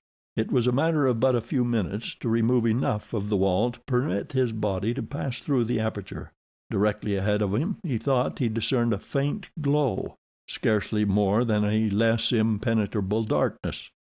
Cautiously he moved forward on hands and knees until at about 15 feet, or the average thickness of the foundation walls, the floor ended abruptly in a sudden drop. As far out as he could reach he felt nothing, nor could he find the bottom of the black abyss that yawned before him. Though clinging to the edge of the floor, he lowered his body into the darkness to its full length. Finally it occurred to him to look up, and there above him he saw through a round opening a tiny circular patch of starry sky. Feeling up along the sides of the shaft as far as he could reach, the ape-man discovered that so much of the wall as he could feel converged toward the center of the shaft as it rose. This fact precluded possibility of escape in that direction. As he sat speculating on the nature and uses of this strange passage and its terminal shaft, the moon topped the opening above, letting a flood of soft, silvery light into the shadowy place. Instantly the nature of the shaft became apparent to Tarzan, for far below him he saw the shimmering surface of water. He had come upon an ancient well. But what was the purpose of the connection between the well and the dungeon in which he had been hidden? As the moon crossed the opening of the shaft, its light flooded the whole interior, and then Tarzan saw directly across from him another opening in the opposite wall. He wondered if this might not be the mouth of a passage leading to possible escape. It would be worth investigating at least, and this he determined to do. Quickly returning to the wall he had demolished to explore what lay beyond it, he carried the stones into the passageway and replaced them from that side. The deep deposit of dust which he had noticed upon the blocks as he had first removed them from the wall had convinced him that even if the present occupants of the ancient pile had knowledge of this hidden passage, they had made no use of it for perhaps generations. The wall replaced, Tarzan turned to the shaft, which was some 15 feet wide at this point. To leap across the intervening space was a small matter to the ape-man, and a moment later he was proceeding along a narrow tunnel, moving cautiously for fear of being precipitated into another shaft such as he had just crossed. He had advanced some 100 feet when he came to a flight of steps leading downward into Stygian gloom. Some 20 feet below, the level floor of the tunnel recommenced, and shortly afterward his progress was stopped by a heavy wooden door which was secured by massive wooden bars upon the side of Tarzan's approach. This fact suggested to the ape-man that he might surely be in a passageway leading to the outer world, for the bolts barring progress from the opposite side tended to substantiate this hypothesis, unless it were merely a prison to which it led. Along the tops of the bars were deep layers of dust, a further indication that the passage had lain long unused. As he pushed the massive obstacle aside, its great hinges shrieked out in weird protest against this unaccustomed disturbance. For a moment Tarzan paused to listen for any responsive note which might indicate that the unusual night noise had alarmed the inmates of the temple, but as he heard nothing he advanced beyond the doorway. Carefully feeling about, he found himself within a large chamber, along the walls of which and down the length of the floor were piled many tiers of metal ingots of an odd though uniform shape. To his groping hands they felt not unlike double-headed bootjacks. The ingots were quite heavy, and but for the enormous number of them he would have been positive that they were gold. But the thought of the fabulous wealth these thousands of pounds of metal would have represented, were they in reality gold, almost convinced him that they must be of some baser metal. At the far end of the chamber he discovered another barred door, and again the bars upon the inside renewed the hope that he was traversing an ancient and forgotten passageway to liberty. Beyond the door the passage ran straight as a war spear, and it soon became evident to the ape-man that it had already led him beyond the outer walls of the temple. If he but knew the direction it was leading him. If toward the west, then he must also be beyond the city's outer walls. With increasing hopes he forged ahead as rapidly as he dared, until at the end of half an hour he came to another flight of steps leading upward. At the bottom this flight was of concrete, but as he ascended his naked feet felt a sudden change in the substance they were treading. The steps of concrete had given place to steps of granite. Feeling with his hands, the ape-man discovered that these latter were evidently hewed from rock, for there was no crack to indicate a joint. For 100 feet the steps wound spirally up, until, at a sudden turning, Tarzan came into a narrow cleft between two rocky walls. Above him shone the starry sky, and before him a steep incline replaced the steps that had terminated at its foot. Up this pathway Tarzan hastened, and at its upper end came out upon the rough top of a huge granite boulder. A mile away lay the ruined city of Opar, its domes and turrets bathed in the soft light of the equatorial moon. Tarzan dropped his eyes to the ingot he had brought away with him. For a moment he examined it by the moon's bright rays. Then he raised his head to look out upon the ancient piles of crumbling grandeur in the distance. Opar, he mused. Opar, the enchanted city of a dead and forgotten past, the city of the beauties and the beasts, city of horrors and death, but city of fabulous riches. The ingot was of virgin gold. The boulder on which Tarzan found himself lay well out in the plain between the city and the distant cliffs he and his black warriors had scaled the morning previous. To descend its rough and precipitous face was a task of infinite labor and considerable peril even to the ape-man, but at last he felt the soft soil of the valley beneath his feet, and without a backward glance at Opar he turned his face toward the guardian cliffs, and at a rapid trot set off across the valley. The sun was just rising as he gained the summit of the flat mountain at the valley's western boundary. Far beneath him he saw smoke arising above the treetops of the forest at the base of the foothills. "Man," he murmured, "and there were 50 who went forth to track me down. Can it be they?" Swiftly he descended the face of the cliff, and dropping into a narrow ravine which led down to the far forest, he hastened onward in the direction of the smoke. Striking the forest's edge about a quarter of a mile from the point at which the slender column arose into the still air, he took to the trees. Cautiously he approached, until there suddenly burst upon his view a rude boma, in the center of which, squatted about their tiny fires, sat his 50 black Waziri. He called to them in their own tongue, "Arise, my children, and greet thy king." With exclamations of surprise and fear the warriors leaped to their feet, scarcely knowing whether to flee or not. Then Tarzan dropped lightly from an overhanging branch into their midst.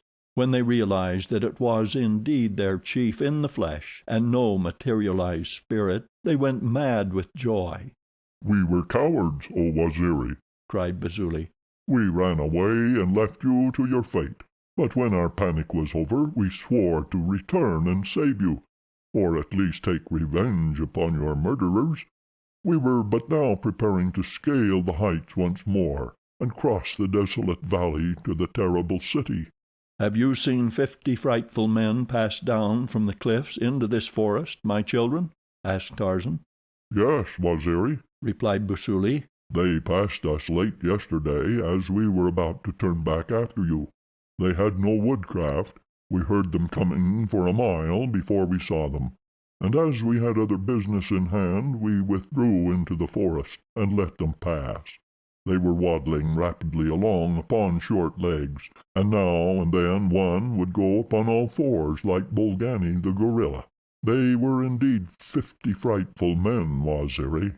When Tarzan had related his adventures and told them of the yellow metal he had found, not one demurred when he outlined a plan to return by night and bring away what they could carry of the vast treasure. And so it was that as dusk fell across the desolate valley of Opar, 50 ebon warriors trailed at a smart trot over the dry and dusty ground toward the giant boulder that loomed before the city. If it had seemed a difficult task to descend the face of the boulder, Tarzan soon found that it would be next to impossible to get his 50 warriors to the summit. Finally, the feat was accomplished by dint of Herculean efforts upon the part of the ape-man. 10 spears were fastened end to end, and with one end of this remarkable chain attached to his waist, Tarzan at last succeeded in reaching the summit.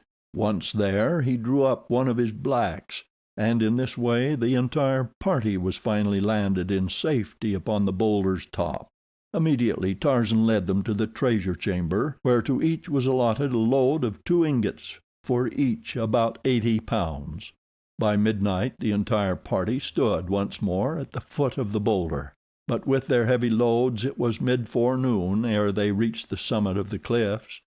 From there on the homeward journey was slow, as these proud fighting men were unaccustomed to the duties of porters, but they bore their burdens uncomplainingly, and at the end of 30 days entered their own country. Here, instead of continuing on toward the northwest and their village, Tarzan guided them almost directly west, until on the morning of the 33rd day he bade them break camp and return to their own village, leaving the gold where they had stacked it the previous night. "And you, Waziri?" they asked. "I shall remain here for a few days, my children," he replied. "Now hasten back to thy wives and children." When they had gone, Tarzan gathered up 2 of the ingots, and springing into a tree, ran lightly above the tangled and impenetrable mass of undergrowth for a couple of 100 yards, to emerge suddenly upon a circular clearing about which the giants of the jungle forest towered like a guardian host. In the center of this natural amphitheater was a little flat-topped mound of hard earth. Hundreds of times before had Tarzan been to this secluded spot, which was so densely surrounded by thorn bushes and tangled vines and creepers of huge girth that not even Sheeta, the leopard, could worm his sinuous way within, nor Tantor, with his giant strength, force the barriers which protected the council chamber of the great apes from all but the harmless denizens of the savage jungle. 50 trips Tarzan made before he had deposited all the ingots within the precincts of the amphitheater. Then from the hollow of an ancient lightning-blasted tree he produced the very spade with which he had uncovered the chest of Professor Archimedes Q. Porter, which he had once, ape-like, buried in this self-same spot. With this he dug a long trench, into which he laid the fortune that his blacks had carried from the forgotten treasure vaults of the city of Opar.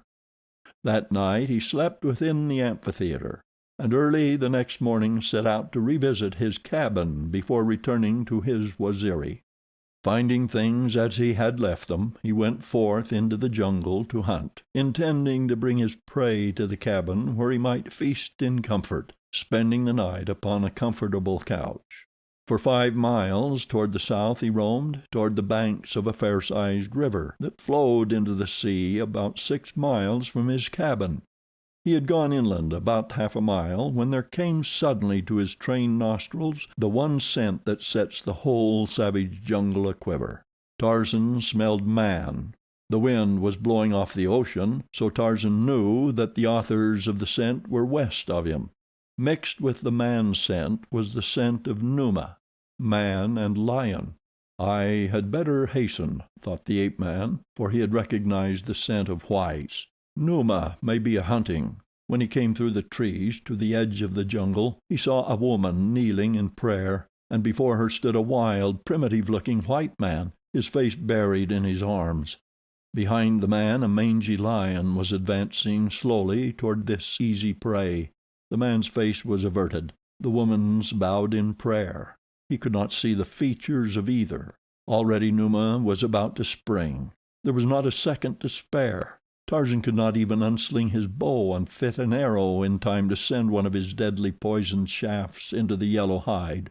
He was too far away to reach the beast in time with his knife. There was but a single hope, a lone alternative, and with the quickness of thought the ape-man acted. A brawny arm flew back. For the briefest fraction of an instant a huge spear poised above the giant's shoulder, and then the mighty arm shot out, and swift death tore through the intervening leaves to bury itself in the heart of the leaping lion.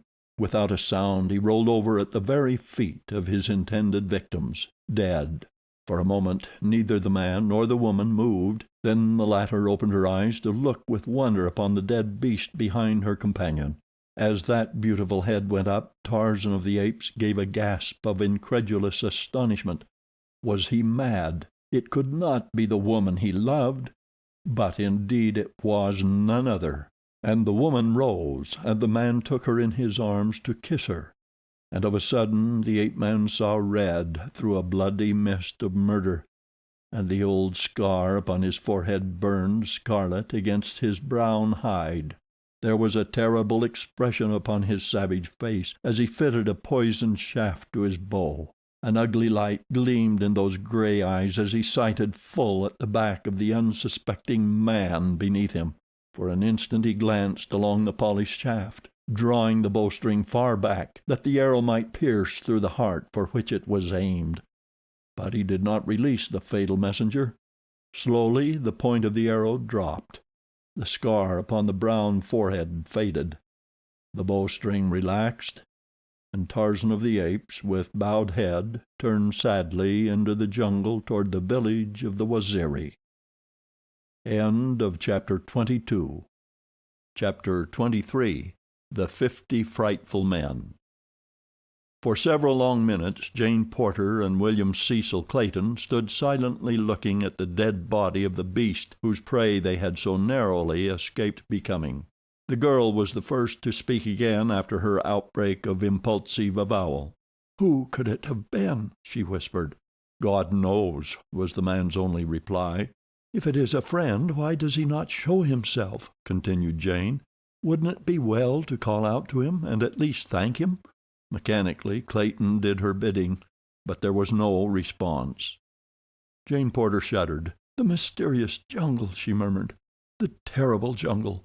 It renders even the manifestations of friendship terrifying." "We had best return to the shelter," said Clayton. "You will be at least a little safer there. I am no protection whatever," he added bitterly. "Do not say that, William," she hastened to urge, acutely sorry for the wound her words had caused. "You have done the best you could. You have been noble and self-sacrificing and brave. It is no fault of yours that you are not a superman. There is only one other man I have ever known who could have done more than you. My words were ill chosen in the excitement of the reaction. I did not wish to wound you. All that I wish is that we may both understand once and for all that I can never marry you, that such a marriage would be wicked." "I think I understand," he replied. "Let us not speak of it again, at least until we are back in civilization." The next day Thuran was worse. Almost constantly he was in a state of delirium.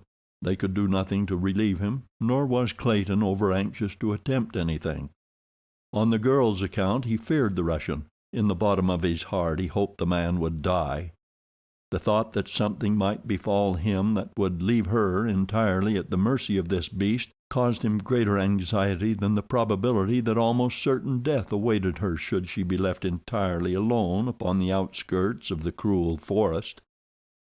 The Englishman had extracted the heavy spear from the body of the lion, so that when he went into the forest to hunt that morning he had a feeling of much greater security than at any time since they had been cast upon the savage shore. The result was that he penetrated farther from the shelter than ever before. To escape as far as possible from the mad ravings of the fever-stricken Russian, Jane Porter had descended from the shelter to the foot of the tree. She dared not venture farther. Here, beside the crude ladder Clayton had constructed for her, she sat looking out to sea, in the always surviving hope that a vessel might be sighted. Her back was toward the jungle, and so she did not see the grasses part, or the savage face that peered from between. Little bloodshot, close-set eyes scanned her intently, roving from time to time about the open beach for indication of the presence of others than herself. Presently another head appeared, and then another and another. The man in the shelter commenced to rave again, and the heads disappeared as silently and as suddenly as they had come.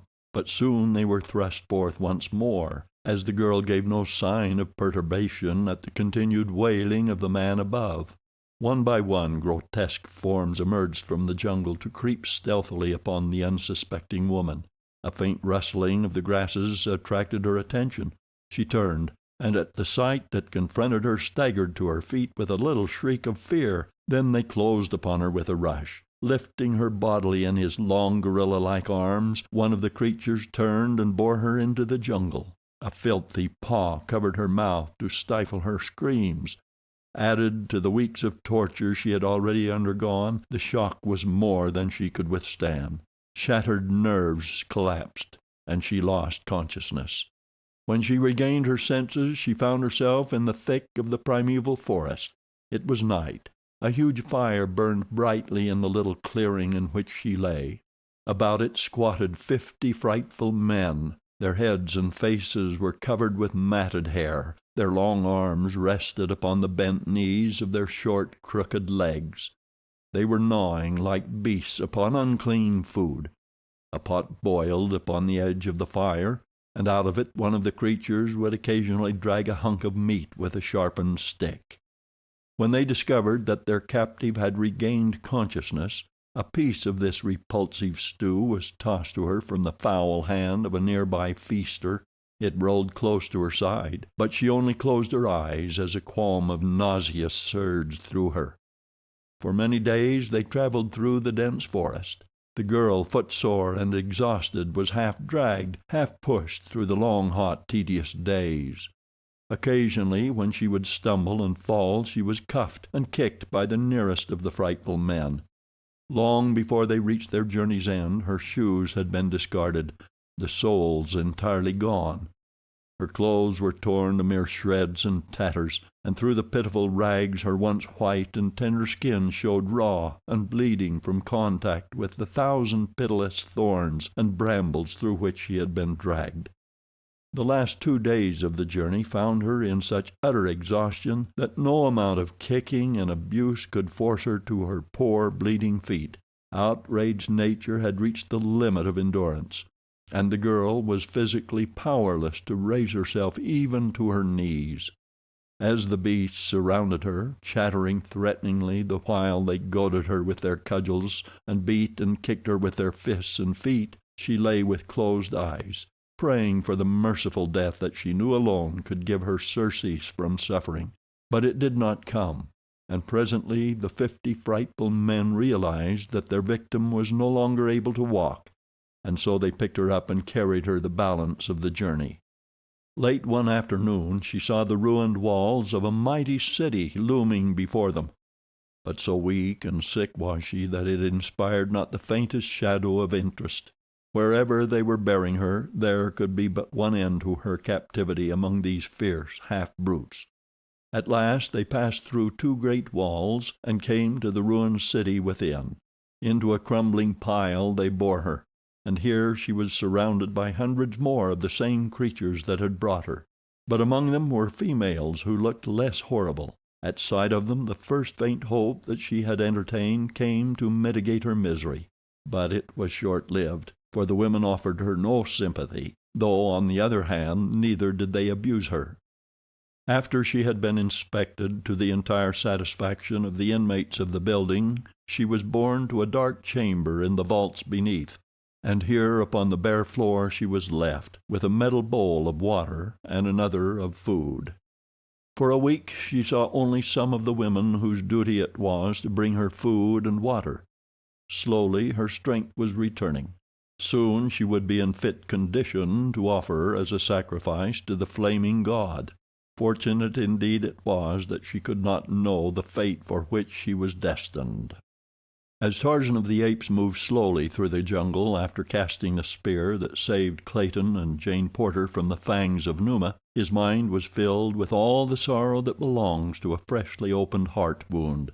He was glad that he had stayed his hand in time to prevent the consummation of the thing that in the first mad wave of jealous wrath he had contemplated. Only the fraction of a second had stood between Clayton and death at the hands of the ape-man. In the short moment that had elapsed after he had recognized the girl and her companion, and the relaxing of the taut muscles that held the poisoned shaft directed at the Englishman's heart, Tarzan had been swayed by the swift and savage impulses of brute life. He had seen the woman he craved, his woman, his mate, in the arms of another. There had been but one course open to him, according to the fierce jungle code that guided him in this other existence. But just before it had become too late, the softer sentiments of his inherent chivalry had risen above the flaming fires of his passion and saved him. 1,000 times he gave thanks that they had triumphed before his fingers had released that polished arrow. As he contemplated his return to the Waziri, the idea became repugnant. He did not wish to see a human being again. At least he would range alone through the jungle for a time, until the sharp edge of his sorrow had become blunted. Like his fellow beasts, he preferred to suffer in silence and alone. That night he slept again in the amphitheater of the apes, and for several days he hunted from there, returning at night. On the afternoon of the third day he returned early. He had lain stretched upon the soft grass of the circular clearing for but a few moments when he heard far to the south a familiar sound. It was the passing through the jungle of a band of great apes. He could not mistake that. For several minutes he lay listening. They were coming in the direction of the amphitheater. Tarzan rose lazily and stretched himself. His keen ears followed every movement of the advancing tribe. They were upwind, and presently he caught their scent, though he had not needed this added evidence to assure him that he was right. As they came closer to the amphitheater, Tarzan of the Apes melted into the branches upon the other side of the arena.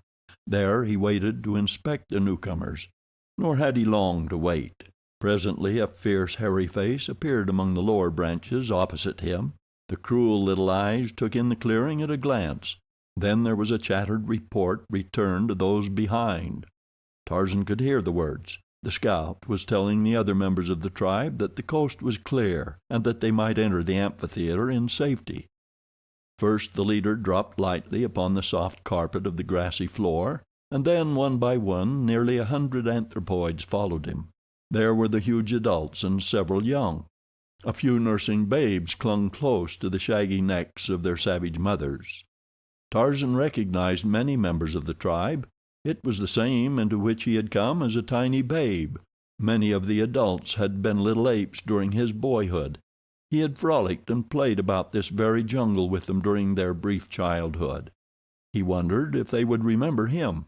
The memory of some apes is not overlong, and 2 years may be an eternity to them.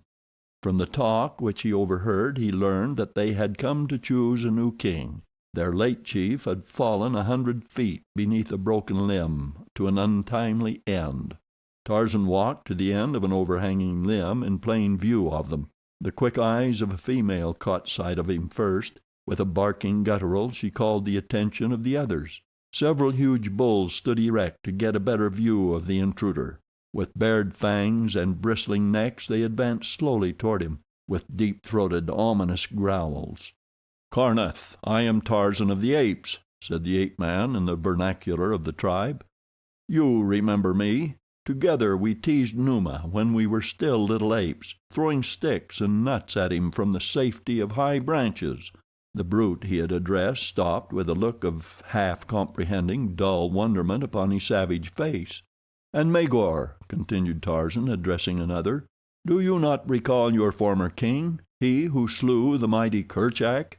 Look at me. Am I not the same Tarzan, mighty hunter, invincible fighter, that you all knew for many seasons?" The apes all crowded forward now, but more in curiosity than threatening. They muttered among themselves for a few moments. "What do you want among us now?" asked Karnath. "Only peace," answered the ape-man. Again the apes conferred. At length Karnath spoke again. "Come in peace, then, Tarzan of the Apes," he said. And so Tarzan of the Apes dropped lightly to the turf into the midst of the fierce and hideous horde. He had completed the cycle of evolution and had returned to be once again a brute among brutes. There were no greetings such as would have taken place among men after a separation of 2 years. The majority of the apes went on about the little activities that the advent of the ape-man had interrupted, paying no further attention to him than as though he had not been gone from the tribe at all. 1 or 2 young bulls who had not been old enough to remember him sidled up on all fours to sniff at him, and one bared his fangs and growled threateningly. He wished to put Tarzan immediately into his proper place. Had Tarzan backed off, growling, the young bull would quite probably have been satisfied. But always after, Tarzan's station among his fellow apes would have been beneath that of the bull which had made him step aside. But Tarzan of the Apes did not back off. Instead, he swung his giant palm with all the force of his mighty muscles, and catching the young bull alongside the head, sent him sprawling across the turf. The ape was up and at him again in a second, and this time they closed with tearing fingers and rending fangs. Or at least that had been the intention of the young bull. But scarcely had they gone down, growling and snapping, than the ape-man's fingers found the throat of his antagonist. Presently the young bull ceased to struggle and lay quite still. Then Tarzan released his hold and arose. He did not wish to kill, only to teach the young ape, and others who might be watching, that Tarzan of the Apes was still master. The lesson served its purpose. The young apes kept out of his way, as young apes should when their betters were about, and the old bulls made no attempt to encroach upon his prerogatives. For several days the she-apes with young remained suspicious of him, and when he ventured too near rushed upon him with wide mouths and hideous roars. Then Tarzan discreetly skipped out of harm's way, for that also is a custom among the apes. Only mad bulls will attack a mother, but after a while even they became accustomed to him. He hunted with them as in days gone by, and when they found that his superior reason guided him to the best food sources, and that his cunning rope ensnared toothsome game that they seldom if ever tasted, they came again to look up to him as they had in the past after he had become their king. And so it was that before they left the amphitheater to return to their wanderings, they had once more chosen him as their leader. The ape-man felt quite contented with his new lot. He was not happy, that he never could be again, but he was at least as far from everything that might remind him of his past misery as he could be. Long since he had given up every intention of returning to civilization, and now he had decided to see no more his black friends of the Waziri. He had forsworn humanity forever. He had started life an ape, as an ape he would die. He could not, however, erase from his memory the fact that the woman he loved was within a short journey of the stamping ground of his tribe, nor could he banish the haunting fear that she might be constantly in danger. That she was poorly protected he had seen in the brief instant that had witnessed Clayton's inefficiency. The more Tarzan thought of it, the more keenly his conscience pricked him. Finally he came to loathe himself for permitting his own selfish sorrow and jealousy to stand between Jane Porter and safety. As the days passed, the thing preyed more and more upon his mind, and he had about determined to return to the coast and place himself on guard over Jane Porter and Clayton, when news reached him that altered all his plans and sent him dashing madly toward the east in reckless disregard of accident and death. Before Tarzan had returned to the tribe, a certain young bull, not being able to secure a mate from among his own people, had, according to custom, fared forth through the wild jungle like some knight-errant of old to win a fair lady from some neighboring community. He had but just returned with his bride, and was narrating his adventures quickly before he should forget them. Among other things he told of seeing a great tribe of strange-looking apes. They were all hairy-faced bulls but one, he said, and that one was a she, lighter in color even than this stranger. And he chucked a thumb at Tarzan. The ape-man was all attention in an instant. He asked questions as rapidly as the slow-witted anthropoid could answer them. Were the bulls short, with crooked legs? They were. Did they wear the skins of Numa and Sheeta about their loins and carry sticks and knives? They did. And were there many yellow rings about their arms and legs? Yes. And the she-one, was she small and slender and very white? Yes. Did she seem to be one of the tribe, or was she a prisoner? They dragged her along, sometimes by an arm, sometimes by the long hair that grew upon her head, but always they kicked and beat her. Oh, but it was great fun to watch them. Damn, muttered Tarzan. Where were they when you saw them, and which way were they going? Continued the ape-man. They were beside the second water back there, and he pointed to the south. When they passed me, they were going toward the morning, upward along the edge of the water.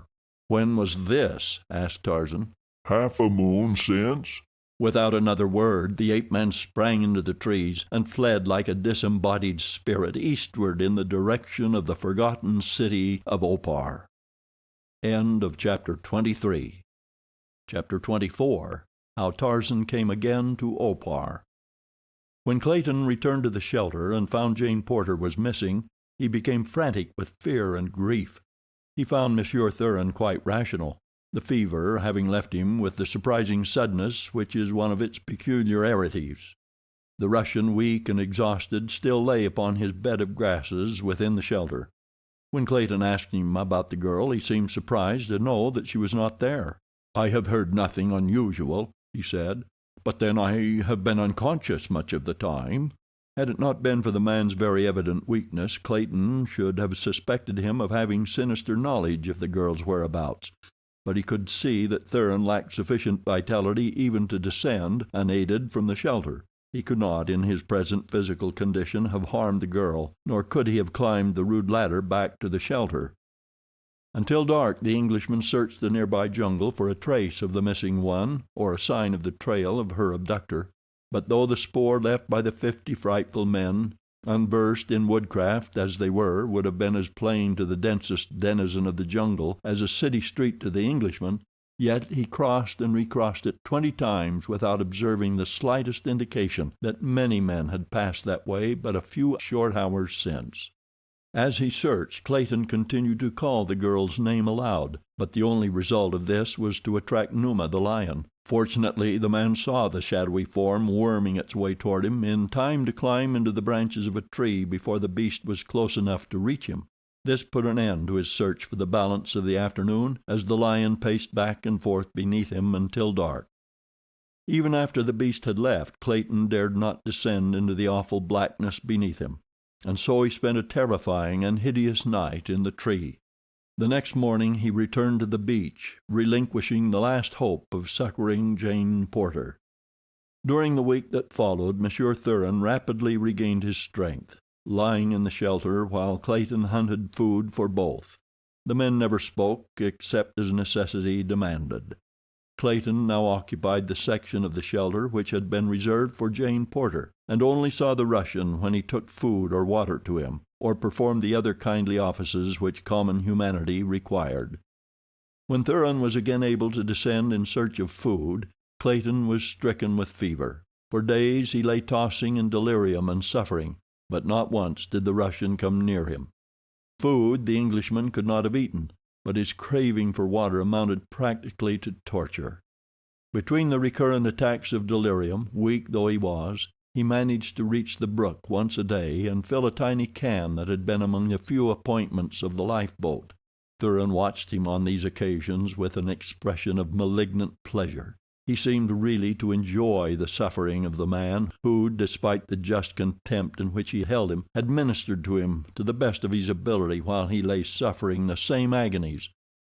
At last Clayton became so weak that he was no longer able to descend from the shelter. For a day he suffered for water without appealing to the Russian, but finally, unable to endure it longer, he asked Thuran to fetch him a drink.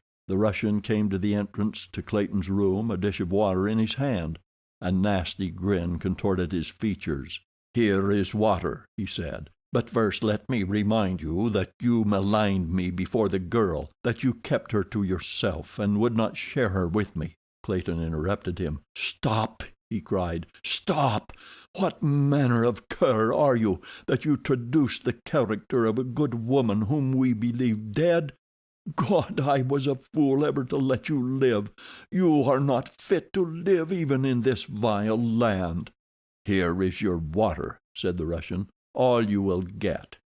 And he raised the basin to his lips and drank. What was left he threw out upon the ground below. Then he turned and left the sick man. Clayton rolled over, and burying his face in his arms, gave up the battle. The next day Thuran determined to set out toward the north along the coast, for he knew that eventually he must come to the habitations of civilized men. At least he could be no worse off than he was here. And furthermore, the ravings of the dying Englishman were getting on his nerves. So he stole Clayton's spear and set off upon his journey. He would have killed the sick man before he left had it not occurred to him that it would really have been a kindness to do so. That same day he came to a little cabin by the beach, and his heart filled with renewed hope as he saw this evidence of the proximity of civilization, for he thought it but the outpost of a nearby settlement. Had he known to whom it belonged, and that its owner was at that very moment but a few miles inland, Nikolas Rokoff would have fled the place as he would a pestilence. But he did not know, and so he remained for a few days to enjoy the security and comparative comforts of the cabin. Then he took up his northward journey once more. In Lord Tennington's camp preparations were going forward to build permanent quarters, and then to send out an expedition of a few men to the north in search of relief. As the days passed without bringing the longed-for succor, hope that Jane Porter, Clayton, and Monsieur Thuran had been rescued began to die. No one spoke of the matter longer to Professor Porter, and he was so immersed in his scientific dreaming that he was not aware of the elapse of time. Occasionally he would remark that within a few days they should certainly see a steamer drop anchor off their shore, and that then they should all be reunited happily. Sometimes he spoke of it as a train, and wondered if it were being delayed by snowstorms. "If I didn't know the dear old fellow so well by now," Tennington remarked to Miss Strong, "I should be quite certain that he was, not quite right, don't you know?" "If it were not so pathetic it would be ridiculous," said the girl sadly. "I, who have known him all my life, know how he worships Jane, but to others it must seem that he is perfectly callous to her fate. It is only that he is so absolutely impractical that he cannot conceive of so real a thing as death unless nearly certain proof of it is thrust upon him." "You'd never guess what he was about yesterday," continued Tennington. "I was coming in alone from a little hunt when I met him walking rapidly along the game trail that I was following back to camp. His hands were clasped beneath the tails of his long black coat, and his top hat was set firmly down upon his head, as with eyes bent upon the ground he hastened on, probably to some sudden death had I not intercepted him. 'And where in the world are you bound, Professor?' I asked him. 'I am going into town, Lord Tennington,' he said, as seriously as possible, 'to complain to the postmaster about the rural free delivery service we are suffering from here. Why, sir, I haven't had a piece of mail in weeks. There should be several letters for me from Jane. The matter must be reported to Washington at once.' And would you believe it, Miss Strong," continued Tennington, "I had the very deuce of a job to convince the old fellow that there was not only no rural free delivery, but no town, and that he was not even on the same continent as Washington, nor in the same hemisphere. When he did realize, he commenced to worry about his daughter. I think it is the first time that he really has appreciated our position here, or the fact that Miss Porter may not have been rescued." "I hate to think about it," said the girl, "and yet I can think of nothing else than the absent members of our party." "Let us hope for the best," replied Tennington. "You yourself have set us each a splendid example of bravery, for in a way your loss has been the greatest." "Yes," she replied, "I could have loved Jane Porter no more had she been my own sister. Tennington did not show the surprise he felt. That was not at all what he meant. He had been much with this fair daughter of Maryland since the wreck of the Lady Alice, and it had recently come to him that he had grown much more fond of her than would prove good for the peace of his mind, for he recalled almost constantly now the confidence which Monsieur Thuran had imparted to him that he and Miss Strong were engaged. He wondered if, after all, Thuran had been quite accurate in his statement. He had never seen the slightest indication on the girl's part of more than ordinary friendship. "And then, in Monsieur Thuran's loss, if they are lost, you would suffer a severe bereavement," he ventured. She looked up at him quickly. "Monsieur Thuran had become a very dear friend," she said. "I liked him very much, though I have known him but a short time." "Then you were not engaged to marry him?" he blurted out. "Heavens, no!" she cried. "I did not care for him at all in that way." There was something that Lord Tennington wanted to say to Hazel Strong. He wanted very badly to say it, and to say it at once. But somehow the words stuck in his throat. He started lamely a couple of times, cleared his throat, became red in the face, and finally ended by remarking that he hoped the cabins would be finished before the rainy season commenced. But though he did not know it, he had conveyed to the girl the very message he intended, and it left her happy. Happier than she had ever before been in all her life. Just then further conversation was interrupted by the sight of a strange and terrible-looking figure which emerged from the jungle just south of the camp. Tennington and the girl saw it at the same time. The Englishman reached for his revolver, but when the half-naked, bearded creature called his name aloud and came running toward them, he dropped his hand and advanced to meet it. None would have recognized in the filthy, emaciated creature covered by a single garment of small skins the immaculate Monsieur Thuran the party had last seen upon the deck of the Lady Alice. Before the other members of the little community were apprised of his presence, Tennington and Miss Strong questioned him regarding the other occupants of the missing boat. "They are all dead," replied Thuran. "The 3 sailors died before we made land. Miss Porter was carried off into the jungle by some wild animal while I was lying delirious with fever. Clayton died of the same fever but a few days since. And to think that all this time we have been separated but by a few miles, scarcely a day's march. It is terrible." How long Jane Porter lay in the darkness of the vault beneath the temple in the ancient city of Opar she did not know. For a time she was delirious with fever, but after this passed she commenced slowly to regain her strength. Every day the woman who brought her food beckoned to her eyes, but for many days the girl could only shake her head to indicate that she was too weak. But eventually she was able to gain her feet, and then to stagger a few steps by supporting herself with one hand upon the wall. Her captors now watched her with increasing interest. The day was approaching, and the victim was gaining in strength. Presently the day came, and a young woman whom Jane Porter had not seen before came with several others to her dungeon. Here some sort of ceremony was performed. That it was of a religious nature the girl was sure, and so she took new heart, and rejoiced that she had fallen among people upon whom the refining and softening influence of religion evidently had fallen. They would treat her humanely. Of that she was now quite sure. And so, when they led her from her dungeon through long, dark corridors and up a flight of concrete steps to a brilliant courtyard, she went willingly, even gladly, for was she not among the servants of God? It might be, of course, that their interpretation of the Supreme Being differed from her own, but that they owned a God was sufficient evidence to her that they were kind and good. But when she saw a stone altar in the center of the courtyard, and dark brown stains upon it and the nearby concrete floor, she began to wonder and to doubt. And as they stooped and bound her ankles and secured her wrists behind her, her doubts were turned to fear. A moment later, as she was lifted and placed supine across the altar's top, hope left her entirely, and she trembled in an agony of fright. During the grotesque dance of the votaries which followed, she lay frozen in horror, nor did she require the sight of the thin blade in the hands of the high priestess as it rose slowly above her to enlighten her further as to her doom. As the hand began its descent, Jane Porter closed her eyes and sent up a silent prayer to the Maker she was soon to face. Then she succumbed to the strain upon her tired nerves and swooned.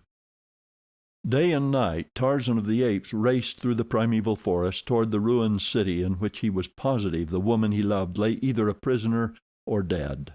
In a day and a night he covered the same distance that the 50 frightful men had taken the better part of a week to traverse, for Tarzan of the Apes traveled along the middle terrace high above the tangled obstacles that impede progress upon the ground. The story the young bull ape had told made it clear to him that the girl captive had been Jane Porter, for there was not another small white she in all the jungle. The bulls he had recognized from the ape's crude description as the grotesque parodies upon humanity who inhabit the ruins of Opar, and the girl's fate he could picture as plainly as though he were an eyewitness to it. When they would lay her across that trim altar he could not guess, but that her dear frail body would eventually find its way there he was confident. But finally, after what seemed long ages to the impatient ape-man, he topped the barrier cliffs that hemmed the desolate valley, and below him lay the grim and awful ruins of the now hideous city of Opar. At a rapid trot he started across the dry and dusty, boulder-strewn ground toward the goal of his desires. Would he be in time to rescue? He hoped against hope. At least he could be revenged, and in his wrath it seemed to him that he was equal to the task of wiping out the entire population of that terrible city. It was nearly noon when he reached the great boulder at the top of which terminated the secret passage to the pits beneath the city. Like a cat he scaled the precipitous sides of the frowning granite kopje. A moment later he was running through the darkness of the long, straight tunnel that led to the treasure vault. Through this he passed, then on and on until at last he came to the well-like shaft upon the opposite side of which lay the dungeon with the false wall. As he paused a moment upon the brink of the well, a faint sound came to him through the opening above. His quick ears caught and translated it. It was the dance of death that preceded a sacrifice, and the sing-song ritual of the high priestess. He could even recognize the woman's voice. Could it be that the ceremony marked the very thing he had so hastened to prevent?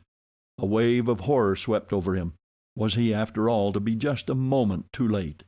Like a frightened deer he leaped across the narrow chasm to the continuation of the passage beyond. At the false wall he tore like one possessed to demolish the barrier that confronted him. With giant muscles he forced the opening, thrusting his head and shoulders through the first small hole he made, and carrying the balance of the wall with him, to clatter resoundingly upon the cement floor of the dungeon. With a single leap he cleared the length of the chamber and threw himself against the ancient door. But here he stopped. The mighty bars upon the other side were proof even against such muscles as his. It needed but a moment's effort to convince him of the futility of endeavoring to force that impregnable barrier. There was but one other way, and that led back through the long tunnels to the boulder a mile beyond the city's walls, and then back across the open as he had come to the city first with his Waziri.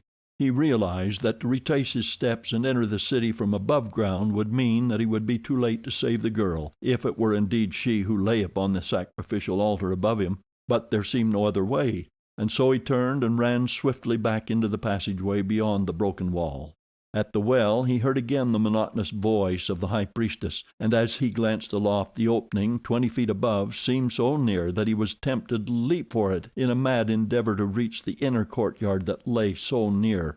If he could but get one end of his grass rope caught upon some projection at the top of that tantalizing aperture. In the instant's pause and thought an idea occurred to him. He would attempt it.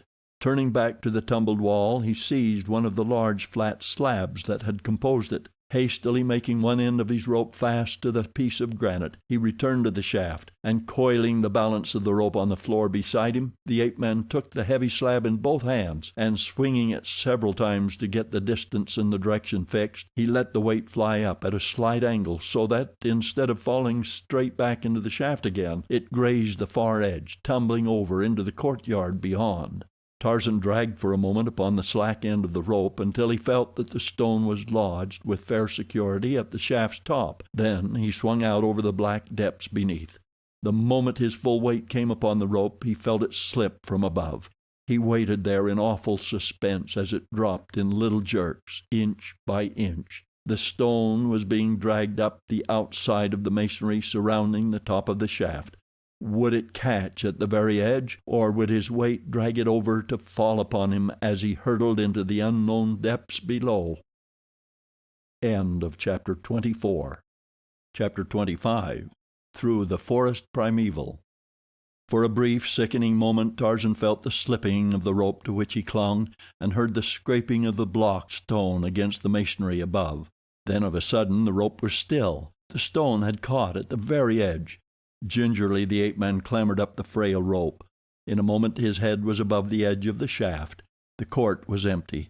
The inhabitants of Opar were viewing the sacrifice. Tarzan could hear the voice of law from the nearby sacrificial court. The dance had ceased. It must be almost time for the knife to fall. But even as he thought these things he was running rapidly toward the sound of the high priestess's voice. Fate guided him to the very doorway of the great roofless chamber. Between him and the altar was the long row of priests and priestesses, awaiting with their golden cups the spilling of the warm blood of their victim. Law's hand was descending slowly toward the bosom of the frail, quiet figure that lay stretched upon the hard stone. Tarzan gave a gasp that was almost a sob as he recognized the features of the girl he loved, and then the scar above his forehead turned to a flaming band of scarlet.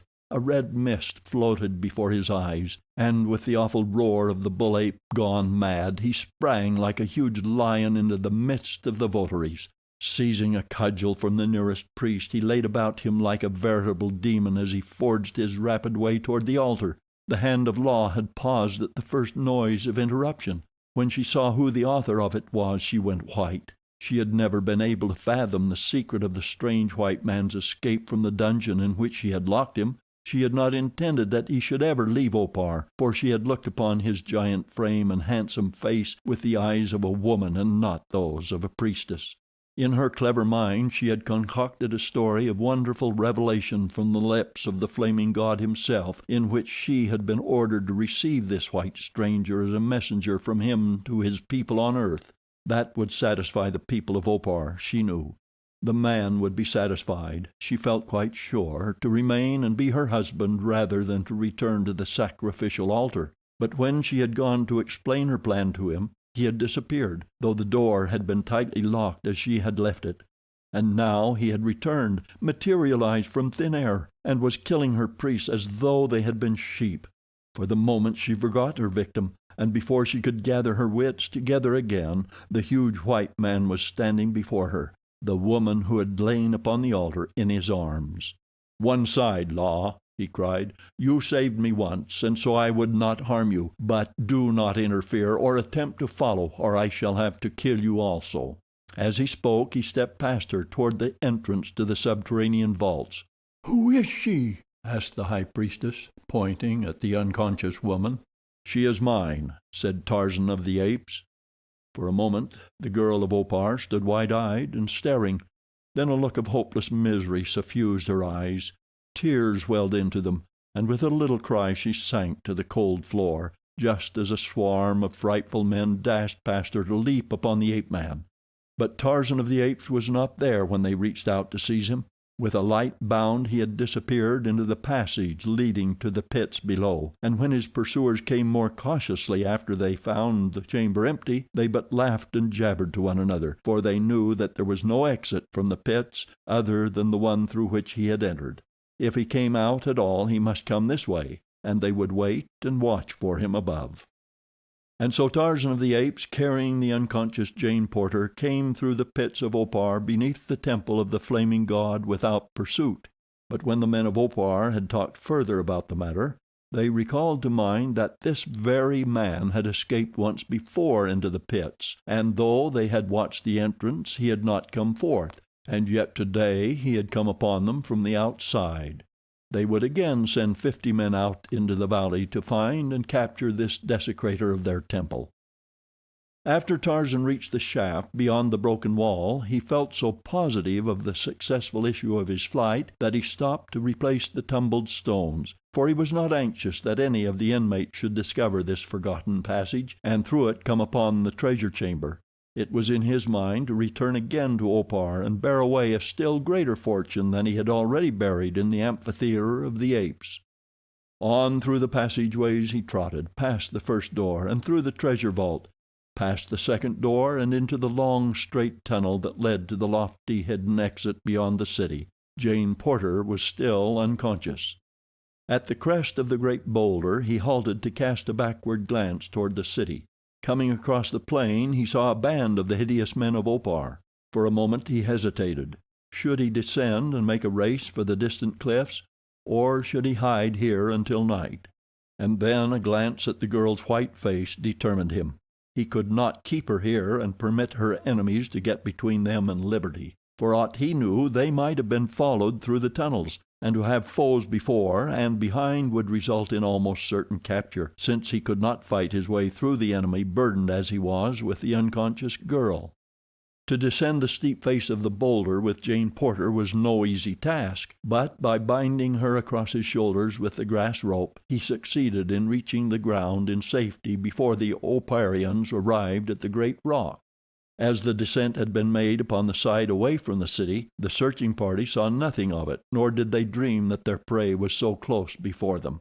By keeping the kopje between them and their pursuers, Tarzan of the Apes managed to cover nearly a mile before the men of Opar rounded the granite sentinel and saw the fugitive before them. With loud cries of savage delight they broke into a mad run, thinking doubtless that they would soon overhaul the burdened runner. But they both underestimated the powers of the ape-man and overestimated the possibilities of their own short, crooked legs. By maintaining an easy trot, Tarzan kept the distance between them always the same.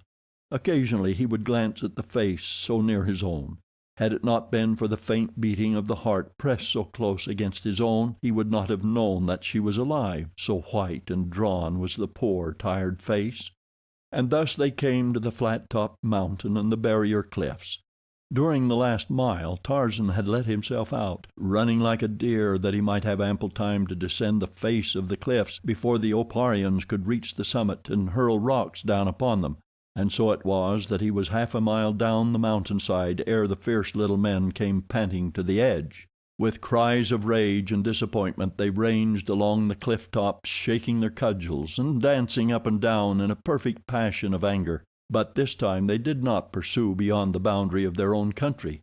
Whether it was because they recalled the futility of their former long and irksome search, or after witnessing the ease with which the ape-man swung along before them and the last burst of speed, they realized the utter hopelessness of further pursuit, it is difficult to say. But as Tarzan reached the woods that began at the base of the foothills which skirted the barrier cliffs, they turned their faces once more toward Opar. Just within the forest's edge, where he could yet watch the cliff tops, Tarzan laid his burden upon the grass, and going to the nearby rivulet brought water with which he bathed her face and hands. But even this did not revive her, and greatly worried he gathered the girl into his strong arms once more and hurried on toward the west. Late in the afternoon Jane Porter regained consciousness. She did not open her eyes at once. She was trying to recall the scenes that she had last witnessed. Ah, she remembered now. The altar, the terrible priestess, the descending knife. She gave a little shudder, for she thought that either this was death or that the knife had buried itself in her heart and she was experiencing the brief delirium preceding death. And when finally she mustered courage to open her eyes, the sight that met them confirmed her fears, for she saw that she was being borne through a leafy paradise in the arms of her dead love. "If this be death," she murmured, "thank God that I am dead." "You spoke, Jane," cried Tarzan. "You are regaining consciousness." "Yes, Tarzan of the Apes," she replied, and for the first time in months a smile of peace and happiness lighted her face. "Thank God!" cried the ape-man, coming to the ground in a little grassy clearing beside the stream. "I was in time after all." "In time? What do you mean?" she questioned. "In time to save you from death upon the altar, dear," he replied. "Do you not remember?" "Save me from death?" she asked in a puzzled tone. "Are we not both dead, my Tarzan?" He had placed her upon the grass by now, her back resting against the stem of a huge tree. At her question he stepped back where he could the better see her face. "Dead?" he repeated, and then he laughed. "You are not, Jane, and if you will return to the city of Opar and ask them who dwell there, they will tell you that I was not dead a few short hours ago. No, dear, we are both very much alive." "But both Hazel and Monsieur Thuran told me that you had fallen into the ocean many miles from land," she urged, as though trying to convince him that he must indeed be dead. "They said that there was no question but that it must have been you, and less that you could have survived or been picked up." "How can I convince you that I am no spirit?" he asked, with a laugh. "It was I whom the delightful Monsieur Thuran pushed overboard, but I did not drown. I will tell you all about it after a while. And here I am, very much the same wild man you first knew, Jane Porter." The girl rose slowly to her feet and came toward him. "I cannot even yet believe it," she murmured. "It cannot be that such happiness can be true after all the hideous things that I have passed through these awful months since the Lady Alice went down." She came close to him and laid a hand, soft and trembling, upon his arm. "It must be that I am dreaming, and that I shall awaken in a moment to see that awful knife descending toward my heart. Kiss me, dear, just once before I lose my dream forever." Tarzan of the Apes needed no second invitation. He took the girl he loved in his strong arms and kissed her, not once, but 100 times, until she lay there panting for breath. Yet when he stopped she put her arms about his neck and drew his lips down to hers once more. "Am I alive and a reality, or am I but a dream?" he asked. "If you are not alive, my man," she answered, "I pray that I may die thus before I awaken to the terrible realities of my last waking moments." For a while both were silent, gazing into each other's eyes as though each still questioned the reality of the wonderful happiness that had come to them. The past, with all its hideous disappointments and horrors, was forgotten. The future did not belong to them, but the present, it was theirs. None could take it from them. It was the girl who first broke the sweet silence. "Where are we going, dear?" she asked. "What are we going to do?" "Where would you like best to go?" he asked. "What would you like best to do?" "To go where you go, my man. To do whatever seems best to you," she answered. "But Clayton?" he asked. For a moment he had forgotten that there existed upon the earth other than they two. "We have forgotten your husband." "I am not married, Tarzan of the Apes," she cried, "nor am I longer promised in marriage. The day before those awful creatures captured me I spoke to Mr. Clayton of my love for you, and he understood then that I could not keep the wicked promise that I had made. It was after we had been miraculously saved from an attacking lion." She paused suddenly and looked up at him, a questioning light in her eyes. "Tarzan of the Apes!" she cried. "It was you who did that thing. It could have been no other." He dropped his eyes, for he was ashamed. "How could you have gone away and left me?" she cried reproachfully. "Don't, Jane," he pleaded. "Please don't. You cannot know how I have suffered since for the cruelty of that act, or how I suffered then, first in jealous rage and then in bitter resentment against the fate that I had not deserved. I went back to the apes after that, Jane, intending never again to see a human being." He told her then of his life since he had returned to the jungle, of how he had dropped like a plummet from a civilized Parisian to a savage Waziri warrior, and from there back to the brute that he had been raised. She asked him many questions, and at last fearfully of the things that Monsieur Thuran had told her of the woman in Paris. He narrated every detail of his civilized life to her, omitting nothing, for he felt no shame, since his heart always had been true to her. When he had finished he sat looking at her, as though waiting for her judgment and his sentence. "I knew that he was not speaking the truth," she said. "Oh, what a horrible creature he is!" "You are not angry with me, then?" he asked, and her reply, though apparently most irrelevant, was truly feminine. "Is Olga de Coude very beautiful?" she asked, and Tarzan laughed and kissed her again. "Not 1/10 so beautiful as you, dear," he said. She gave a contented little sigh and let her head rest against his shoulder. He knew that he was forgiven.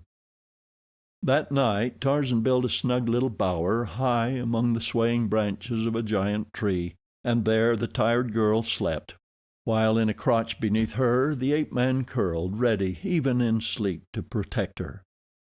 It took them many days to make the long journey to the coast. Where the way was easy they walked hand in hand beneath the arching boughs of the mighty forest, as might in a far gone past have walked their primeval forebears. When the underbrush was tangled he took her in his great arms and bore her lightly through the trees, and the days were all too short, for they were very happy. Had it not been for their anxiety to reach and succor Clayton, they would have drawn out the sweet pleasure of that wonderful journey indefinitely. On the last day before they reached the coast, Tarzan caught the scent of men ahead of them, the scent of black men. He told the girl and cautioned her to maintain silence. "There are few friends in the jungle," he remarked dryly. In half an hour they came stealthily upon a small party of black warriors filing toward the west. As Tarzan saw them he gave a cry of delight. It was a band of his own Waziri. Busuli was there, and others who had accompanied him to Opar. At sight of him they danced and cried out in exuberant joy. For weeks they had been searching for him, they told him. The blacks exhibited considerable wonderment at the presence of the white girl with him, and when they found that she was to be his woman, they vied with one another to do her honor. With the happy Waziri laughing and dancing about them, they came to the rude shelter by the shore. There was no sign of life, and no response to their calls. Tarzan clambered quickly to the interior of the little tree hut, only to emerge a moment later with an empty tin. Throwing it down to Busuli, he told him to fetch water, and then he beckoned to Jane Porter to come up. Together they leaned over the emaciated thing that once had been an English nobleman. Tears came to the girl's eyes as she saw the poor, sunken cheeks and hollow eyes and the lines of suffering upon the once young and handsome face. "He still lives," said Tarzan.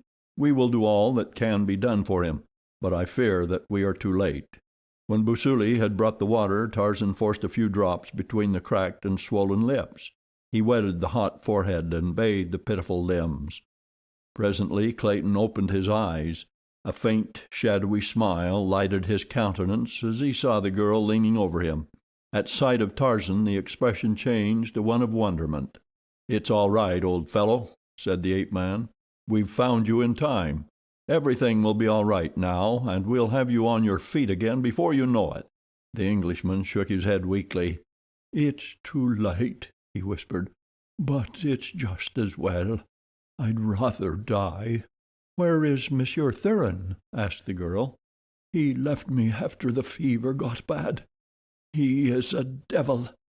When I begged for the water that I was too weak to get, he drank before me, threw the rest out, and laughed in my face." At the thought of it the man was suddenly animated by a spark of vitality. He raised himself upon one elbow. "Yes," he almost shouted, "I will live. I will live long enough to find and kill that beast." But the brief effort left him weaker than before, and he sank back again upon the rotting grasses that, with his old ulster, had been the bed of Jane Porter. "Don't worry about Thuran," said Tarzan of the Apes, laying a reassuring hand on Clayton's forehead. "He belongs to me, and I shall get him in the end, never fear." For a long time Clayton lay very still. Several times Tarzan had to put his ear quite close to the sunken chest to catch the faint beating of the worn-out heart. Toward evening he aroused again for a brief moment. "Jane," he whispered. The girl bent her head closer to catch the faint message. "I have wronged you, and him." He nodded weakly toward the ape-man. "I loved you so. It is a poor excuse to offer for injuring you, but I could not bear to think of giving you up. I do not ask your forgiveness. I only wish to do now the thing I should have done over a year ago."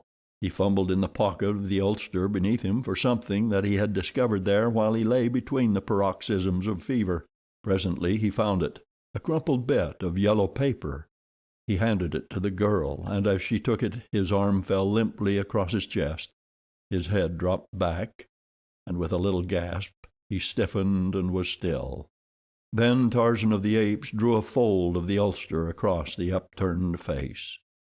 For a moment they remained kneeling there, the girl's lips moving in silent prayer, and as they rose and stood on either side of the now peaceful form, tears came to the ape-man's eyes, for through the anguish that his own heart had suffered, he had learned compassion for the suffering of others.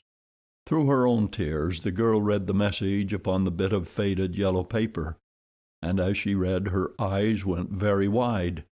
Twice she read those startling words before she could fully comprehend their meaning. "Fingerprints prove you Greystoke.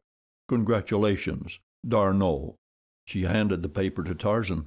"And he has known it all this time," she said, "and did not tell you?" "I knew it first, Jane," replied the man.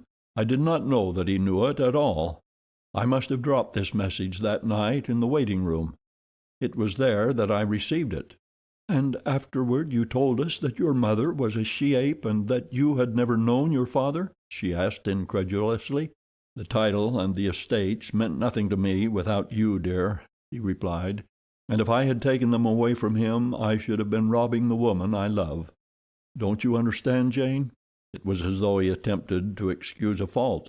She extended her arms toward him across the body of the dead man and took his hands in hers. "And I would have thrown away a love like that," she said. Chapter 25. Chapter 26. The Passing of the Ape-man. The next morning they set out upon the short journey to Tarzan's cabin. 4 Waziri bore the body of the dead Englishman. It had been the ape-man's suggestion that Clayton be buried beside the former Lord Greystoke, near the edge of the jungle, against the cabin that the older man had built.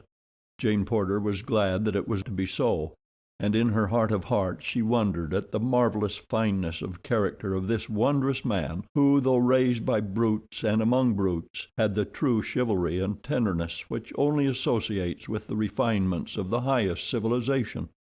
They had proceeded some 3 miles of the 5 that had separated them from Tarzan's own beach, when the Waziri who were ahead stopped suddenly, pointing in amazement at a strange figure approaching them along the beach. It was a man with a shiny silk hat, who walked slowly with bent head, and hands clasped behind him underneath the tails of his long black coat. At sight of him Jane Porter uttered a little cry of surprise and joy, and ran quickly ahead to meet him. At the sound of her voice the old man looked up, and when he saw who it was confronting him, he too cried out in relief and happiness. As Professor Archimedes Q. Porter folded his daughter in his arms, tears streamed down his seamed old face, and it was several minutes before he could control himself sufficiently to speak. When a moment later he recognized Tarzan, it was with difficulty that they could convince him that his sorrow had not unbalanced his mind, for with the other members of the party he had been so thoroughly convinced that the ape-man was dead, it was a problem to reconcile the conviction with the very lifelike appearance of Jane's forest god. The old man was deeply touched at the news of Clayton's death. "I cannot understand it," he said. "Monsieur Thuran assured us that Clayton passed away many days ago." "Thuran is with you?" asked Tarzan. "Yes, he but recently found us and led us to your cabin. We were camped but a short distance north of it. Bless me, but he will be delighted to see you both." "And surprised," commented Tarzan. A short time later the strange party came to the clearing in which stood the ape-man's cabin. It was filled with people coming and going, and almost the first whom Tarzan saw was D'Arnot. "Paul," he cried, "in the name of sanity, what are you doing here? Or are we all insane?" It was quickly explained, however, as were many other seemingly strange things. D'Arnot's ship had been cruising along the coast on patrol duty when, at the lieutenant's suggestion, they had anchored off the little landlocked harbor to have another look at the cabin and the jungle in which many of the officers and men had taken part in exciting adventures 2 years before.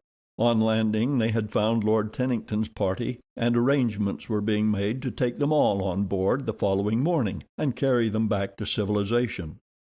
Hazel Strong and her mother Esmeralda and Mr. Samuel T. Philander were almost overcome by happiness at Jane Porter's safe return. Her escape seemed to them little short of miraculous, and it was the consensus of opinion that it could have been achieved by no other man than Tarzan of the Apes. They loaded the uncomfortable ape-man with eulogies and attentions until he wished himself back in the amphitheater of the apes. All were interested in his savage Waziri, and many were the gifts the black men received from these friends of their king. But when they learned that he might sail away from them upon the great canoe that lay at anchor a mile offshore, they became very sad. As yet the newcomers had seen nothing of Lord Tennington and Monsieur Thuran. They had gone out for fresh meat early in the day, and had not yet returned. "How surprised this man, whose name you say is Rokoff, will be to see you," said Jane Porter to Tarzan. "His surprise will be short-lived," replied the ape-man grimly, and there was that in his tone that made her look up into his face in alarm. What she read there evidently confirmed her fears, for she put her hand upon his arm and pleaded with him to leave the Russian to the laws of France. "In the heart of the jungle, dear," she said, "with no other form of right or justice to appeal to other than your own mighty muscles, you would be warranted in executing upon this man the sentence he deserves. But with the strong arm of a civilized government at your disposal, it would be murder to kill him now.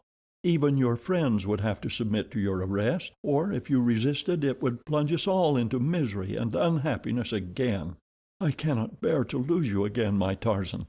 Promise me that you will but turn him over to Captain Dufresne, and let the law take its course. The beast is not worth risking our happiness for." He saw the wisdom of her appeal, and promised. A half-hour later Rokoff and Tennington emerged from the jungle. They were walking side by side. Tennington was the first to note the presence of strangers in the camp. He saw the black warriors palavering with the sailors from the cruiser, and then he saw a lithe brown giant talking with Lieutenant D'Arnot and Captain Dufresne. "Who is that, I wonder?" said Tennington to Rokoff, and as the Russian raised his eyes and met those of the ape-man full upon him, he staggered and went white. "Sapristi!"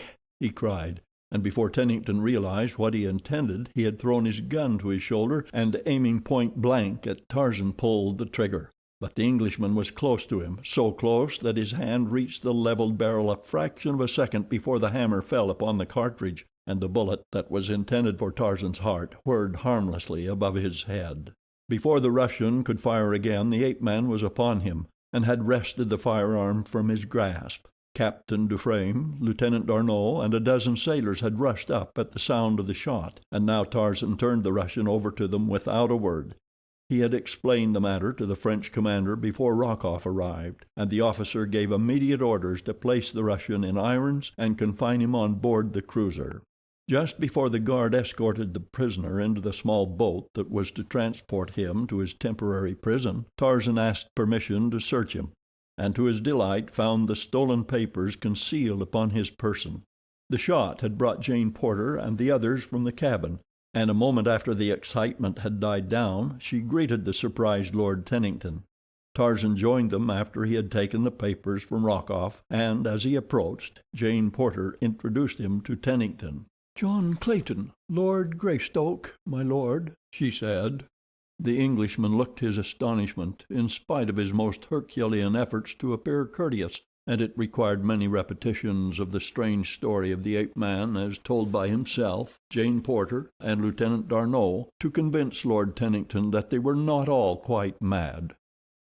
At sunset they buried William Cecil Clayton beside the jungle graves of his uncle and his aunt, the former Lord and Lady Greystoke, and it was at Tarzan's request that 3 volleys were fired over the last resting place of a brave man who met his death bravely. Professor Porter, who in his younger days had been ordained a minister, conducted the simple services for the dead. About the grave, with bowed heads, stood as strange a company of mourners as the sun ever looked down upon. There were French officers and sailors, 2 English lords, Americans, and a score of savage African braves. Following the funeral, Tarzan asked Captain Dufresne to delay the sailing of the cruiser a couple of days while he went inland a few miles to fetch his belongings, and the officer gladly granted the favor. Late the next afternoon, Tarzan and his Waziri returned with the first load of belongings, and when the party saw the ancient ingots of virgin gold, they swarmed upon the ape-man with 1,000 questions. but he was smilingly obdurate to their appeals. He declined to give them the slightest clue as to the source of his immense treasure. "There are 1,000 that I left behind," he explained, "for every one that I brought away, and when these are spent I may wish to return for more." The next day he returned to camp with the balance of his ingots, and when they were stored on board the cruiser, Captain Dufresne said he felt like the commander of an old-time Spanish galleon returning from the treasure cities of the Aztecs. "I don't know what minute my crew will cut my throat and take over the ship," he added. The next morning, as they were preparing to embark upon the cruiser, Tarzan ventured a suggestion to Jane Porter. "Wild beasts are supposed to be devoid of sentiment," he said, "but nevertheless I should like to be married in the cabin where I was born, beside the graves of my mother and my father, and surrounded by the savage jungle that always has been my home." "Would it be quite regular, dear?" she asked. "For if it would, I know of no other place in which I should rather be married to my forest god than beneath the shade of his primeval forest." And when they spoke of it to the others they were assured that it would be quite regular, and a most splendid termination of a remarkable romance. So the entire party assembled within the little cabin, and about the door to witness the second ceremony that Professor Porter was to solemnize within 3 days. D'Arnot was to be best man, and Hazel Strong bridesmaid, until Tennington upset all the arrangements by another of his marvelous ideas. "If Mrs. Strong is agreeable," he said, taking the bridesmaid's hand in his, "Hazel and I think it would be ripping to make it a double wedding." The next day they sailed, and as the cruiser steamed slowly out to sea, a tall man, immaculate in white flannel, and a graceful girl leaned against her rail to watch the receding shoreline upon which danced 20 naked black warriors of the Waziri, waving their war spears above their savage heads and shouting farewells to their departing king. "I should hate to think that I am looking upon the jungle for the last time, dear," he said, "were it not that I know that I am going to a new world of happiness with you forever." And bending down, Tarzan of the Apes kissed his mate upon her lips. End of chapter 26.